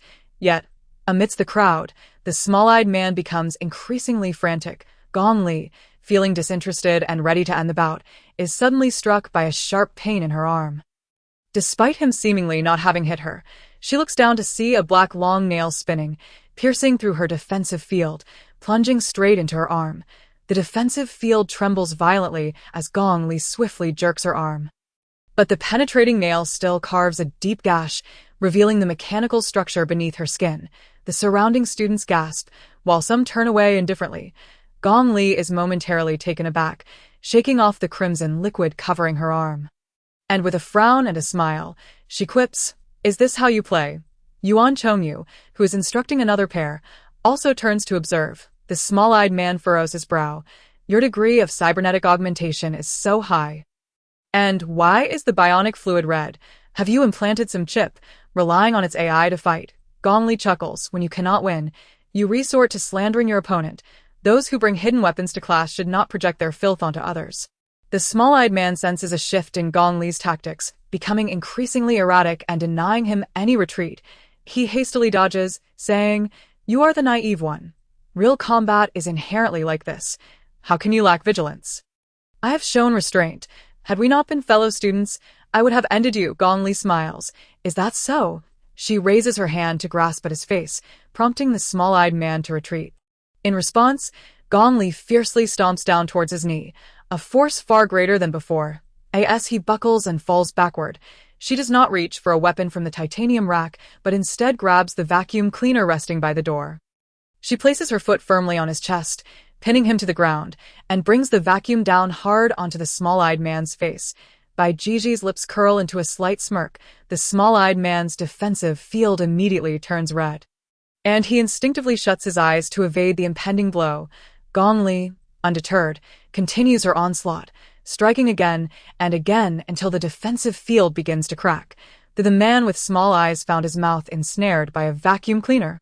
Struggling desperately as his cries were swallowed by the machine, the onlookers could not help but burst into laughter. Gong Li lifted his foot, intending to step on the man's left hand, but the black spikes he had concealed in his palm pierced through his own flesh, eliciting a wretched scream.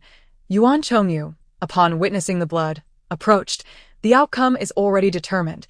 If this continues, the vacuum cleaner will run out of power. The small-eyed man, his face smeared with grime and his lips swollen, slumped to the ground, trembling in fear as he regarded Gong Li, eventually mumbling his desire to visit the infirmary.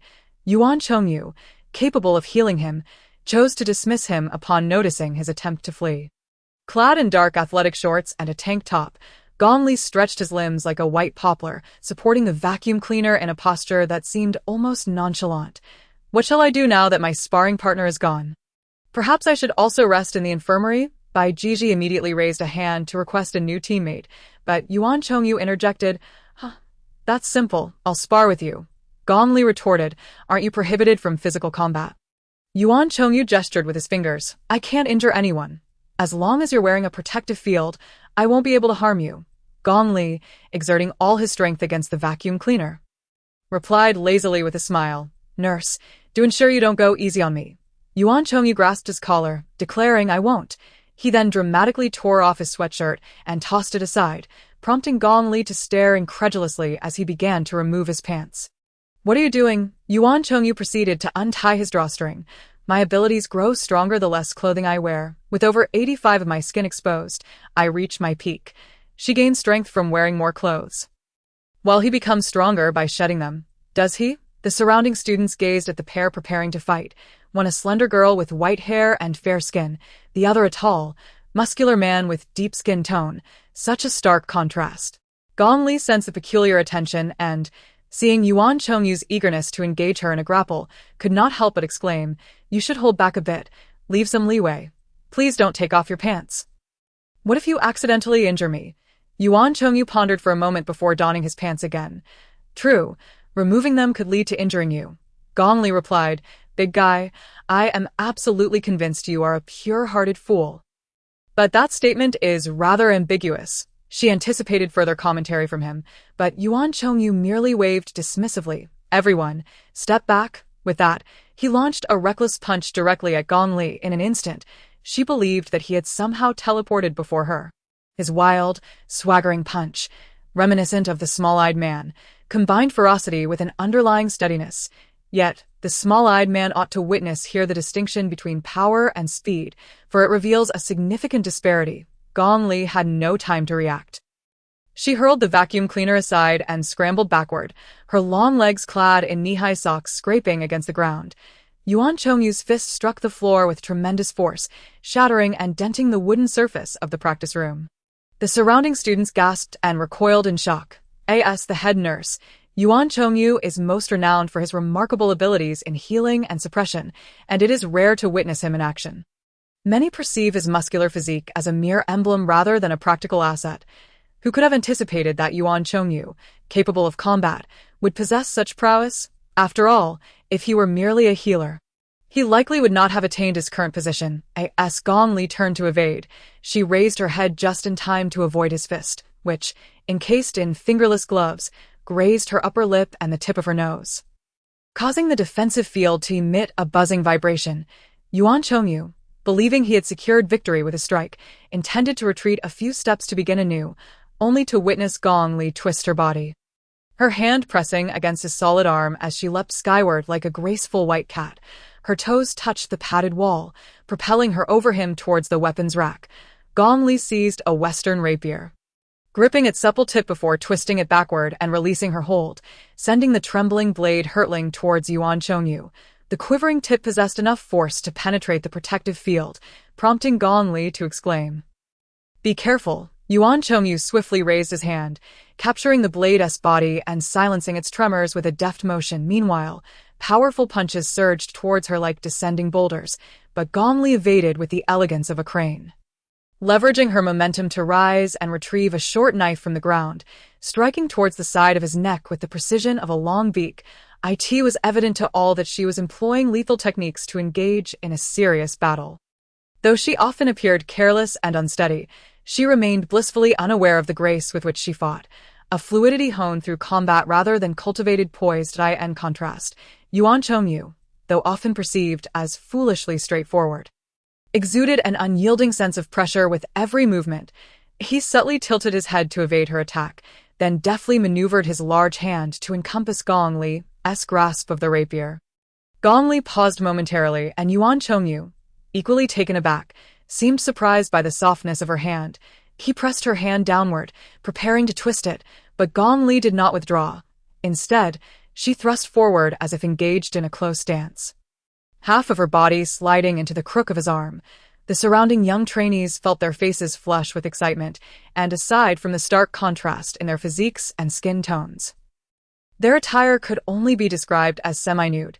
Bai Jiji furrowed her brow, for Gong Li, engrossed in the duel, the thrill of facing a skilled opponent and the sense of achievement from the constant notifications of Martial Skill 1 drowned out the external distractions. With her other hand concealed behind her back, she clutched a short staff that she had unknowingly acquired, channeling her body as strength to strike at Yuan Chongyu's chin. He recoiled and dodged, twisting Gong Li's arm until she cried out in pain and relinquished her grip on the rapier. The battle ensued, with Gong Li deftly wielding every weapon from the long spear to the katana. From great swords to slender whips available on the rack, Yuan Chongyu, having not fought in a long time, found himself increasingly immersed in the fray, his movements accelerating with each exchange. What was even more daunting was that the initially panicked Gong Li appeared to adapt to his speed with growing ease. Her evasive maneuvers became increasingly inventive, showcasing her unique understanding of each weapon. In this encounter, it seemed as if Gong Li was the one imparting lessons, sharing her practical and unexpected techniques with the surrounding trainees. As the relentless pressure gradually cornered Gong Li into the practice room, she suddenly seized a nearby stool, transitioning from combat to a state of utter exhaustion, collapsing onto it, crouching in the corner. She shielded her face with her hands and gasped, "I can't go on anymore." Her legs lay limply as sweat dripped from her brow. "I can't do this. I only had a couple of dark Xiaolongbao this morning, and now I feel like I might retch. Surely, I'm not experiencing low blood sugar." Yuan Zhongyu's fist halted before her, and after a deep breath, he straightened up, beads of sweat tracing the contours of his back muscles. He chuckled. "It has been quite some time since I've engaged in such a brawl." The other trainees immediately gathered around, eager to engage with the nurse leader. "Nurse, may we spar with you? Or perhaps you could teach us a thing or two." Others crowded around Gong Li, chattering excitedly, urging her to practice with them. Gong Li, feeling her vision darken, weakly waved her hand in dismissal. Suddenly, a profound silence enveloped the scene. Upon raising her gaze, she discovered Bai Jiji standing protectively before her, wielding a clothes pole, his cold eyes surveying the other trainees. "I kindly ask that you refrain from bothering her." The trainees appeared somewhat intimidated by Bai Jiji and reluctantly dispersed. Just as Gong Li was about to express her gratitude, she noticed Bai Jiji's hand behind him, partially clutching something vibrant and colorful. Gong Li reached out to poke at his fingertips, inquiring, "What do you have there?" Bai Jiji flinched slightly, shaking off her hand, yet his pale, almost translucent fingers loosened a bit, allowing Gong Li to see that he held a mint-flavored lollipop. He did not offer it to her. Merely clutching it in his hand, perfectly positioned before her, she unceremoniously took it from him. Bai Jiji turned his head slightly, saying, "You've taken my candy." By this time, Gong Li had already unwrapped the candy and popped it into her mouth. Hearing his half-hearted protest, she retorted, "Should I return it to you?" Bai Jiji's ears twitched. "Humph, I no longer want it." She laughed. "I had no idea you still enjoyed sweets." Bai Jiji turned to face her. Noticing her cheeks puffed out from the lollipop, a faint smile tugged at the corners of his mouth as he softly remarked, "I told you. You're quite formidable. Perhaps you should spar with me next time." However, Gong Li's response was tangential as she mumbled, "It's really good. I'll sneak some more when I visit your dorm next time." Throughout the subsequent lessons, Gong Li languished in the corner. Engrossed in a game on her holographic device, Yuan Zhongyu only noticed her after he had nearly sent off all the trainees. He approached her. Just in time, I have a favor to ask of you. Gong Li casually glanced at the notification in the lower right corner of her vision. Upon clicking it, a pop-up filled her screen. An array of Martial Skill 1. Checking her stats, she realized that during the earlier session, her martial prowess had surged by 13 points, reaching a total of 36, while her agility had increased by 7 points. Could it be that her rapid growth stemmed from sparring with someone as formidable as Yuan Zhongyu? Crouching before her, Yuan Zhongyu implored, "Is it possible? I'm counting on your help." Gong Li replied, "What? I wasn't paying attention." Yuan Zhongyu clasped his hands together. "Please help me set up a live stream. Thanks to you, my Bluebird fanbase surged by 400,000 after my last appearance. Previously, when I posted a photo, I did receive only dozens to hundreds of replies, but now it's thousands." Gong Li remained silent. "Yuan Zhongyu, just help me think of a way to promote the live stream room. That would suffice." Gong Li observed the beads of sweat glistening on his arms and neck, lifting her holographic device to capture a photograph.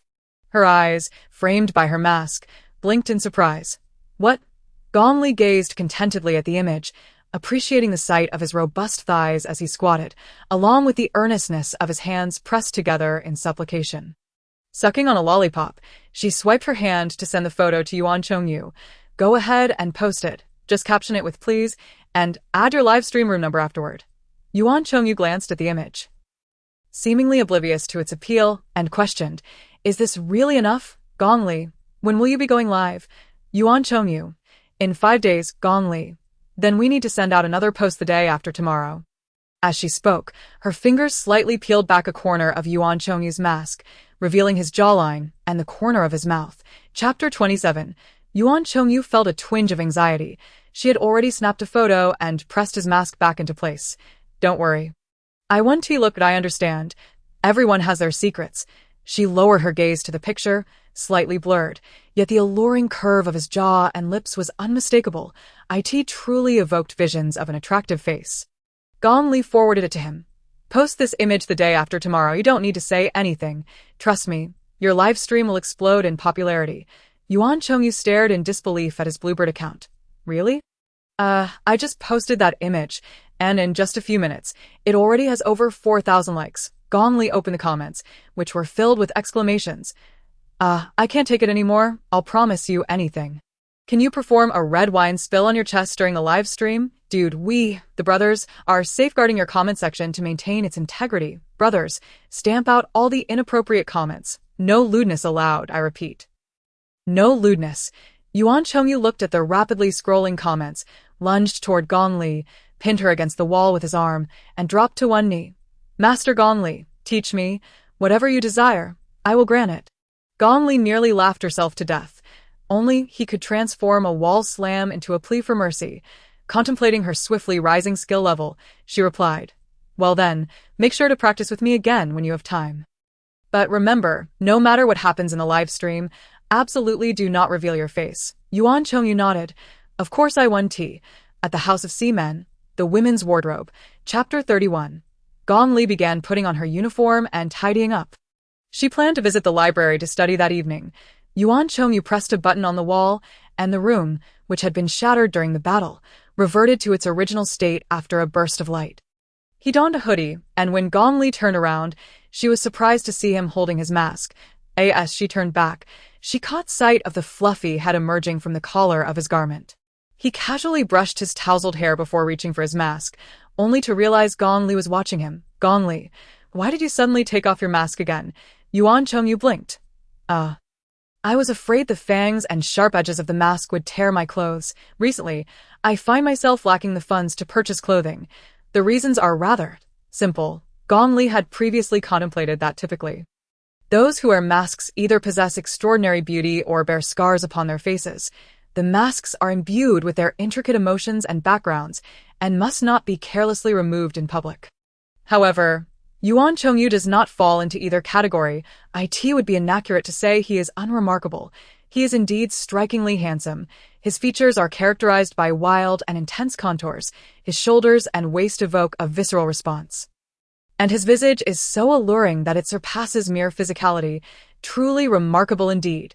When he refrains from smiling, his eyes seem to harbor tempestuous energy, reminiscent of a valiant ancient general.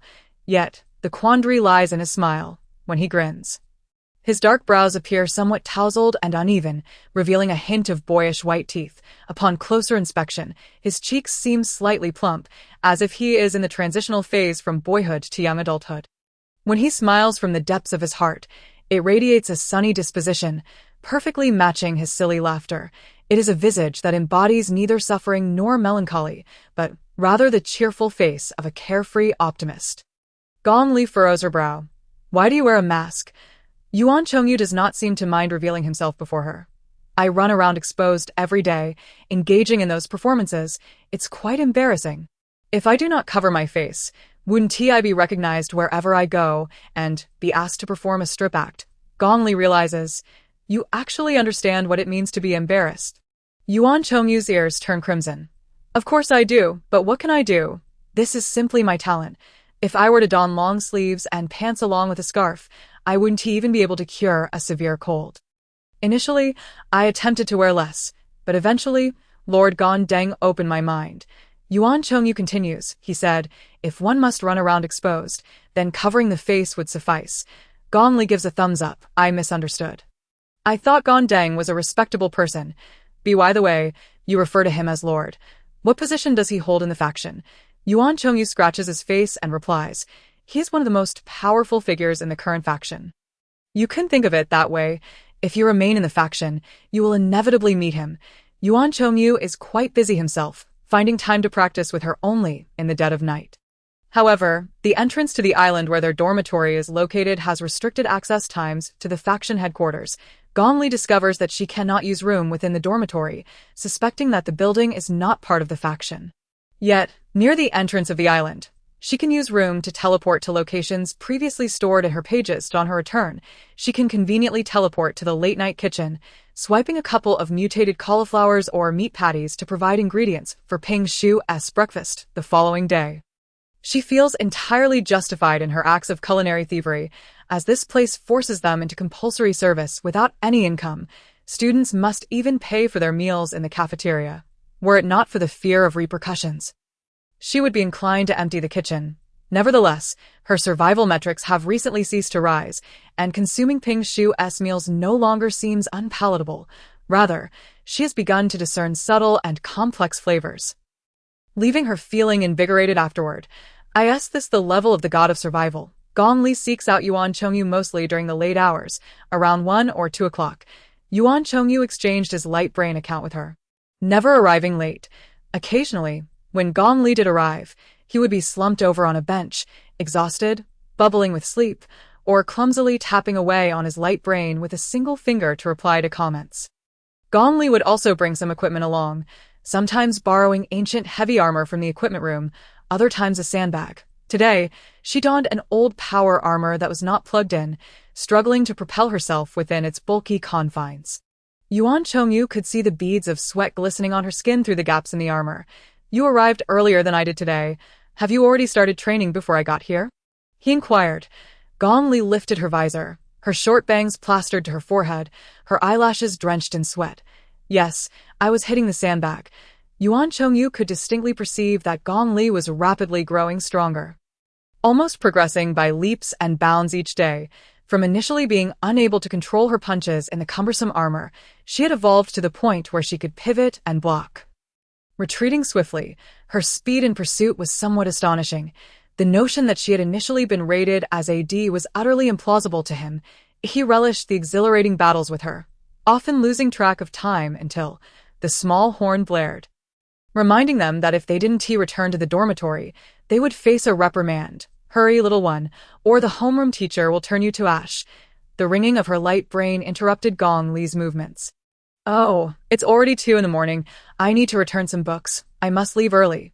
She stepped back, removing the power armor, while Yuan Chongyu changed into his sportswear, just as he intended to lend her the card for the agent's exclusive shower. He turned to see Gong Li in sports shorts, her mismatched socks bunched around her ankles, bending to toss the upper half of her power armor onto the ground. Sweat trickled down her slender, elegantly contoured legs, exuding a latent strength. Yuan Chongyu found himself momentarily in trance. It dawned on him that he was sparring with a woman. Gong Li turned her face toward him, noticing his dazed expression as he observed her, without a mask. Frowning, she asked, "Are you staring at my backside?" Yuan Chongyu was taken aback, flustered and at a loss for words. "And no, I'm not that kind of person.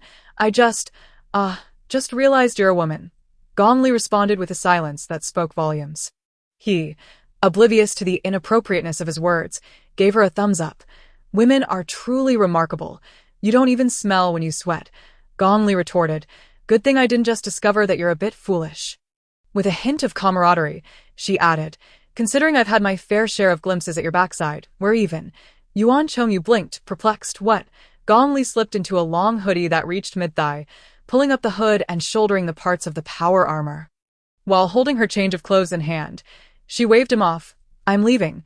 She turned off the lights, leaving Yuan Chongyu alone in the pitch-black training room to ruminate on her parting words about having seen his backside as well. Gong Li's access privileges were somewhat limited. Many facilities available to agents were inaccessible to them. Fortunately, she had previously stored these commonly used facilities in room. She teleported to the equipment room to return the power armor. Then transported to the agent shower room for a quick wash. Her next plan was to purchase an ice cream from the vending machine before heading back to the dormitory. The multitude of operatives in Wancheng is overwhelming, with many individuals scarcely acquainted with one another. Late at night, when Gong Li encounters someone in the corridor, she remains unfazed, readily offering a smile and a nod, leaving the other party perplexed, who hurriedly returns a polite smile. While purchasing ice cream, she comes across a group, seemingly having just completed a mission, lamenting and conversing beside a vending machine. Gong Li takes the initiative to greet them. "You've been quite busy lately. Haven to you. Please take care of your health. Your life is your own, and you must prioritize yourself." The group, likely of a lower rank, perceives Gong Li's tone of concern as familiarity and gradually rises to exchange pleasantries with her. As Gong Li reaches into her pocket, she exclaims, "Oh dear, how could I forget to bring my card?" The group leader promptly responds, "No worries, I'll treat you. What would you like?" Gong Li hesitates. "Oh, I couldn't possibly," as she gestures towards a vanilla ice cream. The leader swipes her card, smiling, "Please don't be modest." With ice cream in hand, Gong Li shakes the leader's hand and glances at her team. "You are all vital individuals, but it is essential to safeguard yourselves and those you cherish. Your health is the cornerstone of our operations. Thank you for your hard work. I shall take my leave now. Continue your conversation." As Gong Li turns to depart, one of the team members can't help but inquire, "Leader, do you know her?" The leader hesitantly replies, I believe I should. She seems somewhat familiar." Another team member asserts confidently, "I definitely saw her during last year's grand competition." The realization dawns on several others. Surely we've seen her before. As Gong Li prepares to return a book, she unexpectedly encounters an acquaintance in a glass corridor. Lao Ping, clad in a vibrant pink tracksuit and wearing earmuffs, along with supportive footwear and a colorful scarf, stealthily holds a bundle of cards, attempting to swipe them at the door, all the while muttering, "I refuse to believe that having copied 200 cards, none grant access." At last, the door opens, a gust of wind sweeps into the corridor as Lao Ping, overjoyed, pushes the door open. Just as she is about to close it, a hand halts the door, revealing a smiling face. "Lao Ping, where on earth are you off to at this hour?" Gong Li peeks out, only to discover that beyond the door lies a 1,000-meter height, overlooking the bustling Wancheng, with towering advertising screens illuminating the night sky. The night wind swirls as flying vehicles speed past. This door opens onto one of Wancheng's iconic structures, the Wanyan Tower. Standing on the iron lattice outside the door, Lao Ping realizes that a misstep could lead to a perilous fall. Looking at Gong Li, her eyes brighten. "You've been wandering outside quite often lately. I knocked on your door just now, but you weren't home. If you're free today, could you do me a favor?" Gong Li, shivering, replies, "I'm not going. I'm merely curious." "Goodbye," Lao Ping immediately counters. "There's money to be made." Gong Li hesitates, her hand pausing on the door. Lao Ping continues, "The little money you earned in Night City won't last long. If you're mingling outside, you ought to consider a stable way to earn." Gong Li gazes at her. "What exactly do you do?" Lao Ping replies, "Killing and trafficking." Gong Li retorts, "Who asked you that? I meant, what is the going rate for your work?" Old Ping held up 5 fingers. "I'll give you a 5-digit sum. Don't worry, I'm adept at illicit dealings. You merely need to assist me with the trivial tasks. Gong Li promptly stepped outside, shutting the door behind her. All right. Old Ping chuckled softly. I'll take my leave first. Let us reconvene beneath the tower. As she spoke, several strands of yarn flew from her sleeve, adhering to the glass exterior of the eternal tower. Donning her pinkish-purple sunglasses adorned with rhinestones, she tucked a floral scarf into her collar and leaped down, exclaiming, "Did you truly think I was going to introduce you to work? You can freeze here for a night." The strands of yarn from old Ping's sleeve continuously stuck to the glass wall. Slowing her descent, gazing upward, she spotted Gong Li placing her backpack on the ground and retrieving a pair of trousers to wear. She then donned the shimmering silver pants reminiscent of a disco star. Clutching her backpack as she leaped from a great height, old Ping shuddered in fright, instinctively reaching out with a strand of yarn in an attempt to ensnare Gong Li. "Are you mad?" Gong Li, surprised by old Ping's playful nature, evaded the yarn and shouted back, "Whoever lands last on the ground treats." Below the eternal tower, a few stalls selling sandwiches and grilled sausages opened for business in the late hours. But at 2 or 3 in the morning, there were hardly any pedestrians. Only the city's sweeping robots marching toward the charging station, a few vendors, puffing on cigarettes and engaging in conversation. Were startled by a thunderous crash as someone plummeted to the square's center. Did someone just jump? In the city center, it prohibited to leap from heights. There are even fines for families and cleanup fees to contend with. As the vendors contemplated gathering to see the aftermath and perhaps pilfer some belongings, the fallen figure stood up, clutching their waist. "Damn, a 2-injury trivial. My back." The individual raised her head, revealing a bullet hole in her forehead, blood seeping slowly. With a casual swipe, she indicated, "Boss, I'll take 2 grilled sausages and let my grandmother come down to pay." Chapter 28. The vendor had just grilled 2 frog meat sausages when another figure crashed down, groaning as they clutched their waist and slowly stood up. "Damn, I couldn't hold on to the last bit." It was an elderly woman with white hair, limping as she walked. The vendors, now accustomed Gong Li, is utterly ignorant of hacking and the intricacies of cyberspace. Some high-end vehicles lack even a keyhole. Yet, the deeper one ventures into the underbelly of the city or into narrow alleys, the more likely one is to encounter the older vehicles she knows so well. She possesses considerable experience in breaking into these vintage cars. After waiting briefly at the intersection, Lao Ping spotted Gong Li emerging on a dark gray delivery motorcycle, donning a pink helmet adorned with a small yellow duck. Lao Ping, astonished, inquired, "Did you bring a universal electronic lock picker?" Gong Li tossed another helmet to Lao Ping and replied, "Huh, what's that?" She gestured to the hairpin by her ear, stating, "I just used this," and then connected some wires to start the engine. "Let us go." The motorcycle lacks navigation, so you'll have to use your neural interface for directions. They traversed towards the lower city, heading to a locale even more squalid than the infamous Red Street, until they halted outside a bustling street lined with vibrant night markets. The outdoor stalls were teeming with patrons, while disco balls dangled above several dining tables. A group of men and women, their neural interfaces linked to the lights, danced wildly, occasionally exhaling plumes of smoke. Lao Ping remarked, "What's wrong? Have you never seen a collective drug experience? You should witness the real thrill seekers." Gong Li noticed individuals huddled beneath plastic raincoats and cardboard, their frail bodies contrasting sharply with their swollen bellies. They wore devices resembling white goggles, protruding at the front like duck beaks, adorned with flashing lights on either side. These unfortunate souls lay there, drooling and moaning. The area, characterized by its low-lying terrain, was awash with sewage, illuminated by neon lights. While some shop windows displayed various mechanical parts, the prevalence of cybernetic enhancements among passers-by was striking. Gong Li even spotted a woman whose lower body had been transformed into an 8-legged mechanical spider, hawking colorful swimsuits, with a small advertisement for high-rise window cleaning affixed to her mechanical rear. "Why are there so many people here with such extensive cybernetic modifications?" Gong Li pondered aloud. Lao Ping offered her a disposable electronic cigarette, and the two indulged in clouds of vapor. With her manicured fingertips, Lao Ping adjusted her gray curls and said, "My dear, not everyone possesses such exquisite enhancements as you do. For ordinary individuals, cybernetic augmentation is a perilous path they must tread. Many without advanced education, extraordinary abilities, or technical skills find it impossible to secure decent employment without modifications. often even struggling to obtain menial labor. However, the cost of cybernetic enhancements is exorbitant, frequently necessitating loans. Gong Li surmised. She could envision the predicament. Unable to find work without augmentation, yet needing to incur debt to undergo the procedure. After acquiring enhancements, they would be burdened with maintenance costs and hefty interest rates.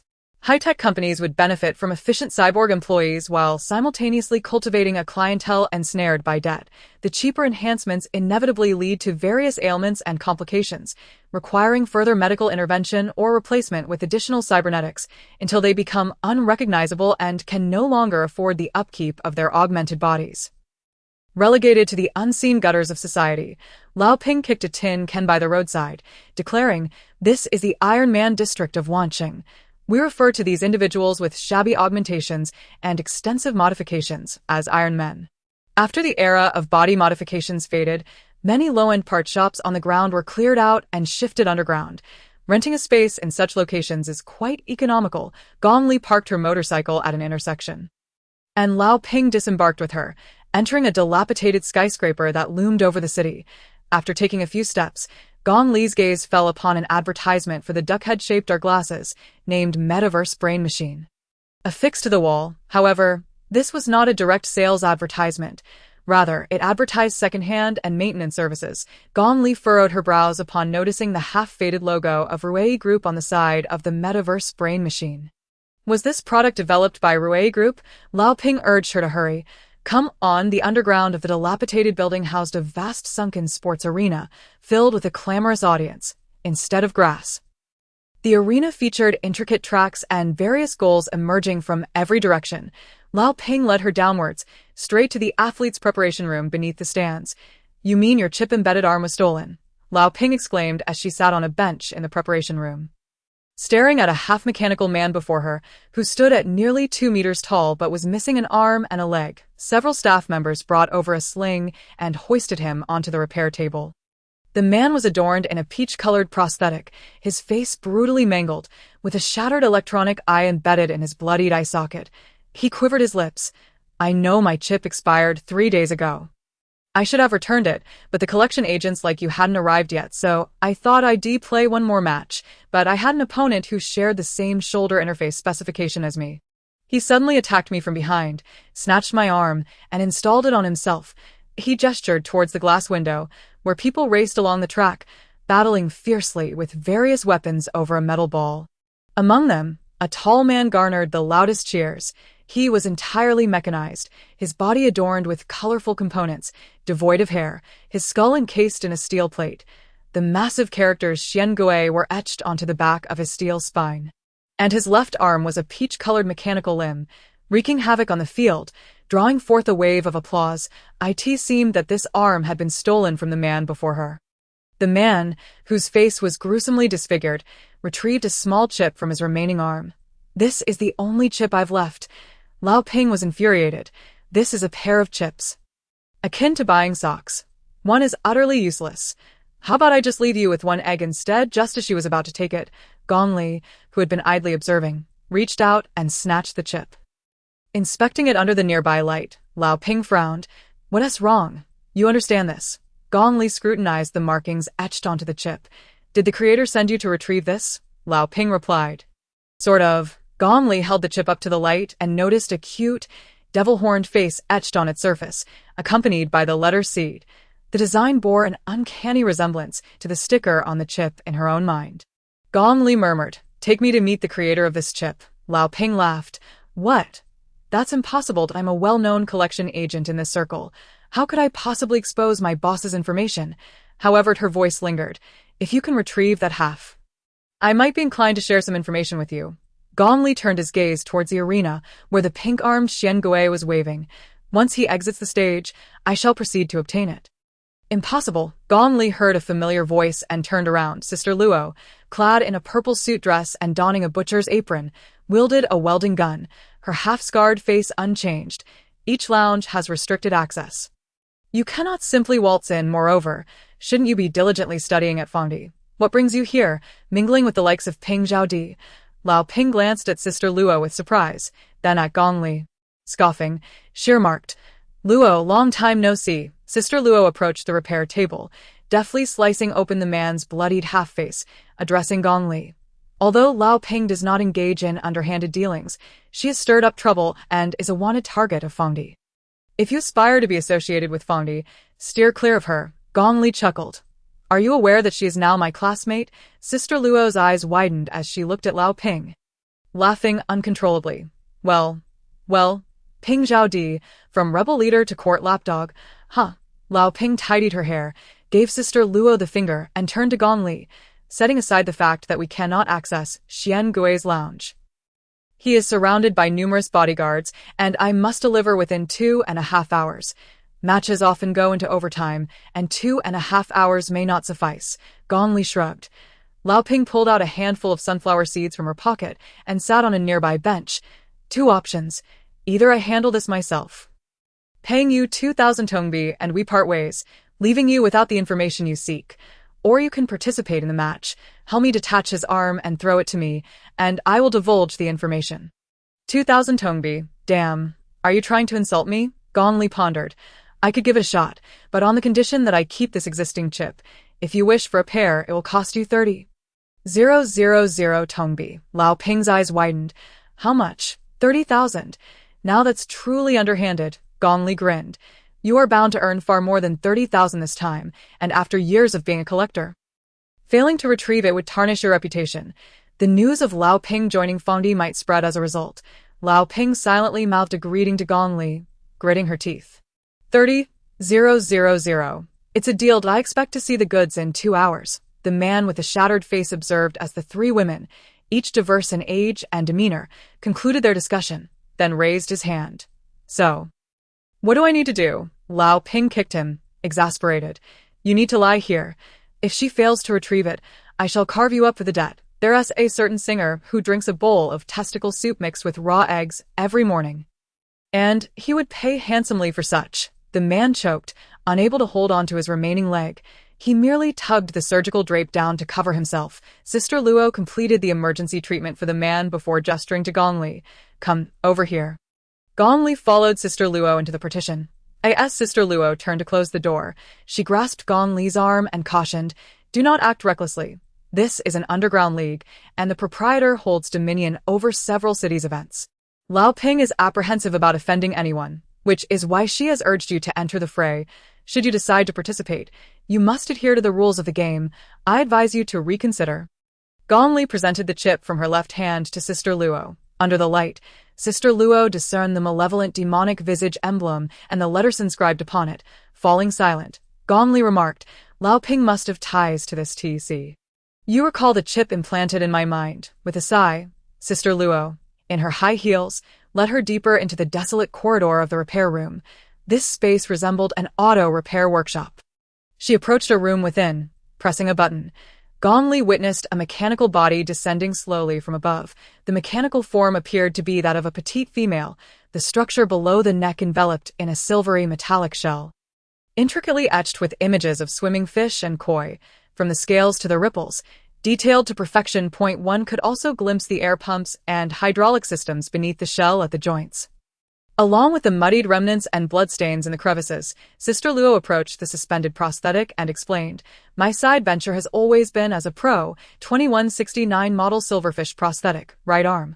Blue refined. Strength 7. Resilience 5, set effect. 4-4. Upon entering a focus state, one will activate 3 special conditions. Fish, dragon, dance. Gong Li murmured, Fish, dragon, dance. Luo Jia was applying oil to her shoulder and inquired, What? Gong Li responded, Does this prosthetic have any unique forms? Luo Jia frowned slightly, shaking her head with a bitter smile. I wish it did. I wish I had created some secret weapon-like function for this prosthetic. If that were the case, I would not have. She paused, nothing. When I crafted this prosthetic, I was still young and lacked the technical prowess. Over the years, I have merely maintained it with oil and such.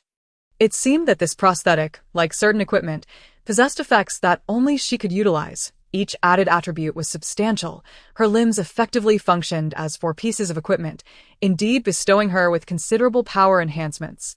Gong Li glanced at the last line of the equipment description. Behold, The grime of blood and machine oil within that crevice belongs to a once formidable female warrior. She was powerful, yet not a hero. Fighting solely out of poverty. Lowering her gaze, she tapped the silver metallic casing. I shall use it for now. Thank you, and thank it as well. Moments later, the host at the venue bellowed. In the second half, the number 12, who had exited after losing an arm, has sent in a substitute. Oh, it's a lady. Let us welcome the new number 12. Her code name, rather lengthy. Do not hit the little yellow duck on my head. We shall simply refer to her as Little Yellow Duck. She, wishing to conceal her identity, donned no personal attire, merely slipping on Luo Jia's outer coat over her fitted armor and obscuring her face with a motorcycle helmet. The small yellow duck affixed atop the helmet had proven impossible to remove despite her persistent efforts. Gong Li heard the crowd erupting. It appeared that women participating in this match were a rarity. There were murmurs among some spectators. Did I see incorrectly? Is she wearing the silverfish prosthetic? Silverfish was once formidable, yet its tactics were thoroughly analyzed, ultimately leading to its demise at the hands of a coordinated team. Yes, they said her prosthetic craftsmen had toiled for 3 days, exhausting every method, even contemplating transplanting her brain into a preservation tank, but to no avail. Using the silverfish prosthetic was akin to courting death. Silverfish was an antiquated model by now, and its characteristics had been extensively studied. Many utilized its attributes as practice material. Her entry merely made her a target. Gong Li, however, remained oblivious to these whispered conversations as she tucked 2 weapons, approved by the referee, into her possession. Stretching her limbs, she recalled Luo Jia explaining the rules. What was termed knife ball was essentially a fusion of long-distance running, combat, and ball games. Notably, they were not competing on solid ground but rather sprinting along a complex, winding high-speed conveyor belt.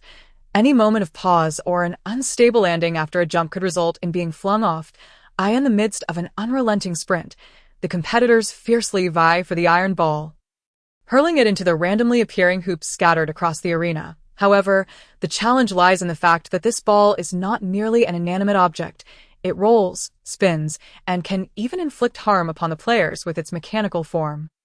It incessantly transforms its shape and mode of movement, making the pursuit of the ball itself quite a formidable task, let alone attempting to run on a conveyor belt while battling and waiting for the opportune moment to throw. Furthermore, given that this is an underground competition, the spectacle often holds greater significance than victory itself, prompting participants to exert themselves in elaborate displays of combat, all for the sake of captivating the audience.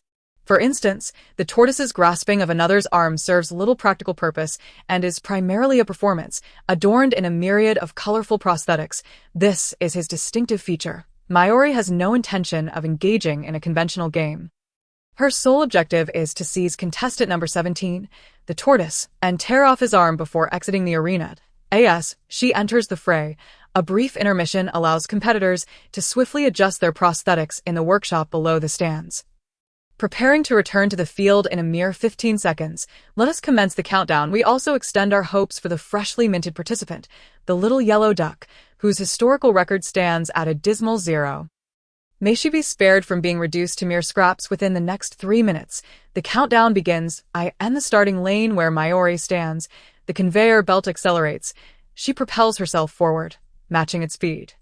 And as the barriers suddenly retract, she launches herself into the arena. While Mayuri is incapable of achieving such velocity on her own, her silver mechanical legs emit billowing clouds of steam, propelling her ever faster. Soon surpassing the speed of the conveyor belt and overtaking several competitors. Amid her astonishment, a thrill courses through her veins. Just as she prepares to dash towards the tortoise ahead, she suddenly senses a long blade aimed at her back. Instinctively, she turns to find a red metal-faced mechanical prosthetic lunging at her, clad in a greenish-blue armored robe, topped with a crimson-feathered helmet, wielding a green dragon crescent blade aimed directly at her. Guan Yu launches the first attack against the Little Yellow Duck. Indeed, it is the red-faced Guan Yu. Reacting on impulse, Mayuri attempts to roll away, nearly being flung off the speeding conveyor belt. Swiftly, she executes a backflip, landing a short distance behind Guan Yu.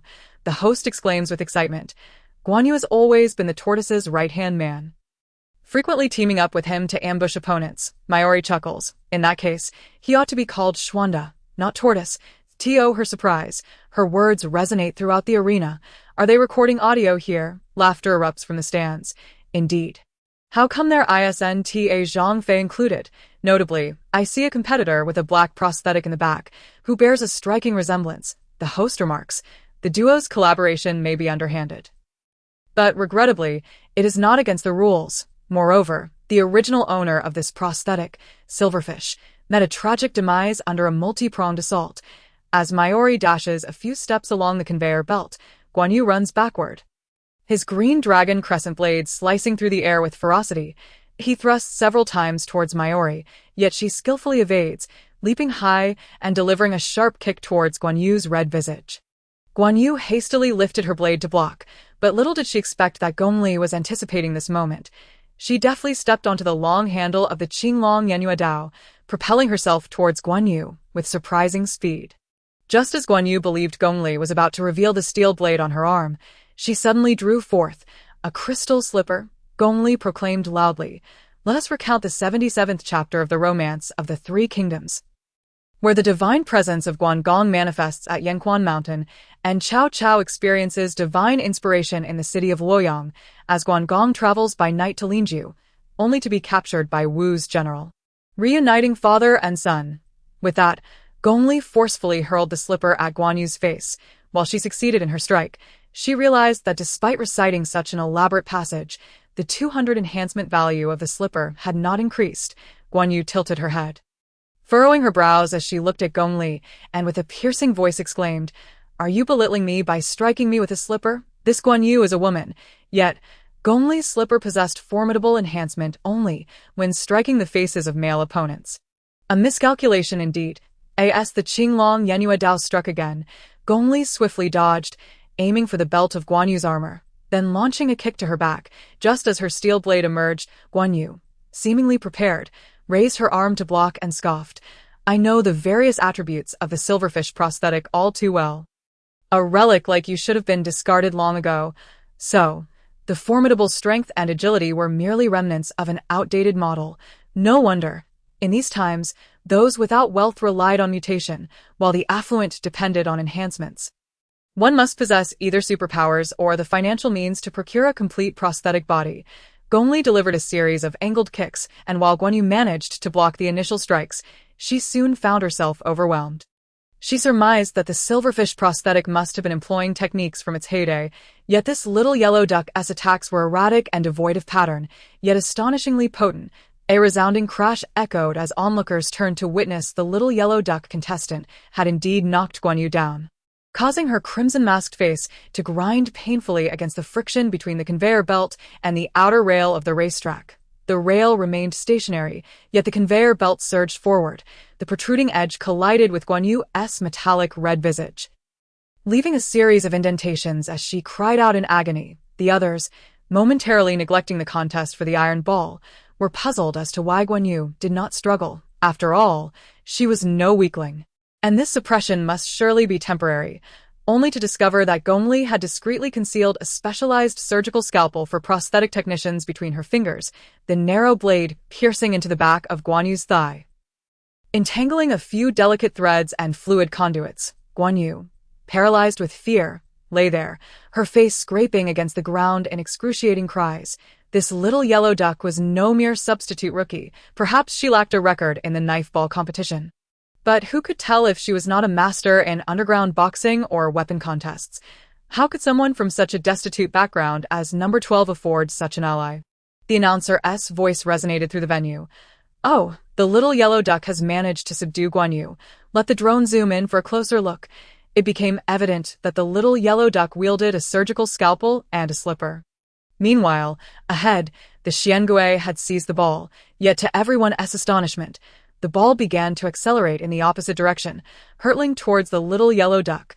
Gong Li raised her head, only to see Xiangui charging towards her. Upon closer inspection, she realized that Xiangui stood nearly 2 meters tall, and astonishingly, his feet had been modified into roller wheels. Wasn't he that against the rules? When Gong Li last beheld him, he was still an ordinary biped. Was it only in the latter half of the match that he switched to a more advantageous form? As Gong Li pondered this, a few competitors sprinting nearby cursed, "Damn it, Is Xiangui resorting to his dirty tricks again? It's just that the distance makes it hard to see from the stands. He's well acquainted with the overseer of this arena and often resorts to such tactics. Keep your distance. His methods are exceedingly foul. Remarkably, these words went unheard by the microphones. Guan Yu, intending to escape as Xiangui launched an attack, was suddenly seized by a jolt of numbness in her lower back. As she reached back, her hand encountered only a slick, oily substance and the shattered mechanics of her lower spine. This little yellow duck girl, fearing a collaboration between her and Xiangui, had decisively severed her own cybernetic spine. In a state of panic, Guan Yu felt herself being hoisted by the girl behind her.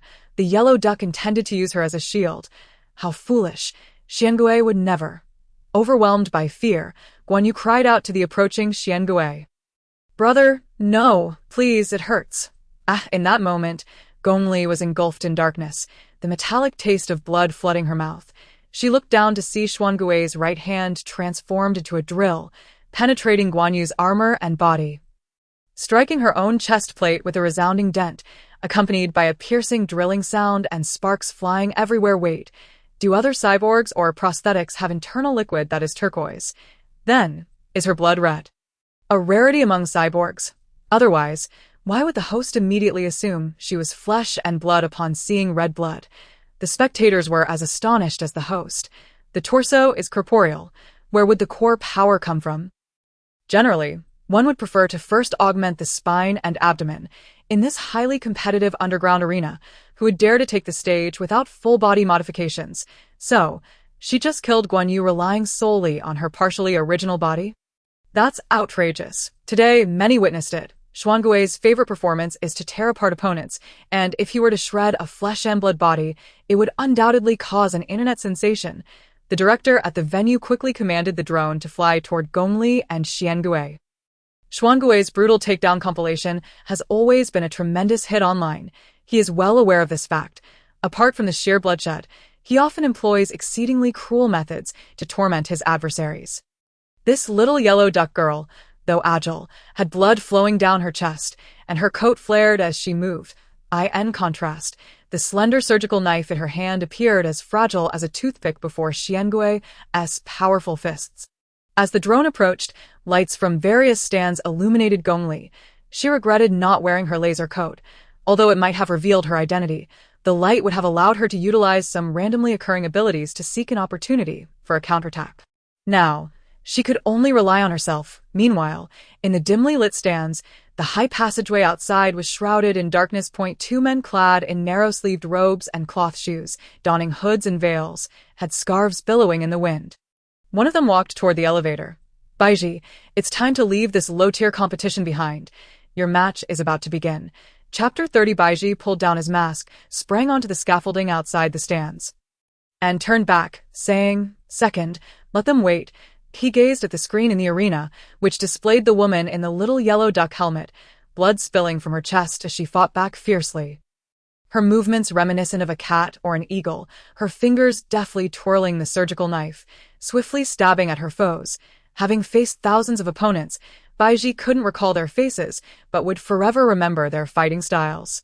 This individual evoked a faint sense of familiarity in him, yet he could not place it. "Second, when we were on the first floor earlier, I saw her. You know what weapon she initially wielded?"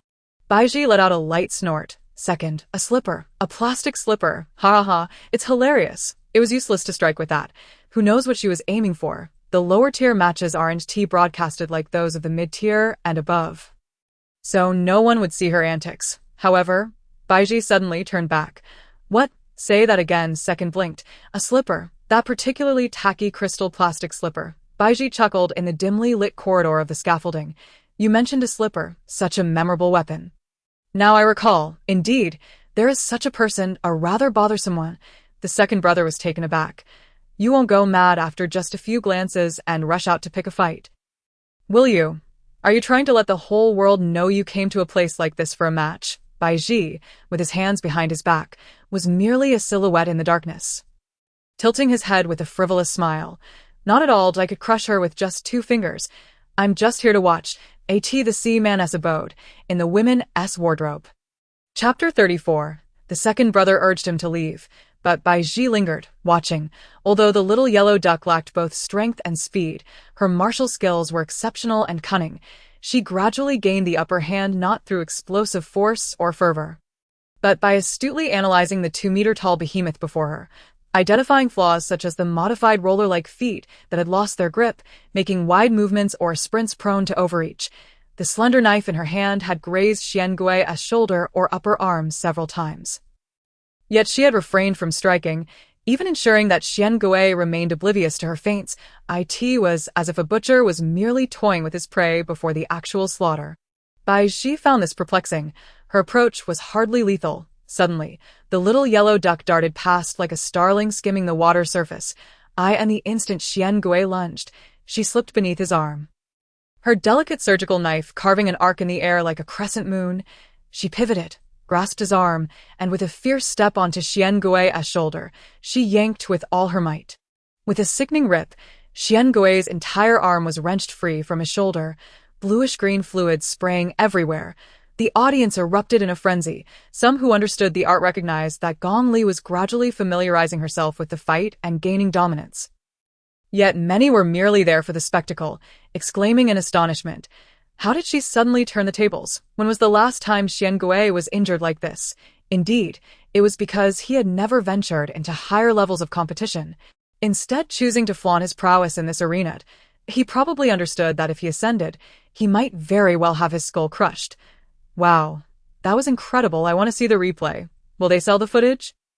Hearing the wave of cheers from the stands, Xian Gui realized he had transformed from the protagonist into a mere jester. Meanwhile, she was as indifferent as a butcher accustomed to slaughter, her foot pressing down as though on steel rebar, severing all the tenuous cables that connected to his severed arm, flinging the peach-colored mechanical limb toward the entrance where others awaited. Xian Gui suddenly comprehended. She had come to steal arms. Gong Li stood at the edge of the track, about to descend, when she noticed outside, Sister Luo and Old Ping were gesturing frantically to her. Confused, she tilted her head. Surrounding new fans mistook her gesture for cuteness, capturing her adorable pose in a flurry of photographs. Gong Li raised her hand to shield herself from the flashes, also catching Old Ping's furious shout, "Wrong." Turning in bewilderment, Gong Li soon realized, damn it, the number 12 is entirely peach-colored. She thought the arm she lost was also peach-colored. She only noticed the color, neglecting to check left and right. The number 12 contestant lost her right arm, which means Xian Gui's other green right arm is what she seeks. Damn it, did the contestant who lost her arm think she was getting a manicure? Why did she choose a contrasting color?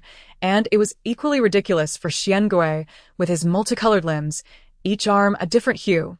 The Xian Gui chuckled with a raspy laughter. Are you attempting to assist number 12 in reclaiming it? Alas, you have misunderstood the nature of the arm. With a furious roar, Xian Gui revealed a mechanical hand as his right arm's drill split open, illuminating with a series of lights, reminiscent of a martial arts master launching an assault towards her. She comprehended that the chip was likely a repository of data from certain martial arts masters' techniques, and its insertion into his arm could enable automatic responses, akin to a skilled fighter countering moves effortlessly. Given Xian Gui's unsteady balance due to his rollerblades and his immense weight, coupled with the loss of an arm, his posture appeared increasingly skewed, just as Gong Li was about to take action. She noticed him extending his hand backward, seemingly pressing some buttons behind him to adjust the weight distribution of his entire prosthetic body. Straightening himself up, it seemed he had encountered the challenge of limb loss on numerous occasions. Gong Li cast a glance at the holographic display of the arena. Time was not on her side. Thus, she resolved not to engage in frivolous tactics and opted for a decisive approach. These highly augmented competitors, as long as their brains remained intact, should not succumb to death. With a swift thrust of her blade towards Xian Gui's face, he stumbled to evade, only to be met by a flying slipper that obscured his vision. As he struggled, he felt something pierce his cybernetic eye, followed by a horizontal slash. Xian Gui's electronic eye emitted a series of beeping sounds before erupting into a cloud of white smoke, rendering him sightless. Yet, the multitude of spectators bore witness to the scene as the small yellow duck moved with increasing ferocity, leaping from his shoulder like a diver, propelling itself off the track, and delivering a kick to his arm. In a chaotic flurry, Xian Gui's wild punches landed brutally against his own chin, sending him crashing backward. The other competitors, still grappling for the iron ball, stood aghast, momentarily forgetting their contest as the iron ball soared past them. Gong Li poised herself on Xian Gui's chest, gazing down at him as he attempted to rise. Was he not the one who relished in torturing others? With a dancer's grace amidst the crowd's scrutiny, she bent down, her knees unbending, while her fingertips clutched the small surgical knife, delicately etching several lines upon his forehead. Gong Li playfully stepped on his lower back and chuckled. Do you truly not need to retrieve any other parts? Although Gong Li merely suggested dismantling the intricately carved tortoise on his lower spine, the host insisted on pressing further, jesting, "Little yellow duck.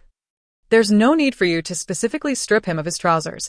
I trust the tortoise hasn't fashioned itself an electronic weakness down below." Gong Li felt somewhat exasperated, such is the nature of underground matches.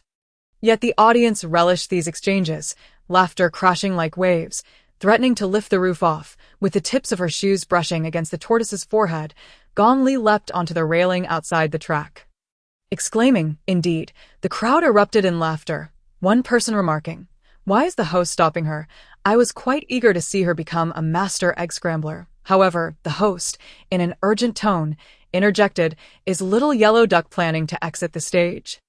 Let me reiterate, leaving the track is considered forfeiture, and a steel ball is hurtling your way." Upon hearing the whistling sound behind her, Gong Li, hands in pockets, swiftly turned and executed a side kick, sending the incoming steel ball soaring towards the hoop. Number 12 scores 1. Simultaneously, Gong Li leapt over the railing, heading towards Lao Ping, as the deadline for delivery loomed, and she had no interest in continuing the knife and ball game. The host, brimming with excitement, declared, "This sudden savior has delivered what can only be described as the best duel of this year's lower-tier courts. The live stream numbers have reached an all-time high. She is both graceful and enigmatic, seemingly indifferent to the 100,000 Tong coins prize."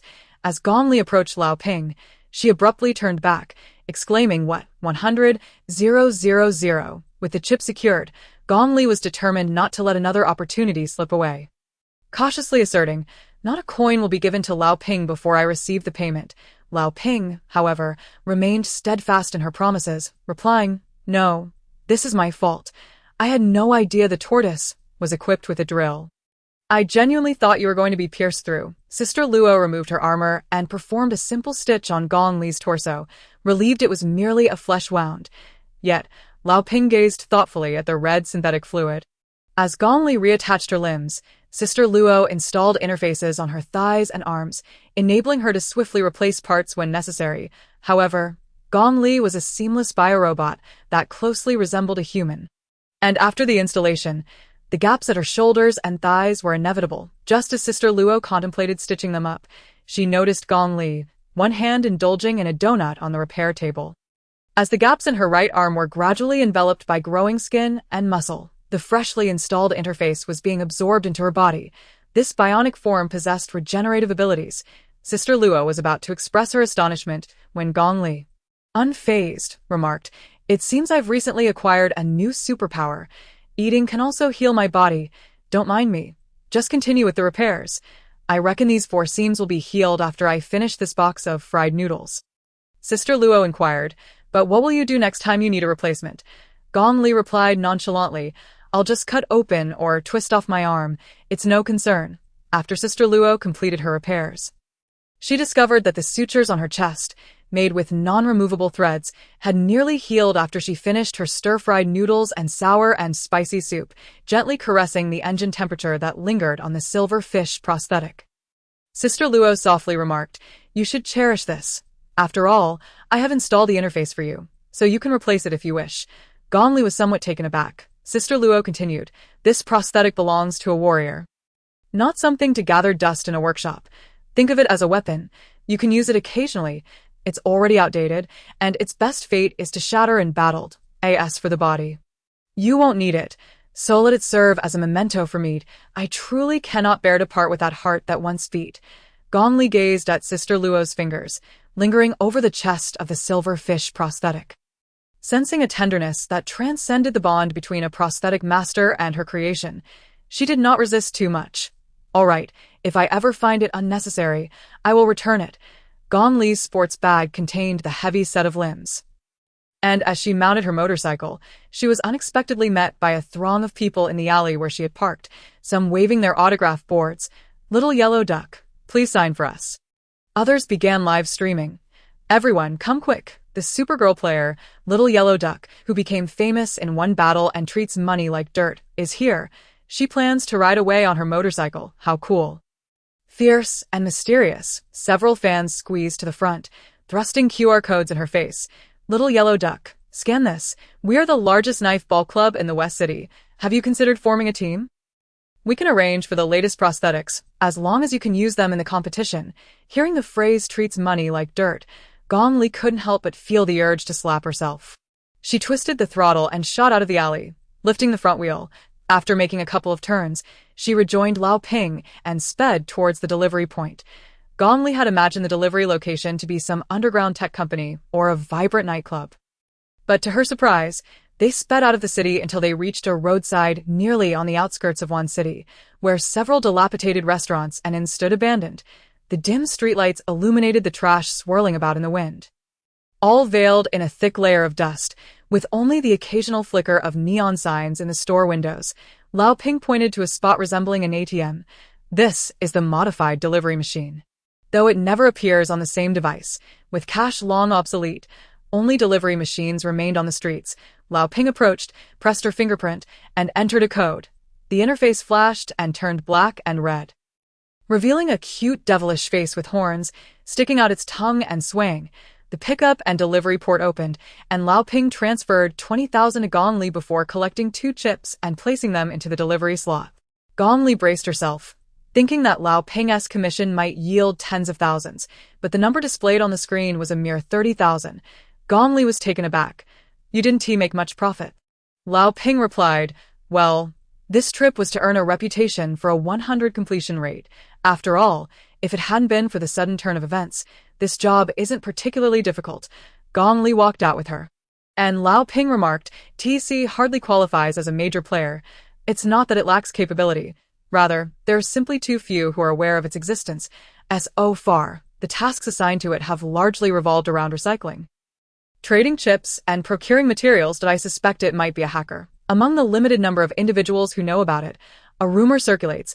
It's also open to commissions, particularly those tasks that you would assume are beyond anyone's reach. However, the prerequisite is that you must first have completed a sufficient number of commissions for it, serving it before it serves you. Otherwise, even money is of no avail." Gong Li smirked slightly. "Is that so?" "It doesn't sound like a particularly formidable character." As the two conversed, they turned towards the direction of the motorcycle when suddenly, an explosion of fiery brilliance erupted behind them. Caught off guard, Gong Li and Lao Ping were hurled into the air and crashed to the ground. Gong Li stared at the raging inferno, with sparks raining down like stars. She lay on the ground. "My back." Gong Li raised her head and nudged Lao Ping, who was covered in debris. The delivery machine just exploded. Lao Ping, disheveled and dazed, picked herself up, cradling her chin. "I nearly lost my dentures, damn it. This has never happened before. Could it be that it saw me bringing someone else for delivery?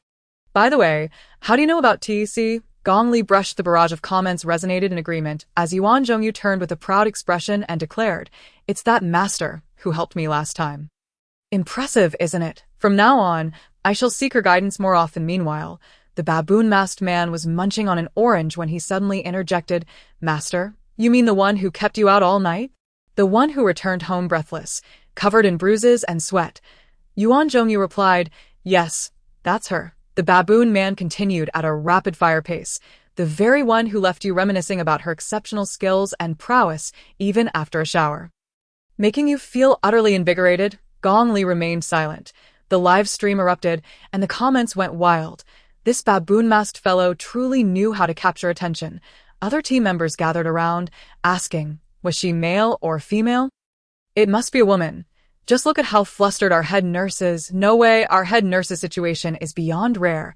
It's like a power pole blossoming." Someone recalled how a girl pursued him, but he had insisted on challenging her to a handstand contest, which ultimately drove her away in frustration. The team began chattering animatedly about Yuan Zhongyu's solitary exploits, while the baboon mask remarked nonchalantly, What a pity. I was all set to attend your wedding with the gaming console, and now you've suddenly taken a liking to a living person. Yuan Zhongyu, nearly leaping in protest, retorted, "That is a master. You must not speak ill of the one who aided me." The baboon slapped his hand down. With such assistance, surely she sought something in return. Yuan Zhongyu pondered for a moment, the dim lighting obscuring whether his neck and ears flushed. But he eventually managed to utter, "She did mention something about stealing a glance at my backside." Gong Li was taken aback. What the? The team members were torn between laughter and disbelief. "Nurse, don't let the master take advantage of you. If she crossed any lines, just retaliate." Yuan Zhongyu replied, "Oh, I certainly will. We are quite formidable in our scuffles, but didn't he come out worse for wear?" The team members glanced at him, and Yuan Zhongyu scratched his head. "Because I happen to admire her legs and waist as well. She's quite attractive. I can't quite explain it, just different, you know." The team members trembled in horror. "We were just joking. You can't possibly." Just then, in the distance, someone fired a flare, a blue square exploding in the sky as voices shouted from afar, "Clear the area. Head nurse, hurry. There are too many victims. Our two teams are gravely injured." The members of the execution squad immediately shifted into combat mode, laughter fading away. Yuan Zhongyu tucked the camera into his chest, switching the live stream to a first-person perspective. He and his team leapt down from the mountaintop. Bounding across the beams of a derelict factory, the comments transformed into a flurry of excitement. "I feel like I'm playing a superhero. I'm afraid of heights. This is so cool.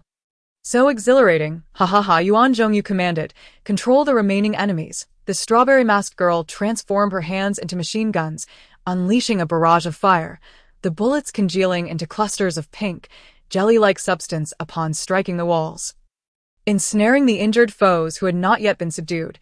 After she discharged the bullet, the skin of her arm appeared to rapidly dehydrate and sink inwards. She hastily retrieved a bottle of soda from her pocket and drank it voraciously, replenishing her energy and restoring the fullness of her skin. Before continuing her charge into the distance, Yuan Zhongyu slid down from the collapsed beam. "Search, mark." A middle-aged woman beside him, wielding an four stand, thrust it into the ground, causing a green halo to emanate from her feet. She immediately declared, "At 7 o'clock, at an angle of 27 degrees, 120 meters away, there is a man suffering from severe blood loss and a ruptured spleen. The situation is critical." Yuan Zhongyu somersaulted in midair and sprinted towards the injured. When he nearly skidded to his knees beside the victim, who was sputtering blood and had half of his abdominal organs exposed, no one paid any heed to the sight of Yuan Zhongyu's bare thighs kneeling on the ground. It seemed as though Yuan Zhongyu had installed a blurring plugin during the live broadcast, as the wound and the victim's face only appeared for a fleeting moment before being obscured by a myriad of butterflies, rainbows, and floral patterns.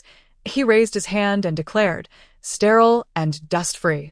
Next to him, a baboon-like man lifted his hand, and a transparent curtain descended from the heavens, encircling an area of approximately 1 square meter, causing dust and debris to vanish. This man's ability appeared to be the rapid creation of a small, sterile environment. Yuan Zhongyu cradled the victim's arm, his palms seemingly glowing with a faint red light. The blood vessels and spleen of the injured were the first to be reconstructed, as a severed bone was extracted from the spleen and realigned, followed by the muscles and skin. This was not a simple, mindless restoration. Yuan Zhongyu was meticulously reconstructing the flesh in a sequential manner. Throughout the live broadcast, Yuan Zhongyu hardly paused, delegating minor injuries to another team while he primarily attended to those on the brink of life and death. Aside from the victims, many operatives from the organization also sustained significant injuries. Yuan Zhongyu's camera did not directly capture them, only recording some sounds or glimpses of their wounds. The barrage of comments transitioned from initial horror to heartfelt concern. "My goodness. This operative looks no older than 20. How many shards of stone have pierced his back? He reminds me of a high school classmate who dropped out halfway. Could it be she joined the organization? Are her teammates crying? Didn't they say the organization doesn't treat people like humans? But that keychain she has is the millet for my friend Lingling. Are they in the same division? Can operatives from the organization really go out to buy millet?" Too many questions flooded the live stream, but Yuan Zhongyu paid them no mind. In the end, as he watched aircraft transport the injured and operatives away, some personnel remained behind to document the scene. Only then did the camera finally turn towards him. His mask was dusted with grime, and several small scars adorned his neck, with a backdrop of the dimming sky and his weary, slumped teammates. I didn't get to savor more lollipops today. I'll make up for it next time, and oh, more to say. I'm utterly exhausted. I am the health guardian who risks his life for you all. See you again, brothers, as the broadcast concluded. The black screen was inundated with comments. Thank you, Nurse Chief. I find it hard to believe. People like Nurse Chief are still a rarity in the organization. How many have been forcibly taken away? And how many have never returned after being detained? I just wanted to see the big brother perform acrobatics. I never expected to witness this. It makes me want to cry. Should the day ever come when misfortune befalls me? I earnestly hope that my elder brother will come to my rescue. Gong Li's fingers gently glided across the screen, feeling a reluctance to end the live stream. An indescribable complexity stirred within her heart. This big fool is a person of pure and noble character, yet he must resort to some rather manipulative marketing tactics to attract a multitude of viewers, drawn by a desire for amusement or titillation. Those who are uninterested may grumble and leave, but ultimately, some will remain, touched by his sincerity. Perhaps in the future, Yuan Zhongyu will no longer need to perform backflips on the show, as there will be interviews willing to earnestly listen to the tales inscribed in his crumpled notebook. Ping Shu nudged her shoulder and leaned closer. Look, this one is so handsome. Gong Li glanced at his holographic device, which displayed a video of a little yellow duck ruthlessly defeating its opponent. Complete with glitched background music and a barrage of dazzling visual effects. Suddenly, she recalled having used slippers to strike, hoping Ping Shu wouldn't recognize her. Upon clicking the video, she realized her match had not been fully broadcasted. Only a brief segment of her final victory over Xian Gui was shown. After watching it repeatedly, she noticed that her slippers were absent and felt a sense of relief. Thankfully, she had deliberately chosen not to wear her usual outerwear that day. Gong Li's rise to fame was largely due to the sensational series of Xian Gui's defeats against other competitors, and the striking visual impact of a mysterious girl vanquishing Xian Gui was simply too great. As she observed the comments scrolling by, exclaiming, "So strong, that butt, and those legs, so powerful," she mused that she had been too lenient. She ought to have crushed Xian Gui's skull. Yet, I suspect she might be the daughter of a prestigious sect. Graceful in her flowing white attire, pure, kind, and powerful, Gong Li glanced down at her own billowing white nightgown and slippers. Could it be that she, too, could embody the essence of purity? I could watch her fight for a year. A decade. How amusing. Perhaps Xian Gui should be renamed Xian. I have never understood why so many are drawn to the spectacle of Xian Gui reducing opponents to mere pulp or tearing them apart. Such battles epitomize a graceful cruelty, a fusion of strength and beauty. Gong Li gave a thumbs up to the excitable, chattering Ping Shu, responding with feigned enthusiasm. Impressive, captivating. Bai Jiji, seated in the front row, turned his head upon hearing the sounds of the match. What competition? Ping Shu eagerly handed over his holographic screen, exclaiming, "Young master, why not join us to watch the match?" Bai Jiji merely cast a swift glance before turning away. "No need." Gong Li, unabashedly chiming in, "Skipping class and leaving campus? That hardly seems appropriate. I am not that kind of person." Ping Shu implored her. "Then let us wait until we have a break. Come with me and we'll go watch." Bai Jiji couldn't help but turn back. He found it perplexing how Ping Shu could so effortlessly utter words that sounded almost like coaxing. After class, she did not head directly to the dormitory, but instead entered the restroom. Inside a stall, she pressed her hand against the wall, and after a moment of distortion, she was drawn into the A1 library. Gong Li was quite familiar with this place. She returned the books to their rightful spots and picked up a volume titled Digital Enhancement Science Compilation Outline. She also purchased 2 boxes of fresh red tea and a small succulent potted plant, intending to place them on her sister's desk. As she approached her sister's desk, she sensed that something was amiss. Chapter 32. During her last visit, she had brought back the belongings of that sister. A picture frame, a scarf, and some notes. This time, however, the positions of the picture frame and notes had undergone subtle changes.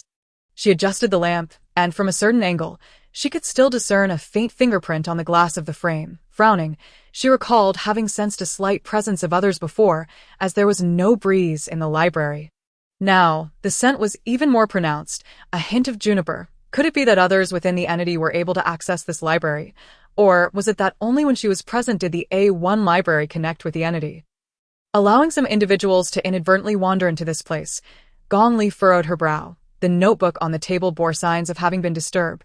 As Gong Li opened it, she discovered a note tucked inside. Upon flipping to the front page, she found a piece of graph paper. The name Gong Li was inscribed upon it, yet it bore a striking scratch mark across it. Her brow knitted in concentration as she suddenly recalled. This was the name she had mistakenly written at the registration desk and then crossed out. Beneath her name, however, several words had been freshly penned with an old-fashioned fountain pen, leaving behind indentations and the sheen of dried ink. It resembled the elegant script written on old stationery from an era before the invention of light brains and optical fibers. Gong Li found herself momentarily transfixed by the note. It seemed perfectly suited to serve as a bookmark. Folding the paper in half, she deftly slipped it into the book she had just taken. The following morning, Gong Li once again missed breakfast. Yawning and dressed in her nightclothes, she intended to simply sign in for her homeroom teacher's class. Upon pushing open the dormitory door, she was surprised to find a throng of people crowding the hallway. Leaving her doorway conspicuously empty, what could this group be doing instead of attending class?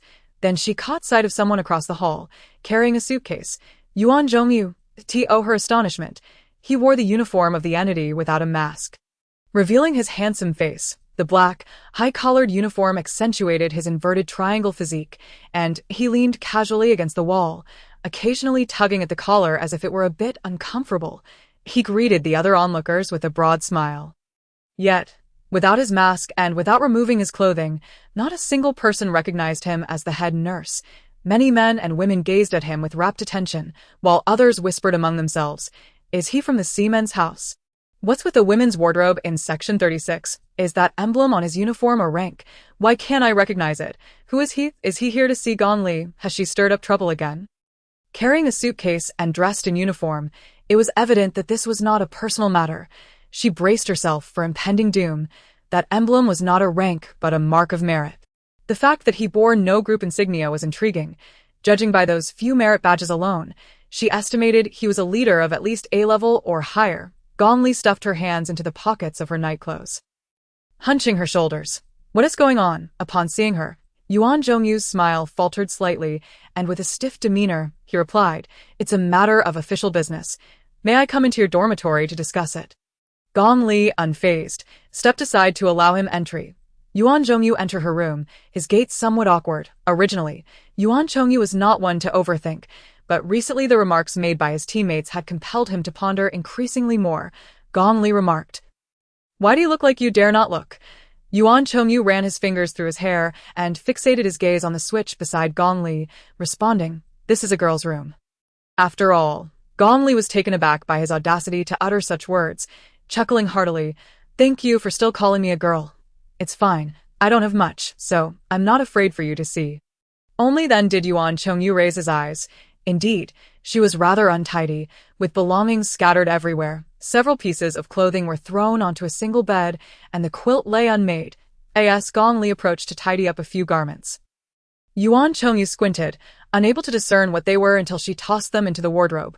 Only then did he realize they seemed to be her undergarments. Gong Li closed the wardrobe door with her foot and inquired, "What is the matter?"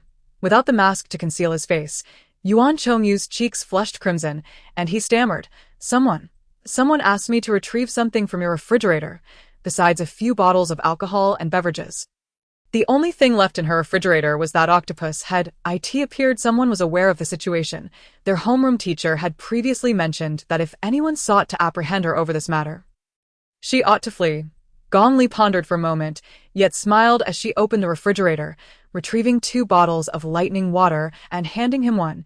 "It's right inside. Take it." Crouched before the refrigerator, Yuan Zhongyu peered in, astonished. "Is it this?" As he saw his frizzy hair peeking over the edge of the refrigerator door, Gong Li couldn't help but give it a playful tug, causing him to shiver, as if chilled by the refrigerator's cold air. Gong Li asked nonchalantly, "Are you going to seize me? Am I in danger?" Yuan Zhongyu looked at her in surprise. "How could that be? It's merely that someone wishes to inquire about a few matters regarding you." Gong Li shrugged and smiled. "All right, if I happen to be in peril, you would protect me a bit, wouldn't you?" She merely intended to test the waters, but Yuan Chongyu thumped his chest, declaring, "Of course." He placed the items from Gong Li's refrigerator into a box. And as they opened the dormitory door, they found a throng of people eavesdropping outside. The most prominent among them was Ping Shu. Upon spotting Yuan Chongyu's uniform, he failed to recognize him as the head nurse and exclaimed, "We did a lot of things together. If someone is to be apprehended, take me along too." Yuan Chongyu scratched his head, perplexed. "Huh." Gong Li pushed Ping Shu's forehead gently, shoving him aside. "I'm off to discuss matters with someone." "Stay out of it." Ping Shu anxiously reached to grasp her hand, but Gong Li easily evaded him and walked away with Yuan Chongyu, after departing from the small island where the dormitory was located. They entered a square area. Yuan Chongyu led the way, opening door after door until the corridor transformed into a dim, damp, dark stone passage. Yuan Chongyu raised his hand, and a spherical, glowing drone lifted from the base of the wall, guiding them forward and illuminating the thin layer of water on the ground. With her hands tucked into the pockets of her nightgown, Gong Li followed Yuan Chongyu, dragging her feet, and casually inquired, "How's the live stream going?" A hint of a smile finally appeared on Yuan Chongyu's taut face. "Did you watch it?" Gong Li feigned innocence. "Not yet. I was just about to. However, I chanced upon a trending topic discussing a master and something about sweating profusely in the middle of the night." Yuan Chongyu seemed on the verge of biting his own tongue. "Perhaps it's best not to watch. It's rather dull.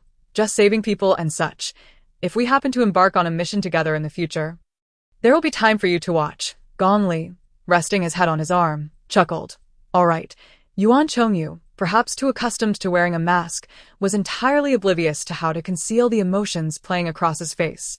A whole array of unsaid words seemed to pile upon his ruggedly handsome visage, ill-suited for intricate emotions. He rummaged through his pockets for a considerable time, finally extracting an assortment of miscellaneous trinkets. "Extend your hand." Gong Li complied, and he produced a collection of vintage electronic pets, mechanical beetles, earwax-flavored smoke bombs, and sorrowful frog lollipops among other trivial items. Yuan Chongyu, in a moment of vexation, remarked, "There's also a sticker." "Let me find it." Gong Li, burdened with the weight of these trinkets that one would typically find at a primary school's tuck shop, pondered where to stow them. At one point, a question-mark-shaped hairpin nearly slipped from his pocket, but Gong Li's quick reflexes saved it, and he casually affixed it to his head, exclaiming, "All right, they're all delightful items. I can feel your sentiment." Yuan Chongyu's eyes sparkled, revealing a radiant smile as he genuinely expressed, "You like them too, right? I knew our tastes aligned. I thought the sequined pants you wore last time were stunning." Gong Li grasped his large hand. "You're the first fashionista to appreciate my style." The pair approached a stone door, and Yuan Chongyu finally stifled his laughter. He knocked before gently pushing the door open and handed the suitcase containing an octopus head to Gong Li. "This is the place." A damp, cool breeze wafted through the crack of the door as she gripped it and entered with the suitcase in tow. The expansive, circular stone chamber was somewhat dim, descending a flight of stone steps. She stood upon a stone platform illuminated by faint light, hearing the dripping of water and the rustle of fabric nearby. Turning to survey her surroundings, she noticed rows of seats resembling those in a theater. A channel filled with water separated the platform from the seating, the deep green liquid extending to the platform's edge. Several curtained private rooms concealed within, and she sensed gazes directed at her from within. Yuan Chongyu also entered, yet he merely stood by the door, watching from a distance. She spotted a familiar figure, her homeroom teacher, who was seated at the viewing area, casting an indescribable glance in her direction. "Student Gong Li, where's your uniform?" The voice suddenly resonated, accompanied by a beam of light illuminating the stone platform. Gong Li observed a bald man clad in a black robe standing at a podium before her, his face lit by a lamp positioned atop his head. Dressed in sleepwear and slippers, Gong Li scratched his head. "I overslept and didn't have time to change," she proactively said. "Deduct points." Then, the man in the black robe appeared poised to reprimand her, but seemed to refrain. Wary of the unseen presence behind the curtain, merely snorted coldly and said, "There are no rules." He cleared his throat and raised his hand, causing stone tables and chairs to emerge from the center of the stone platform. Before he could even suggest they take a seat, Gong Li sat down directly. A question-mark hairpin perched atop her head, resting her chin on her hand as she gazed at him. The man in the black robe found himself at a loss. slightly taken aback by her seemingly frivolous curiosity. "Student Gong Li, this is an inquiry room. You must answer truthfully. Have you ever come into possession of a heretical object related to the East Coast?" Gong Li replied. "Heretical object?" Understanding dawned upon her as she opened the box. The man in the black robe appeared somewhat astonished, instinctively taking half a step back, as if anticipating the release of some deep-sea leviathan. Gong Li raised her hand and placed the octopus head, wrapped in cling film, onto the table. The man furrowed his brow. "Is this a headpiece?" Gong Li frowned. "Do you really think this resembles a headpiece?" "Indeed." She began to unwrap the cling film. "I've only used it once. It should remain unspoiled, but just in case, I stored it in the refrigerator. Oh, and here are ginger slices to neutralize the odor." The man fixated on her, seemingly perplexed as to why a headpiece would require odor neutralization. After a pause, he asked, "What do you mean by used?" Having witnessed the extensive cataloging of various superhumans by the library of the square, Gong Li felt there was no point in concealing the truth. "To me, it is a hat. Once I don it, I can command a portion of people." The bald man in the black robe scrutinized her intently, waiting for someone else to speak. After a considerable silence in the spacious stone chamber, where only the sound of dripping water resonated, a slow, deliberate male voice finally emerged from behind the curtains. "Operator 24377, you may proceed," Gong Li observed as the homeroom teacher rose from his seat. Offering a slight bow, his voice somewhat unsteady, hands tightly clasped. "Reporting, my lord. Following the mission in Night City, several of us have been in an unstable mental state, which hindered our timely reporting. Furthermore, none of the square's equipment detected this object. Had it not been for Lord Gondeng's proactive inquiry, I would have." From deep within the curtains came the sound of a cane tapping lightly against the ground. It seemed the other party had seen through her lies and cover-ups. The homeroom teacher swallowed hard, hastily skipping over those details to address the crux of the matter. "I recall that at the time, student Gong Li placed this object upon her head, after which she uttered a single word, instilling within us a sense of dread and intimidation." The man's voice wafted through the air like smoke. "What word?" The homeroom teacher replied. "Drum." She uttered but this one word, and then operator 19083 fell into madness, shattering her own ribcage, only to have the effect dissipate once she removed the object. Silence enveloped the space behind the curtains. Gong Li, however, inquired, "What is this object to you? How do you perceive it?" The homeroom teacher's gaze shifted towards Gong Li, yet she seemed reluctant to glance at the octopus head on the table, whispering, "It appears to me as a mere speck of light in my vision. A blotch, or perhaps a scratch on a photograph. I do not know. I cannot see it clearly, nor can I bear to look directly at it. I simply cannot." The man in the black robe extended his hand towards the octopus head encased in cling film, seemingly attempting to sense something. After a moment, he nodded towards the curtains. "This object exhibits no properties of diffusion or contagion." Gong Li, hands tucked into her pockets, reclined casually on the stool. "You could try wearing it to see for yourself. However, I do not believe that this object can be utilized by others." Gong Li gestured toward the man in the black robe, who was seized by fear, glaring at her with a menacing intensity.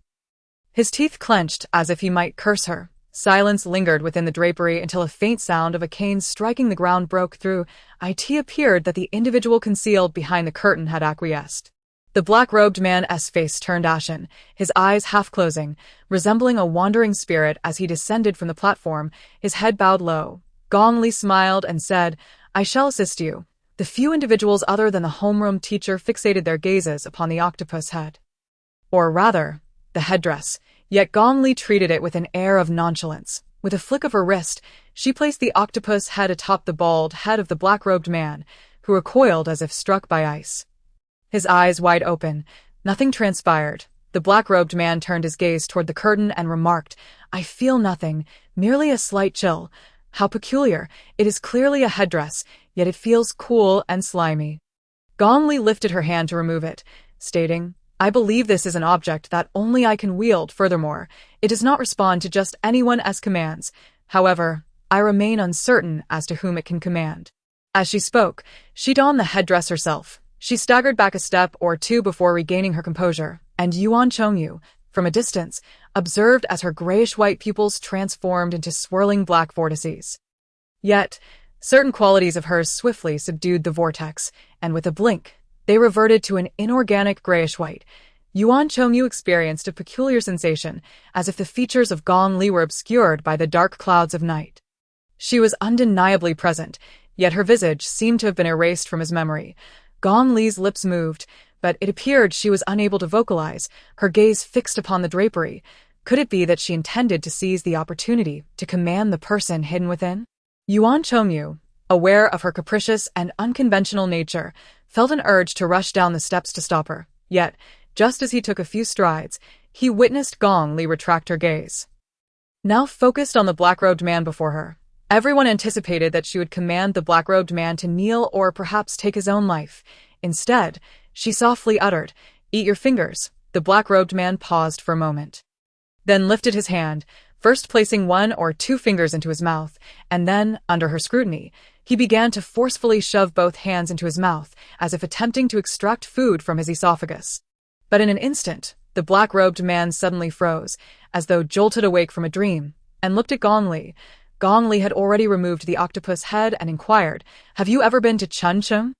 Or to Dong Yanhai?" The black-robed man halted his actions, staring blankly at Gong Li, as if caught in some reverberation, and after a moment, he slowly withdrew his hands from his mouth. The stone chamber fell into silence, save for Gong Li brushing off the strands of ginger clinging to the octopus head as she leaned against the table. After a prolonged silence, the black-robed man finally responded, "I have been." Gong Li turned her head. "No wonder. You must have experienced a mental shock in Chuncheon, making you susceptible to my manipulation. However, I believe it cannot command someone who has never visited Chuncheon." With her intellect having recently surged, Gong Li found herself capable of articulating more complete words, yet the phrase "eat your fingers" certainly seemed like something she could utter while under the influence of the headdress, leaving her to wonder if she would be able to articulate more commands in the future. Within the drapery, a rustling sound finally emerged, prompting Gong Li to turn her face, only to behold a bony hand lifting the curtain. "I have never visited Chuncheon." A cane ventured forth first. A tall, slender man with alabaster skin leaned slightly, supporting himself with a cane as he stepped out.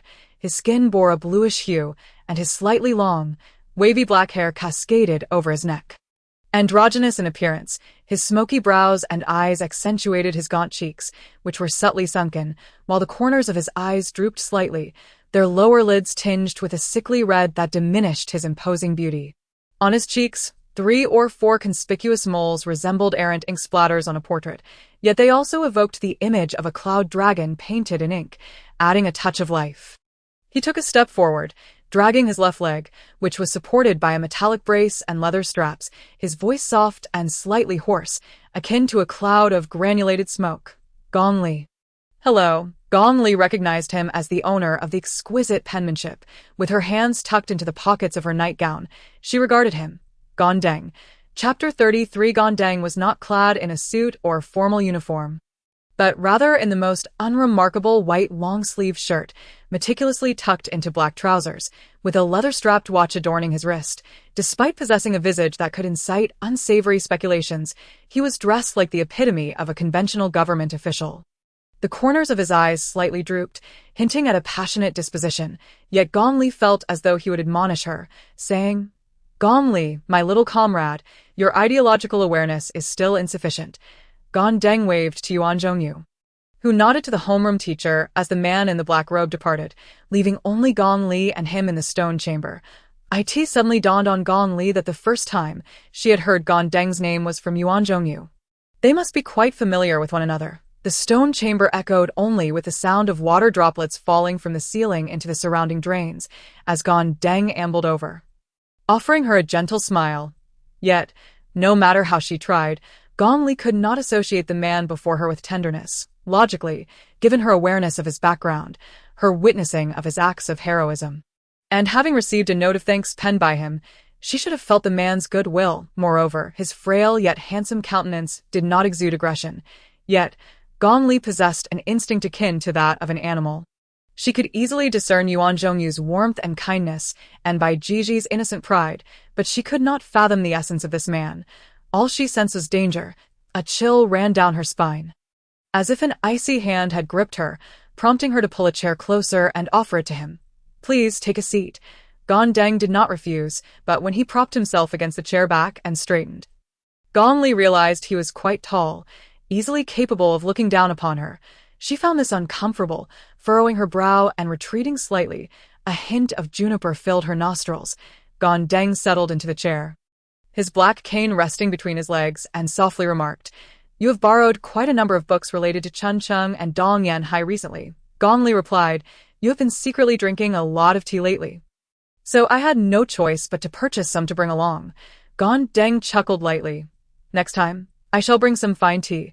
Their conversation felt akin to that of friends. Gong Li found the situation somewhat complicated.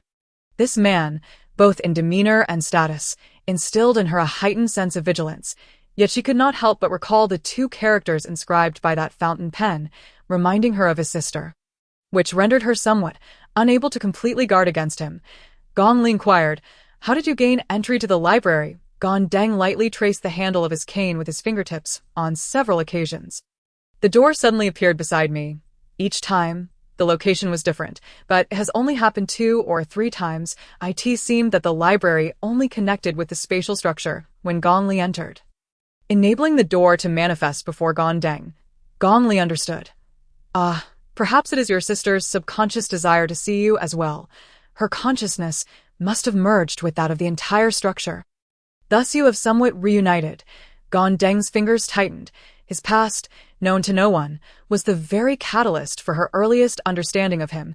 He turned his head to gaze at her. Gong Li, clad in a white nightgown adorned with piglet patterns, had slender knees peeking out from her loose-fitting pajama bottoms, and her short white hair, about 2 inches long, was humorously pinned back. Her almost non-existent backside rested against the table's edge as she retrieved a mechanical beetle from her pocket, casually placing it on the table to fiddle with. Gong Deng had observed her for a while.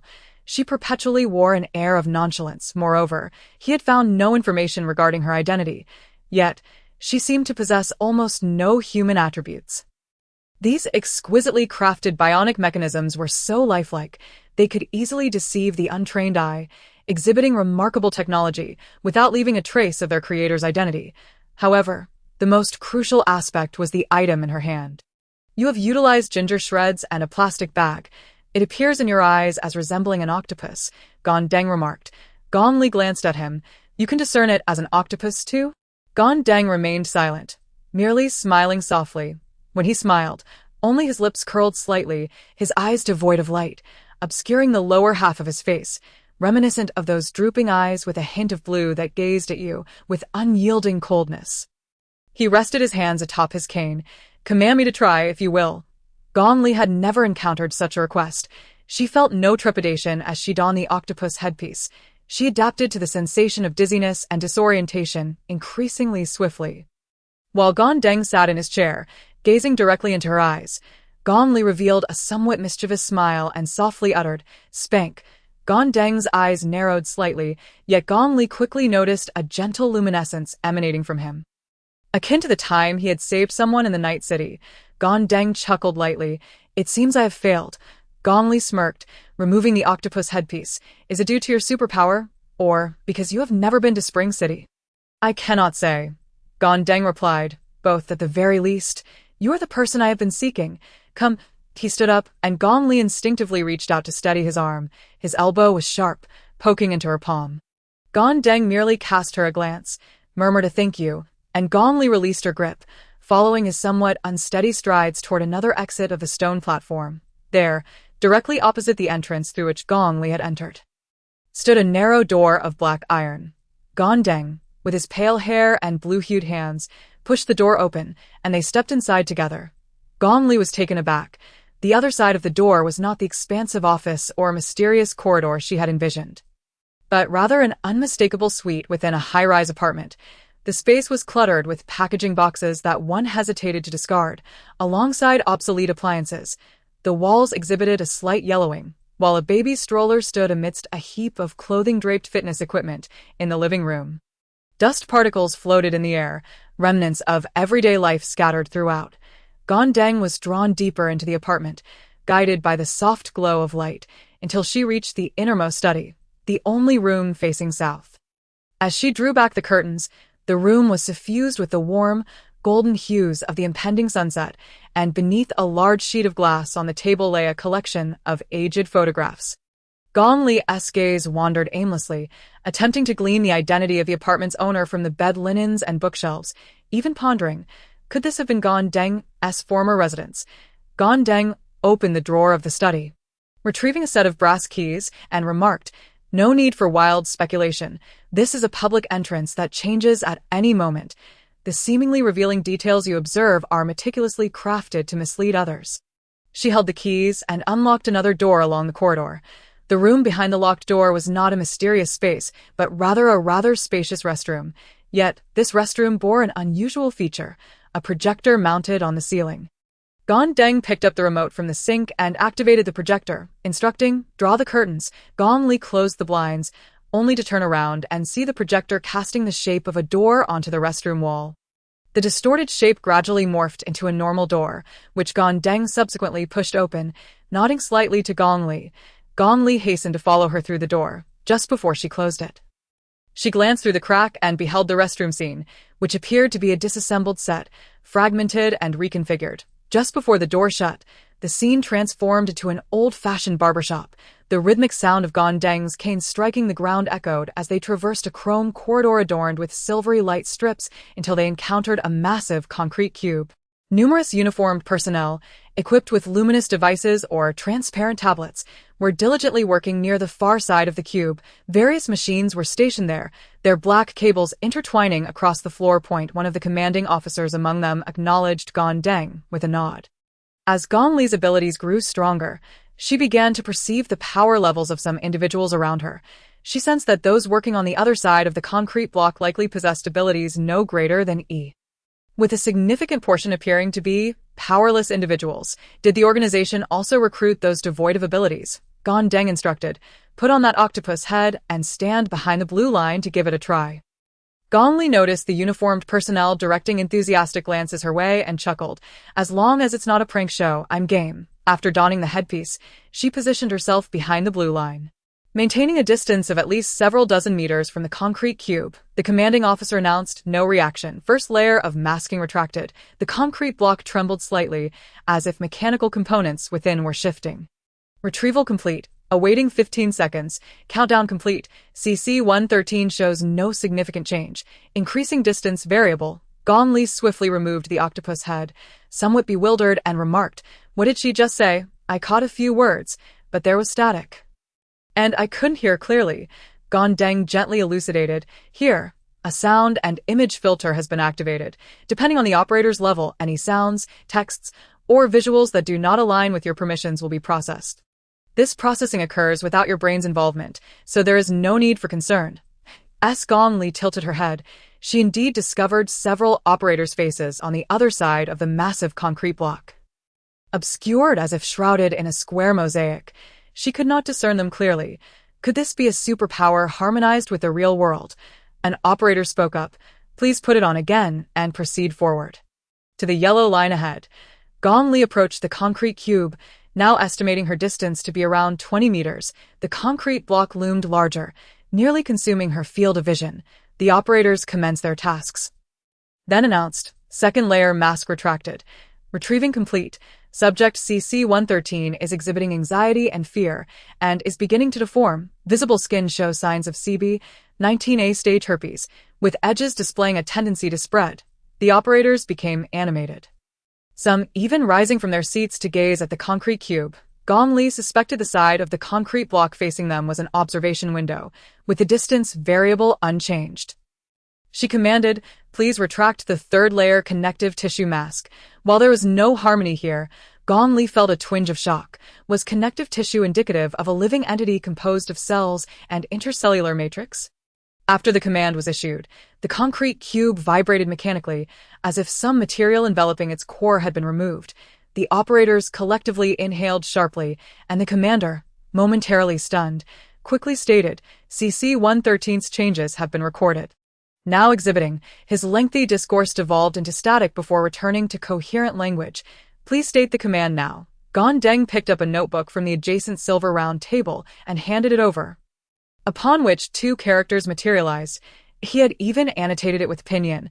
Had Gong Li not been wearing the octopus head, she would likely have scoffed at the inclusion of pinyin, yet, at this moment, adorned with the octopus head, she found herself perplexed by the intricacies of the term. Tilting her head, she eventually pronounced 11nx-ing. Gong Deng heard gasps from the other side, the atmosphere bubbling with excitement as they fervently began recording and analyzing. It seemed as he had surmised. Gong Li was not merely possessed or restrained by the octopus head. Rather, she had become its master. However, the sensitivity of the situation in Spring City, intertwined with her capabilities and the body, could complicate matters further. Gong Deng patted Gong Li, signaling her to remove the octopus head. She leaned in to catch snippets of their conversation but found that their words had devolved into mere static. Incomprehensible to her ears, she contemplated circumventing the concrete cube to glimpse its other side, but anticipated that she would only encounter a mosaic of insufficient permissions, turning towards the direction from which they had come. Gong Deng stated, "Regardless of your willingness, I have a task to assign to you." Gong Li tugged at the corner of her mouth. "You are the type of man who does not allow others to refuse. Aren't you?" Gong Deng supported himself with a cane, stating, "Once the task is completed, you may present your conditions to me. I understand that trust may elude you, hence Xiao Yuan will assist you during this mission." Gong Li widened his eyes in surprise, unable to suppress a chuckle. "Xiao Yuan? Yuan Chongyu?" Gong Deng also allowed a hint of a smile to grace his lips. "As you are aware, he is a good lad and will undoubtedly provide you with ample support. You need not worry. Now, let us return." He pushed the door open once more, only to find that it led directly to the dimly lit stone chamber. Upon returning to the center of the stone platform, Gong Deng briefly elaborated on the task at hand. As Gong Li prepared to gather his belongings, he heard Gong Deng remark, "Stop peeking over there."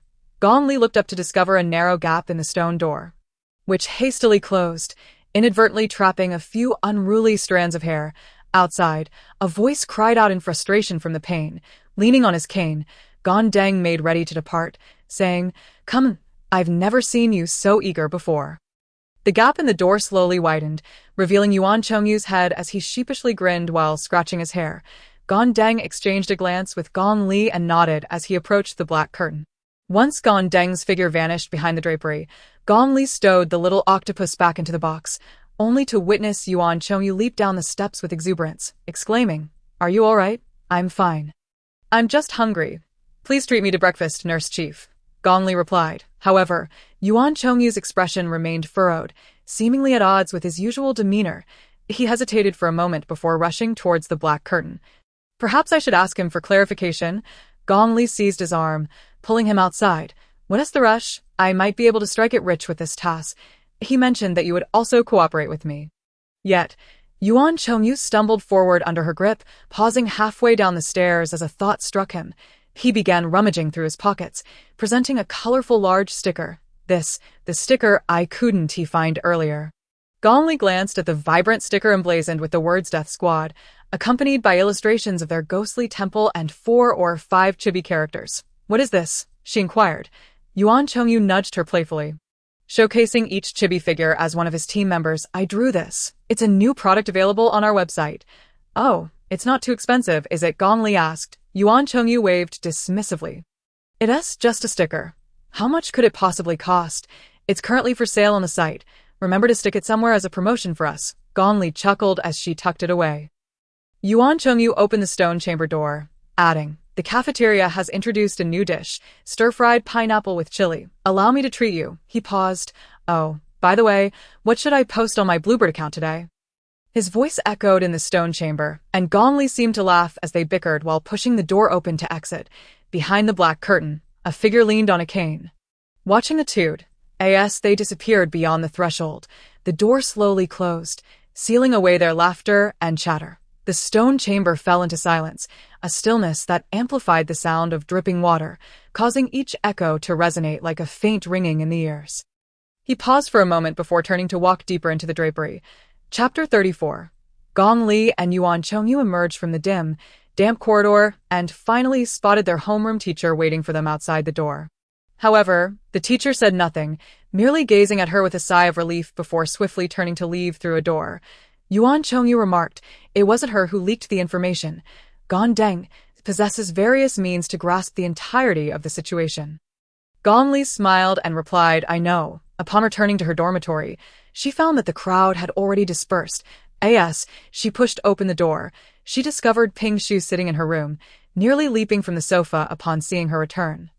Circling around her with concern, Are you alright? Did anyone mistreat you? Why did you take so long? Gong Li chuckled. I've already said I'm fine. Why do you look like an accomplice rushing out? What's the matter? Ping Shu buzzed around her anxiously. They say the water in the square can be quite deep. We are merely insignificant figures, but I was worried something might happen to you. You have no idea. I was almost. Just then, Gong Li's mind received a message. Sister Luo, I saw C's chip once again in the repair room during the knife ball competition. It seems more than one person is using it. Do you want to investigate? Gong Li quickly replied with a single character, and just as she turned to speak to Ping Shu, she noticed Ping Shu clutching a small yellow duck helmet that she had placed in the clutter box by her bed. His hands trembled slightly. You are that little yellow duck. You've arrived, Sister Luo said as she maneuvered her wheelchair away from the repair station, where a competitor, bisected by a great sword, lay moaning. Gong Li donned the small yellow duck helmet from last time, having deliberately purchased a white-fitted robe with wide sleeves and flowing trousers, exuding an ethereal grace. She listened to the tidal wave of cheers from the arena outside the repair room. With beams of light from drones occasionally sweeping through the glass door connecting the repair room to the competition arena, casting an eerie pallor within, the competitor on the repair table had several metallic plates pried open on his face, resembling an orange that had been peeled. Upon seeing the yellow duck helmet, he was so startled that he propped himself up, his cybernetic eye gleaming. Is that the little yellow duck, the one that brutally defeated the Xian Gui? Gong Li tilted her head slightly to look at him, one hand resting behind her. He was so exhilarated that he nearly leaped from the repair table. Could you possibly give me an autograph? You usually don't wear cybernetics, do you? And with this attire, you truly are a master from some esteemed sect. Could you sign here? Sister Luo tapped on her tablet, and a jet of steam erupted near his head as a glass plug was expelled from his forehead. Gong Li observed the liquid swirling within the column. Housing his brain filled with contact points, the competitor on the repair bed slumped, losing consciousness. Enough of the charade. I've severed his connection, Sister Luo stated. Gong Li exhaled, removing her helmet. I was just afraid of being discovered as a civil servant participating in an illegal competition. Look at me now. Do I resemble the mysterious young lady from a legendary cultivation sect? Right. Ping Shu is here as well. Sister Luo glanced at Ping Shu, who had followed Gong Li in wearing a motorcycle helmet. Ping Shu's voice was muffled within the helmet as he cheerfully exclaimed, Sister Luo. Sister Luo furrowed her brow. Aren't you supposed to be studying properly? Gong Li coughed a few times, directly omitting the fact that Ping Shu knew she was a little yellow duck and was insisting on coming. With Ping Shu here, I can have some help managing my arms and legs. The main issue was her dire financial situation. She had a task to complete recently that required some self-defense equipment, after receiving 30,000 last time. She had spent it all on food, internet fees, and a few pieces of clothing, leaving her with very little. Money flowed like water. Ping Shu raised her hand. Moreover, I was given 5,000, so I came to help as well. Last time, Gong Li had substituted for number 12, thus bypassing the standard procedures. If she wished to compete on her own, she would still need to apply herself.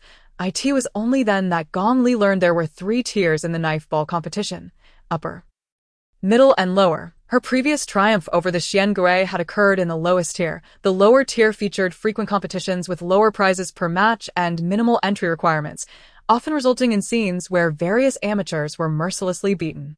However, due to the high frequency of events, there were no live broadcasts, with only the most thrilling segments edited for online viewing, a favorite among hardcore violence enthusiasts and those with sharp tongues. The middle tier, on the other hand, had a significantly lower frequency, typically occurring 2 to 3 times a week, yet it boasted professional commentary teams, promotions, and legitimate live broadcasts, allowing competitors to secure sponsorships. Upon entering the middle tier, contestants began accruing points, with rankings being updated periodically based on performance, allowing top contenders to ascend to the upper tier, filling the gaps left by fallen competitors. Gong Li took the elevator, beginning her ascent to the middle tier at a height of 7 or 8 floors within the abandoned building. She first approached the registration counter, The registration machine resembled a slot machine, adorned with bulbs and flashing signs. IT required no personal information, instead subjecting her to a series of psychological tests reminiscent of encounters with either little rabbits or large tigers in the forest. Ultimately dispensing a numbered token. After a melodic jingle, an electronic voice announced, "Please bring the token close to the light brain. Download the dedicated app for consumption, inquiries, and guidance." Gong Li observed that the metallic token displayed the number 131 on one side and the words "Little Yellow Duck" on the reverse. With a chime, she noticed the ranking board in the middle tier hall suddenly jump. Rank 131, Little Yellow Duck joins the middle tier. Little Yellow Duck will participate in the next match in 1 hour and 45 minutes. Would there be a match so soon? Well, at least her trip had not been in vain. The middle tier was well equipped, albeit slightly dim, with neon light tubes and industrial-style iron doors, appearing more sophisticated than the automotive repair-like lower tier. Though it still harbored its share of grime, Gong Li glanced at 4 advertisements on the A of the knife ball black market, spent 99 Tong coins to purchase a monthly membership, and activated 3 rain red packets before accessing the guidance feature to locate her lounge. The lounge was narrow, resembling a small karaoke room in a town, with only a small window providing a view of the middle-tier competition area. The knife ball arena was strewn with blue-green fluid and fragments of cybernetic limbs, as well as mechanical arms and even bionic eyeballs, all being vacuumed away by personnel on roller skates. The small lounge was dimly lit, featuring only a single light bulb. As Gong Li was about to sit on the peeling sofa, Ping Shu abruptly grabbed her, pulling out several wet wipes from her pocket and beginning to clean the sofa. "This place is undoubtedly filthy. Are you just going to sit down without even looking?" Gong Li was laughing uncontrollably, resting her hand on his shoulder. "Ping Shu's mother, I knew bringing you out would be delightful." The two then proceeded to a nearby shop adjacent to the lounge, only to discover that it was not a mechanical arm retrieving items, but rather an elderly man, his face lined with wrinkles, hunched over a half-meter-high electronic screen counter, conducting business. Gong Li tapped the electronic screen, exclaiming, "Why are the prices so exorbitant? The twisting pipes and lightning water are priced 4 to 5 times more than outside." The shop was cramped and shallow, yet the electronic screen displayed a list of goods that included cybernetic components and hallucinogens. The wrinkled old man slapped the electronic screen and declared, "If you don't want to buy, then scram." Ping Shu, usually timid, now felt compelled to argue about the prices. Gong Li quickly grabbed him, and after a prolonged struggle, they managed to purchase 2 bottles of drinks. Just as they were about to pay, the screen above the shop switched to a segment of an interview, just 30 minutes prior. The contestant known as aka Shuangge had achieved a decisive victory within 2 hours, eliminating 7 opponents and rising to 8th place in the middle tier. To my knowledge, aka Shuangge had only entered the mid-tier competitions a little over a month ago and had never sustained an injury. Dressed in a hooded sweatshirt and a black metallic mask, with leather gloves on his hands and baggy outerwear, he stood beside the host. Although he appeared to be a delinquent, his posture was remarkably upright, and he spoke very little. When the host posed a question, he responded with barely more than a few murmurs. The camera occasionally cut to slow-motion shots of Shuangge during the competition, wielding 2 large cleavers bound with red ribbons, which occasionally flew from his hands only to return. The host remarked, "Everyone is speculating about Shuangge's identity. Many underground rappers from Wancheng have come forward claiming to be him. Would Shuangge like to give our fans a performance, allowing them to guess which rapper you are?" As the host extended the microphone toward the edge of Shuangge's mask, he stiffened, seemingly wanting to refuse, but the host began to beatbox beside him. Shuangge, feeling awkward and unsure of how to respond, awkwardly gestured with his fingers. "Hey yo, this is the king of Wancheng Underground." aka Shuangge, surrounded by brilliance, a triple master forcing you to pierce your thighs and hang from beams. His delivery was rhythmic and articulate, albeit in poor English, were it not for Shuangge's hand movements in sync with the rhymes. Gong Li might have mistaken it for a poetry recitation. She laughed uncontrollably, eager to witness more of Shuangge's awkward performance when a call from Sister Luo interrupted her. "Come down and switch legs." Ping Shu remained in the lounge, while Gong Li ventured to the repair room below the venue. Sister Luo donned protective goggles, preparing to install the interface. Under the surgical lights, she remarked, "You really trust Ping Shu, don't you?" Gong Li tilted her head to look at her. Sister Luo shrugged. Just a casual observation. I thought you were the type to be quite guarded. Gong Li clicked her tongue, adjusting her newly fitted cybernetic right hand as she fiddled with the holographic interface. Playing a harvesting game. Luo, you've known Ping Shu for quite some time, right? At least since before he turned 13. How is it that he excels at betrayal, yet you have been betrayed by him? Sister Luo paused, furrowing her brow. How could you possibly know about these matters? What has Lao Ping divulged to you? No, even she cannot possibly be aware of Ping Shu's situation. Gong Li raised her hand to grasp the handle of the surgical light.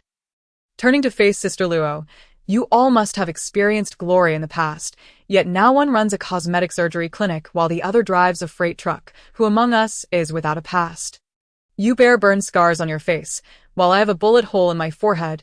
You did not question me, nor did you deceive me while fixing my brain, instead warning me about Lao Ping's formidable nature, which has earned you a modicum of my trust. As for Ping Shu, Sister Luo flicked her curled hair, fixing her gaze on her. Gong Li shrugged, regardless of the reasons behind his seemingly foolish demeanor. I believe it unwise to doubt someone who has consistently aided me. If he possesses another side, we shall address it in due time. For now, I find it rather comforting to have him accompany me everywhere. Sister Luo tightened her grip on the welding gun and pushed back the surgical light. Very well. If he means you no harm, please continue to treat him as such. Do not become one of those outsiders who point fingers at the past of others. Just as Gong Li was about to respond, Sister Luo tightened a screw sharply against her pain nerve, prompting her to cry out, just as someone entered the repair room. I brought you some coffee. Sister Luo, why are you hurting her? Gong Li looked up to see Ping Shu cautiously entering with several cups of coffee, glaring at Sister Luo. Are you bullying Gong Li? Sister Luo retorted angrily. Ping Shu, your tone of a father and mother is truly something I wish to record. The mid-tier knife ball competition officially commenced, with Gong Li outside the silver fish cyborg, clad in steel armor protecting her neck and torso, and draped in a short satin coat, stretching lazily in the passageway before her impending entrance. I am the realm of seamen, the women's wardrobe. The host outside began to introduce the competitors about to take the stage. Suddenly spotlighting Gong Li, praising her fervently, the internet sensation, the little yellow duck contestant, has turned down all offers from talent agencies and cyborg companies, returning to the competition with an outdated silver fish cyborg devoid of any sponsorship. Having effortlessly dispatched the Xian Gui previously, could she now ascend to the pinnacle at this venue, slaughtering the competition and becoming the empress of the mid-tier? This blatant provocation and flattery is all too conspicuous. Everything serves as a prelude to Gong Li's impending defeat. Many diverse competitors at the entrance turned their faces to her. However, Gong Li was not entirely devoid of sponsorship shortly after her cyborg upgrade. Several companies knocked on her door, inquiring about the price for advertising space on her body, all of which Sister Luo had turned away, yet she remarked, if you truly have no advertisements, people will incessantly inquire about you in the future. Gong Li rummaged through her pocket, producing a brightly colored sticker. Who says I lack sponsors? At her insistence, Sister Luo, with a look of exasperation, affixed the shiny sticker to the steel armor on her back. Gong Li was not finished. Now engrave a few words for me. Yes, just below the sticker. Exclusive sponsorship, Sister Luo. However, the exclusive sponsorship of Gong Li is merely a jest. One would expect that merchandise like stickers would sell at least tens of thousands. When she affixed it to her back, she was regarded as a fan of Yuan Zhongyu, which, in turn, brought him some traffic. Nevertheless, she did not take the stage with the sticker prominently displayed, opting instead for a jacket. Now, under the glaring spotlight just before her performance, Gong Li was acutely aware that she had become a target. The best way to gain notoriety, it seems, is to denounce the most famous. Any competitor seeking fame could simply take her down to make a name for themselves. Moreover, having turned down numerous offers from various companies, it was inevitable that some of the nurtured competitors would wish to eliminate her, the one occupying their coveted spot. As the barriers lifted, all the competitors who had been gathering momentum surged onto the swiftly racing track. In the minute leading up to the official start of the competition, all participants were allowed to strike their signature poses on the runway or showcase the logos of their sponsors to the audience or cameras. Gong Li noticed that many had emblazoned their YouTube accounts or aliases across their chests, and their augmented appearances were quite distinctive. For instance, one quirky sprinter sported small white wings on his back, Yet his head was a cartoonish blob. His chest bore the prominent inscription of number 51, Sky Angel. Truly, we are in the age of traffic. The stands erupted in cheers, and the host, situated on a large drone flying around the arena, excitedly rose and proclaimed, "The ball is about to enter the arena. I hereby declare the competition officially commenced."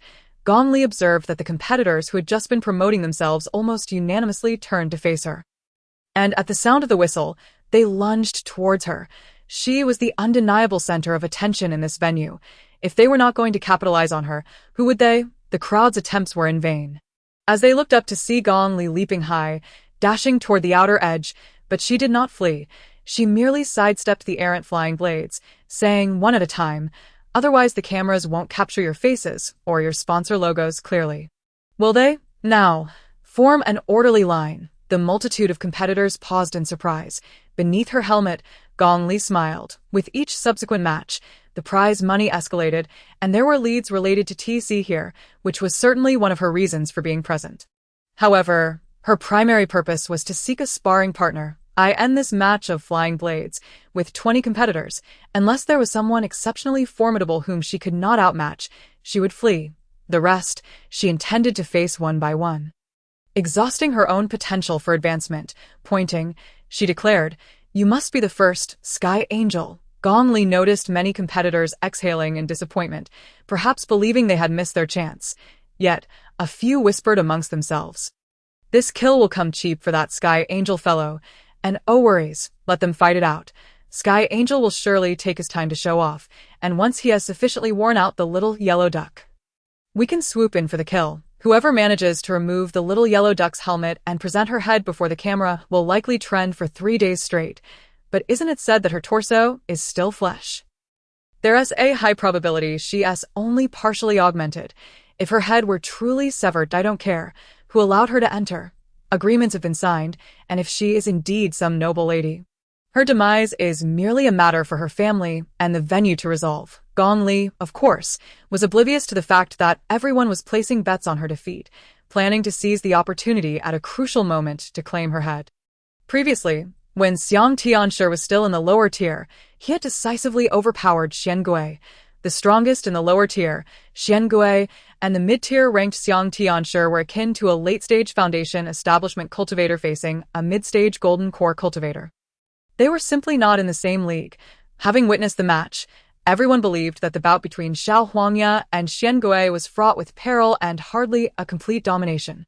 Merely thriving on Xian Gui's fame and the aura of a mysterious woman. Thus, when Xiao Huangya faced Xiang Tianshi, the odds of victory appeared rather slim. Several filming drones had already been poised to capture Gong Li, who gently waved at Xiang Tianshi, wrapped an arm around his shoulder, tapped his large head lightly, and smiled at the camera. "Now, we are challenging the ranked 51 Xiang Tianshi. Here is his YouTube channel. Please do subscribe so you don't get lost." In Chapter 35, Xiang Tianshi was momentarily taken aback, then turned and swung a punch at Gong Li's helmet, exclaiming, "Do I really need your recommendation? We are 80 ranks apart. Killing you would be as easy as mowing grass." Gong Li staggered back a few steps and smiled at the camera. "It appears our Xiang Tianshi has quite the impatient disposition." Let us zoom in a bit. Yes, our Xiang Tianshi wields a massive scythe. "Oh, almost got mowed down." To everyone's astonishment, Gong Li humorously continued to deliver commentary during the match and to outsiders. It sounded like she was promoting Xiang Tianshi. Initially, he had held a bit of arrogance, yet now he found himself conflicted. Although he had briefly risen to fame due to his ridiculous appearance and often relied on crude humor, his audience quickly grew bored, frequently berating him for being lowbrow and foolish in his live streams. Furthermore, he was the type of mid-tier player who could not execute a dramatic comeback nor attract the attention of fans seeking growth stories from lower-tier contenders. Faced with a chance for exposure, should he linger a bit longer in front of the camera? Just then, he noticed Gong Li, who had previously been using only her fists and feet, now brandishing a retractable rake. The audience chuckled, recalling her previous antics with the Three Kingdoms theme. Was she now set to perform a journey to the Westgate? The rake, seemingly plucked from the roadside, spun in her hand with the force of a battering ram. Accurately and fiercely aiming for his large head, Xiang Tianshi's demeanor shifted. he instantly realized that Xiao Huangya would not allow him to engage in any flashy maneuvers that the untrained eye might not comprehend, nor permit him to waste time. As his scythe clashed against the rake, the latter swiftly transformed its trajectory and lunged toward him. He hastily retreated to defend himself. The slender Xiang Tianshi wielding a rake that towered over him appeared as if he were brandishing a mere toothpick. At that moment, a flurry of knife balls erupted into a cloud of steam, revealing 4 blades spinning menacingly towards Xiang Tianshi. In a sudden twist, he contorted his waist, elongating his body. Gong Li soon discovered that his waist was encircled with coils of springs.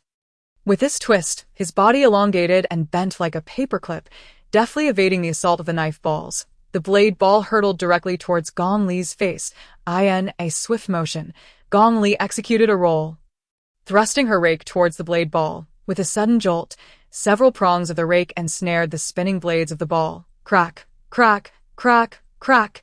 It could no longer rotate, caught in the grasp of the rake. Gong Li lifted the rake and forcefully slammed it onto the conveyor belt.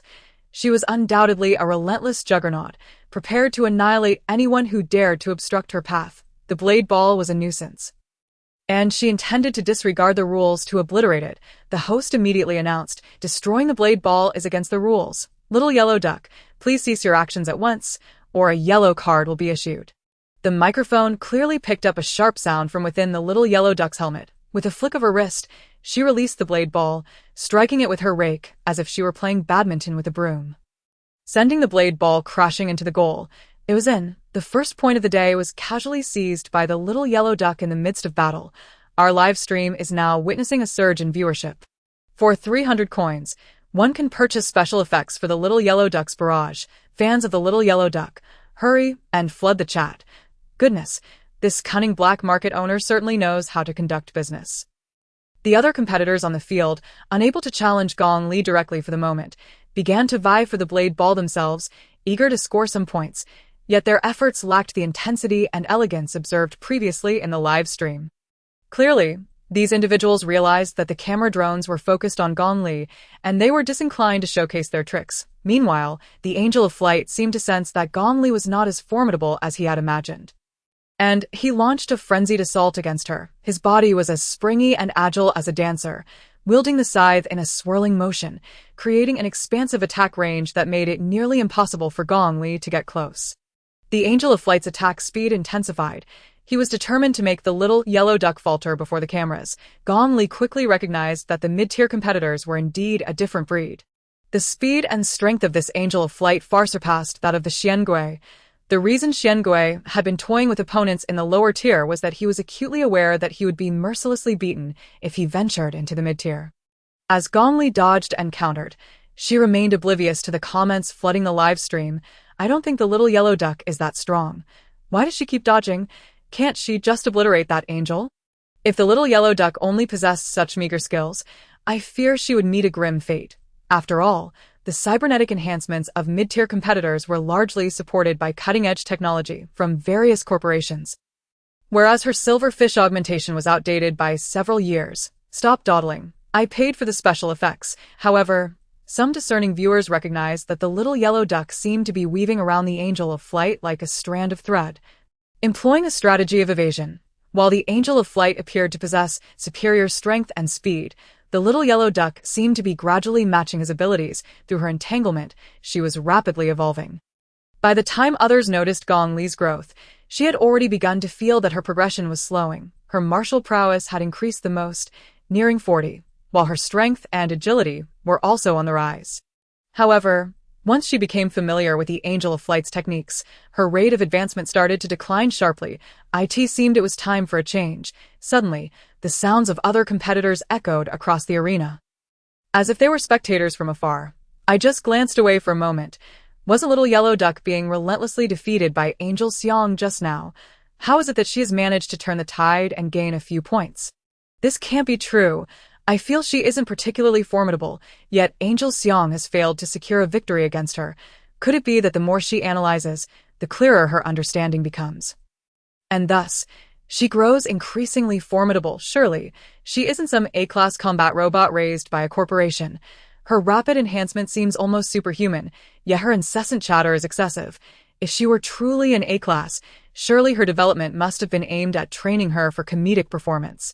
As they vied for the blade ball, their discussions continued, yet their gaze remained fixated on Gong Li, whose moves became increasingly grand and sweeping. With her rake swirling like a crescent moon, she forced Angel Xiang into a series of evasive maneuvers. Exposing the steel spine and wiring concealed within the spring of her waist, suddenly, a gasp of astonishment rippled through the crowd as Gong Li's rake was ensnared by a scythe, and the two engaged in a tug-of-war. With greater strength, Angel Xiang initially pressed forward, but Gong Li unexpectedly released her grip, causing him to momentarily lose his balance. Seizing the opportunity, she twisted and lunged for Angel Xiang's. He was sent flying. Yet, the celestial angel, propelled through the air, felt a surge of secret delight. I am the domain of the seamen. Within the confines of a woman's wardrobe, the narrative unfolds. The little yellow duck might have thought that his abilities were limited. Unaware that he could use the elasticity to rebound back to her side, with the right opportunity, he might swiftly turn the tide against her, earning himself a reputation. Thud, just as the celestial angel was about to strike. He suddenly felt a weight upon his chest. Looking up, he discovered Gong Li descending from above, her feet landing heavily upon him, and then the glinting sharp points of the rake became the last sight he beheld. Gong Li scoffed. She was well aware that many who battled on the knife-ball field were unfortunate souls with no choice. If the opponent could yield, she had no qualms about granting everyone a graceful exit. However, if she were to provide an escape route only to be trampled upon, the host exclaimed with excitement, "Oh, the little yellow duck has shattered the celestial angel's facial armor and prosthetic eye. The celestial angel has entirely lost the capability to fight. Yet now, we observe that many competitors seem to recognize the formidable nature of the little yellow duck, with some reluctant to engage her further in combat." The little yellow duck was utterly indifferent to the knife ball. Several times, blades whisked past her, presenting opportunities to score, yet she disregarded them, intent instead on pursuing the others for a brawl. Initially, the rake she wielded had seemingly been scavenged from elsewhere. Long forgotten, but now she began to brandish the celestial angel's scythe. From the outset, her swings were so wild that she struck herself, but soon she wielded it with finesse, having vanquished two opponents before seizing a rival's crowbar and resuming her pursuit of combat throughout the arena. It quickly dawned upon everyone. The little yellow duck had come to this competition solely for the purpose of fighting. She bore a resemblance to aka Xuangge, though Xuangji's techniques were more incisive, and his kills swifter, lacking her tendency for drawn-out entanglements and chatter. What they did not realize was that Gong Li was contemplating, hadn't he, that Xuangge claimed to finish matches in 2 hours. Thus, she resolved to stretch this match to 12 hours. That would be akin to participating in 12 hours of physical training. As Gong Li fought on, she continuously switched weapons, her banter unrelenting, although the cameras lingered on her for quite some time. The number of viewers in the live stream remained undiminished, with some even beginning to wager in the comments on how many minutes it would take before she would switch opponents. The knifeball matches did not adhere to a fixed duration. Rather, they were determined by the number of goals scored and participants present. After over 4 hours of play, they finally reached halftime, with the host nearly losing his voice. He directly twisted his mechanical neck, summoning the cyborg technician to replace his vocal cords and sound card.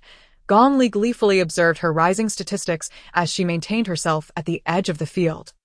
While Luo Jia applied oil to her, inquiring, "Where's my cream-flavored e-cigarette?" Upon lifting her gaze, countless mechanical hands of various designs reached towards her, presenting an array of cigars, e-cigarettes, and water pipes, all offered by other competitors.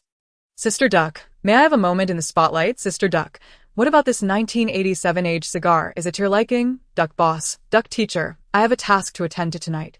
Would it be possible for me to be the first to enter the second half? The mid-tier allows for the inheritance of points, and you could claim our scores to secure first place. Gong Li. In the second half, might we allow each of the gentlemen to take their turn? We could expedite the process ourselves, timing it perfectly, ensuring we do not delay your departure for breakfast." With a mere lift of her hand, Sister Luo returned all the cigarettes offered by the group. Casting a knowing glance at Gong Li, understanding her implication, Gong Li mused that perhaps some might have infused their cigarettes with neurotoxins. As they conversed, her attention was suddenly drawn to the newly voiced host, who, with an excited D8 pitch, exclaimed, "Oh my goodness, Due to the reduction in participants during the first half, we now have a surprise contestant joining us for the second half. Let us warmly welcome the Super Sea King superstar, Huang Xie, who never utters a word and embodies cosplay to the fullest. Gong Li furrowed her brow. Who could that be? The competitors before her instantly retracted their cigarettes, falling silent, save for one contestant ranked over 100, whose lips barely moved. A mid-tier, 6th place, Gong Li beheld a man of considerable girth, resembling the shell of a crab. His upper body bore a black, flattened shell akin to a watermelon seed, and Gong Li could scarcely discern where his head was located. His back was encased in a solid sheet of black metallic armor, adorned with an array of sponsor logos, while the front featured rows of rib-like armor plating. He struggled to stand upright, slowly making his way from the resting area to the knife ball arena. His hands resembled colossal pincers, and Gong Li perceived 2 protruding appendages above his torso. Seemingly his ocular prosthetics, Huang Xie, a name that echoed the Crab Emperor burger, indeed appeared to be a mascot of a seafood market. Beyond his 2 legs, he bore little resemblance to a human being. After all, if some transformed into spiders, it was only logical that others would choose to become crabs. Gong Li found herself contemplating the absurdity of this world. Moreover, the competition's rules were nebulous. It seemed the organizers dictated everything, caring little for fairness as long as the viewer count soared and ticket sales flourished, rendering one's transformation into either a bird or a crab inconsequential. Gong Li accepted an electronic cigarette from Sister Luo. Can one really join mid-game? Oh right, I did the same last time. Sister Luo adjusted the contacts beneath her mechanical arms casing, explaining, You see, some believe you attract too much attention. You lack sponsorship and have no dealings with the black market. Gong Li took a deep drag, exhaling a cloud of cream-flavored smoke. Don't paint me as some paragon of virtue. I too desire sponsorship and a bit of under-the-table deals, but I swear. I glanced at the contract, and all it entails is a requirement to participate in a certain number of matches each week. I have school, you know. My homeroom teacher is scrutinizing my attendance. Sister Luo lowered her gaze to administer the final dose of liquid, whispering, Huang Xie is a user of the TC brand A chip. I never expected to encounter him so soon. Yet, I remain uncertain of the chip's location. As the intermission concluded, Gong Li stretched her arms and approached the track. The host announced, Huang Xie. Many may be unfamiliar with the term crab. The character comprises one component denoting to remove and another signifying insect, referring to a crustacean species that has been extinct for over a century, known for its extraordinary hardness and formidable attack power. The form of the royal crab, meticulously reconstructed by a paleontology expert to faithfully represent the structure of this ancient creature, boasts an extraordinarily robust exoskeleton. Gong Li tilted her head in curiosity. Has this species of crab truly gone extinct?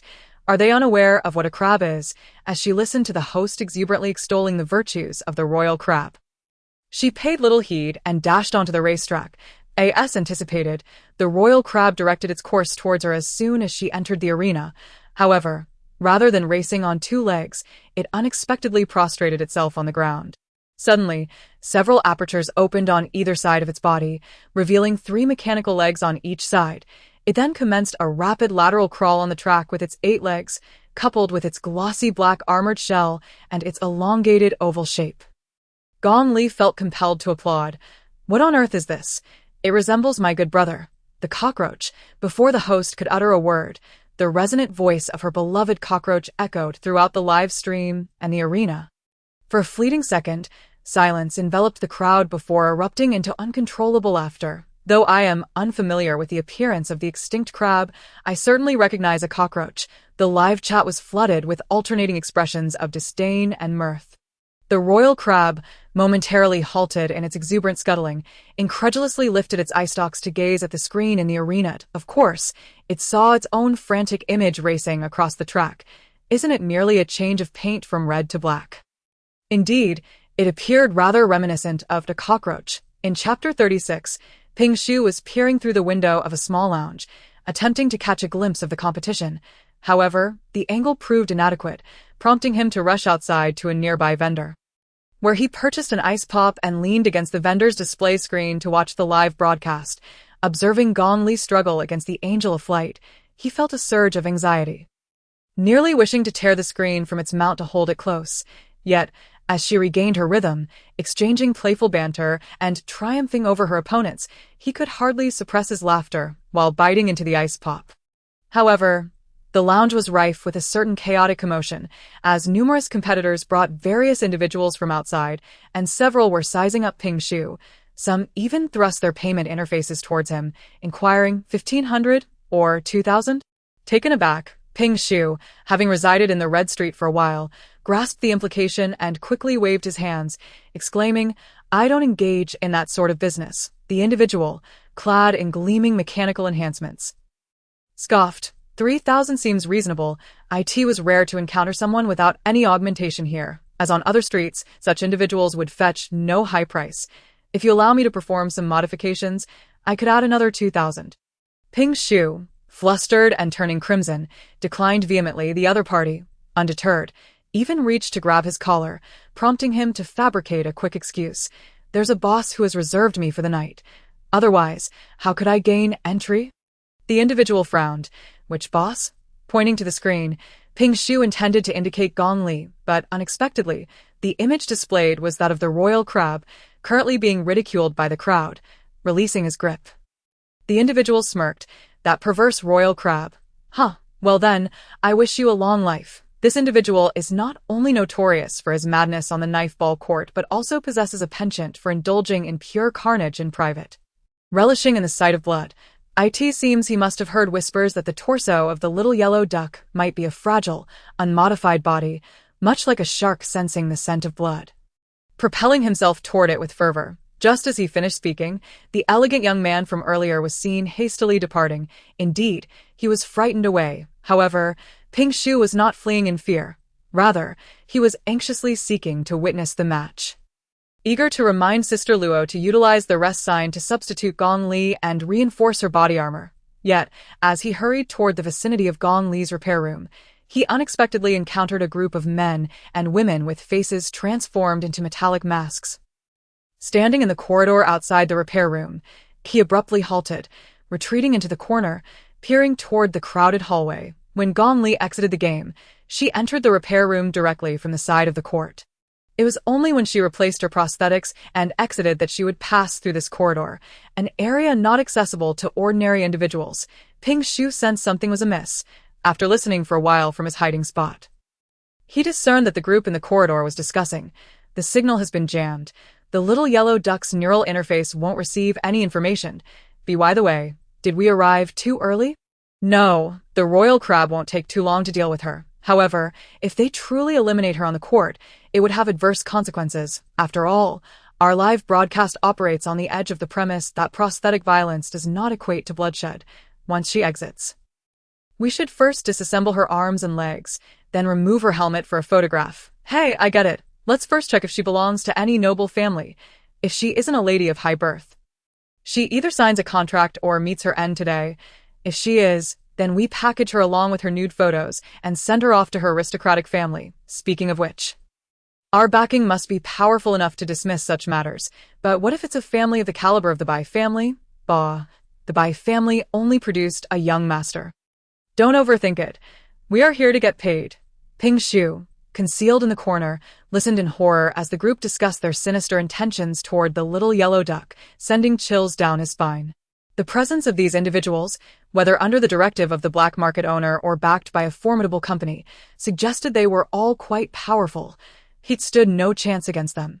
Yet, if Gong Li were to emerge and be captured by them during the disassembly of her prosthetics, the ramifications were too dreadful to contemplate. As the group chatted in the corridor, a slender man clad in a white t-shirt and donning a motorcycle helmet approached them. The metallic masked thugs glanced at him, not obstructing his path, assuming he merely intended to pass by. However, as he drew nearer, his posture became increasingly upright, his height exceeding their expectations. Though his shoulders were slight, they were broad enough to fill out the white t-shirt like a clothes hanger. Ping Shu lifted his head, his voice trembling from within the helmet.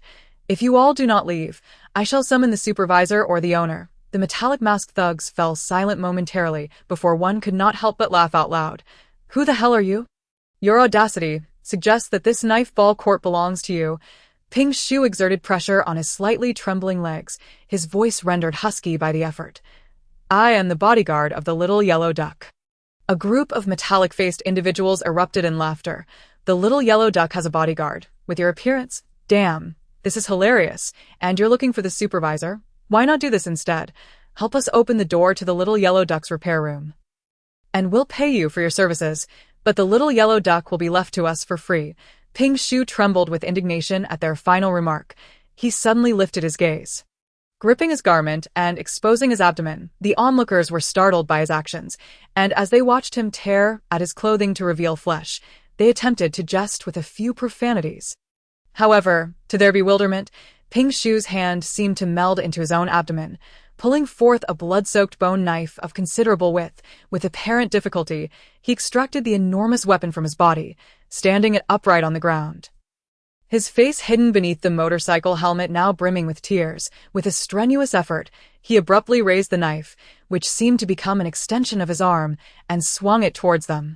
The blade carved deep gashes into the cement ceiling, causing the overhead neon light tubes to fall, flickering erratically. His imposing presence compelled the first few to retreat, and those dispatched to assault the little yellow duck, skilled in their craft, quickly drew their own weapons and lunged at him. The tips of their blades barely grazed his body, yet it felt akin to being plunged into moist cement, becoming ensnared within him. They found it difficult to withdraw their weapons, and the blades left no marks upon his form. Instead, the bone knife in his grasp radiated a fierce intent. Attacking them recklessly, someone shouted, "The type that possesses soft and extensible attributes. The best approach is to incinerate him, or use a rifle gun or a laser weapon against him. If all else fails, dismember him. He isn't that formidable. Capture him. There exists a type that cannot contain living beings. Why don't you give it a try? Isn't there also that type that specializes in adhering to and consuming flesh?" As they spoke, someone in the back suddenly fired several shots from a laser gun at him. Ping Shu hurriedly dodged, yet another assailant swept towards his least protected knee. Typically, those with such attributes primarily depended on skin and muscle. Targeting the joints would more easily render the opponent incapable of evading. Striking bone instead, Ping Shu was evidently aware of this. He sidestepped, yet was seized by a pair of hands grasping his arm, the opponent's strength far surpassing his own. Laughing, "It seems you can only accommodate various objects. With that feeble frame, I could easily dispatch you myself." Ping Shu let out a muffled cry, his helmet striking the ground, the front visor shattering. He struggled to prop himself up, but the towering man pressing down on his back brought his foot down upon Ping Shu's elbow. The weight and force of his assailant directly forced Ping Shu's arm into an unnatural angle, and his muffled cries finally broke free, the pain compelling him to nearly pound his helmet against the ground. The man who pinned Ping Shu down seemed to harbor a modicum of curiosity regarding his appearance. Reaching out to tug at his helmet on the other side, the remaining individuals had commenced prying open the repair room door. And it soon yielded to their efforts. They deliberated. Have the cameras been dealt with as well? The royal crab was currently enjoying the upper hand. One could only hope that the little yellow duck would not perish on the knife court. The fracture in the helmet revealed Ping Shu's eyes, which were fixed on the ground, tears welling within the confines of his helmet. The helmet was forcibly removed by a towering man, and his soft, short hair, drenched in sweat, tears, and blood, brushed against the floor. Ping Shu held no particular disdain for his own frailty. He was unafraid of potential harm. Yet, at this moment, he realized that had it not been him standing here, had it not been the present version of himself, the circumstances might have been drastically different. Sister Luo had reminded him more than once that it was due to his illness that he had grown close to Gong Li, that it was his affliction that led him to bare his heart to her. However, Gong Li, upon noticing the sweat trickling down his forehead, would recall to buy him soda, even going so far as to twist open the cap and hand it to him. Gong Li would casually give him 5,000 of the 30,000 tong coins earned from the first knife ball match, claiming it was his share for the meals he prepared. Gong Li would save his number upon acquiring a light brain. Even when Gong Li's hand dislocated during the fall in Night City, he did not let go of him. Gong Li would sit with him in their hot, cramped rental room, watching television. He pondered whether it was his inner desolation that caused these details to overflow in his memories. Gong Li had known him from the very beginning, this very him. She was often impatient, yet would respond to him. Ping Shu lay on the ground. One hand stealthily reached into his pocket. Ever since joining the Fondi group, he had taken to carrying a syringe as a matter of habit. He could feel the viscous, slightly cold pink liquid within the glass vial. The syringe took effect more swiftly than oral ingestion. He discreetly retrieved the syringe from his pocket, inhaled gently, and injected the fluorescent pink liquid into his waist. The man stepping on him remained oblivious. As he watched the door of the little yellow duck repair room swing open, he raised his foot, preparing to kick Ping Shu's head. Crack. Ping Shu's distorted arm, recently trampled, suddenly twisted like a snake, snapping back into place, shattered bones merging and returning to normal. He grasped the towering man's ankle. The man, taken aback, pressed down forcefully, causing the others to turn and look. The previously subdued, frail man in the helmet and white t-shirt, with bony hands and prominent veins, surprisingly lifted the towering man's leg with strength, slowly sitting upright. The man, astonished, cursed, "Damn." Ping Shu's left hand abruptly rose, prompting the others to become alert, raising knives and drawing guns. Crack. Ping Shu turned his head, and his left hand, unexpectedly, struck his own face with force. From beneath the tips of his hanging hair, he grinned. You remember me at this moment. Gong Li had to concede that the royal crab was not merely reminiscent of a cockroach. Its vitality and speed of movement were remarkably cockroach-like as well. Nevertheless, it did possess some crab-like characteristics. When it sprinted down the track, it would occasionally crouch and dash sideways at an incredible speed. Yet, as the sight of such a peculiar, jet-black creature with 8 legs dashed madly across the track, both the live audience and viewers in the streaming room found it difficult to contain themselves. Moreover, this quaint little creature occasionally rises to its hind legs, balancing its body with the support of its 2 rear limbs while employing its remaining claws and formidable pincers to assault its adversaries. Although standing on its hind legs renders it more human-like, nearly all spectators witnessing this spectacle wish fervently for it to revert to a more conventional stance. They would far prefer to behold its carapace adorned with various advertisements. Gong Li, however, harbors no disdain for the appearance of the royal crab. After all, in this post-apocalyptic world, cockroaches reign supreme, while nuclear bombs are but a secondary concern, and she has grown accustomed to such peculiarities. Yet, she has also encountered numerous crabs in the aftermath of the radiation that befell the world. Immense mutated crabs frequently inhabit marshy regions, serving as one of the primary sources of sustenance, second only to the infamous 2-headed cattle. To feast upon these radiation-altered crabs, which boast a shell diameter exceeding 2 meters, Gong Li even took the time to peruse a guidebook from the pre-nuclear era titled The 8 Essentials of Crab Utilization. The royal crab's appearance is indeed absurd, but its speed in traversing towards Gong Li is astonishing, as she observes it rising on its legs, perhaps more accurately, its hind legs, while 6 scythe-like iron claws extend menacingly from its sides. It seems to ensnare her in a veritable web of attack. Moreover, it is evident that the creature understands her vulnerabilities. It deliberately targets her torso, which is notably fragile, deftly evading her silverfish prosthetics and striking at her core. At the moment those iron claws descended upon her, Gong Li was almost convinced that escape was futile, and a cold sweat cascaded down her brow. If the soaring angel could effortlessly overpower the dark turtle, then this royal crab would surely vanquish the soaring angel. Ranking 6th in the mid-tier, it possesses the prowess to ascend to the upper echelon. The disparity in skill between them is so vast that it seems insurmountable for her to level up in its presence. Should the royal crab persistently target her with lethal intent, it could undoubtedly eliminate her before she could mature into a formidable opponent. The true nature of the black competition reveals its predatory fangs. Gong Li felt as though her heart had momentarily ceased its rhythm as she desperately summoned her silverfish prosthetics into action. She could sense her limbs pumps straining to compress and accelerate, as if striving to drain her very lifeblood. Her torso chilled, yet her mind remained acutely alert, akin to being awakened by the winds of a snowy expanse. Unbeknownst to her, a glimmering aura flickered over her silverfish body, and she felt, for an instant, as if she had gained clarity regarding her adversary's impending assault. Not only could she perceive the attack, but her limbs seemed to synchronize with it to some extent. However, out of the corner of her eye, she caught sight of a concealed prosthetic arm springing forth between its hind legs, the tip gleaming with a deadly blade, slashing diagonally towards her calf. Who on earth would install such a prosthetic in that elongated, protruding position? How could she possibly anticipate that the royal crab possessed not only two colossal pincers and 8 legs but also a concealed dagger? In her mind, she screamed 1,000 times that it was the end. She felt certain she could not evade it. Her calf was likely to be severed. Gong Li summoned all her mental faculties to assess her surroundings.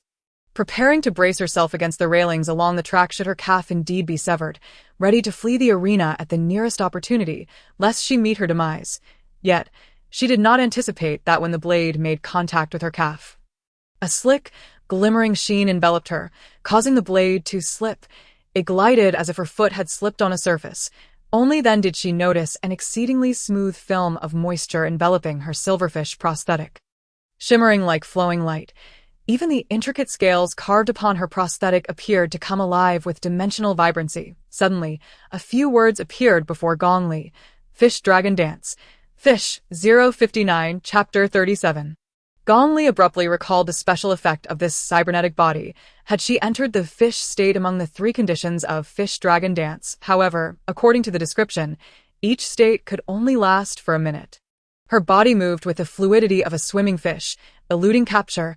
Even the blade seemed to glide past her. Gong Li swiftly retreated, realizing her speed had become extraordinarily rapid. A glance at her skill panel revealed that her previously modest 26 points in sprint had surged to an astonishing 66. An increase of 40 in sprint. For this fleeting minute, her speed would be remarkable. As she retreated, the live stream and the audience were left in awe, whereas the little yellow duck— why do I feel as though she just teleported? Could it be her superpower? It seems she has never utilized her abilities. Indeed, many with high degrees of cybernetics often experience a gradual decline in their superpowers, yet the little yellow duck's torso still resembled that of a human. Could it be that she feared her powers would diminish? The crab, in disbelief, gazed at the cybernetic limbs swinging between his legs. The blades above were razor-sharp, and she managed to remain unscathed just moments ago. As the blade cut through, the sensation was akin to gliding across a tiled floor slick with soap bubbles. No, he resolved to test it once more. The crab's strong hind legs propelled him forward. And he lunged at her, his massive frame crashing down as he spun on the conveyor belt, sweeping the area like a lost robotic vacuum. His movements were incredibly swift, but with her sprint now at 66. Gong Li's speed was nearly instinctual. She leapt and landed on the crab's armored back in an instant. She believed that by positioning herself there, he would be unable to reach her back. However, the crab was a battle-ready, artificially enhanced cybernetic entity, and he had clearly anticipated this maneuver. 4 of his 8 legs anchored to the ground while the other 4 bent at the joints and surged toward her back. Gong Li pushed against his carapace, executing a near-perfect Thomas spin to evade, but his tactics were relentless. His iron claws expanded, slicing toward her arms and abdomen. Once again, the blade on her arm glided harmlessly away. Yet, the iron claws that grazed her back left deep, agonizing marks. The crab's ocular tendrils narrowed slightly. It appeared that this remarkably smooth effect only applied to her limbs, as her torso remained vulnerable.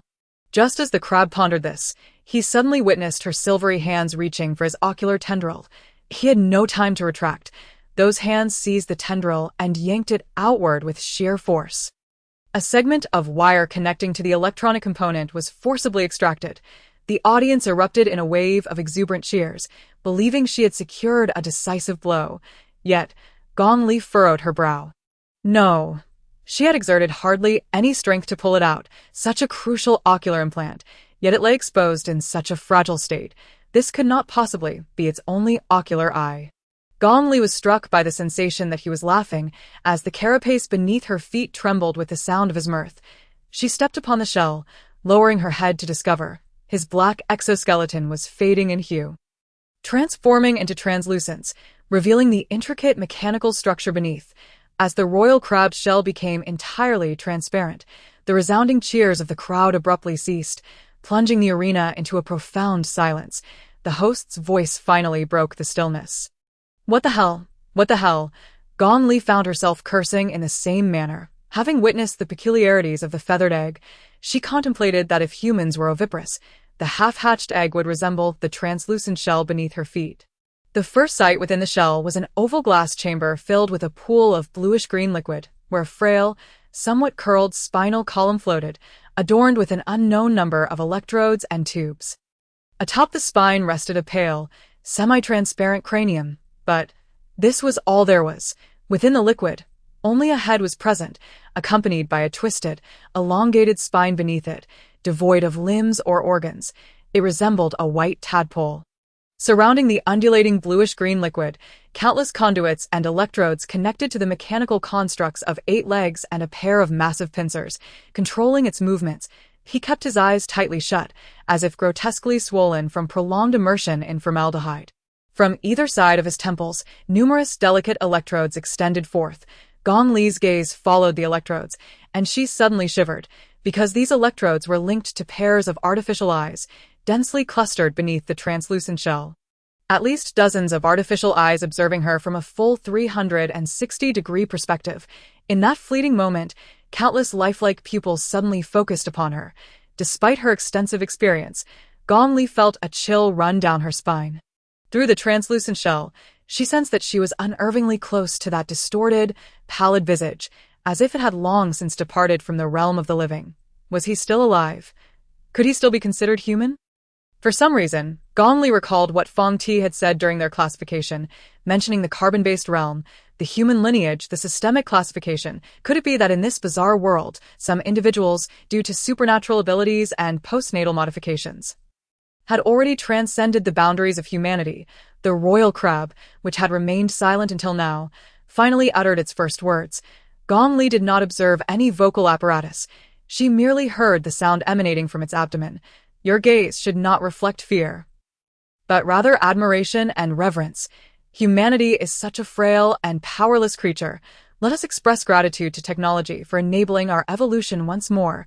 Several metallic hands lunged towards Gong Li, and she sprang up abruptly, yet the myriad artificial eyes within the translucent shell seemed to have locked onto her movements, anticipating her every action, capturing her left arm with even greater swiftness than before.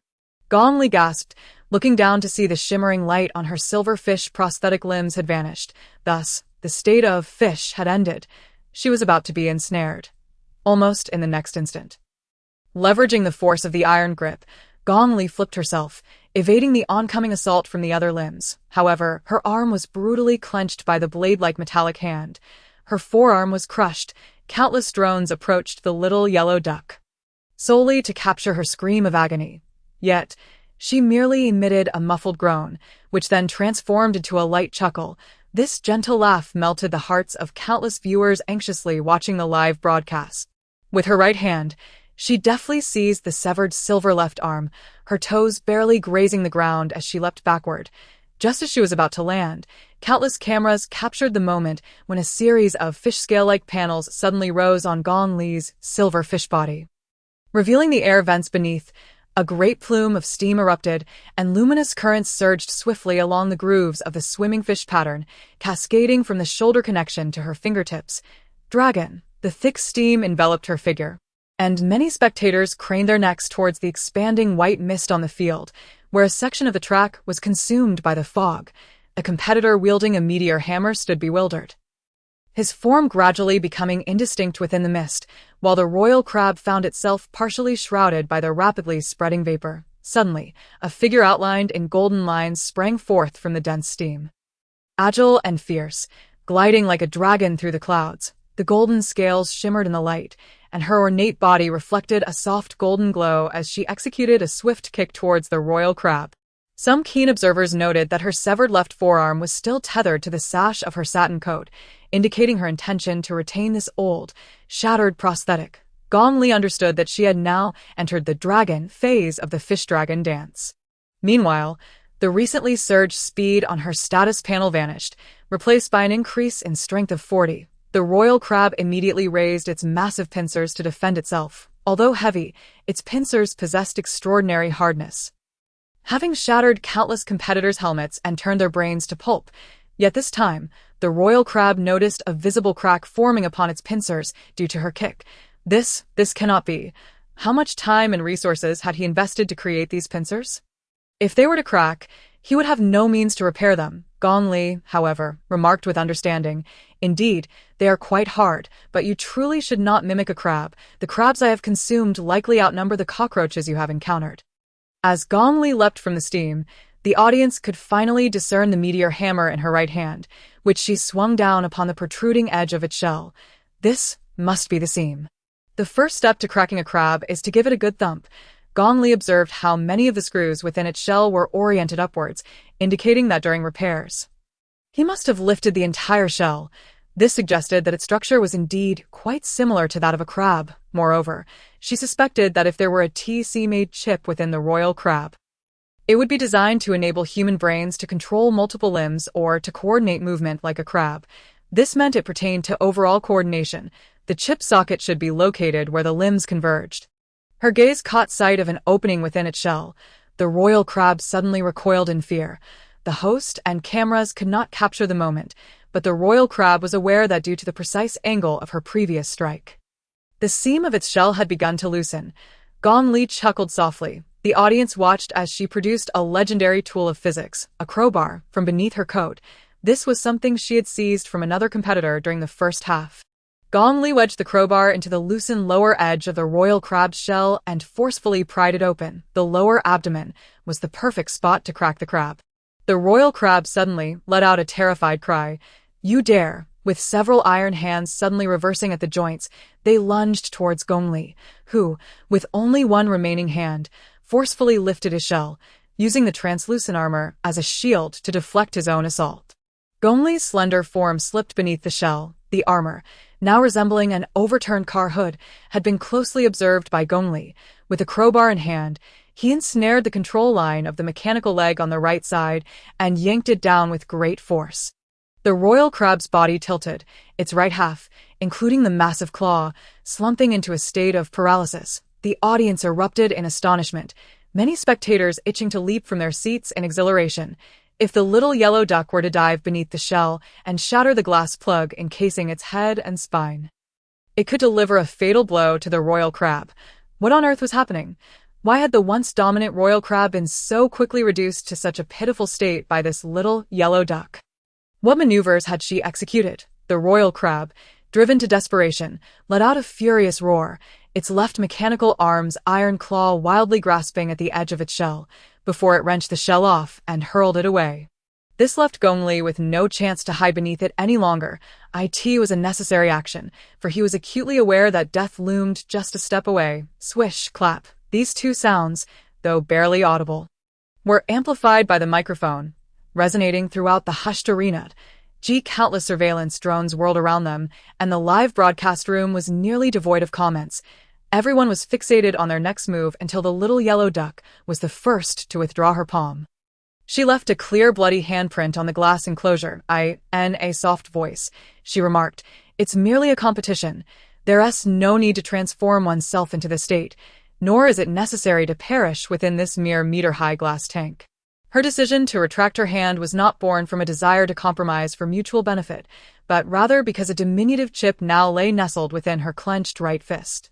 Under the cover of steam, she had just extracted the chip from his body. Without the chip, the king crab would inevitably face significant coordination issues, and he was acutely aware that victory was beyond his reach. The king crab's iron claws gradually softened, withdrawing from the wound on her shoulder. Gong Li stood up from him, a few wisps of steam dissipating from her form as she leapt down. Her steps slightly unsteady, and declared with a smile, "I request to use a timeout card. I need to make some repairs." It was only after Gong Li exited the competition arena and entered the repair room that the crowd erupted into a tidal wave of cheers.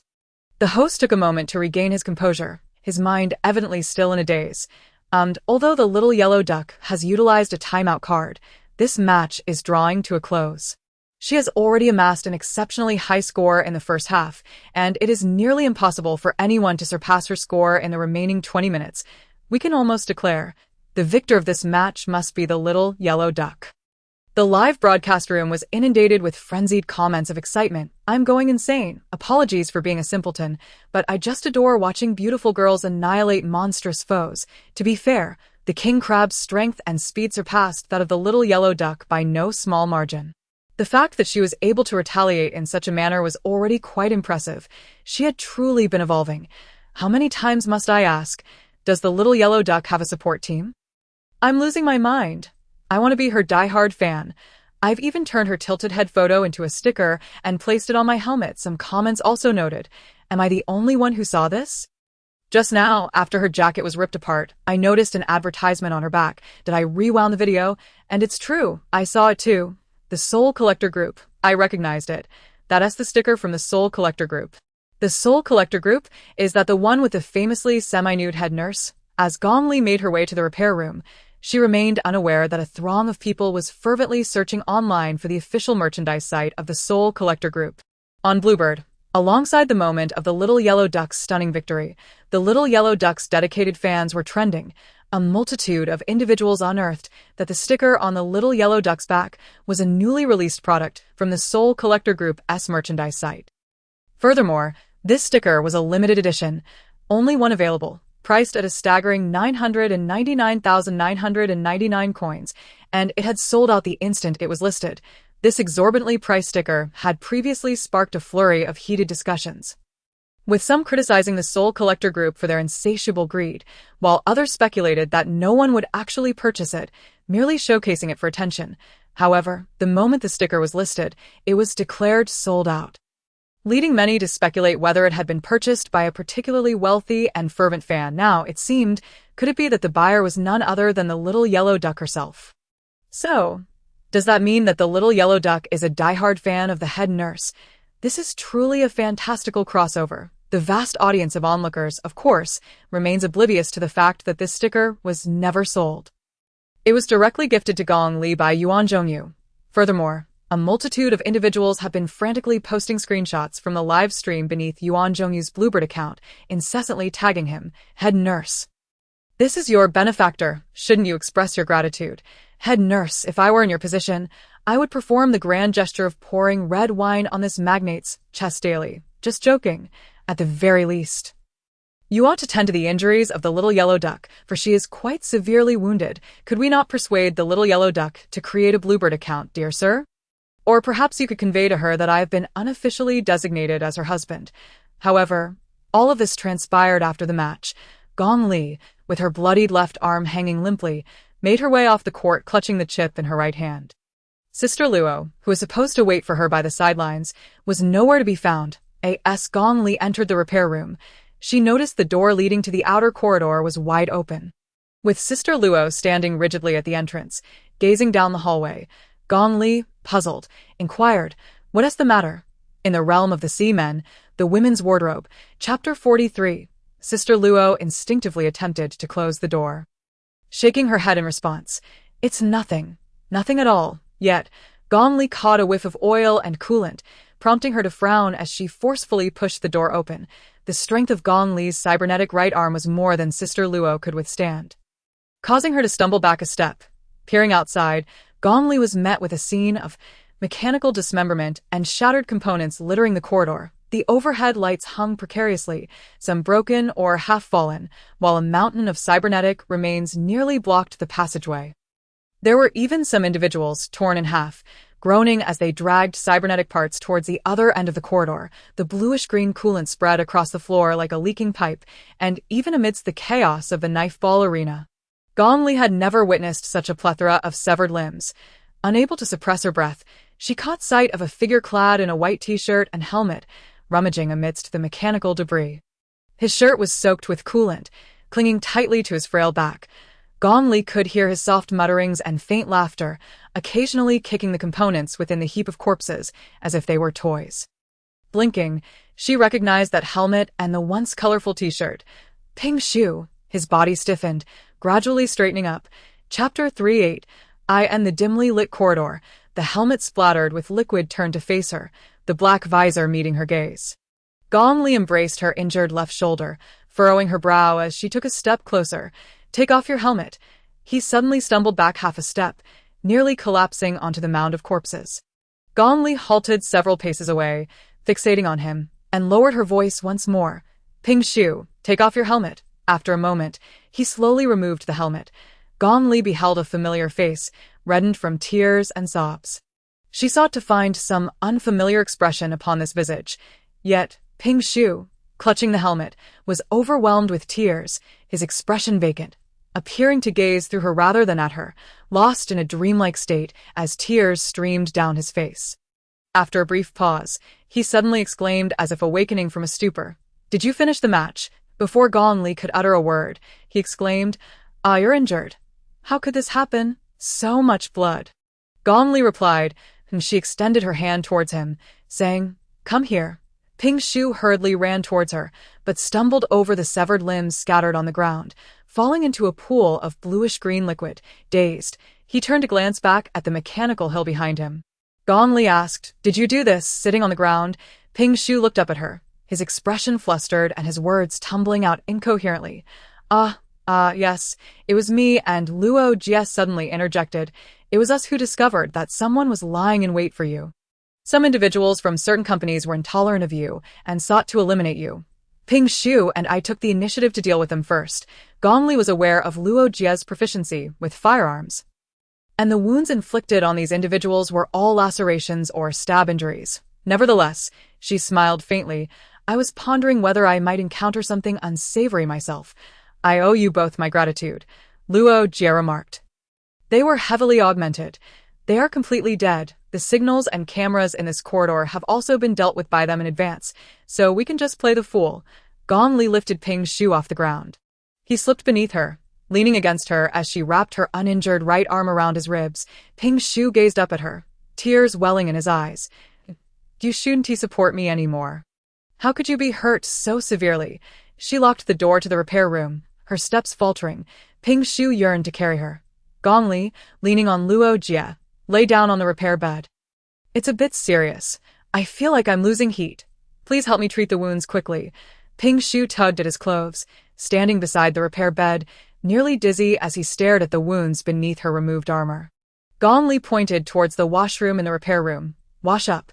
Just throw the clothes away." Moments later, Gong Li lay on the repair bed, watching as Luo Jie meticulously repaired the internal structure of her shoulder. She appeared hesitant to speak, and Gong Li, noticing her lips parting several times, interjected, "I didn't ask." Luo Jie raised her eyes to meet Gong Li's. Outside, the announcement of the match's conclusion echoed across the arena. Although Gong Li had used a rest card, she remained the highest scorer, with the host declaring her victory in her absence. Faint sounds emerged from the corridor, accompanied by gasps of horror from some individuals. Gong Li surmised that it was the company responsible for this mess that was now cleaning up. After all, other competitors would soon be moving through the corridor, seeing the severed limbs outside. Gong Li could feign ignorance, but the thugs who couldn't even crawl away and the identifiable severed limbs scattered about could not be overlooked. Suddenly, the door to the washroom swung open and Ping Shu, his hair dripping with water, stood at the entrance, clad in the spare clothes from the washroom and wrapped in a towel. He trudged over to sit beside Gong Li on the repair bed. Staring intently at her wounds, none of the three spoke. Luo Jie eventually broke the silence. "Your arm is crushed beyond recognition. I can repair it, but it will take some time. You probably won't be able to compete for a while. Or you could consider acquiring a new set of prosthetics." Gong Li, "I have checked, and without securing sponsorship from a company, the costs will be exorbitant. A single match would not suffice to purchase even an arm. I apologize for not safeguarding this set of prosthetics." Sister Luo chuckled and shook her head. "You fought splendidly. She would be pleased as well. Prosthetics are meant to endure destruction. It is quite normal. I will take care of the repairs for now and will contact you once it is fixed." Having replaced her right hand, Gong Li engaged in the daily tasks of the cute combat arena, where incessant sounds echoed, proclaiming, "Behold my powerful strike," meow, reverberating among the three of them. Outside, the noise escalated as various reporters clamoring for an interview were locked out, shouting through the door. Gong Li seemed oblivious, smiling at Ping Shu. "Last time I suggested you download the cute combat arena. Did you? Please send me some stamina." Ping Shu quickly wiped his eyes. I downloaded it. Just give me a moment." Gong Li picked up a chip from the table, still bearing the TC Demon logo, and inquired, "Sister Luo, do you have a way to investigate this chip?" Sister Luo responded, "I can only say it's worth a try. I have some old contacts, but I cannot guarantee how much information I will uncover." Gong Li did not harbor high hopes for her assistance from the moment that peculiar sticker appeared in her mind.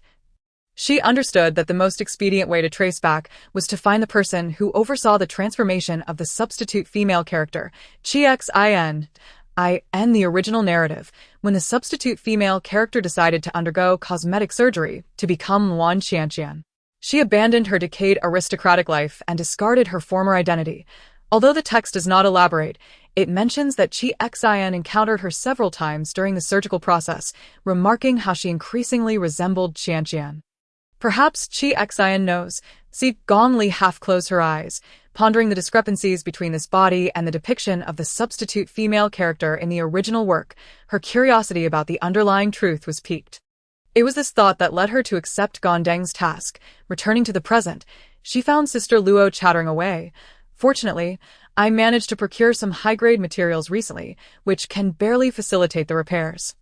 Otherwise, with such a large gash in your shoulder, you would have to resort to a band-aid.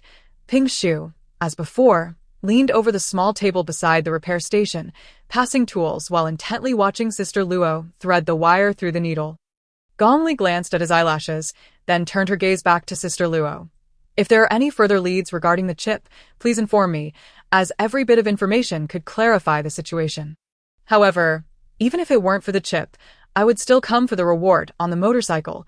Gong Li raised her arm to reveal the holographic interface. Mid-tier victory bonus, 150,000. It has arrived so swiftly. Ping Shu, seated behind her, asked, "What do you wish to purchase?" Gong Li replied, "Clothing, an abundance of clothing, firearms, a new motorcycle. I cannot keep stealing old ones," with a sudden twist of the throttle. Gong Li accelerated, causing Ping Shu to lose his balance and bump his head against her. He hurriedly straightened up. Gong Li's laser jacket fluttered in the wind as she brushed her hair aside, took a puff from her electronic cigarette, and exhaled a cloud of creamy vapor. The two individuals rode their motorcycle down the street outside the Daoqiu Heisai Stadium, where throngs of people gathered. Many fans donned in adorable yellow duck costumes, eagerly waving projection lights at the entrance. Enthusiastic shouts echoed, proclaiming the excitement of the little yellow duck, while oblivious to the fact that the main character had already slipped away through a side delivery entrance. Gong Li steered the motorcycle toward the affluent district of Wancheng, making a beeline for a street lined with luxury boutiques. Ping Shu felt a wave of dizziness. "No, please, you'll have plenty of opportunities to spend money in the future. You must save up to live well. Did I end places like this? You could easily squander that 150,000. Gong Li, however, was not drawn to this locale for the luxury brands. The original narrative had mentioned that the substitute female character's many blue and purple effect garments were indeed high-end and exorbitantly priced. There was a tangible correlation between price and quality. Ping Shu earnestly advised her to invest in retirement insurance or fixed deposits, yet watched as Gong Li resolutely entered several luxury stores. The boutiques here exhibited an air of condescension that surpassed Gong Li's expectations, as class division was starkly evident. Upon noticing Gong Li's tattered attire and Ping Shu's inexpensive t-shirt, the staff showed little interest. Some even stating that their store operated on a membership basis, attempting to usher them out. Gong Li retorted, "You're not so exclusive that only internal referrals can be clients. Can I become a member by purchasing just one item?" As she spoke, she casually picked a red dress of blue equipment quality from the rack, declaring, "I'll take this at the register. Now that I'm a member, can you please leave me to my shopping?" The store manager, alongside several staff members equipped with high-end ironing prosthetics, stood awkwardly as they observed Gong Li selecting items, an undeniably uncomfortable situation. They had never encountered a customer who would venture into the lingerie section to pick up 7 or 8 pairs of boxer shorts alongside t-shirts and trench coats, all while tapping away on a calculator in her holographic device and muttering, "Boxers, average 3 strength. The average price is .2200. T-shirts, only 6 strength. The average strength value is," after several electronic resets on her device. It seemed she finally calculated the total, proudly brushing back her bangs. "I truly am a mathematical genius. This is the best value for money, besides the red dress," she added. "Now, give me 7 pairs of boxer shorts and 3 pairs of socks." The store manager, hands trembling, inquired, "Miss, are you certain you want 7 pairs of men's zodiac-themed red luck boxers for the year of the PIG? Gong Li hummed a tune while proceeding with the payment. She replied with a playful grin, "Yes, I have 7 husbands this year. I must ensure they all get their fair share. Ping Shu followed her into one store after another, watching as she fiddled with the calculator.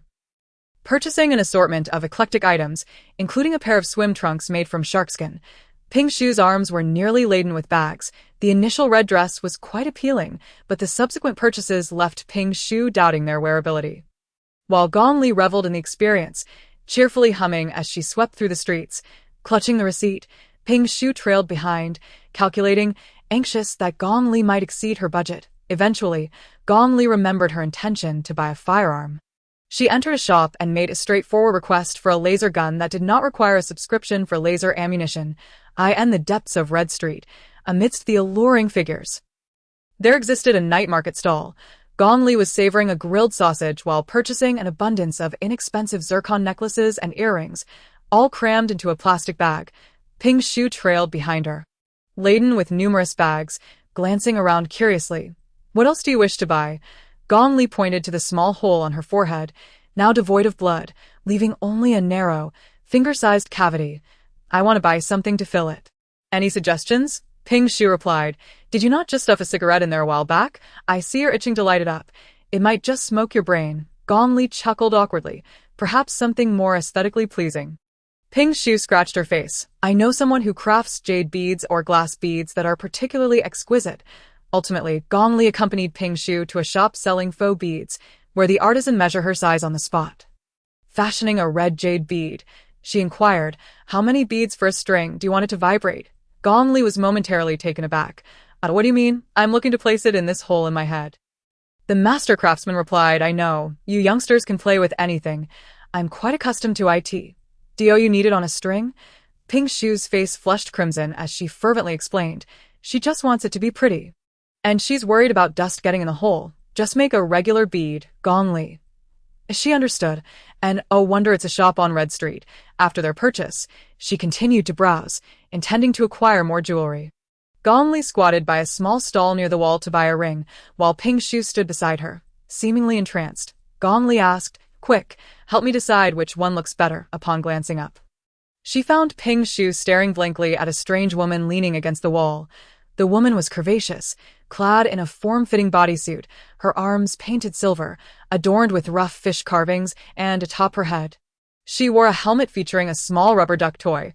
Gong Li was equally mesmerized. The woman swayed her hips, addressing them. Hey there, would you like to try the little yellow duck for an extra 1,500 tong coins?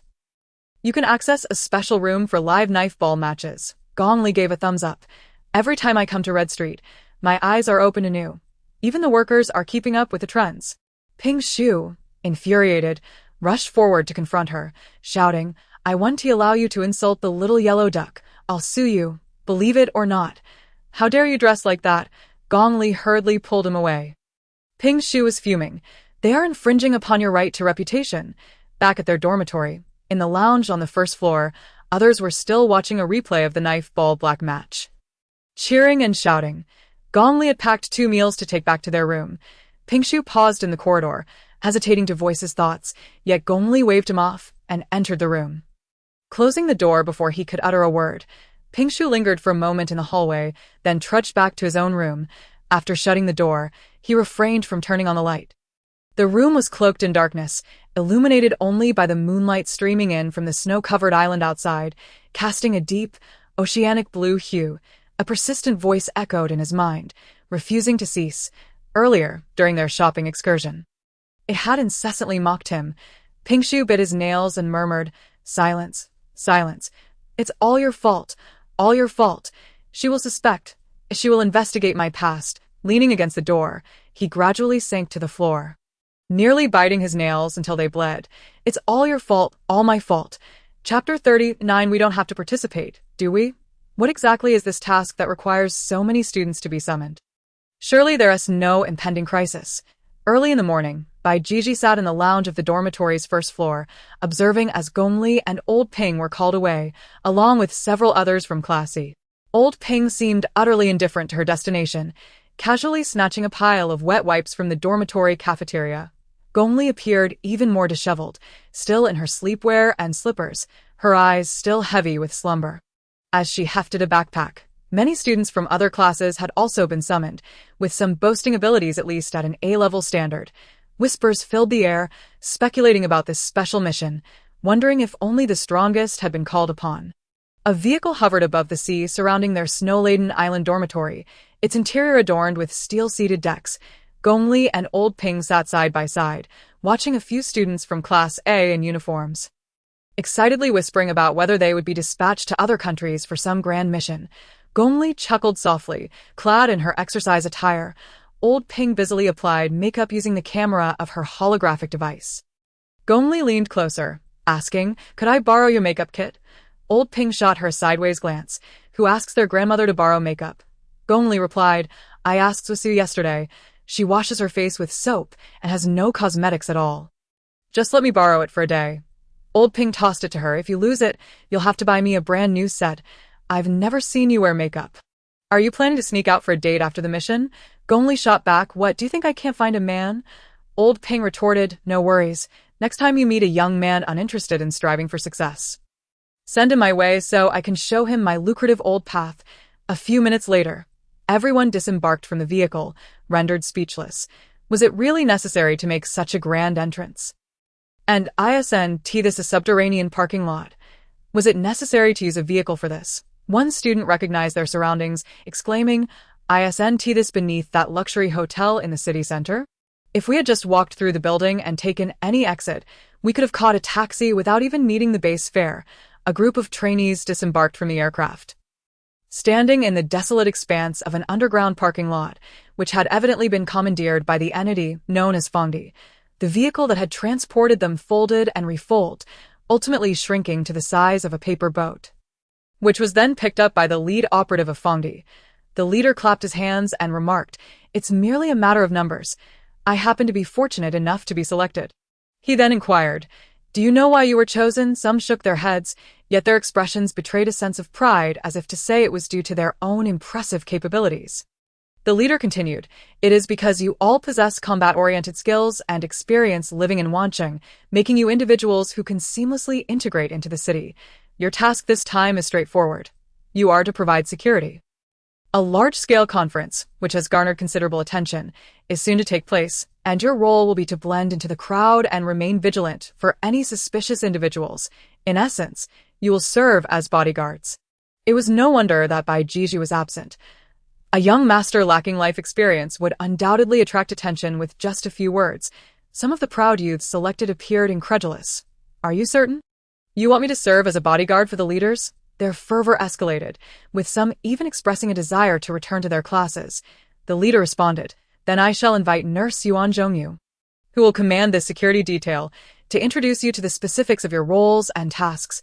Gong Li crouched behind the clamorous group of trainees, sharing a green bean pastry she had obtained from the cafeteria with Lao Ping. While listening to Yuan Zhongyu's enthusiastic voice, which easily drowned out the murmurs of the others, Gong Li peeked at him from the side. He was surprisingly well-dressed.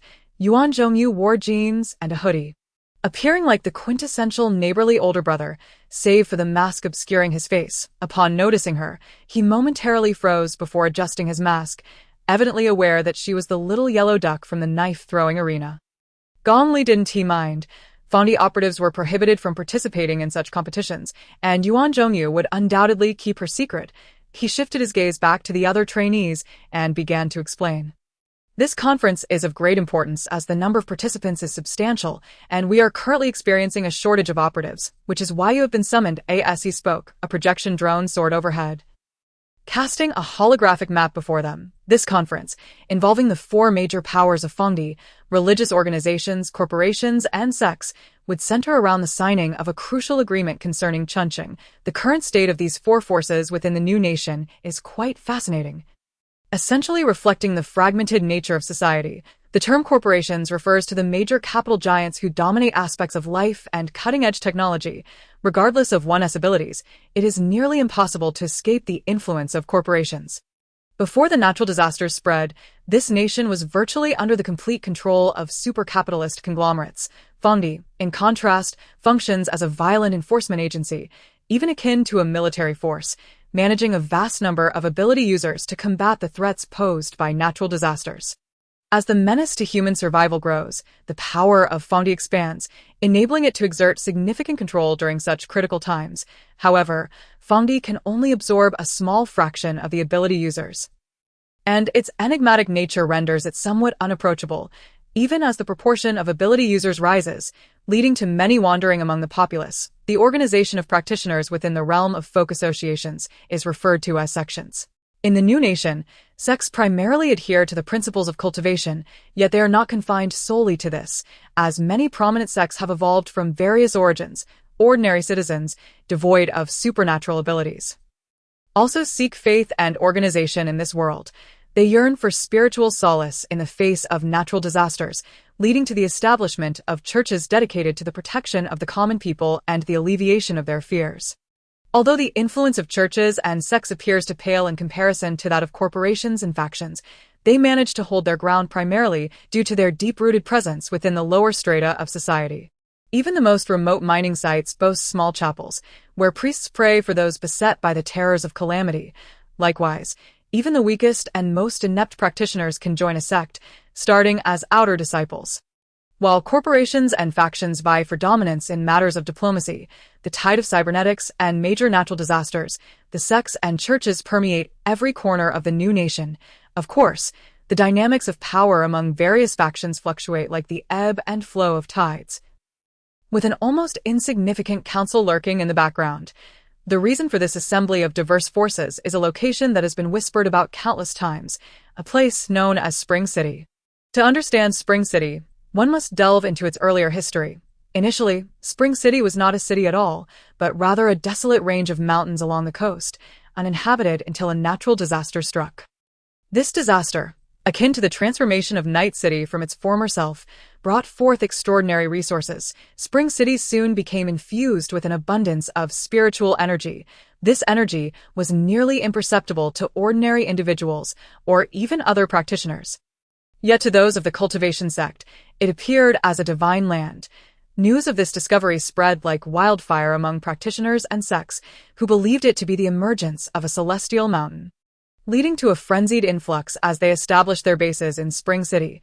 Among them was the Dinkai sect, one of the three major sects, whose numerous true disciples and inner disciples experienced meteoric rises in their cultivation, reaching the Yuanying stage and even the spirit embodiment stage. Soon, various sects began to compete fiercely for territory, resulting in a landscape characterized by major sects claiming the mountains while smaller sects nestled within.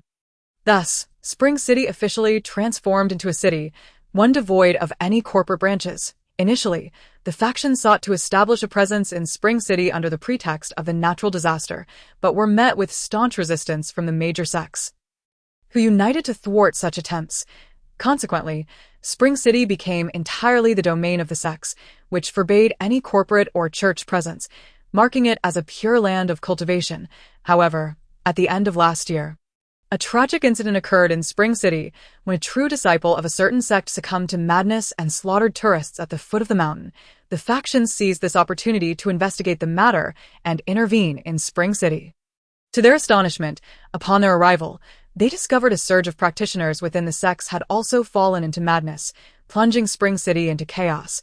They suspected that the sudden emergence of spiritual energy due to the natural disaster might be detrimental. In response, the major sects abruptly declared the lockdown of Spring City. Soon after, barriers of condensed spiritual energy appeared around the city, severing its connection with the outside world. Unwilling to vacate the vicinity, the factions established a monitoring station along the eastern coast to keep a close watch on the happenings within Spring City. Not long after, several major sects seemed to have summoned members of the church into the city's barrier. Yet the priests dispatched by the church never re-emerge. As of today, the natural disasters plaguing the Spring City seem increasingly beyond control, and the rumors surrounding it have intensified. Suddenly, the spokespersons of several major factions outside the city have declared their allowance for the Fondi to intervene in Spring City affairs. However, this is not merely a private invitation for Fondi operatives to enter the city to manage issues. Rather, they have summoned various forces to collectively sign a multi-party cooperation development agreement for Spring City. It is evident that the factions, in their profound fear of the Fondi taking full control of the city, have opted to involve multiple parties, presenting it as a collaborative effort, while in reality, It serves as a means of mutual restraint. The factions desire this agreement to be witnessed by onlookers, hence the large-scale conference that has come to be known in the news as the Spring City Conference. Yet, Gong Li finds herself perplexed. It is apparent that numerous clandestine activities have transpired in Spring City, prompting certain individuals within the Fondi to eliminate anyone with even the slightest connection to the city, leading to the repeated erasure of memories of a head teacher who had ventured to the Eastern Salt Sea. Why orchestrate such a grand event to announce this multi-party cooperation agreement? Why even invite notable figures from various quarters? She senses that, at the very least, the Fondi harbors two distinct attitudes, two conflicting forces entangled in this matter. Gondeng is one of those forces. Yuan Zhongyu, speaking there, possesses an innate charm and a refreshing leadership quality that draws many students to half-squat or sit on the ground. Encircling the holographic projection of a building, this conference is being held at the lofty Wanyantai of Wancheng. Prior to the commencement of the Spring City Conference, various factions will arrive via aerial vehicles. Given that this marks a multi-party collaboration after many years, the political theater holds far greater significance than any tangible outcomes. Each faction will showcase their own formidable fleets of aerial vehicles, intermingling and traversing the various districts of Wancheng at low altitude. In essence, it is a display of strength, meant to impress the city's adherents. Among the aerial route lies a densely populated area for migrants, the Qian'er district. Originally a large low-income residential area of Wancheng, Qian'er has seen a surge of displaced persons following the devastation of the Nigua and Hongua by natural disasters, who have been absorbed by the new nation and settled here. It is said that Qian'er signifies the fusion of the cities of Qianya and Shoer. Over time, as the migrant population swelled, the linguistic and ethnic diversity became increasingly chaotic. The area is rife with undocumented residents, fugitives, and concealed abilities, to the extent that it could well be described as a bustling slum within the city. The aerial vehicles for the Spring City Conference must traverse this region, creating significant challenges for the Fondi operatives tasked with security. Just this one area necessitates a substantial number of undercover agents to maintain vigilance within the district. Yuan Zhongyu asserts that the most critical locations have already been occupied by operatives. Yet they still require the students to disguise themselves as ordinary citizens, blending in to establish a defensive presence. While elucidating the terrain, Yuan Zhongyu has already begun to assign positions. Gong Li comprehends his strategy after hearing a few words. He places the most headstrong and restless of the younger children in conspicuous yet non-critical positions, clearly designating them as lookout scouts. Those with a modicum of experience would immediately discern that these students are undercover agents, thus concentrating their scrutiny on their every move. Conversely, he places the seasoned, composed, and shrewd Lao Ping in a hidden yet pivotal spot to bolster the defense. Gong Li was categorized among the latter. Indeed, she was not easily noticeable. Crouching beside, she had finished her mung bean cake and had begun playing mobile games, only for other participants to discover her. Doesn't she require any arrangements? Yuan Zhongyu cleared his throat. Of course, Gong Li will be stationed at the movable point B13. Both were acutely aware that her mission did not lie here. Gong Li did not even lift her head. Fine. A few participants, assigned to the lookout but believing themselves to be of great importance, scoffed. What an attitude! Someone like her ought to be removed from the task. A.T. Hainan's residence, in the women's wardrobe. Gong Li grinned and said, "Go ahead and kick her out. If you could make the decisions, I would simply take a taxi home to sleep." Subsequently, several team leaders opened the rear doors of the few trucks parked in the lot. Everyone, please enter and select your outfits. When I mentioned the positions earlier, I also assigned you character roles, so choose accordingly. Gong Li was about to board the truck to select her attire when a team leader stopped her. "You are perfectly suited as you are." Even Lao Ping had picked out 2 floral scarves and a pair of black cloth shoes. Gong Li glanced at her cotton slippers and loungewear, resembling someone who had just ventured out on a winter morning in the south to buy breakfast. Yuan Zhongyu stated, "A team leader will guide you to familiarize yourselves with the terrain. By 4 p.m., you must gradually arrive near your designated points." Gong Li shrank her neck, observing the unsightly food street on the terrace before her. The nearby structure was incredibly intricate and disorderly. Several commercial and apartment buildings were interconnected by numerous aerial corridors, with stalls scattered across the terrace and corridors, resembling a brightly lit flea market.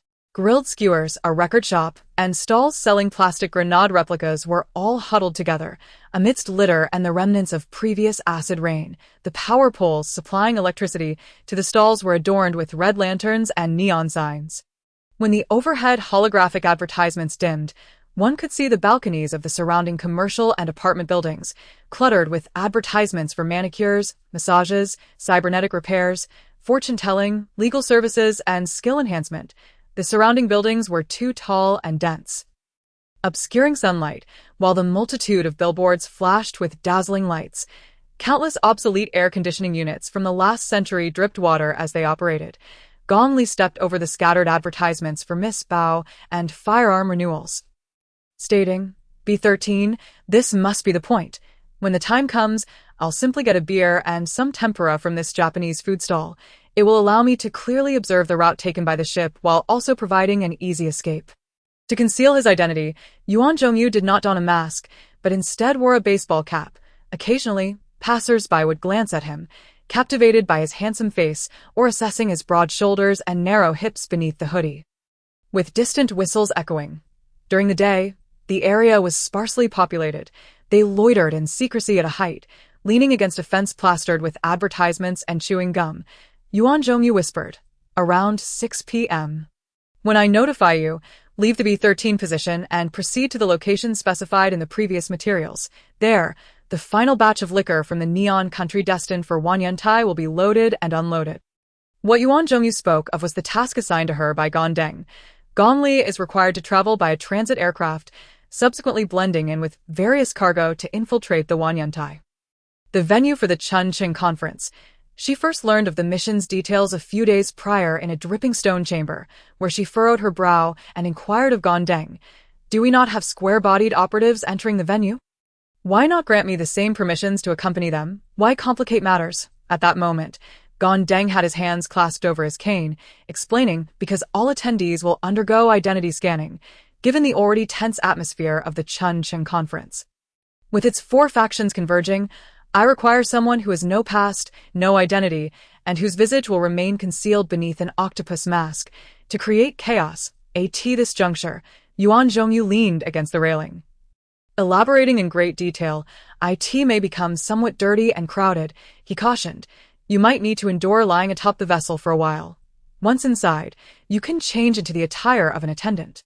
Yet, Gong Li scarcely paid attention, for it was unnecessary. She had no intention of earnestly accepting Gong assignment. Firstly, due to a lack of trust, following Gong's plan, who could ascertain whether he had ensnared her in a trap?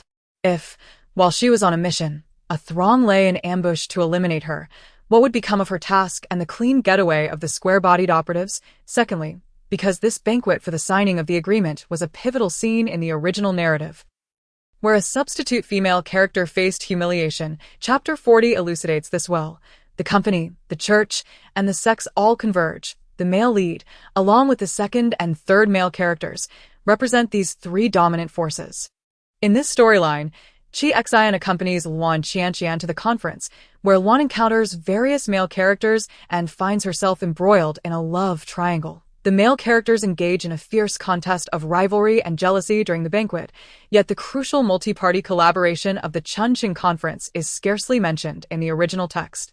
This scene also constitutes a significant moment for her to face humiliation.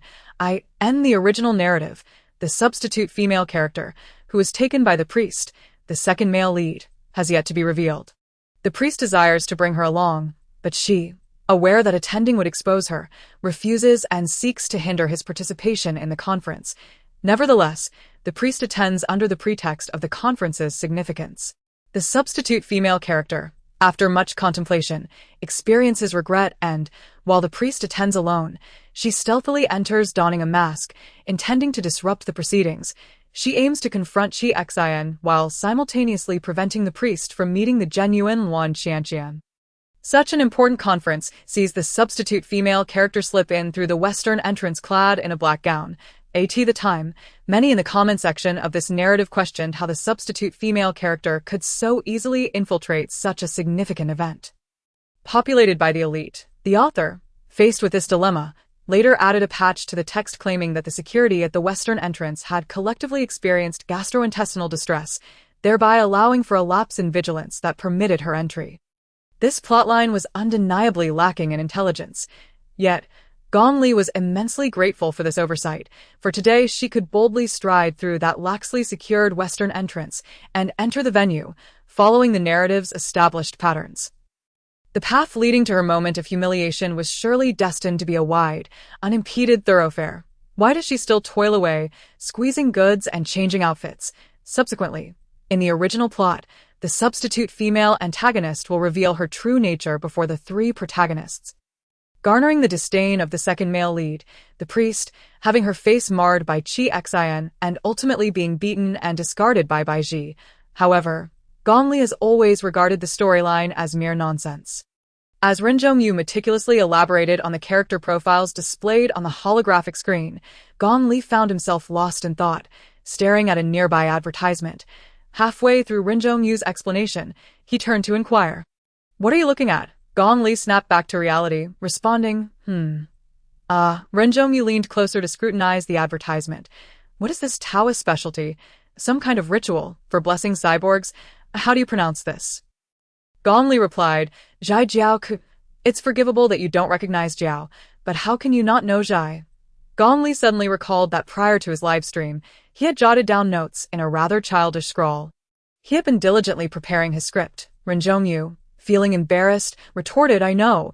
It's just that the advertisement paper was torn, and I couldn't recognize it." Gong Li pointed to another line, then read this one.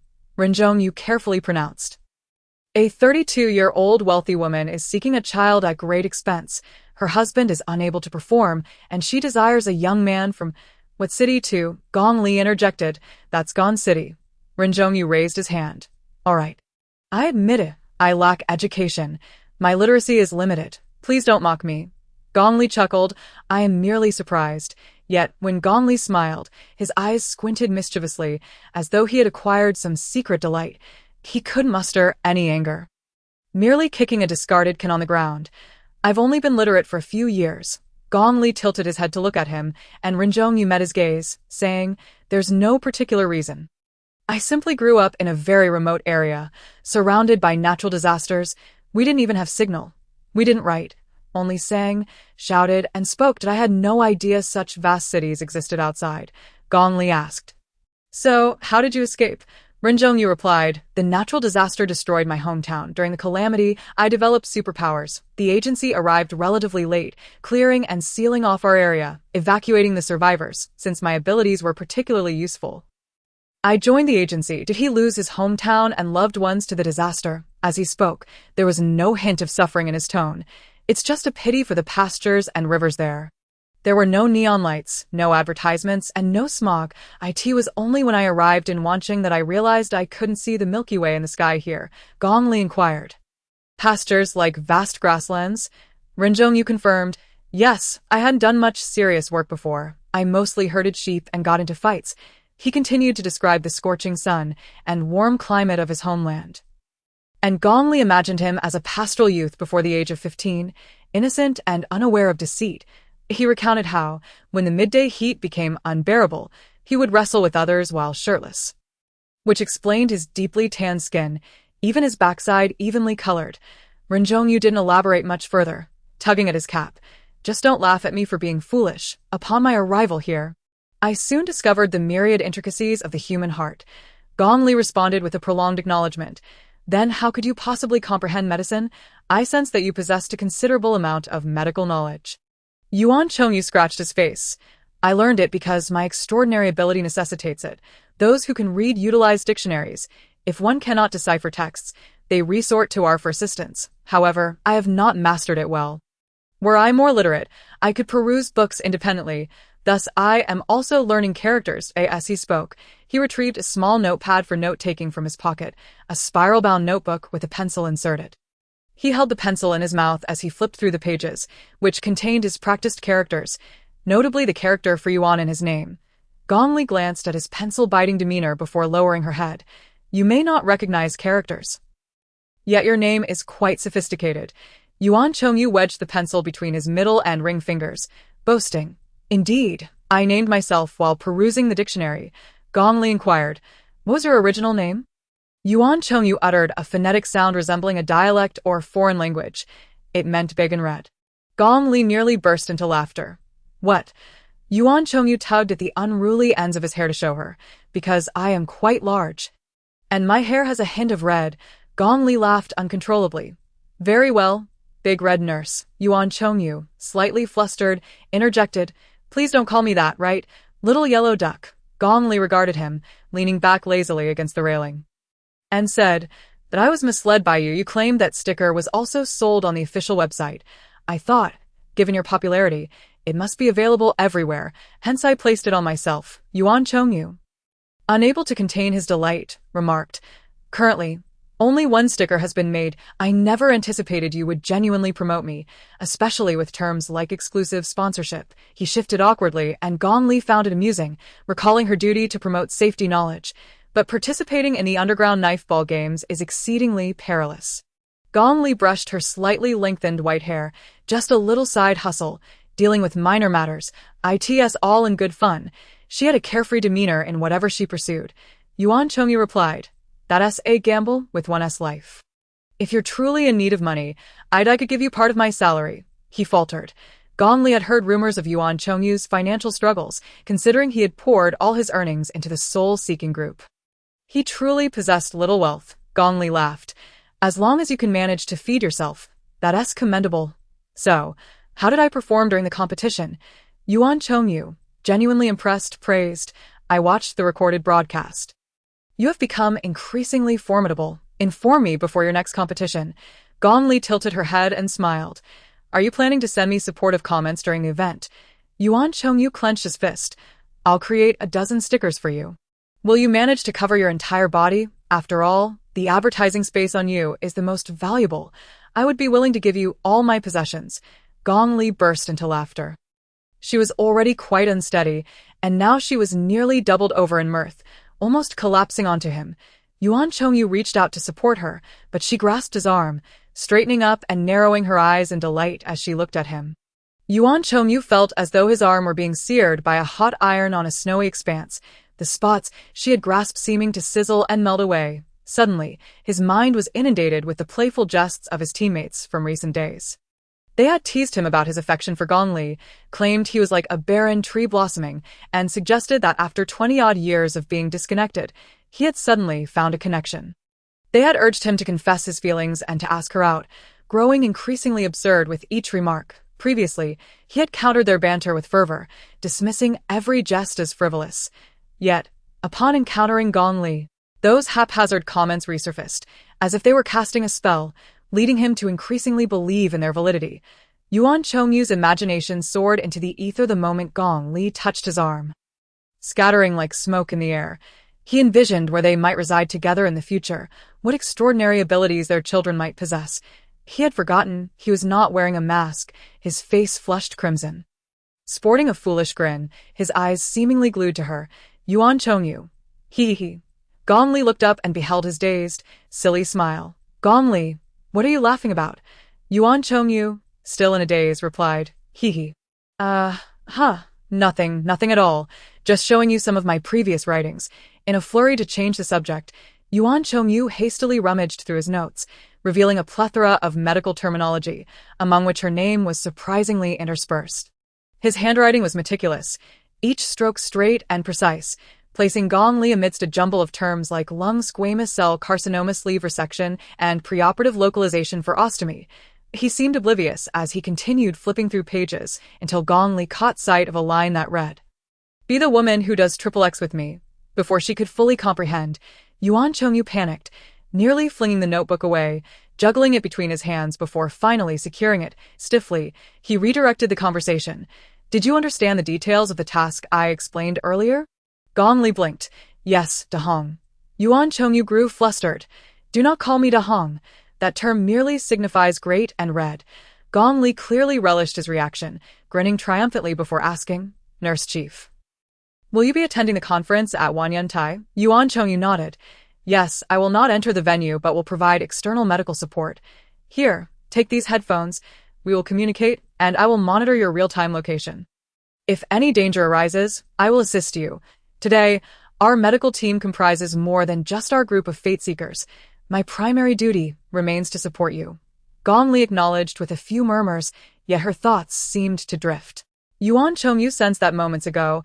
She had been particularly close, but now she felt distant again, leaving him at a loss for words. He could only reiterate the important points regarding the task. After Yuan Chongyu departed, Gong Li found herself with some time before the mission commenced. She settled beside a vendor selling an assortment of unidentifiable meats in a neon-lit barbecue stall, dining while scrolling through her phone. She opened Bluebird, having recently registered her account, primarily to follow Yuan Chongyu, eager to see what he would post, as well as to observe the skirmishes between his fans, those of the bashful faction and the straightforwardly humorous one. However, her recent feed was inexplicably filled with comments about little yellow ducks, and the comment section, someone captured a moment when Gong Li was embroiled in a brawl on the knife ball field. His jacket torn, amidst billowing steam, with a dazzling sticker gleaming behind him. Accompanying this was a meme that posed the question, is there anything in this world that is perfect? Furthermore, there were remarks expressing a wish for him to introduce himself to the little yellow duck, declaring, "I am her future husband. To this." Yuan Zhongyu responded in a rather curt manner, "No, I do not wish to make an introduction." Naturally, the comments exploded with speculation about whether Yuan Zhongyu and she were acquainted. While some conjectured that the little yellow duck was a member of the Soul Reaping group, among other theories, others, with a hint of mischief, commented on the sticker being sold for 9999999, questioning if it was a bit of a scam. Was this a case of exploiting familiarity? Yuan Zhongyu took it seriously and shared a sketch he had drawn in a small notebook. "Not for sale. It's just one, and I gave it to her. It's merely for you all to see." Gong Li clicked on it. It appeared to be a candid shot of someone photographing him while he was drawing, not capturing his face directly. Instead, it showed him seated amidst shattered bricks at an explosion site, his rough fingers gripping a pencil as he sketched on a palm-sized notebook. The drawing was rather unremarkable, akin to the sticker, reflecting the level of an ordinary art enthusiast dabbling in Q-version anime. Yet, as Gong Li observed his fingers, clenched from exertion, the pencil strokes glided gently over the paper. His back arched slightly in concentration. His head bowed, disheveled hair obscuring much of his face, revealing only a hint of the bridge of his nose. An inexplicable shiver ran through Gong Li, reminiscent of the gritty sound of a pencil gliding across coarse paper. "Are you listening?" Startled, Gong Li jolted, looking around to realize it was Yuan Zhongyu's voice emanating from her headphones. "I almost swallowed my skewer in fright," she admitted. Yuan Zhongyu erupted into laughter, prompting Gong Li to suspect he might have accidentally swallowed the microphone. His laughter reverberating in her ears, a team member chastised from the background, "Nurse, keep it down, we're trying to work here." Yuan Zhongyu quickly lowered his voice. "Ah, okay. I never used to like wearing headphones, but now it feels rather interesting. Please keep talking to me." Typically boisterous, his voice resonated with a sunny cheerfulness that could border on noisy. Now, in its subdued tone, it carried a soft rustle, evoking the memory of his pencil tracing over paper. After engaging in a few idle exchanges to test his microphone, Gong Li noticed that Yuan Zhongyu often failed to respond. Lost in his silly laughter, she remarked, "Dahong, about the items purchased for today's mission. Have Gone Deng reimburse me, will you?" As the surrounding noise began to swell, it became apparent that the fleet of aircraft was nearing their location. Gong Li rose to her feet. Gray, drizzling rain began to descend from the sky, prompting the various stalls on the terrace to unfurl their rain covers. People donned transparent plastic raincoats over their heads or propped up bubble-wrapped umbrellas. Gong Li packed 2 boxes of sushi, carrying them in her hands as she shuffled towards a nearby residential building. Amidst the steam rising from the food vendors' boiling pots, she purchased a comb, several red wire hairpins, and a cordless hairdryer. Then, unnoticed by anyone, she slipped into a narrow path by the terrace, shouldering her backpack, and began to ascend along the iron security bars of the residential building, occasionally leaping onto external scaffolding and ventilation ducts. She chewed on her gum, her slippers brushing against the suspended ladder that hung outside the towering edifice. The recent days had seen her silvery short hair, which had grown a few inches, dance wildly in the wind and rain. Upon hearing the jubilant cheers and whistles from the terrace above, she clung to the ladder with one hand and gazed eastward. Between several buildings, a fleet of aerial vehicles destined for Huanyuntai was navigating through the gaps. These colossal crafts, when grounded, would rival the size of luxurious mansions. The distinctive styles of the four major factions' vessels were readily apparent. The primary craft of the cubic faction resembled a large, rotating square cone, its surface gleaming like a mirror, crafted from materials that pushed the limits of reflectivity. As it passed through brightly lit areas, it reflected the surrounding raindrops, appearing almost semi-invisible. The other crafts from the cubic faction were largely ambiguous in design and composition, obscuring their internal structures within geometric forms. Were it not for their flight amidst the skyscrapers, Gong Li might have believed them to be vessels of a mysterious extraterrestrial civilization traversing the cosmos. Hanging outside a cluttered balcony of a nearby residence, she observed the cubic vessels glide seamlessly between the buildings, their mathematically precise forms seemingly destined to get stuck, yet they navigated flawlessly through the narrow spaces. Following closely was the Company's fleet of aerial vehicles. With their expansive glass and steel frames, they resembled floating skyscrapers, utterly mundane. The major conglomerates, such as Ruei, maintained a semblance of prestige, merely displaying a simple logo. However, one craft appeared to belong to a novel tech company, audaciously advertising its own aerial vehicle, festooned with flashing screens and holographic projections, blaring an incessant barrage of advertisements. It's definitely you. Gang Chin Ointment invites you to become the strongest but slapper of 2175, wondering why I look so youthful and radiant. No, please, the pull is just too strong, thanks to the Osaka Silent Range hood. Cooking smoke doesn't touch my face, preserving my delicate skin. In stark contrast, the church's aerial vehicles glided quietly above, primarily cylindrical stones and equal-armed crosses, devoid of lights or neon, meandering through the holographic advertisements of geishas and food. Appearing remarkably inconspicuous, akin to moving stone coffins, Gong Li continued her ascent. These crafts flew at a rather leisurely pace. Surrounding them, alongside patrolling vessels, were massive holographic red letters proclaiming, "Join forces to build a brighter future." Deep collaboration, composing a new chapter of the era, all extolling the significance of this Spring City Conference. Gong Li could also see several broadcasting companies capturing the scene, with hosts passionately envisioning the future in the rain. As if the four factions could unite to quell natural disasters by the following year, reaching a higher vantage point, she stood at the edge of the rain-soaked building, removed her slippers, swayed her feet, and while waiting, took out 2 boxes of sushi to indulge in. She tapped her earphones. "Hello, head nurse," came the cheerful voice of Yuan Zhongyu, lowered in volume. "Where are you now?" Gong Li replied. "Just look." Yuan Zhongyu, with a rustling sound, seemed to glance at the map displayed on his holographic device, his expression betraying a hint of surprise. "Gong Li, where have you gone? This is not the designated location we agreed upon. Were you not supposed to prepare at the liquor transport point in the Neon Country?" He pressed the earpiece closer, his voice low and urgent. Gong Li was now several kilometers away from their agreed meeting point, and her current altitude was over 200 meters, remaining stationary. Fearing something had befallen her, he was suddenly met with her light laughter, accompanied by the crackle of static. "Because I am a wicked woman. I promised Gondeng I would undertake this task, but I never stated I would follow his directives. Apologies. You may inform him that I had deceived him." Yuan Chengyu paused, momentarily taken aback.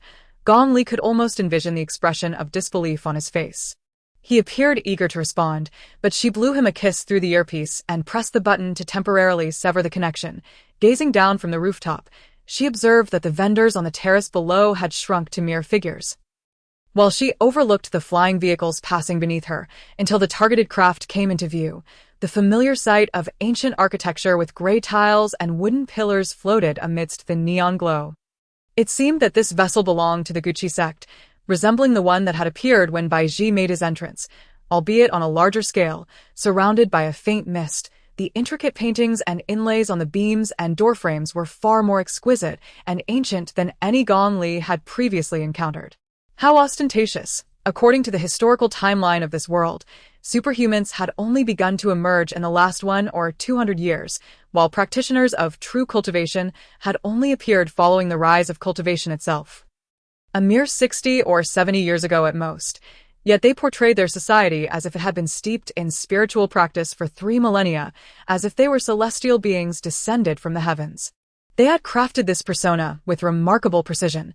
Surrounding her were numerous practitioners of true cultivation, skillfully wielding their swords in the rain, conjuring barriers to shield themselves from the downpour, their garments billowing elegantly.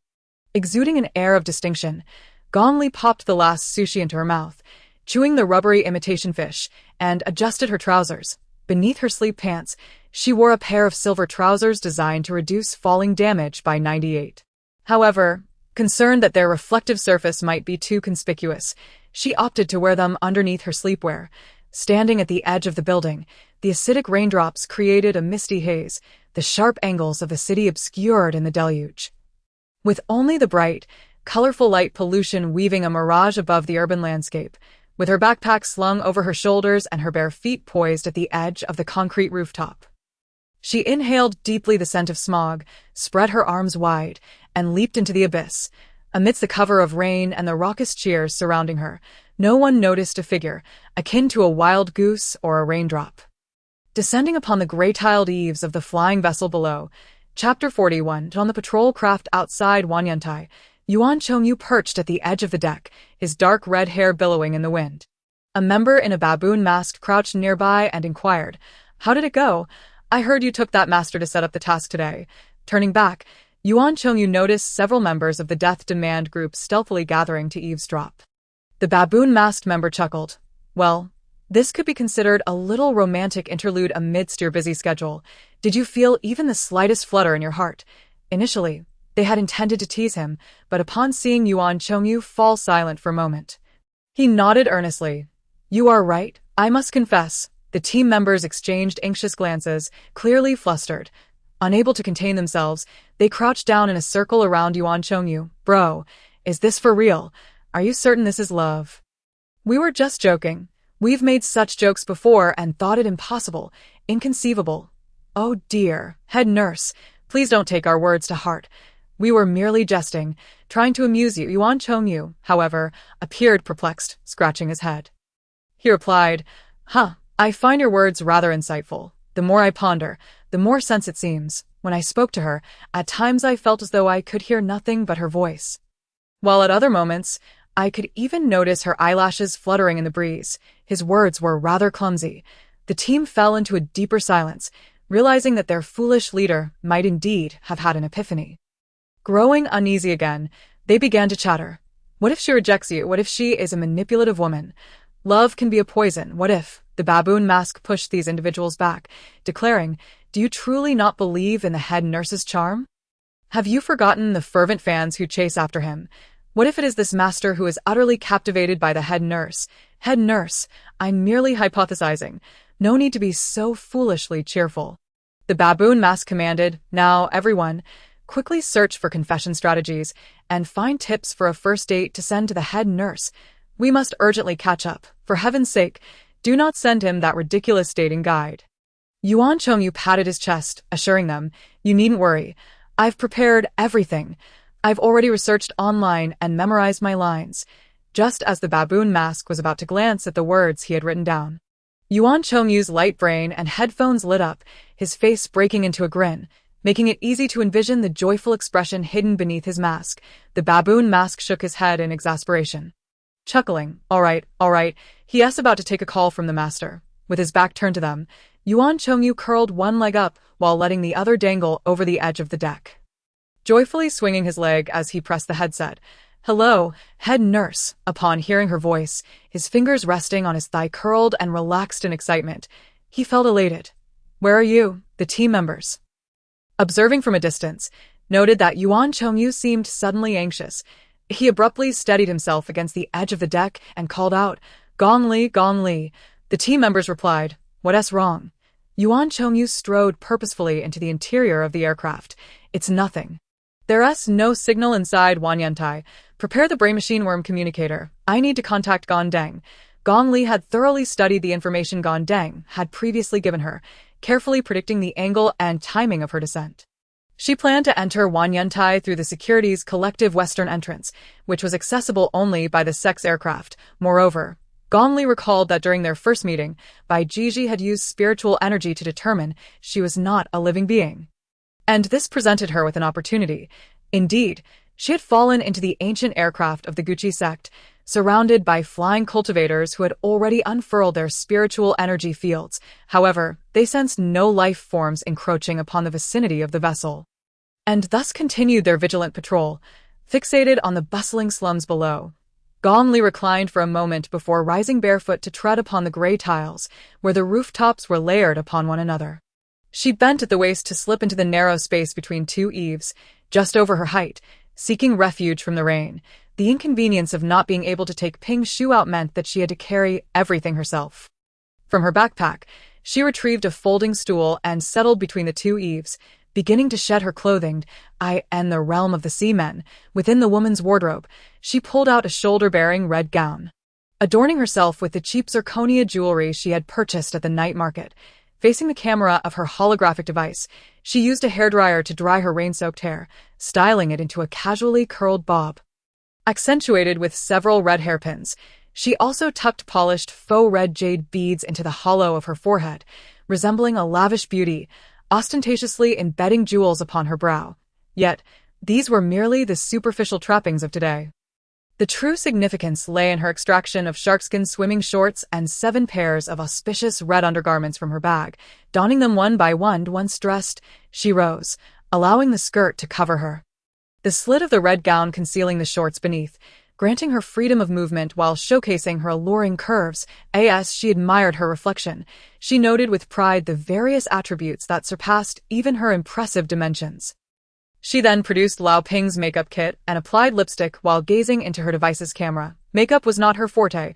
She merely applied the lipstick and called it a day. Raindrops pattered gently upon the vibrant neon cityscape as Gong Li sat beneath the eaves of an ancient flying edifice.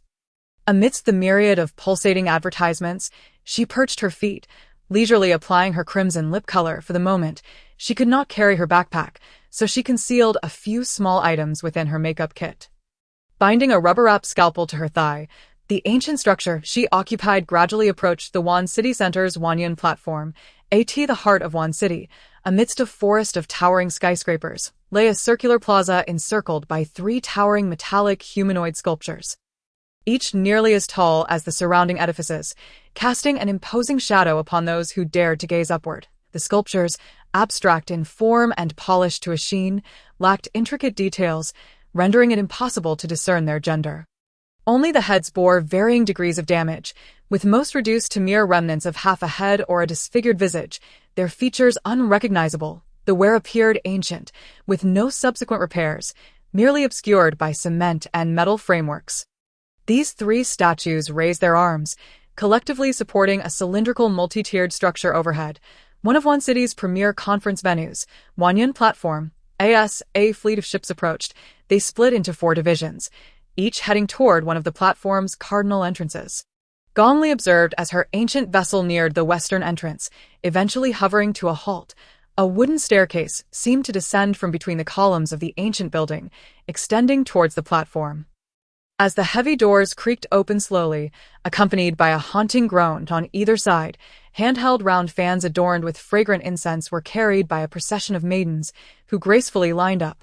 It was only then that a few men and women emerged, with the foremost among them being an elderly figure with snow-white hair, clearly a person of advanced age. Gong Li's gaze also caught a glimpse of Bai Ji's braided hair as he lingered behind, not accompanying anyone.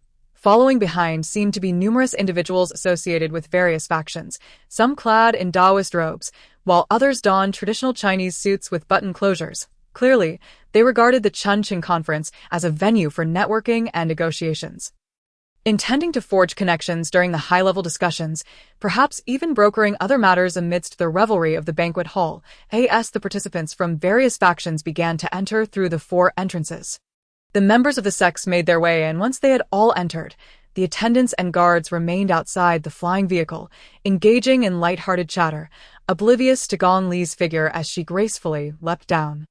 Clutching a makeup pouch that served as her handbag, she elegantly adjusted the strap of her high heels, her red dress flowing around her with poise. She strode across the crimson carpet at the western entrance, Stepping into the Wan Yun Terrace, upon entering the expansive corridor adorned with a red carpet, resplendent and luminous akin to the Palace of Versailles, she ascended the steps leading to the upper-level banquet. A few attendants stationed outside the hall appeared somewhat surprised by her solitary arrival. Gong Li approached with confident strides, greeting them with a smile. "Apologies, I took a bit longer than expected to touch up my makeup on the flying vehicle. May I enter and quickly find someone?" The large gem adorning her neck shimmered brilliantly under the lights, her delicate skin and exquisite collarbone accentuating her figure, with her butterfly bones and shoulders appearing almost as if they would pierce through her luminous skin. Her long, slender form was enveloped in the soft folds of her red gown, resembling a ceramic knife resting upon a red velvet napkin. She exuded a hint of pride and playfulness reminiscent of a starlet. Tousling her gently curled short white hair, seemingly intent on showcasing her opulent jewelry, those who graced this event were certainly not ordinary individuals. Thus, there was no need to check invitations or identities. The attendants exchanged nods at her confident yet charming demeanor, opening the grand doors for her. With her handbag in hand, she raised her shoulder and smiled, saying, "Thank you." One attendant, momentarily taken aback by her entrance into the banquet, hurriedly closed the door behind her and inquired of his companion, "Is she a movie star? I don't recognize her. Perhaps I watched too few films. However, quite a few celebrities from the company are here today, as they intend to film the Chuncheon conference. Renowned figures like Ulwan Qianqian and director Liu are present, so she is likely another actress accompanying them. After all, they are all here to join the festivities and cannot venture to the lower level." As Gong Li stepped into the hall, it resembled an ordinary yet lavish social soiree of the upper echelon. Drones floated about, carrying tables laden with delicacies, while ambient lighting concealed behind ornate decorations illuminated everyone, rendering them irresistibly photogenic. Surrounding her were glass doors leading to various private rooms and the outer corridors of the banquet.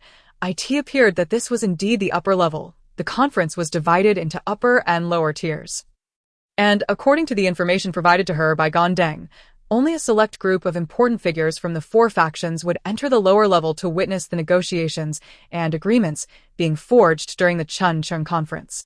The upper echelons merely hosted inconsequential soirees until the lower tiers deliberated and reached a resolution. It was only after the signing of the agreement that those who genuinely participated in the Spring City Conference from the lower level would ascend to the upper realm to discuss commercial collaborations with the outer elite.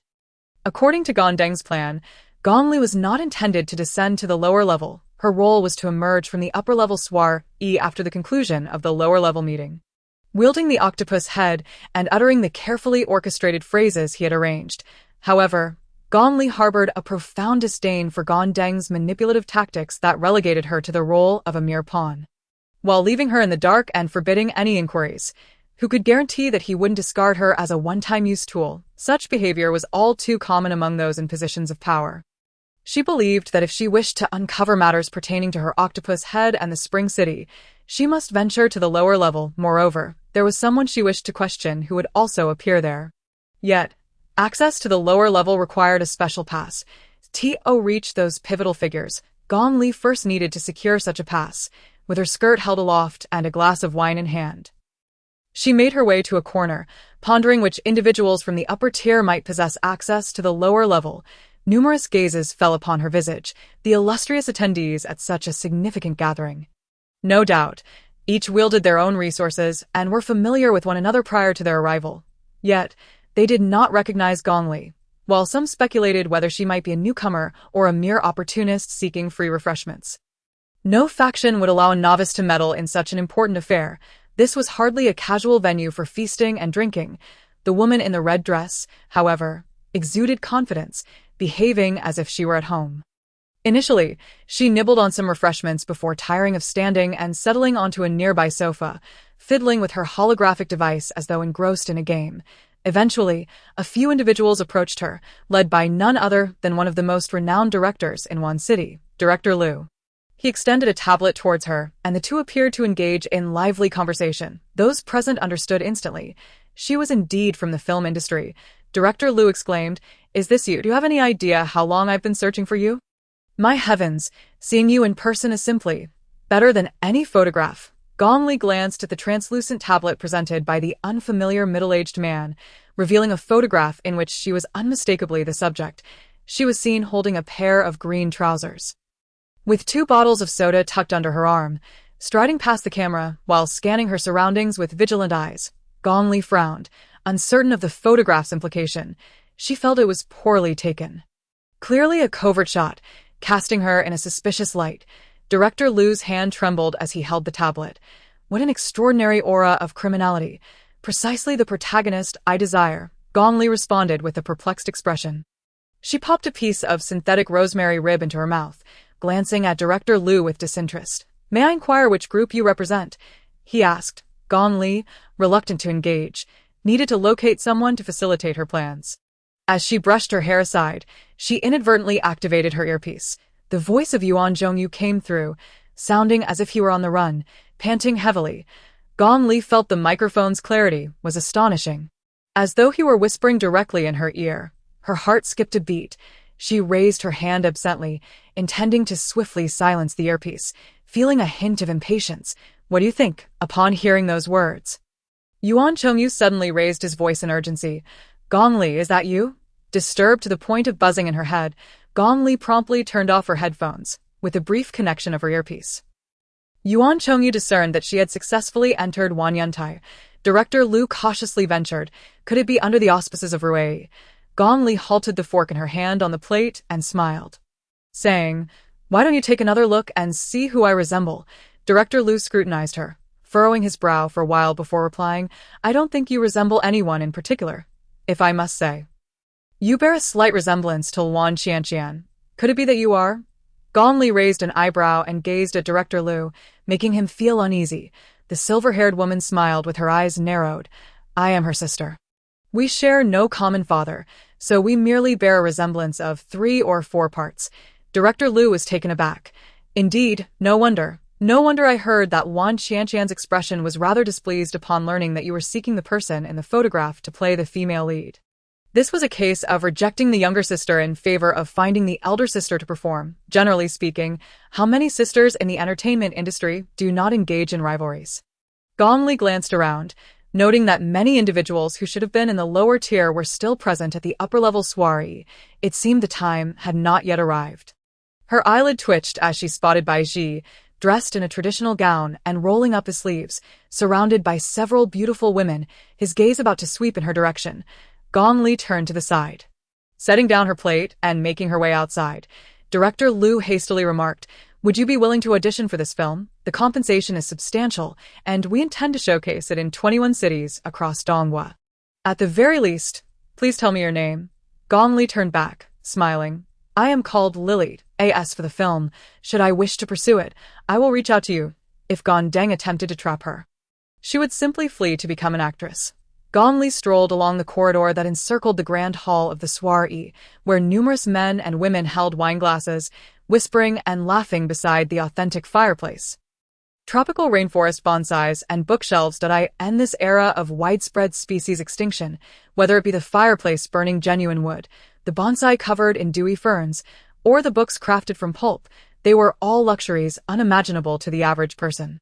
After a short while, Gong Li sought to discreetly obtain a pass but encountered no one indicating possession of one. Thus, she pushed open the door to the restroom, passing by the opulent dressing mirror and makeup table.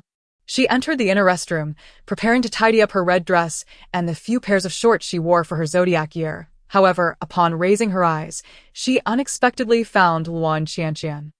Dressed in a white gown, Luan Qianqian was cornered by a portly, greasy middle-aged man who had his pants partially down and was grasping her hand. Tears glistened in Luan Qianqian's eyes as she cried out, "Qi Xin, save me." "Huh?" Gong Li was stunned. Luan Qianqian was also taken aback. Chapter 42. Gong Li recalled, "Damn." This chaotic scene, which transpired over several hours, was described in dozens of chapters in the original text, featuring numerous plotlines, including one where Luan Qianqian, while leaving Qi Xin to go to the restroom alone, encountered a drunken lecher who frightened her to tears as she sought help, but the restroom was soundproofed too well. She transitioned from crying out the name of Qi Xin to helplessly calling upon the priest's name, yet, Wan Qianqian remained oblivious to the fact that the priest had long since planted a miracle within her. Whenever she uttered his name, as long as the distance between them was less than 1 kilometer, he would be able to discern her whereabouts and hear her voice for 30 seconds. At that moment, the priest had just encountered the substitute female character who had sneaked into the venue. As he beheld her silhouette, intending to approach her with a tender admonition, he suddenly caught the distant sound of Wan Qianqian's plea for help. In a daze of astonishment, he realized that the woman before him bore an uncanny resemblance to Wan Qianqian, while the sound of her sobbing echoed in his ears. He hastily rushed to her location. Bursting into the women's restroom clad in his priestly garb and rescued Wan Qianqian. Tearfully, she gazed up at the priest, whom she had not seen in ages, sharing a poignant moment within the restroom. He lifted her effortlessly, whispering words of comfort, and was equally astonished to realize that the person before him was indeed the genuine Qianqian, casting doubt on the identity of the one who had been by his side all this time. Following this was the much-anticipated revelation of the substitute character's true identity. However, the fact that Wan Qianqian had only just called for Qi Xian indicated that she had not yet reached the depths of despair to invoke the priest's name. Gong Li felt a twinge of conflict. She did not wish to disrupt the narrative, yet she suddenly reconsidered. Wait, Wan Qianqian was perhaps the most likely candidate to possess a lower-level pass, her conjoined husband. Qi Xian would undoubtedly venture into the lower levels. How could he possibly leave his delicate wife behind? At that moment, Wan Qianqian caught sight of her, her expression pleading for salvation, tears cascading down her cheeks as she extended her hand towards Gong Li. Hello. Please save me. This pervert is hiding in the restroom. He means to harass me, Gong Li. Wan Qianqian failed to recognize her. If she intervened, would that not usurp the male second's role? Yet, Wan Qianqian's thigh was already ensnared by the lascivious man. And Gong Li found it difficult to stand idly by.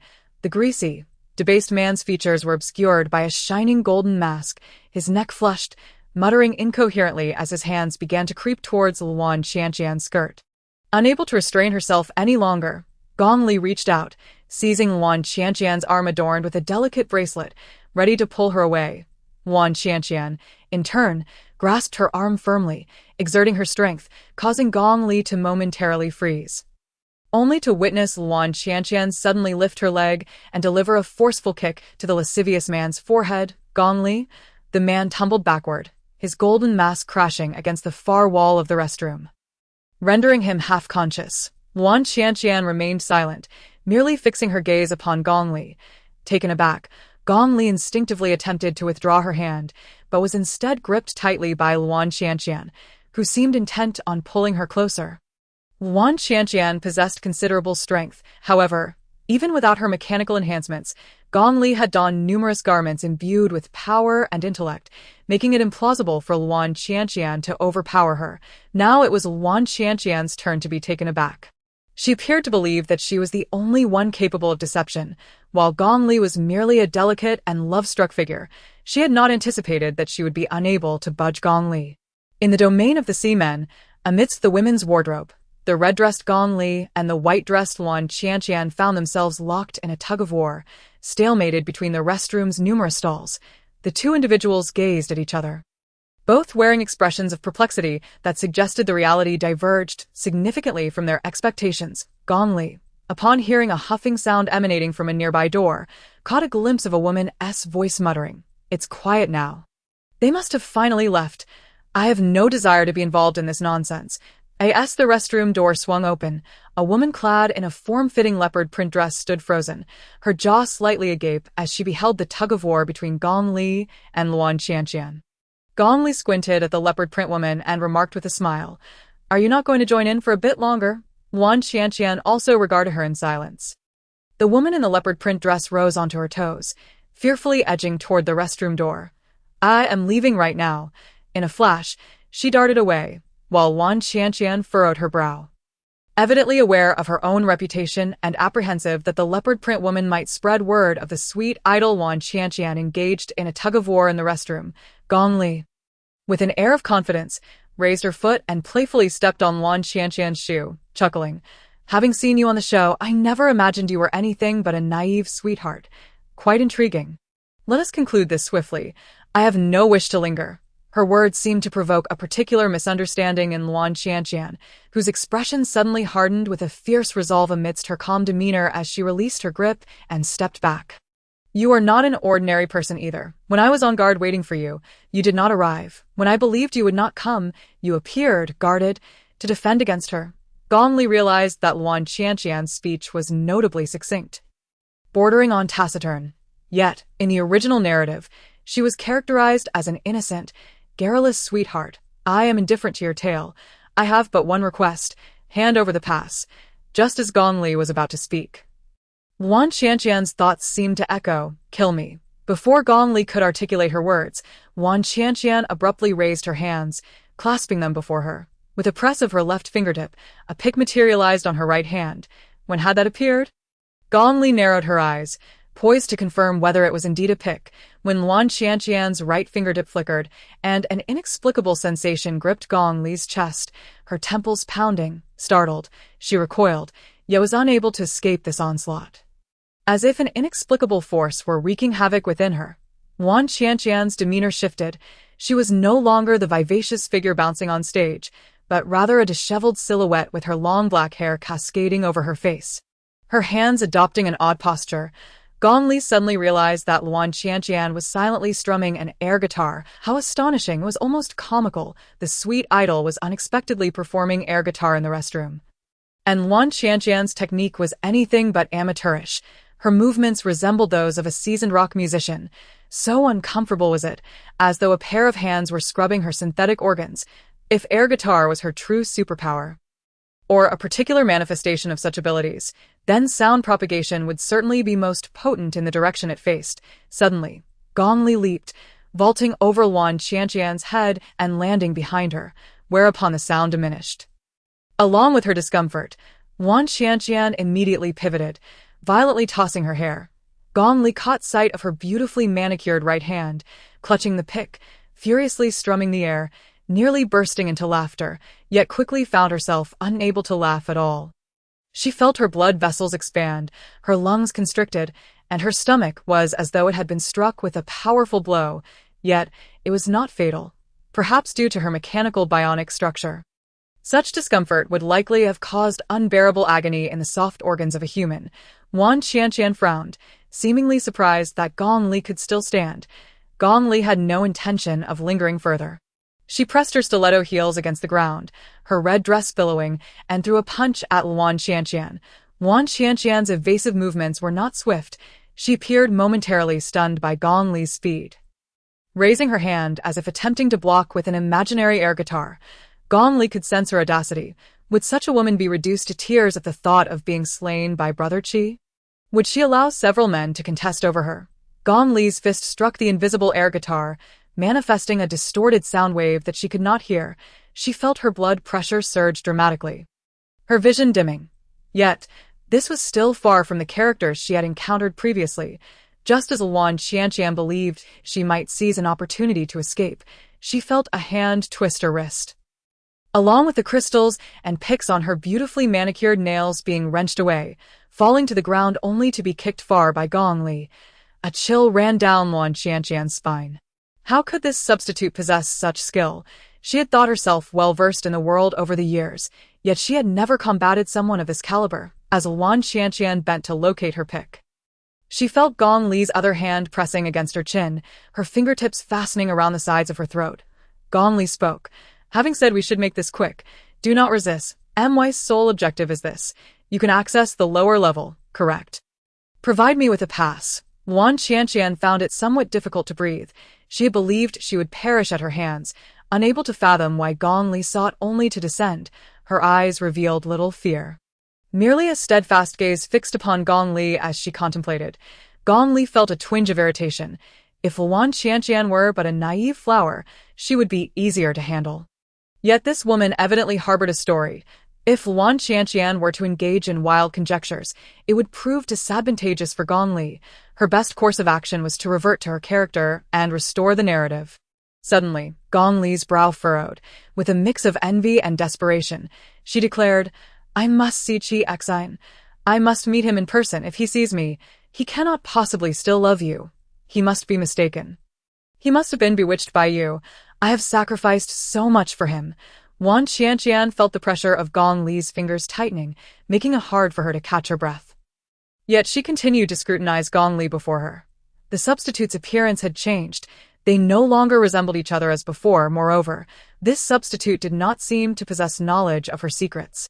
Could it be that the previous encounters were driven by jealousy and matters of the heart, all for a chance to see Qi Xian?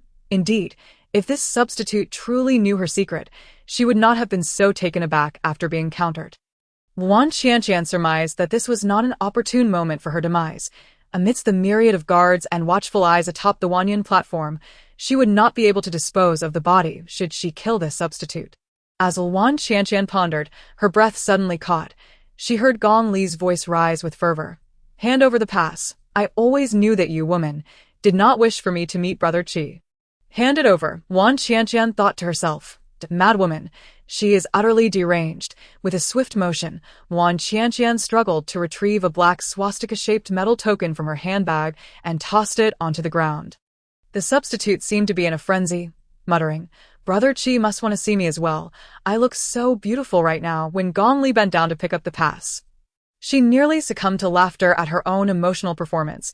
Qi Xian must surely be longing to see her, especially after almost being shot in the rear by a laser gun. Wan Qianqian stepped back, her back pressed against the edge of the sink, both women sensing something amiss in one another. After a tumultuous swirl of thoughts, they simultaneously chose to maintain their personas. Wan Qianqian's eyes welled with tears as she clutched her throat. Wailing, "Qi Xian, Hillier, anyone will do. Come save me. Boo-hoo, save me." Hillier was the male second lead, the priest. Gong Li deliberately let go, anticipating her call for help. Ideally, Wan Qianqian would summon everyone, allowing them to return to their romantic narrative, thereby enabling her to attend to her own affairs amidst the mindless romantic entanglements of several male characters from the original storyline.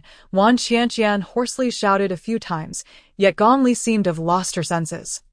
Gripping that black swastika token, muttering to herself, an instant the priest blinked, seemingly perplexed by the enigmatic yet somewhat familiar woman in the red dress, who wore such a mysterious smile. Gong Li's fingers grazed her lips as she playfully flashed him an ambiguous middle finger.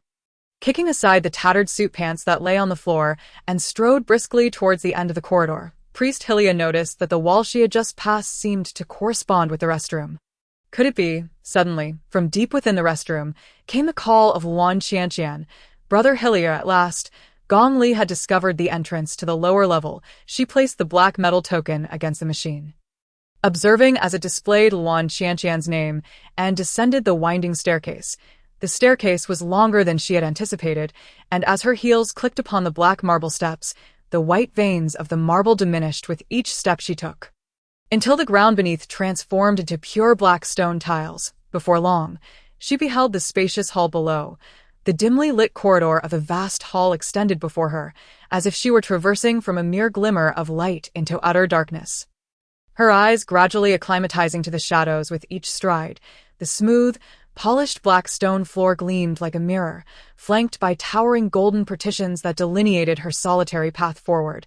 Looking up, the ceiling loomed far above, out of reach, as if the very act of descending the stairs distorted the proportions between herself and the environment, rendering her insignificantly small. Gong Li sensed an indescribable weight upon her, akin to walking at the feet of a giant. With gazes scrutinizing her like an insignificant insect from above, the vast emptiness swallowed the sound of her high heels, the echoes of her footsteps dissipating outward, never to rebound off any walls. Only a few fully cybernetic attendants in suits stood by the golden partitions, heads bowed as if in a state of death. Taking a deep breath, Gong Li pressed onward. Upon reaching the end of the corridor, she finally beheld a square entrance, dozens of meters wide and high, where shadows began to materialize. She stepped through the threshold, entering a space surrounded by black walls, where a multitude of individuals stood in silence. The attire of those who had appeared in the lower level was strikingly avant-garde. There was an exquisitely formed black woman, her nose augmented into a translucent bulbous structure, with her brain floating within. A monk donned in robes wielded a 9-ring staff, the rings made of color-changing light tubes, and, astonishingly, the 9 scar marks on his head were RGB lights, constantly flashing. Among them were corporate executives with balance scooters, a transgender star with lizard-like skin, and a Taoist holding a whisk, crowned with a lynx's head. Truly, it was a gathering of extraordinary individuals, akin to a meeting of illustrious figures in a peculiar assembly. Gong Li felt her own attire too reminiscent of the elite, hastily concealing her face with a mask she had just pried from the greasy, lecherous man. Chapter 43. Yet no one in the hall paid her any heed. Everyone gazed upward, the vastness of the black space surpassing the limits of perception, rendering her incapable of measuring how long it would take to traverse this empty expanse, the seaman's home. Women's wardrobe. Section 49. It was as though a throng of maintenance personnel stood within an interstellar hangar, where spacecraft were docked, their collective presence no more than a small cluster of screws upon the deck of a colossal vessel. The walls surrounding the space undulated with a viscous flow reminiscent of crude oil, while the environment remained devoid of any light sources, a faint cerulean glow, akin to the dawn's early light, illuminated a vast platform suspended within the obsidian void. This square platform floated silently, akin to a piece of paper adrift upon the ocean surface, its corners rising and falling in a rhythmic dance. At each corner, four groups of seats were positioned, representing the four factions of the corporation: the cube, the sect, and the church. The platform tilted at considerable angles, at times almost leaning 30 degrees towards one corner. Yet the individuals seated upon it remained completely unaffected by gravity, motionless as statues. Gong Li squinted, straining to discern familiar figures among the distance. Chi Xian occupied a position to the left of the third seat of the corporation, while a suit-clad man adorned with electronic eyes occupied the second seat. The foremost seat was conspicuously vacant, holding an antiquated tape player. Bai Ji was seated at the rear of the sect's side, surrounded by elderly men with white hair and youthful visages on the church's side. Hillier had yet to arrive. The frontmost seat was occupied by a fully cybernetic nun, her face a seamless silver metal. Eyes closed in meditation. As for the cube's faction, Gong Deng held the premier position. Gong Li found himself surprisingly unfazed. He bore no mask, nor did he possess any cybernetic enhancements or peculiar adornments. Simply clad in the most unadorned white shirt and black trousers, Gong Deng appeared somewhat fatigued, leaning on a cane, his left leg slightly extended, secured by a metallic brace and leather straps. An air of silence enveloped the assembly as they awaited the arrival of all members. Gong Deng lowered his gaze. Someone from the back row approached, presenting a neural interface device resembling a spiraled, translucent spike, whispering, "Sir, the head nurse seeks your attention." Gong Deng pressed the spike into his temple, the exposed end glowing faintly as Yuan Zhongyu's voice resonated in his mind. "Gong Deng, Gong Li, she has deviated from the plan.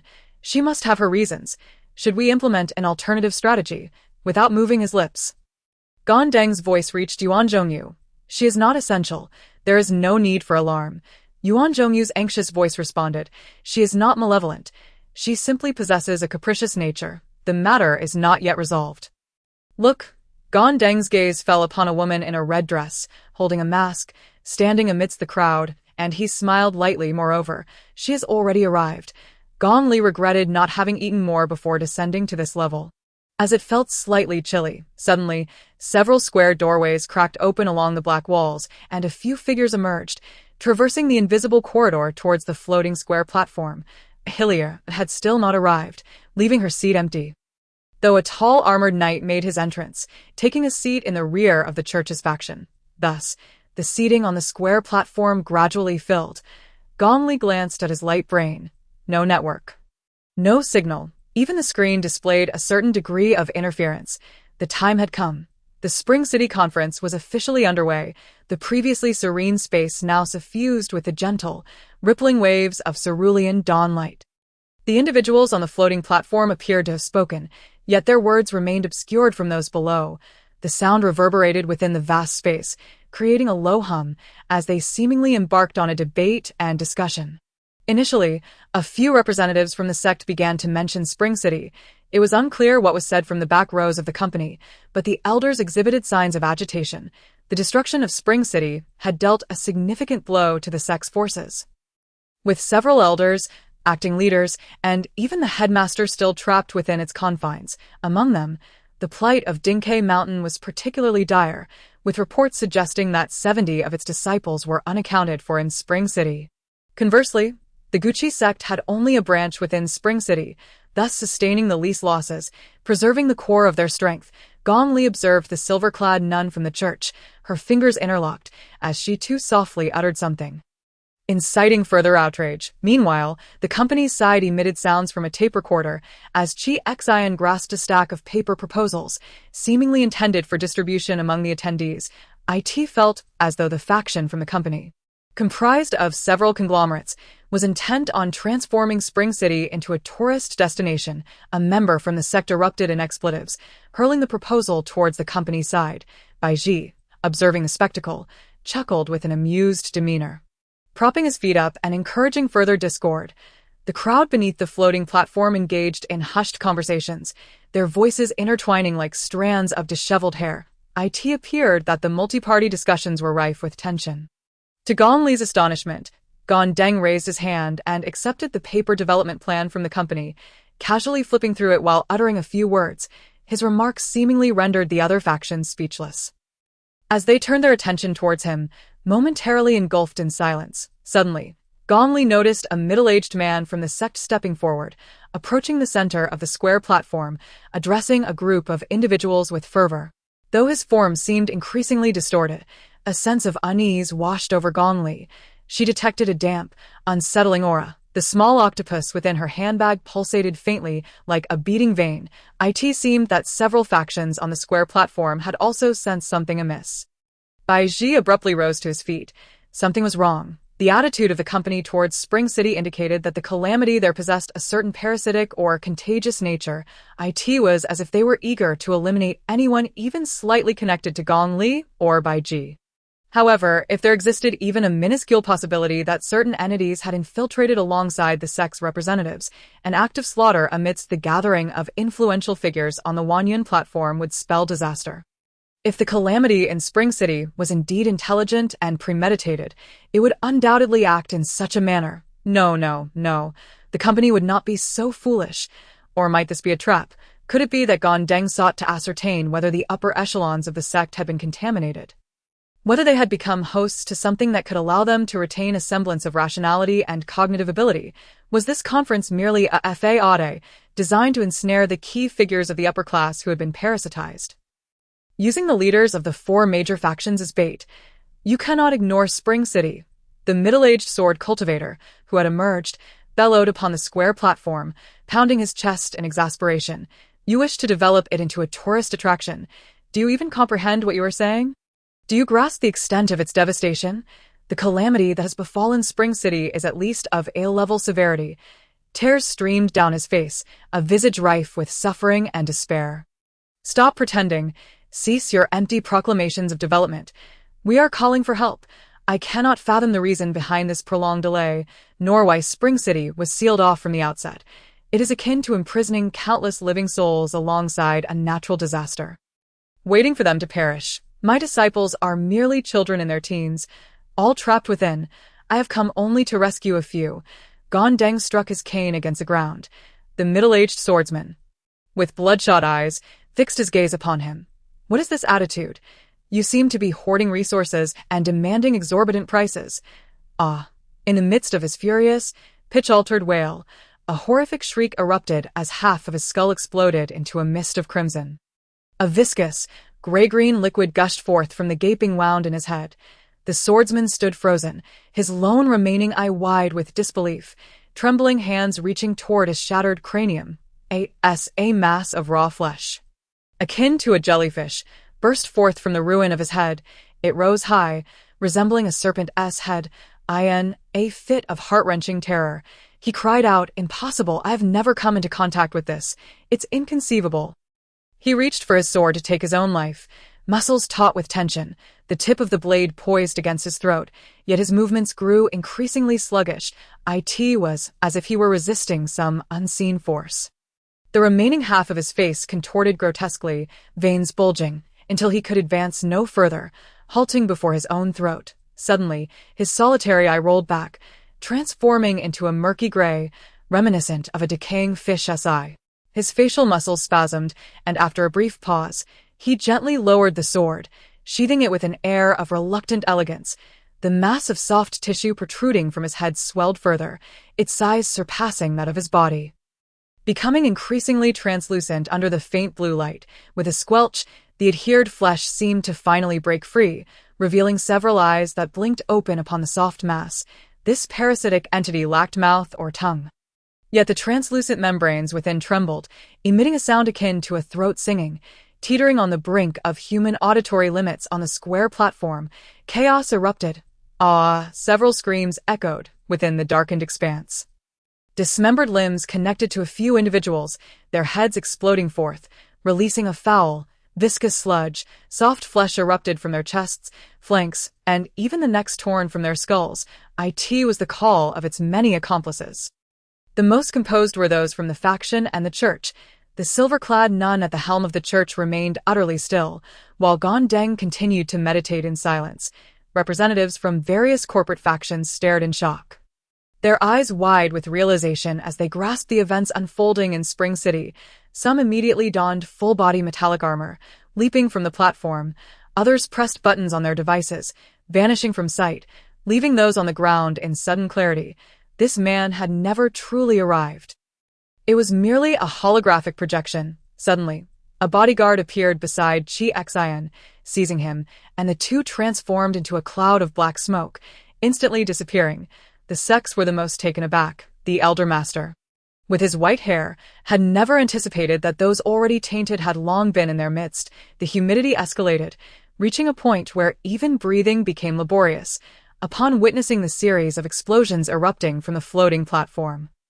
Gong Li observed, with horror, that at least a third of the members from the sect had their bodies blasted apart. A vile, putrid liquid gushed from their wounds, while translucent or crimson lumps of soft flesh oozed forth from their forms.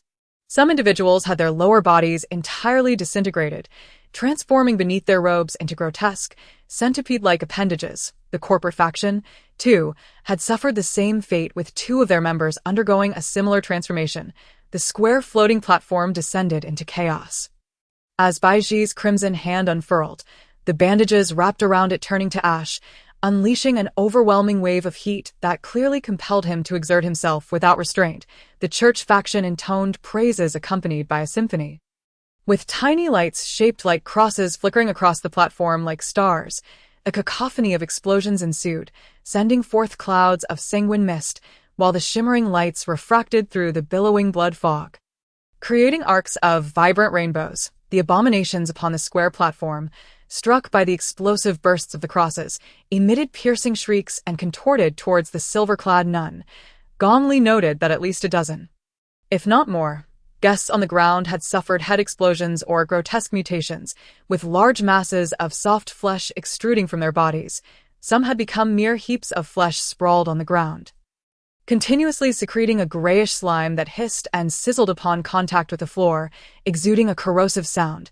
Others had heads that split open like thousand-petaled lotuses, their limbs morphing into flesh-colored tendrils that reached out towards the nearest individuals. The fact that these monstrosities could walk among humans in a seemingly normal manner, even engaging in conversation, attested to their considerable power and sophistication.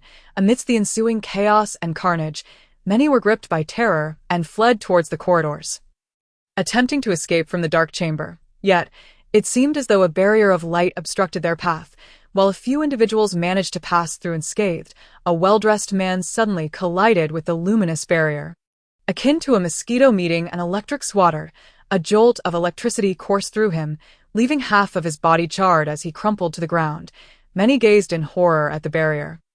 Deterred from attempting to flee further, the man in the suit began to convulse violently, transforming into a grotesque, worm-like creature covered in spikes. Nearby, several individuals tore off their outer garments to reveal uniforms underneath, commanding, "Everyone must leave this barrier. Only the tainted will be intercepted." In that instant, Gong Li realized that the original plan had been for her to employ the octopus head during the upper-tier banquet. As Gondeng feared that there might be remnants from the Spring City among the elite, intending for her to lure out other abominations, the so-called tainted.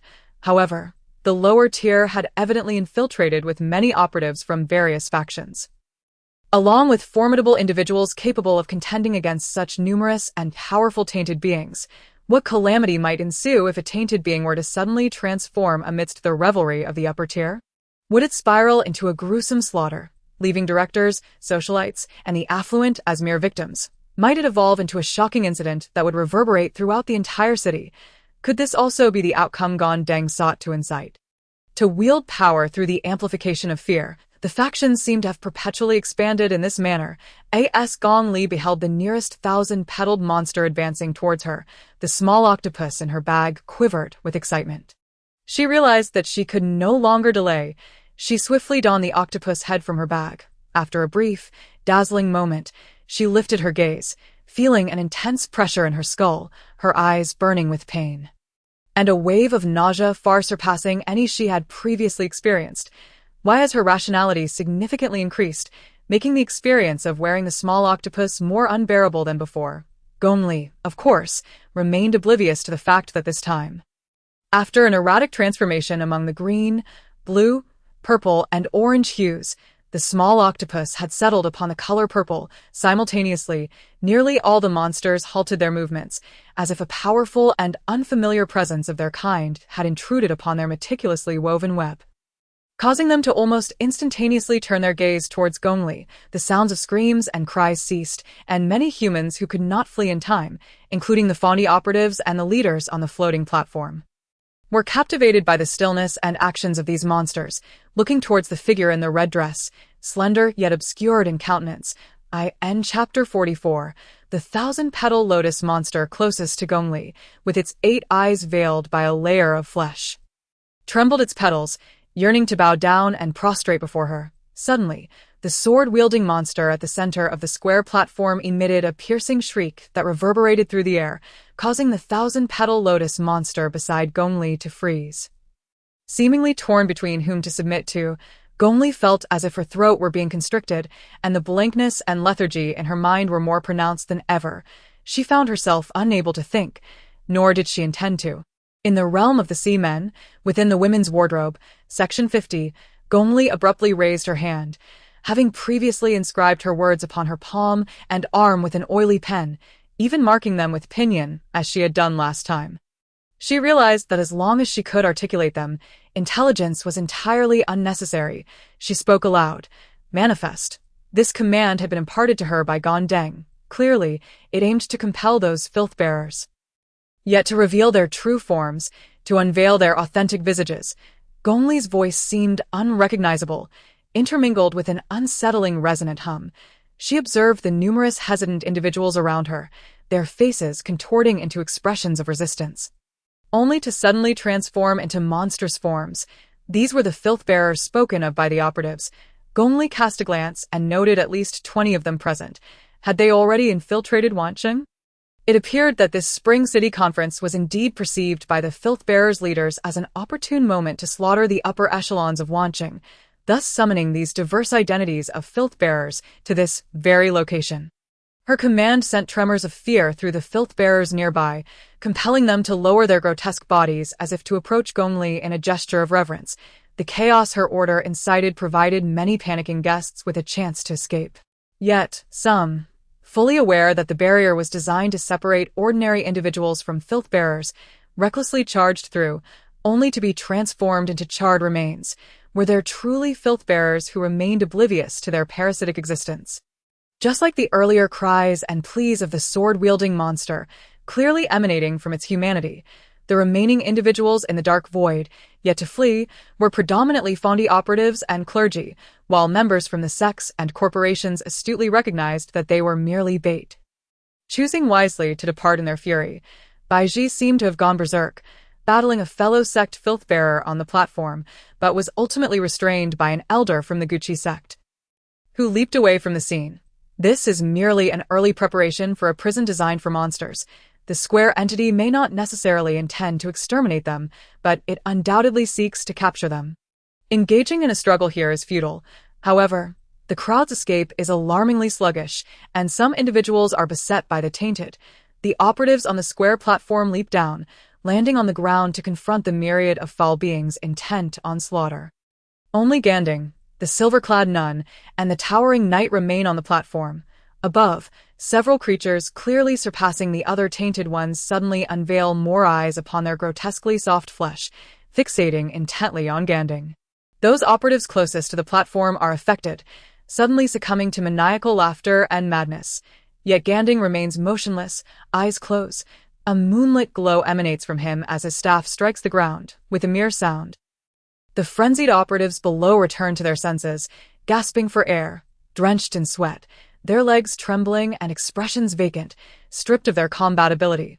The once human sword master, with a mass of soft flesh sprouting from his head, manifests several bloodied blades, while the parasitic control compels him to draw his weapon and attack Ganding. Meanwhile, an elderly tainted creature, its white hair disheveled, leaps from the platform towards Gong Li, its chest adorned with masses of soft flesh that pulsate and swell, forcing the upper half of its human form to tilt backward. The features of the old man, now vacuous, weep blood tears, rendering him barely alive. It emits a screech that seems to resonate with an invisible pressure. Engaging in a silent battle with Gong Li, suddenly, Gong Li shouts, "Get down." This command reverberates as though amplified countless times, causing Gong Li to feel blood surge from her ears and nostrils, while the sword master on the floating platform bends her legs sharply. Nearly collapsing to the ground, the tainted creatures nearest to her disregard their forms, collapsing into a quivering mass of flesh, with only a few eyes embedded within the mass tremblingly gazing at Gong Li. At Gong Li's command, the soft flesh on the elderly figure bursts in several places, shattering like plastic bags in water, profusely oozing a viscous fluid.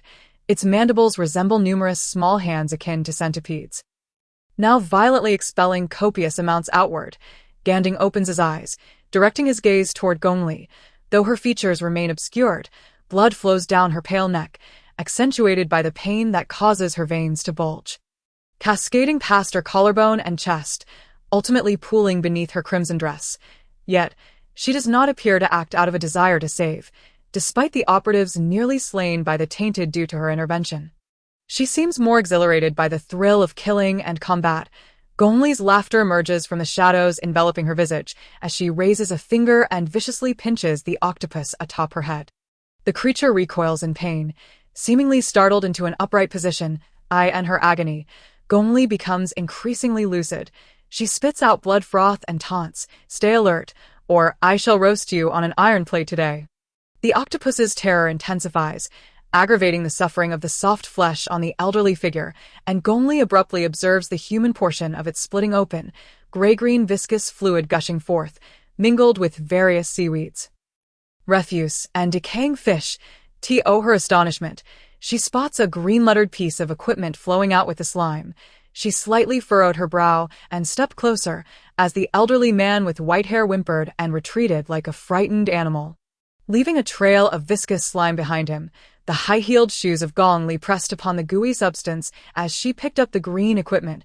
To an onlooker, it resembled an elongated glove that extended beyond the elbow, inscribed with the words "Huayu sleeve." However, to Gong Li, it appeared to be a peculiar, green, sea grape-like aquatic plant. Huayu sleeve glove. Quality, color. Special effect.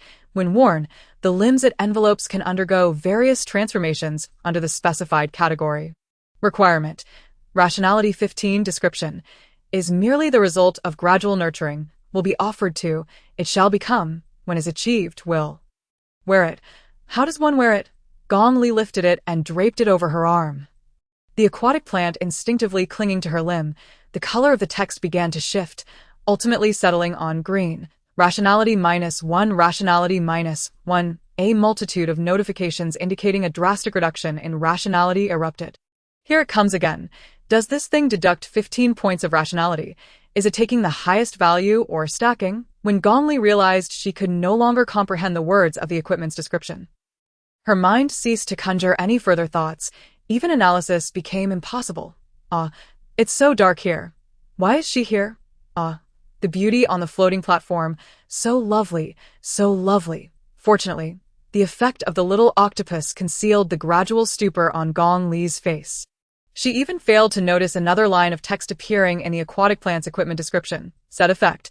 2-4. When two pieces of the same series of equipment are worn, it will greatly increase attack range. The deducted rationality will take the highest value rather than stacking. In the corner of her unobservant gaze, the effect of the two-piece set was triggered, and her rationality began to recover at a slow pace. 111. She gradually regained a semblance of awareness. Gong Li also noticed that the filthy creatures around her appeared even more fearful after she entwined the aquatic plant around her arm. The swordsman near Gong Deng changed direction, suddenly leaping from the floating platform, rushing towards Gong Li, several eyes fixated intently on her, the flesh of their soft bodies quivering as they emitted a series of piercing shrieks. Closing in on her, Gong Li felt as if struck by a heavy blow, the slender shoulders exposed beneath her red dress hunched in pain, blood trickling down her neck in increasing amounts. Yet her body began to straighten amid the cacophony of shrieks, her shoulders unfurling. "Get lost," she exclaimed, her voice resonating through the air. The wails of these filthy creatures had severely impacted the sanity of the operatives, driving many to madness, including members of the clergy. However, Gong Li's utterance had no effect on the operatives, instead restoring their awareness. Her words seemed to resonate with millions of deafening curses, striking like fiery slaps. And the expressions of those present contorted in sudden pain, awakening them to clarity. Seizing the opportunity Gong Li had created, they rushed to save others or retaliate. Suddenly, Gong Li stepped forward, her thigh emerging from the slit of her red dress. And she swung her arm. Gong Deng was astonished to see her arm transform into tentacle-like appendages, swiftly darting towards the swordsman with lethal intent. The tentacles seemed to benefit from the various enhancements of the equipment she wore. Moving with astonishing speed, the sword-wielding abomination was likely the strongest among the filth, and also its leader, yet it could not evade the onslaught. The tip of the tentacle was a gaping maw lined with jagged teeth, which swiftly crushed the eyeball of the sword-wielding creature. The flesh of the abomination quivered in agony, emitting a wail, while its soft tissue swelled to several times its original size. A mass of flesh hit the ground, resembling the foot of a snail, propping itself up as if treating the sword-wielding creature's body as a mere tumor, its limbs transforming into multiple tentacles that lunged toward Gong Li. After a shrill screech, it sent many other crawling abominations surging towards Gong Li. She maximized the capabilities of her octopus-like head, engaging in a fierce exchange of insults, nearly exhausting her strength. Her right arm, transformed into a tentacle, reverted to her hand in an instant. She found it nearly impossible to evade such a rapid attack. Cursed be her folly in merely retaliating without considering that this creature could lie in wait within the headquarters of the operatives in Wancheng, compelling Gong Deng to expend so much effort in orchestrating such a grand scheme for extermination. It was undoubtedly formidable. In terms of ability classification, it likely exceeded rank S. Moreover, considering the numbers, at least 3 or 4 remained unbroken by Gong Li's commands, indicating that there were at least that many of S rank or higher. Gong Li found herself unable to evade. She thought, "I must protect my head. After all, I am a synthetic being, as long as I preserve my head. I should not perish, right? Worst case, I can get myself a crab shell later." Suddenly, a towering knight leaped down from the floating platform, wielding a folding serrated broadsword in his hands, grasping the hilt of the serrated blade. He forcefully swung it forward, causing the blades on either side to spring open, revealing the more than 2-meter-long, blood-drenched black blade before him. The broadsword resembled a colossal, slightly curved guillotine, with the handle merely affixed to the midsection of the blade. His armor, marred with dents, scratches, and stains, paired with this grotesque weapon solidified with coagulated black blood, left one unsure whether he was a holy knight or a divine executioner. Although encased in heavy armor, it felt weightless to him. Gong Li observed as he twisted midair, landing with a heavy squat of his right leg and propelling his left leg backward, transforming into a veritable hurricane that surpassed the speed of sound. Striking at the sword-wielding abomination, driven by the murderous intent from behind, the sword-wielding filth abruptly twisted its form, redirecting the sharp tentacles that had been aimed at Gong Li back toward the knight. This presented Gong Li with a glimmer of hope. She planted her fingers on the ground, executing a backflip, but was suddenly seized by a sharp pain in her waist. Looking down, she saw that the blade of a tentacle had sliced through both mechanical and flesh layers, exposing a cluster of intricate mechanical components from which crimson fluid gushed forth like a spring. She crashed heavily to the ground, and the octopus head appeared to falter, helplessly sliding down her hair. The knight's massive blade, akin to a meat grinder, instantly shredded the tentacle, cleaving toward the sword-wielding abomination. Gong Li witnessed the moment when the towering mass of flesh was split open, releasing a torrent of a gray-green, gelatinous liquid akin to offal. It resembled the Buddha's head she had encountered previously, yet the soft flesh closed again, lunging once more at the knight. Gong Li strained to lift her body and gazed upward, only to realize that the silver-clad nun had vanished without a trace. Upon the undulating floating platform, only Gondan remained seated, bathed in a soft azure light that illuminated his head, casting heavy shadows across his nose and brow. He raised his cane once more and struck the ground with a resounding thud. The sound was not particularly loud, yet it was swiftly followed by the faint rustling of crumbling stones. As the edge of the platform disintegrated like a shattered brick wall, slowly releasing a fine dust, Gong Li tilted her head back, hearing a creaking sound emanating from an unattainable height, above the unfathomable darkness. A colossal bell descended gradually, suspended in midair, poised above the floating square platform. It resembled the great bell that Quasimodo rang day and night in Notre Dame de Paris. The pale blue light cast a dark circular shadow from the bell, obscuring its entirety from their vantage point below, revealing only its weathered, ancient metallic surface. Boom! The bell tolled, reverberating through the chamber, where the walls flowed like liquid oil, undulating with sharp protrusions that rose and fell like ripples on water. The immense bell began to sway within the room, its motion slow yet following a chaotic curve that defied the laws of physics. As it swayed, the black shadow whirled throughout the vast chamber, sometimes enveloping the square platform and shrouding the motionless Gondan in darkness. At other times, it shifted above the filthy beings and operatives, allowing Gondan to re-emerge in the gentle azure light. Boom!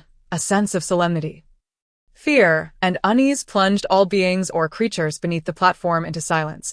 The floating platform, the swaying bell, the dim blue light, and the flowing walls combined to ensnare one's mind in a state of distorted tension. Gong Li heard a chorus of pained, low wails as the filthy beings curled up, as if the sound of the bell were searing their very cores. Gong Li noticed that the pale blue light had intensified, akin to snow blanketing the ground in filth, death, and deformity, covering it all. Gandan's figure remained stationary, draped in the blue light, resembling a sculpture dusted with snow amidst the vast expanse of the world. Gong Li rose, and several operatives rushed towards her, urging, "Please, you must leave this place." She hastily stuffed the octopus and the seaweed from her arms back into her bag and, with the support of the operatives, passed through the light curtain. Outside, she beheld a corridor teeming with injured guests. Some were supporting one another as they staggered onward, while others, operatives from the square, were rushing towards them. Gong Li, clutching her wound, glanced back, realizing that no operatives or guests remained in the obsidian space, only a few corpses and the filthy beings littered across the ground. As they traversed the light curtain, the exit began to shrink, and several filthy beings surged towards them, shrieking from the searing light. Gong Li could still hear the bell tolling, sending tremors through her very feet. Gondan had not emerged. He remained with the filthy beings within the increasingly confined black space. In the corridor, Gong Li observed the terrified guests and lowered her gaze to her waist. The wound there was indeed grave, yet she managed to endure. She still had someone to meet.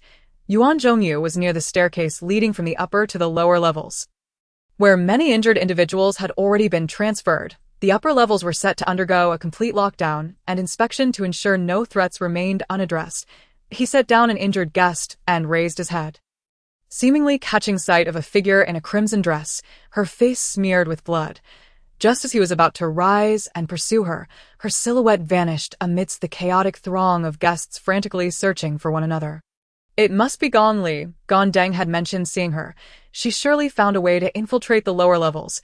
Yuan Zhongyu had visited the East Coast early on, and this operation prohibited anyone who had previously been to Spring City or the East Coast from entering the lower levels. Thus, he could not participate directly. Yet, Gondang had predicted that this encirclement might result in dozens of fatalities and hundreds of injuries. However, Yuan Zhongyu observed that the injuries and deaths were far fewer than anticipated. Was the encirclement truly successful? Then why was she still injured? Chapter 45. Chi Xian quickly ascended the deck of the aircraft, addressing his earpiece. "Do you think I am unaware of what you're saying?" It's south the square and the church conspiring against us. Does the square care? They'd be delighted to see our people perish there. The light on the earpiece flickered, and it seemed as though the other end was speaking. Chi Xian grew increasingly furious. Don't tell me you can't trace Gondeng. We have managed to infiltrate the square to some extent. How can you say you haven't even heard of this individual since he took a position among the chairpersons? Can't you see the difference? His working style is entirely distinct from those lofty officials of the square. He violently yanked off the earpiece and hurled it onto the northern helipad, where it bounced a few times before plummeting from the high edge of Wanyantai. Suddenly, he inquired, "What about Qianqian? She hasn't gone to the lower levels, has she?" "I haven't seen her." A few highly augmented secretaries approached, stating, "Her pass indicates she has entered the lower levels. However, her positioning chip shows she is still alive and can be located, currently situated on the southern side of the upper venue. The fact that we can locate her means she hasn't been left in that signal-cutting lower level."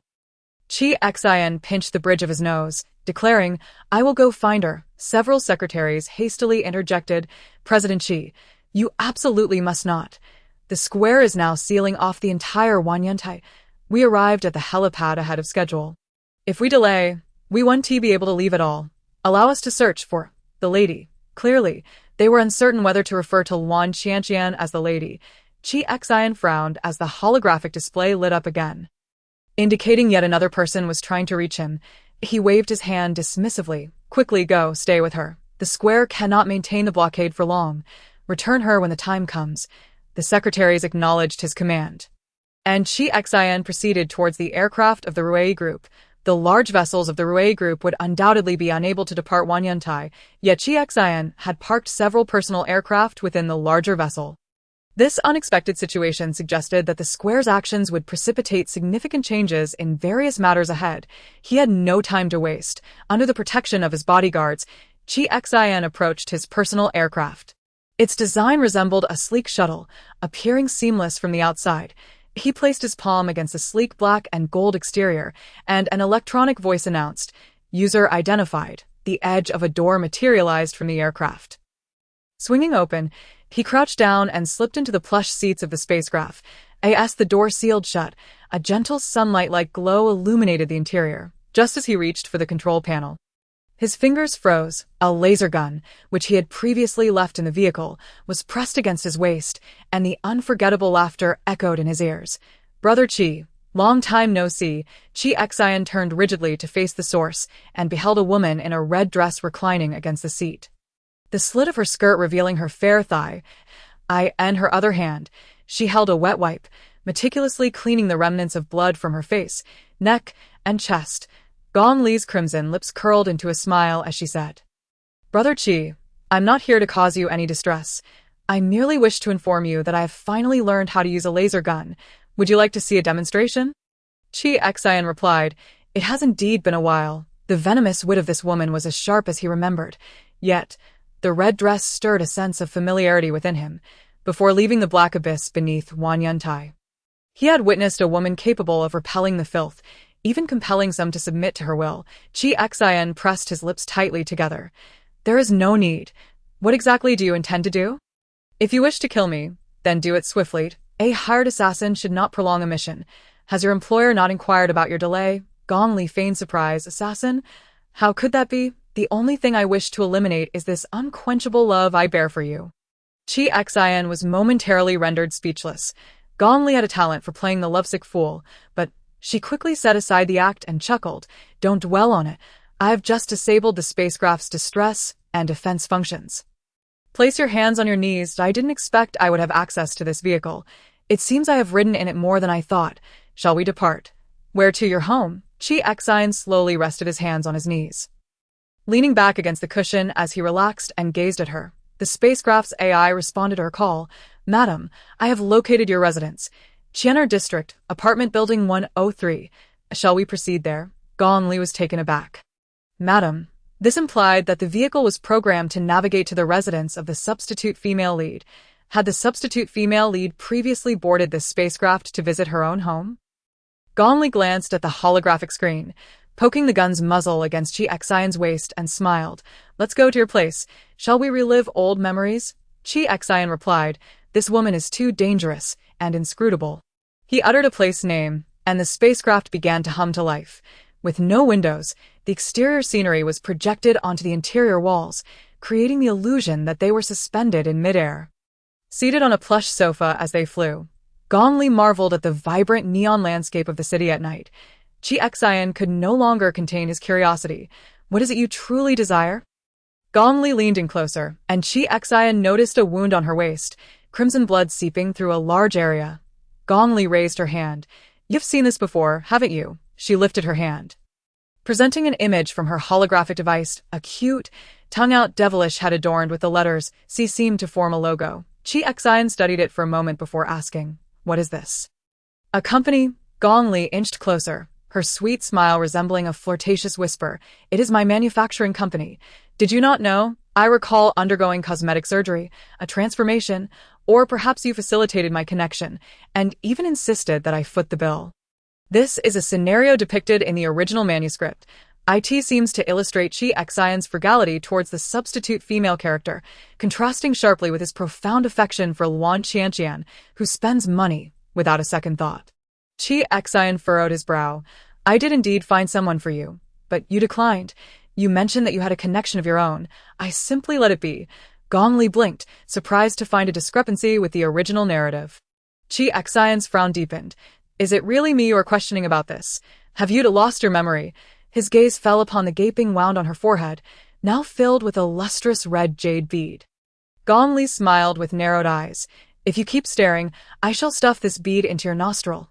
See, haven to you heard. Ruei is the foremost technological company specializing in the production of prosthetics and cutting-edge developments. It would indeed be peculiar if you were unaware of it. After a moment, Chi Xian replied, "At least I have never encountered this particular combination of patterns and letters. I have no reason to conceal anything from you." He turned to face Gong Li.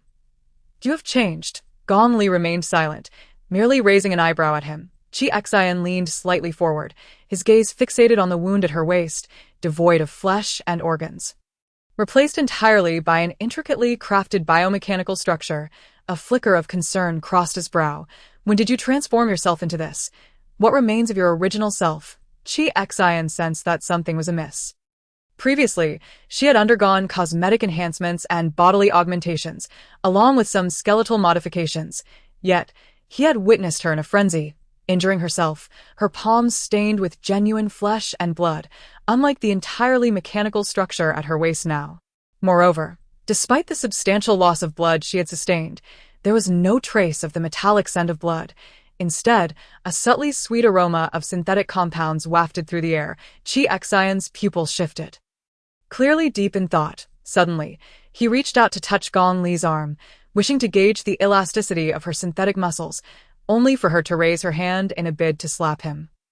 Chi Xian had never encountered a woman with such a temper. Incensed, he pushed her back, believing that while he might not excel in martial prowess, he could certainly handle her. However, Gong Li retaliated fiercely. Nearly leaving him breathless, her hand, intended for a slap, came rushing back, and fortunately, during their tussle, only her nails grazed his cheek, leaving a few crimson streaks. The first thought that crossed Chi Xian's mind was, this woman is undoubtedly far stronger than when she nearly killed him before. And not by a small margin. Even the formidable bodyguards surrounding him might struggle against her. Chi Xian, oblivious to the augmented undergarments beneath Gong Li's red dress, gritted his teeth in frustration. "Either you kill me or cease this madness." "I am inquiring whether your skin and muscles are also synthetic," Gong Li responded. "What of it?" Chi Xian wiped the bloodstains from his face. "What of it? I have reconsidered. Ruei Group has produced numerous generations of synthetic humans. Yet not one has achieved your level of realism. To this day, they've failed to replicate such authentic, supple muscle in the lab. You're coming back with me." Gong Li chuckled, her gun's barrel almost pressed against Chi Xian's neck as she lifted herself. Her thigh forcefully resting on his, she playfully patted his cheek with just the right amount of force, producing a sharp sound. "You're amusing. Do you intend to imprison me and use me as a test subject?" Chi Xian gritted his teeth and exclaimed, "Gong Li, don't think for a moment that I truly lack the courage to take action. Even if it means my own incapacitation, I would not hesitate to eliminate you." Though this fellow possesses formidable powers,